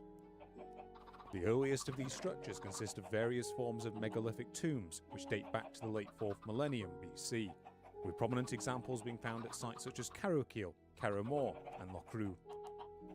The most famous of these are what are known as the passage tombs, large earthen or stone mounds that cover an internal burial chamber and that are accessed through a narrow passageway. In Ireland, the most spectacular examples of these have been found in the Blue na Boine or the Boyne Valley tombs. These include the complexes of Nuath and Doath, along with the gigantic structure of Newgrange. This tomb, which dates from around 3200 BC, underwent a major reconstruction during the 1960s and 70s, the results of which have proven controversial amongst archaeologists. Much like the later stone structures of Stonehenge in neighbouring Britain, the central passage of both Newgrange and many other passage tombs are aligned to significant astronomical events, such as the summer and winter solstices. In Irish mythology, these passage graves also occasionally appear under the name of She, and were thought to act as portals to the Irish underworld, Turnanog, which stood open on significant dates and allowed their otherworldly denizens to interact with mortals.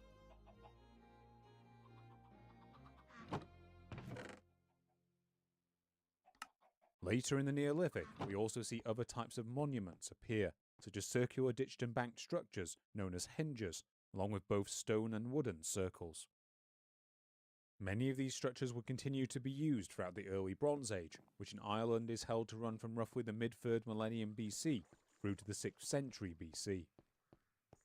In addition to this, new monumental burial structures would also emerge, including earthen burial mounds known as barrows, which may have occasionally been identified with the Sidhe.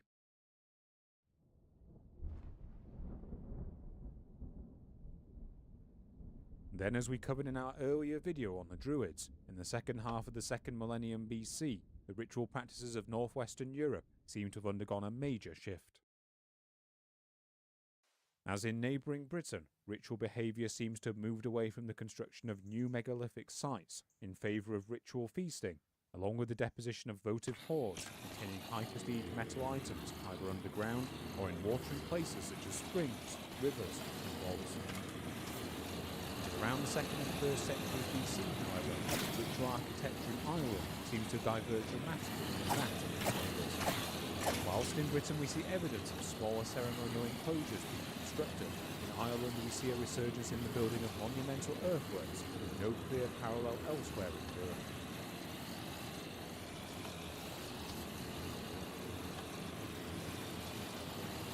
This construction is best seen in the most visible sites of this period, which are often referred to as the royal centres of Ireland. This name derives from the belief in the medieval period that many of these sites once constituted major royal residences and inauguration centres for pre-Christian kings. Of the major centres, 4 are now thought to unambiguously date from either the Iron Age or earlier, those of Awan Macha or Navan Fort, Rath Crochan, Knock-Olin or Dún Alinniu, and Chower, better known as the Hill. These same sites are also mentioned as great pre-Christian centres in a 9th century calendar of saints known as the Martyrology of Hengus, which claims that these sites were abandoned with the coming of Christianity in the 5th century AD. In the Irish mythological cycles, these sites most frequently take the form of grand residential halls for the provincial kings of Ireland, often taking on a form termed by J.P. Mallory as the standard Irish palace. In the story of Brí Crua's feast, for example, Queen Maeve's hall at Rath Crochan is described as a walled circular building split into 7 ranks or circles of apartments centred around the roaring fire and supported by 3 great bronze posts. Alongside their claimed residential role, these sites are also variously named as gathering places, as the sites of the great pre-Christian festivals, and in the case of Rath Crochan, as a cemetery of kings. In the medieval period, many kings would claim long-running associations with these sites, often using them to stage their own royal inaugurations and gatherings, constructing their own residences within their existing landscapes. Alongside this, we also have the ritual complex at the Hill of Ishnok, many of the features of which date from prehistoric times.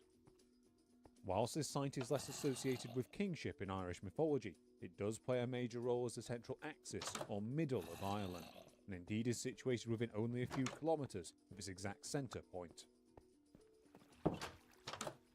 So how well does the description of these sites given in Irish mythology match with their known archaeology? Thanks to a number of excavations that were carried out in the second half of the 20th century, we now know that during the Iron Age, these royal centres bore little resemblance to the grand halls and buildings so confidently described in these tales. Instead, the impression given by these sites is that they functioned as large open-air complexes, the main features of which appear to have had a ritual rather than a domestic role. Each of these centres are based around major hilltops and plateaus, which feature commanding views of their surrounding landscapes and are set within larger ritual complexes. Whilst many of these sites are built around pre-existing monuments, some of which date back as far as the Neolithic, their peak usage appears to have taken place during the Iron Age, with many sites undergoing major remodelling with the addition of a number of vast, hinge-like enclosures. The result is that in their final forms, these complexes often contain ritual features dating from many different periods of prehistory, including passage tombs, earthen mounds and barrows, ditched and banked enclosures, and processional routes. We will discuss these ritual features in more detail shortly. For the moment, however, we can conclude that the general descriptions of these sites found within Irish mythology as domestic halls and residences do not match with their known archaeology. So from our examination, we have found that there is at best only a small resemblance between the pre-Christian world depicted in the Irish mythological cycles and the weaponry, building patterns, and major sites of the Irish Iron Age. Instead, it seems fairly clear that the material culture of the world it depicts draws more from the early medieval period in which its tales were transcribed. Further limited support for this conclusion can be seen in the presence of some animal life that may not have been introduced until the medieval period, though this may also be explained by knowledge of their presence in neighbouring Britain. As noted by the revisionist authors we discussed before, the inclusion of these medieval elements runs sharply at odds with the more traditional view of how these tales were composed. Up until the late 20th century, it was held that many of the central tales of Irish mythology were composed in oral fashion during the pre-Christian period. Under this line of thinking, these tales were then passed down faithfully by word of mouth until they were transcribed during the medieval period. As such, any societal features contained within these tales should resemble those of at least the late Iron Age, rather than those of the medieval period. And to complicate matters further, in recent decades a number of scholars have argued that these tales contain elements in common with the classical epics of both ancient Greece and Rome, along with parallels to biblical figures and events that could only have been introduced in the early medieval period. So even with the embellishment of these tales with later medieval elements, is it possible that they still contain a significant oral component at their core? The answer is that this is certainly possible. For an example of a similar oral process of composition and transmission, we can point to works such as the ancient Greek epic, the Iliad. Whilst this work is traditionally thought to have been first composed around the 8th century BC, its earliest known written versions were not standardized until at least the 2nd century BC, giving a period of multiple centuries in which it would have existed in purely oral fashion. This period is similar in length to that for which the tales of the Ulster cycle would have been passed down if they originated in the Irish Iron Age. A similar example can be found in the ancient Indian collection of hymns, the Rig Veda, the majority of which were likely composed in the late 2nd millennium BC, which were then orally transmitted for centuries prior to being transcribed. When we come to examine the texts of Irish mythology, however, it becomes clear that there are significant challenges to identifying them as oral compositions.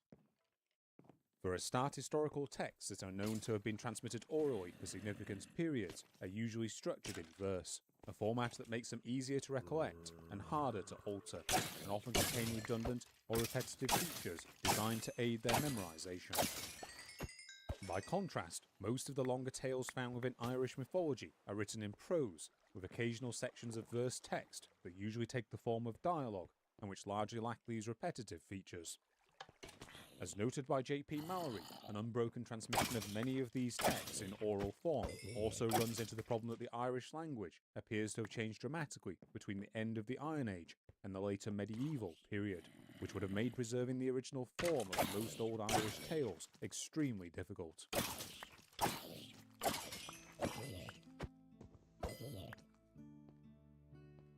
So if we accept that we have no clear evidence that these tales were originally oral compositions dating back to the Iron Age, then how exactly might they have been composed? Well, for us to attempt to answer this question, the time has come for us to discuss how exactly these tales came to be committed to writing. To the best of our knowledge, the majority of the texts of Irish mythology are the work of Christian scribes working at early medieval church centres such as Clonmacnoise, Terryglass, Kildare, Durrow, Skellig Michael, Kells and Armagh. Looking back from a 21st century mindset, we might easily fall into the view that these communities would have been largely isolated from wider European society, situated as they were on the edge of Atlantic Europe. The reality, however, is that these communities appear to have been well connected with both neighbouring Britain as well as with continental Europe, throughout which Irish churchmen and missionaries were known to be active.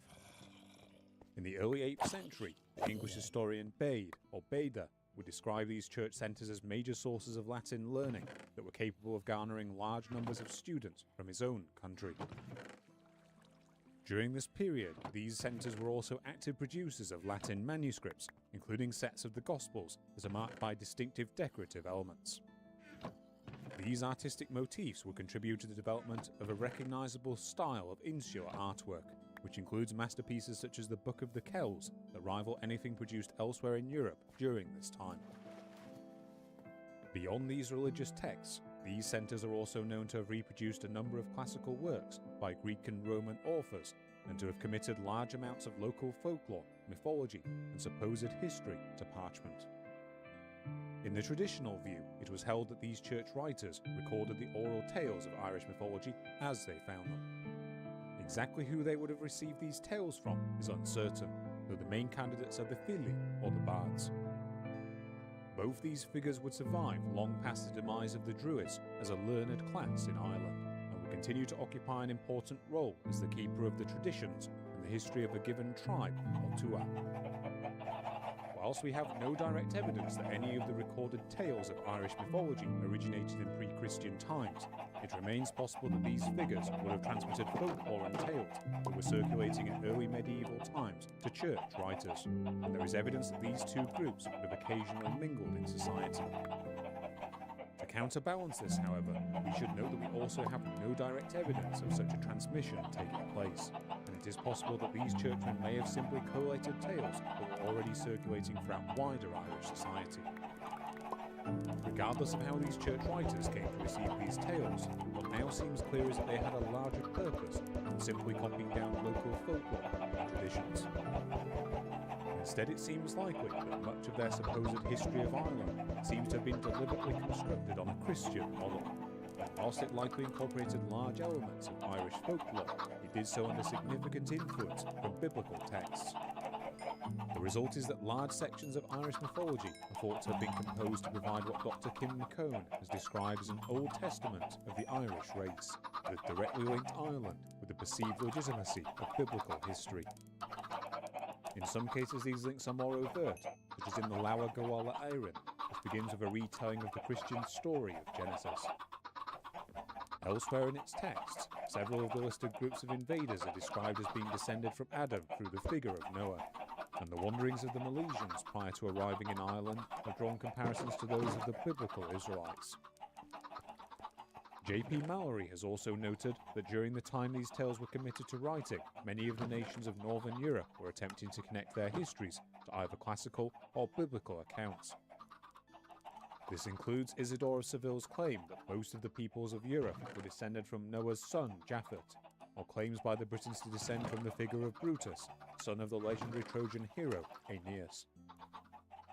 At other times, we see small attempts to link the events of Irish mythology with those of the Bible.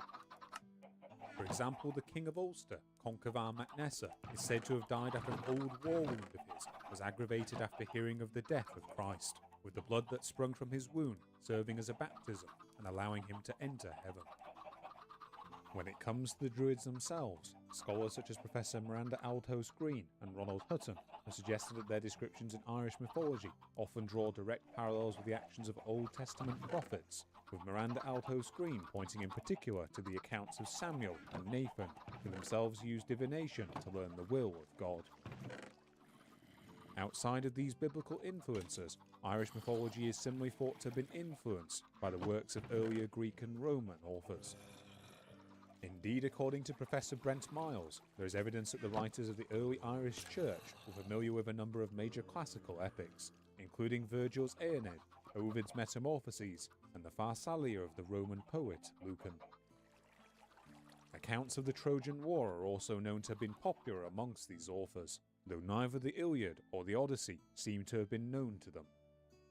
Instead, these writers were likely more familiar with works such as the De Excido Troia Historia, which claims in its text to be a Latin translation of a contemporary account of the destruction of Troy written by a Trojan priest.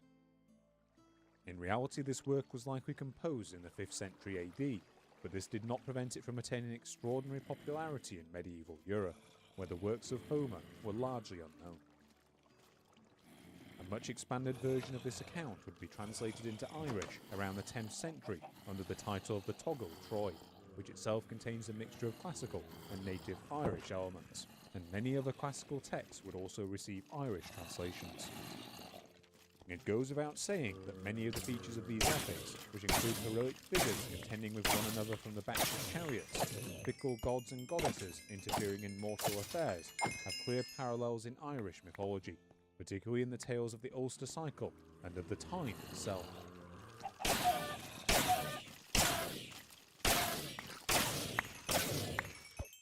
We must conclude then that considering the uncertainties surrounding the origins of the tales of Irish mythology, we cannot reliably assign any of its claimed actions and rituals associated with the Druids to a definitively Iron Age origin.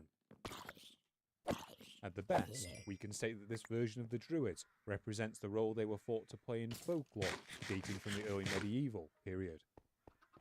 This folklore may also have been supplemented by other surviving signs of pre-Christian practices, such as the writer's observations of the remains of the great pagan royal centres, and the continuing medieval observation of the festivals of Imbolg, Samhain, Lunasa, and Bealtaine.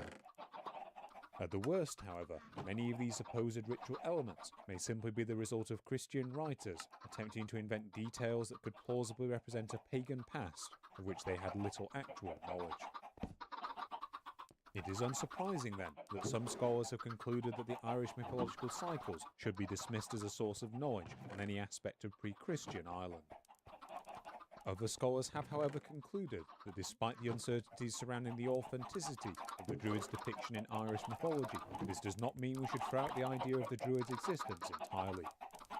For a start, it has been noted by Ronald Hutton that there are many examples of Old and Middle Irish words associated with the Druids that appear to be authentically native in origin, rather than a later import.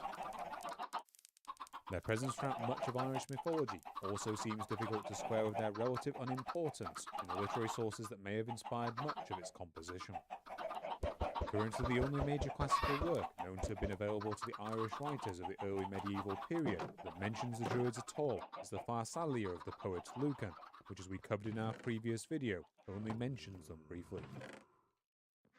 As we explored before, the descriptions of the Druids in Irish mythology often diverge greatly from those of their claimed brethren in Britain and Gaul, and an argument can thus be made that these depictions played little role in shaping the image of the Druid in Ireland. And as we will see in due course, we also have several other literary sources available beyond those of Irish mythology that include detailed descriptions of the Druids' role in pre-Christian Ireland.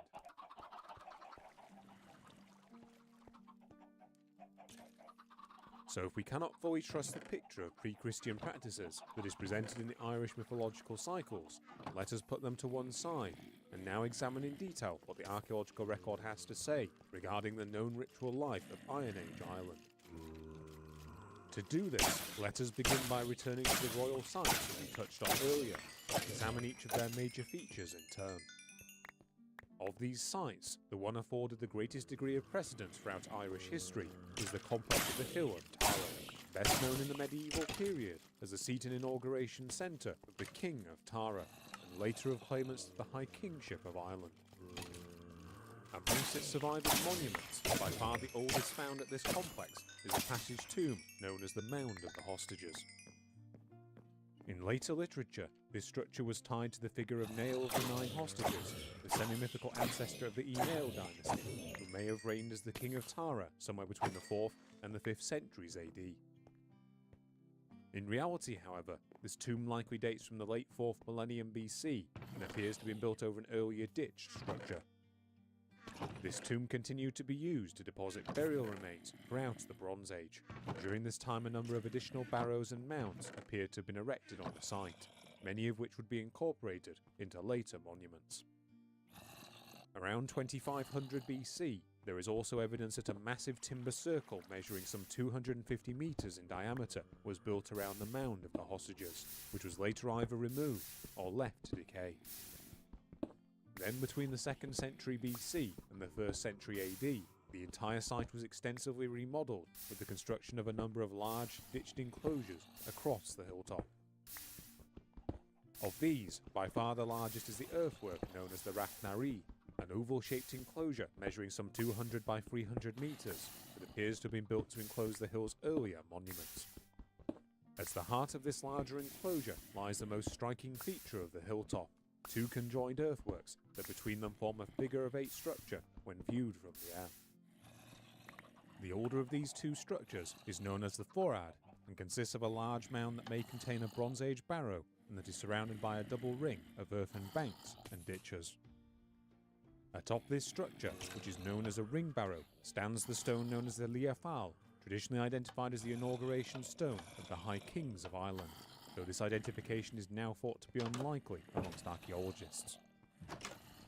Next to the Forad stands a later ring fort known as the Cha Cormac, named for the legendary king Cormac Mac Airt, which may date from the early 1st millennium AD. Elsewhere on the hilltop can be found the partially destroyed structures of the Rath Lyra, a large circular enclosure named for Nail's son, Lyra MacNail, and a much mutilated four-bank ring fort known as the Rath of the Synods, itself built over a number of earlier ditched enclosures and wooden structures. Lower down the hill lies a series of large ring barrows, along with a later processional avenue known as the Banqueting Hall, that provides a ceremonial approach up the hill towards the complex. This pattern of a large hilltop enclosure containing a number of interior monuments is continued at the sites of Navan Fort and Dunarlin, both of which show scattered evidence of activity dating back to the Neolithic period. In the case of Navan Fort, a ditched enclosure containing an area of some 6 hectares was built around the beginning of the 1st century BC, making it a possible contemporary of the Rath Nari at Tara. The interior of this enclosure contains 2 visible monuments, the remnants of a ring barrow and a vast flat-top circular mound that measures some 50 metres in diameter and stands nearly 6 metres high. As with the Rath of the Synods, beneath these monuments lie the remains of an earlier series of wooden structures and ditches. Of these, by far the most notable is the final structure that rests beneath the Great Mound, a massive roundhouse structure that measures roughly 40 metres in diameter. This structure has been radiocarbon dated to around 95 BC and was centred around a single vast pillar that may have been 13 metres or more in height and that was supported by 4 smaller rings of posts. Interestingly, the entrance to this building was set westwards towards the setting sun, whereas residences of this period normally faced eastwards towards the rising sun. Soon after its construction, the space inside the structure was filled with stones, after which its remaining timber elements were deliberately burned. The remains of this structure were then carefully buried under a thick layer of soil, creating the mound which we see today.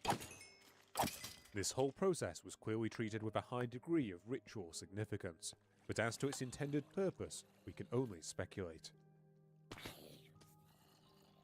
A similar ditched earthwork to that of Navan Fort also crowns the top of the hill of Dunarlin, where it encircles an area of some 13 hectares. Whilst this earthwork has not been as precisely dated as that of Navan Fort, it is likely that this structure was erected sometime after the 5th century BC, whilst a range of radiocarbon dates taken from its interior indicates that this site was largely in use between 165 BC and 530 AD.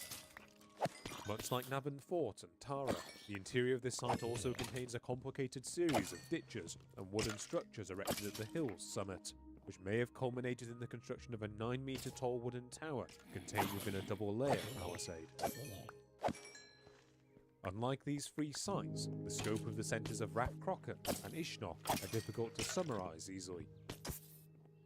In the case of Rath Crochan, the full ceremonial complex stretches over 6.5 square kilometres and includes over 240 recognisable landmarks dating from the Neolithic through to the medieval period. Amongst its monuments are to be found prehistoric burial mounds, ditched enclosures, standing stones, linear earthworks, and roughly a dozen ring forts.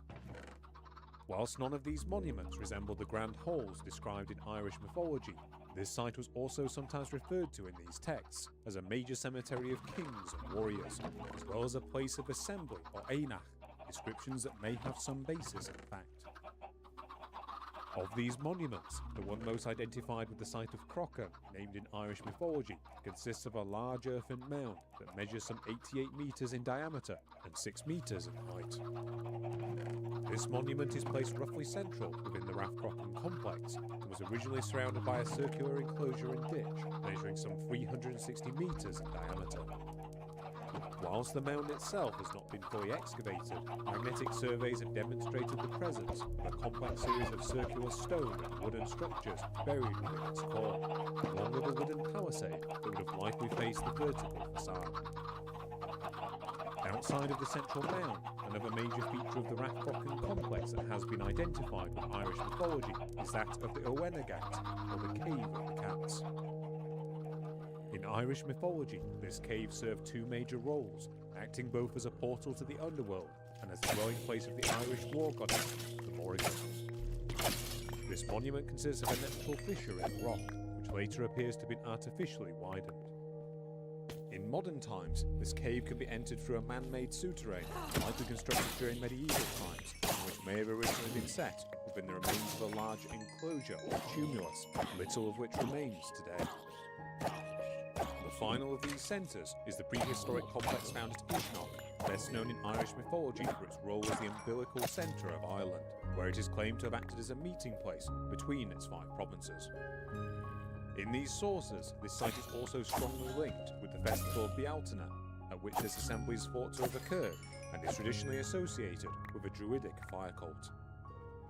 Elsewhere, this site is marked by a sacred tree and well, and is said to be the burial place of a number of mythical figures, including that of Lugh and the Dagda. As with the sites of Tara and Rathcrogan, today the landscape of this site consists of a mixture of monuments dating back to the Neolithic, which include the remains of what may be a megalithic tomb, a number of barrows, earthworks and enclosures, along with 2 ancient roadways and the natural lake of Loch Lugh, said to be the drowning place of the eponymous god. To this we can also add an unusual monument in the form of the Catstone, a large glacial limestone formation which was said in later medieval sources to be the umbilical or navel of Ireland, from which all of its provincial borders ultimately arose. Of all the monuments at Ishnock, however, the most visible is the large figure of 8-shaped earthwork known as the Rathnew, the surviving features of which likely represent a later period of medieval occupation. Beneath this later earthwork, however, evidence has been found of a number of pictures, including a penannular enclosure some 50 metres in diameter that may date from the Iron Age. According to Dr. Roseanne Schott, this early enclosure also contained large numbers of pits and post holes, many of which contained thick layers of ashes, along with layers of unburnt animal bones. According to the interpretation of the site's original excavator, R.A.S. McAllister, these pits were marked by fires that were kindled and then quickly quenched with either water or earth, a process that likely held some form of ritual significance. Similar activity seemed to have continued in this enclosure, even as the surrounding ditch began to fill up, and there was evidence of a thick black layer of ashes and burnt animal bones within at least part of it, which was then later sealed by another layer of burnt clay. So what can we conclude from these sites? Well, as J.P. Mallory notes in his book, The Origins of the Irish, it seems that during the Iron Age, a similar pattern of ceremonial building emerged throughout Ireland. In addition to the revival of earlier practices, such as the digging of ditched and banked enclosures, we also see the appearance of unprecedented ceremonial structures and buildings. Beyond these more general patterns of construction, there are also a number of striking parallels between some of the structures found within each of these sites. For example, at the site of Dunarleen, one of the earlier wooden structures excavated from the site's summit is known to have consisted of 2 circular enclosures joined in a figure of 8 pattern, one larger than the other, and each contained within 3 concentric ditches. Into each of these ditches were sunk lines of posts, which according to a reconstruction by archaeologist Bernard Wales, would have supported a 2-tiered wooden superstructure that enclosed both circles with palisades, and likely provided a viewing platform for whatever rituals or displays were conducted in the open space within. The entranceway to the main enclosure was similarly flanked by substantial fences that appear to have formed a processional way, which also contained an internal avenue of posts. 2 almost identical structures have been unearthed beneath the surviving interior features of Navan Fort, whilst one of the wooden structures excavated from beneath the Rath of the Synods at Tara is known to have consisted of a series of posts arrayed in a figure of 8 pattern. In the case of Navan Fort, a smaller circle within one of these structures may well have been room, and displays evidence of domestic occupation, perhaps indicating that a high-status individual was in residence on the site at this time. A similar processional avenue led to the Great Mound at Rathcrogan, along with other enclosures that had been found within its immediate vicinity. Beyond these similar features, many of these sites also show a common pattern of large-scale structures being erected and then ritually destroyed, often after only a short period of use. In the case of wooden structures, this destruction often took the form of deliberate burning, whilst at both Navan Fort and Rathcrogan we see evidence of structures that were entombed in earth after the end of their use.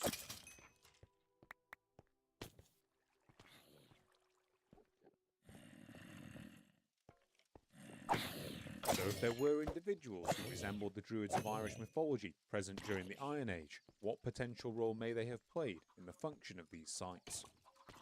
Well, given the scale and organisation of these centres, it would be unsurprising if their construction and maintenance were indeed linked to some form of dedicated ritual class. It could further be argued that the similarities we observe between many of their ritual features may indicate that a shared system of worship existed throughout large sections of Ireland during this time. If this was the case, then it could be theorised that a shared group of ritual practitioners might well have been responsible for their construction. These similar features also appear at sites that would potentially have been separated from one another by tribal boundaries, and it could well be possible that these features were transmitted between these centres by a religious class that was unrestricted by normal boundaries. However, it should be admitted that all of this is speculation and that there are other potential explanations for these parallels. For example, the sheer scale of the resources required to construct these sites likely gave them an influence well beyond their immediate vicinity, and the ideas and beliefs that surrounded them could well have been transmitted to other centres through a process of cultural diffusion. Indeed, we know that Ireland was home to a well-connected trade network during this period, which extended into continental Europe and beyond. For example, the skull of a Barbary ape, a creature native to northern Africa, has been unearthed in the early Iron Age layers beneath the figure of eight structure found within Navan Fort. As such, the appearance of similar features may be more due to emulation by the builders of each centre, who deliberately copied the known practices of their neighbours.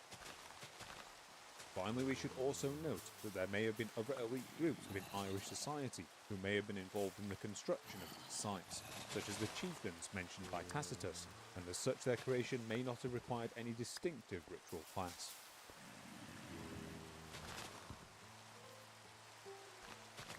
So putting aside these similar features, do we see any evidence for the specific rituals described in Irish mythology? The answer is largely no. Whilst we have ample evidence for the various structures that were erected on these sites during the Iron Age, we can glean very little as to what their associated rituals would have involved. The most we can say is that we can be confident that these centres were the sites of major feasts and gatherings, as shown by vast depositions of animal bones, such as those of cattle and pigs. Based on the patterns of these depositions, some of this feasting may well have had a ceremonial aspect, possibly associated with specific ritual dates. The apparent role of these centres as gathering places, along with the presence of large ash deposits within many of their structures, also draws easy comparisons to the descriptions of the festivals of Irish mythology, which are often said to be marked by large bonfires overseen by the Druids. There is also a small amount of evidence that some of the dates later associated with these festivals were considered significant in prehistoric times. For example, at Tara, the Neolithic mound of the hostages is reputed to be aligned so that sunlight enters its central chamber on the dates of both Samhain and Imbolc.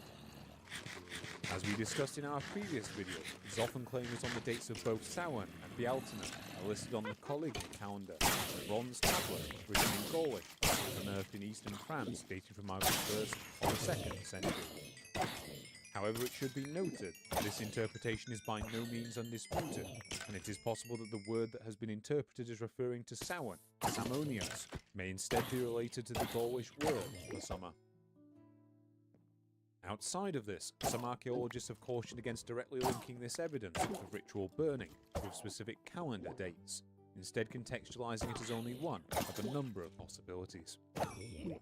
For example, during the excavations at the Hill of Ward, another prominent site associated with Samhain in medieval tradition, the archaeologist Dr. Steve Davis of University College Dublin gave the following comments regarding the large ash layers found on the site. We have found evidence of intense burning there, whether you want to equate that with Samhain or not. This monument is associated with fire. The medieval texts would associate this very strongly with an annual fire festival. It may also have been a place for crafting metal and glass, and in those times very few people knew how to do that, so it too would have been magical. So at the end of our examination of these major sites, we can say that there is evidence that a common package of ritual behaviour was present throughout much of Iron Age Ireland, which included communal behaviours such as feasting, the construction of large earthworks and structures, and repeated patterns of burning. But as is so often the case with archaeology, there is little to directly link these activities to any given group within Iron Age society.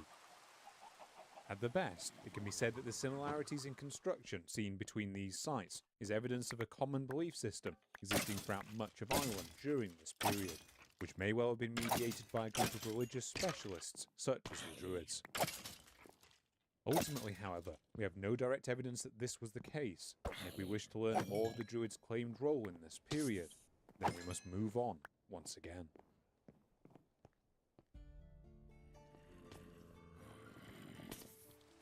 Putting aside the texts of Irish mythology and the archaeology of its most prominent sites, we do have one final source of writing that may well have originated in the late Iron Age, and that past scholars have frequently associated with the Druids. Known as Orm or Ogham, this writing appears engraved on the edges of stone monuments throughout both Ireland and the western reaches of Britain. Thought to be the earliest written script in Irish history, Orm consists of a series of tick marks set against a central line, with the resulting writing resembling Roman numerals. In the early 20th century, this script was widely assumed by scholars such as R.A.S. McAllister and Owen MacNeill to date from pre-Christian Ireland, and it was suggested that Ogham was first created by the Druids as a cryptic system of writing in opposition to the Roman Empire. As we discussed before, this script also appears in Irish mythology, and whilst there is no evidence that this script was considered inherently magical, its inscriptions were shown to have magical properties when written on wood. Indeed, it has been hypothesized that wooden engravings of this script may have existed alongside those written on stone, but the lack of any surviving examples makes this claim impossible to verify. In the Leia Gowala era, we also see a claimed origin for this script, that it was originally invented alongside the Gaelic language by the legendary Scythian king Phineas Farshi, soon after the fall of the biblical Tower, Babylon. Later medieval sources, such as the Olm Tract, would also ascribe its invention to the Irish god Ogma, who is said to be skilled in both speech and poetry, and who chose to invent the script both as proof of his genius and to distinguish learned men among society. Later medieval sources would also introduce the idea that the alphabet of the Ogham script was based around the names of different plants and animals, particularly those of trees.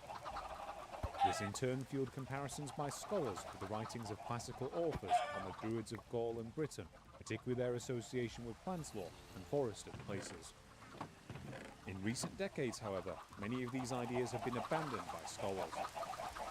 Whilst it remains possible that some of the earliest Ogham stones may have been inscribed towards the end of the Irish Iron Age, it is now thought that the majority of its inscriptions were likely made between the 4th and the 11th centuries AD. The idea that the Ogham alphabet is connected to the plant kingdom has also failed to stand up to scrutiny, and recent structural analysis has shown that most Ogham characters have no connection to the names of plants. The exact source of Ogham's development has also come under dispute, and some recent studies have argued that it may even have been created under influence from the Latin alphabet, which was likely introduced from neighbouring Britain. Indeed, we do have some evidence of bilingual Latin inscriptions from examples of the script found in Wales, indicating that it is unlikely that the script had any cryptic function in this region. Finally, Ogham expert Dr. Anthony Harvey of the Irish Royal Academy has suggested the presence of Christian terms within the script itself, such as the word for abbot or bishop, may cast doubt on the idea of it having any pagan origin. So with these concerns regarding Ogham in mind, is there anything at all in the surviving inscriptions that might give us some hints into early religious practices, either in Iron Age Ireland or the early medieval period? It now seems the overwhelming majority of surviving Orm inscriptions consist simply of short passages, often featuring transcriptions of names and genealogies, possibly of people who held some significance in the area where these stones were erected. Of these inscriptions, only a very small number have been interpreted as having any connections with Irish mythology. Perhaps the most prominent example of this has been found at the royal site of Rathcrogan, within one of its most famous monuments, the Owenaghat.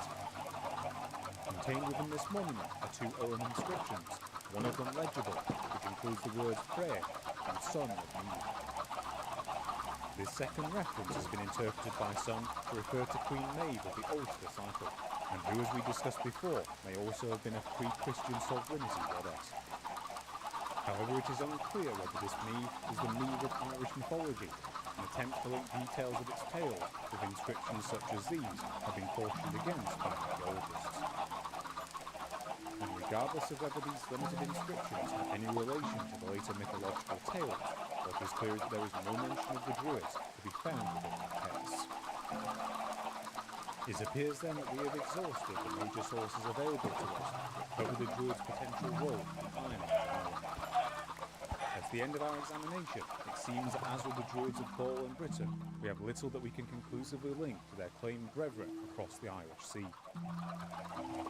About the most that can be argued is that there were figures in Ireland that were referred to by words such as Dree, but we have no way of knowing whether this term was applied to a specific group, or was a more general term for a ritual practitioner. However, whilst Irish mythology does present a plausible image of the Druids as a group of ritual practitioners, judges, and advisors to the local kings, the lack of certainty over whether any of its elements are genuinely pagan means that we have tremendous difficulty in verifying what, if anything, is accurate about the world that it portrays. There is also little direct evidence for the role of a particular ritual class or group in the archaeological record.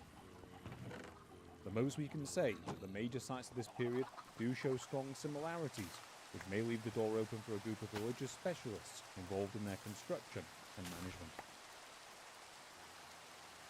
So if we have now exhausted all of our potential Iron Age sources, where else might we look? Well, there are plentiful accounts of the Druids' activities dating from the early medieval period, where they are largely found in the writings of the Christian Church, along with contemporary law codes. In the case of the former, many of these accounts take place amongst the backdrop of the Christianization of Ireland, the earliest events of which are somewhat obscure. Outside of a few small examples that we will discuss shortly, this period suffers from a lack of contemporary documentation by the native Irish, and much of our picture of the activities of early Christian saints in the 5th century is reliant on accounts written from the 7th century onwards. There is, however, an external source that may help shed some light on the subject. It can be found in the writings of a 5th century Christian author by the name of Prosper of Aquitaine, best known to us today for his work The Epitome Chronicon. In his entry for 431 AD, he tells us that a missionary by the name of Palladius, having been ordained by Pope Celestine, was sent as the first bishop to the Irish, believing in Christ, using the Roman term Scotti. From the phrasing of this entry, it seems likely that there were existing Christian communities in Ireland prior to the arrival of any organised missionary, likely due to the transmission from nearby Roman Britain and Gaul. Later Irish chronicles, composed retrospectively, would also pinpoint the arrival of St. Patrick to the year 432 AD, with his activities being associated in later traditions with the north and east of Ireland, compared to Palladius's assumed activities in Leinster. Over time, however, the activities of these two figures seem to have been more and more conflated, possibly resulting in the confusion seen over Patrick's date of death in the Irish chronicles. It has also been suggested by Professor Claire Downham of the University of Liverpool that activities and deeds associated with Palladius may have been increasingly attributed to Patrick by later writers eager to elevate the prestige of their patron. In addition to these two figures, we can also add early 6th century church leaders such as St. Kevin of Glendalough, St. Bridget of Kildare, St. Ruan, and St. Finian of Clonard and his 12 apostles, amongst whom we can find figures such as St. Brandon the Navigator and the famed missionary Colum Kyle, better known as St. Columba. Despite the efforts of these early missionaries, however, it seems that the process of Christianization in Ireland was a gradual one, and indeed much of its population may have continued to observe pre-Christian practices for centuries after the arrival of its first missionaries. Whilst the activity of pre-Christian sites, such as the royal centres, seems to have declined by this point, they do seem to have retained a degree of prestige. An argument can be made that many early churches and monasteries appear to have been deliberately founded close to these existing centres, possibly in an attempt to co-opt much of their importance. This includes the major centre of Armagh, itself founded barely 2 miles to the east of the Iron Age centre of Auanmaca, and indeed the initial buildings of its cathedral appear to have been constructed over the site of a pre-Christian ditched enclosure of uncertain function. The important early church centre of Kildare is similarly situated near the older centre of Dunollinia, and in later church documents was said to have been donated to St. Bridget by the King of Leinster in an account that highly resembles that of the founding of Carthage found in the Aeneid. Alongside this co-opting of pre-Christian sites, a similar process likely saw the adaptation of local folklore and ritual tradition into the later hagiographies of the lives of Irish saints. As we discussed before, the most prominent example of this is the claims of some historians that the deeds of Ireland's national female saint, Bridget of Kildare, were largely conflated with those of a pre-Christian goddess by the name of Bridget. Indeed, the two figures share many attributes, such as their association with poetry, healing and smithing, and St. Bridget's feast day notably falls on February 1st, the same date as the pre-Christian festival of Imbolc. So what role did the Druids play in responding to the increasing spread of Christianity in Ireland? Well, if we go by later church documents, such as the accounts of the lives of Irish saints dating from around the 7th century onwards, we see plentiful accounts of the Druids acting as the main opponents to the efforts of the early church. In these documents, the Druids are depicted as formidable adversaries of the miracle working of the Christian saints, which they countered with their own dark magics, usually said to be inspired by the devil. In many of these accounts, Druids are presented as the advisors of the pagan kings of Ireland, and often act as a roadblock to the missionaries' attempts to convert these figures. An example of this can be found in two 7th century accounts outlining the life of St. Patrick, the Vita Sancti Patrici, composed by the monk Murach, and the coectaneo of the bishop, Pirachan. In both of these documents, we are told of St. Patrick's contention with the Druids during the Great Feast of Tara, where he attempted to convert King Loira to Christianity. Here Patrick antagonises the king and his court by deliberately breaking local traditions and lighting an Easter fire on a nearby hilltop. After mustering his retinue to confront the priest, Loira is counselled by two of his druids, Lochru and Lochart Mael, to allow them to confront Patrick instead. Lochru then assails the priest by insulting him and mocking his faith, to which Patrick beseeches the Lord to raise up the man who would blaspheme against him. On these words, Lochru is unceremoniously launched high into the air, dying either from the impact or from freezing solid amongst the snow and hail of the skies. After calling down an earthquake to destroy the pagans' chariots and force them to flee, Patrick and his companions then intrude on the king's feast at Tara the next day. Here the druid Lochart Mael attempts to poison the saint's drink, only for Patrick to freeze the wine and allow the drop of venom to drip out. The two then contend in a battle of miracles, where Patrick's prayers succeed in driving away the snow and darkness summoned by the druid's magic. Finally, the saint defeats Lochart through a trial by fire, where both the druid and a student of Patrick's entered a hut that was then set alight. Whilst the druid himself perished, Patrick's cloak, which Lochart was wearing, was left unharmed, whilst the boy survived, despite being clothed in the druid's garment. This event ends with the conversion of the king and his court. So awed were they by the power of Patrick's faith.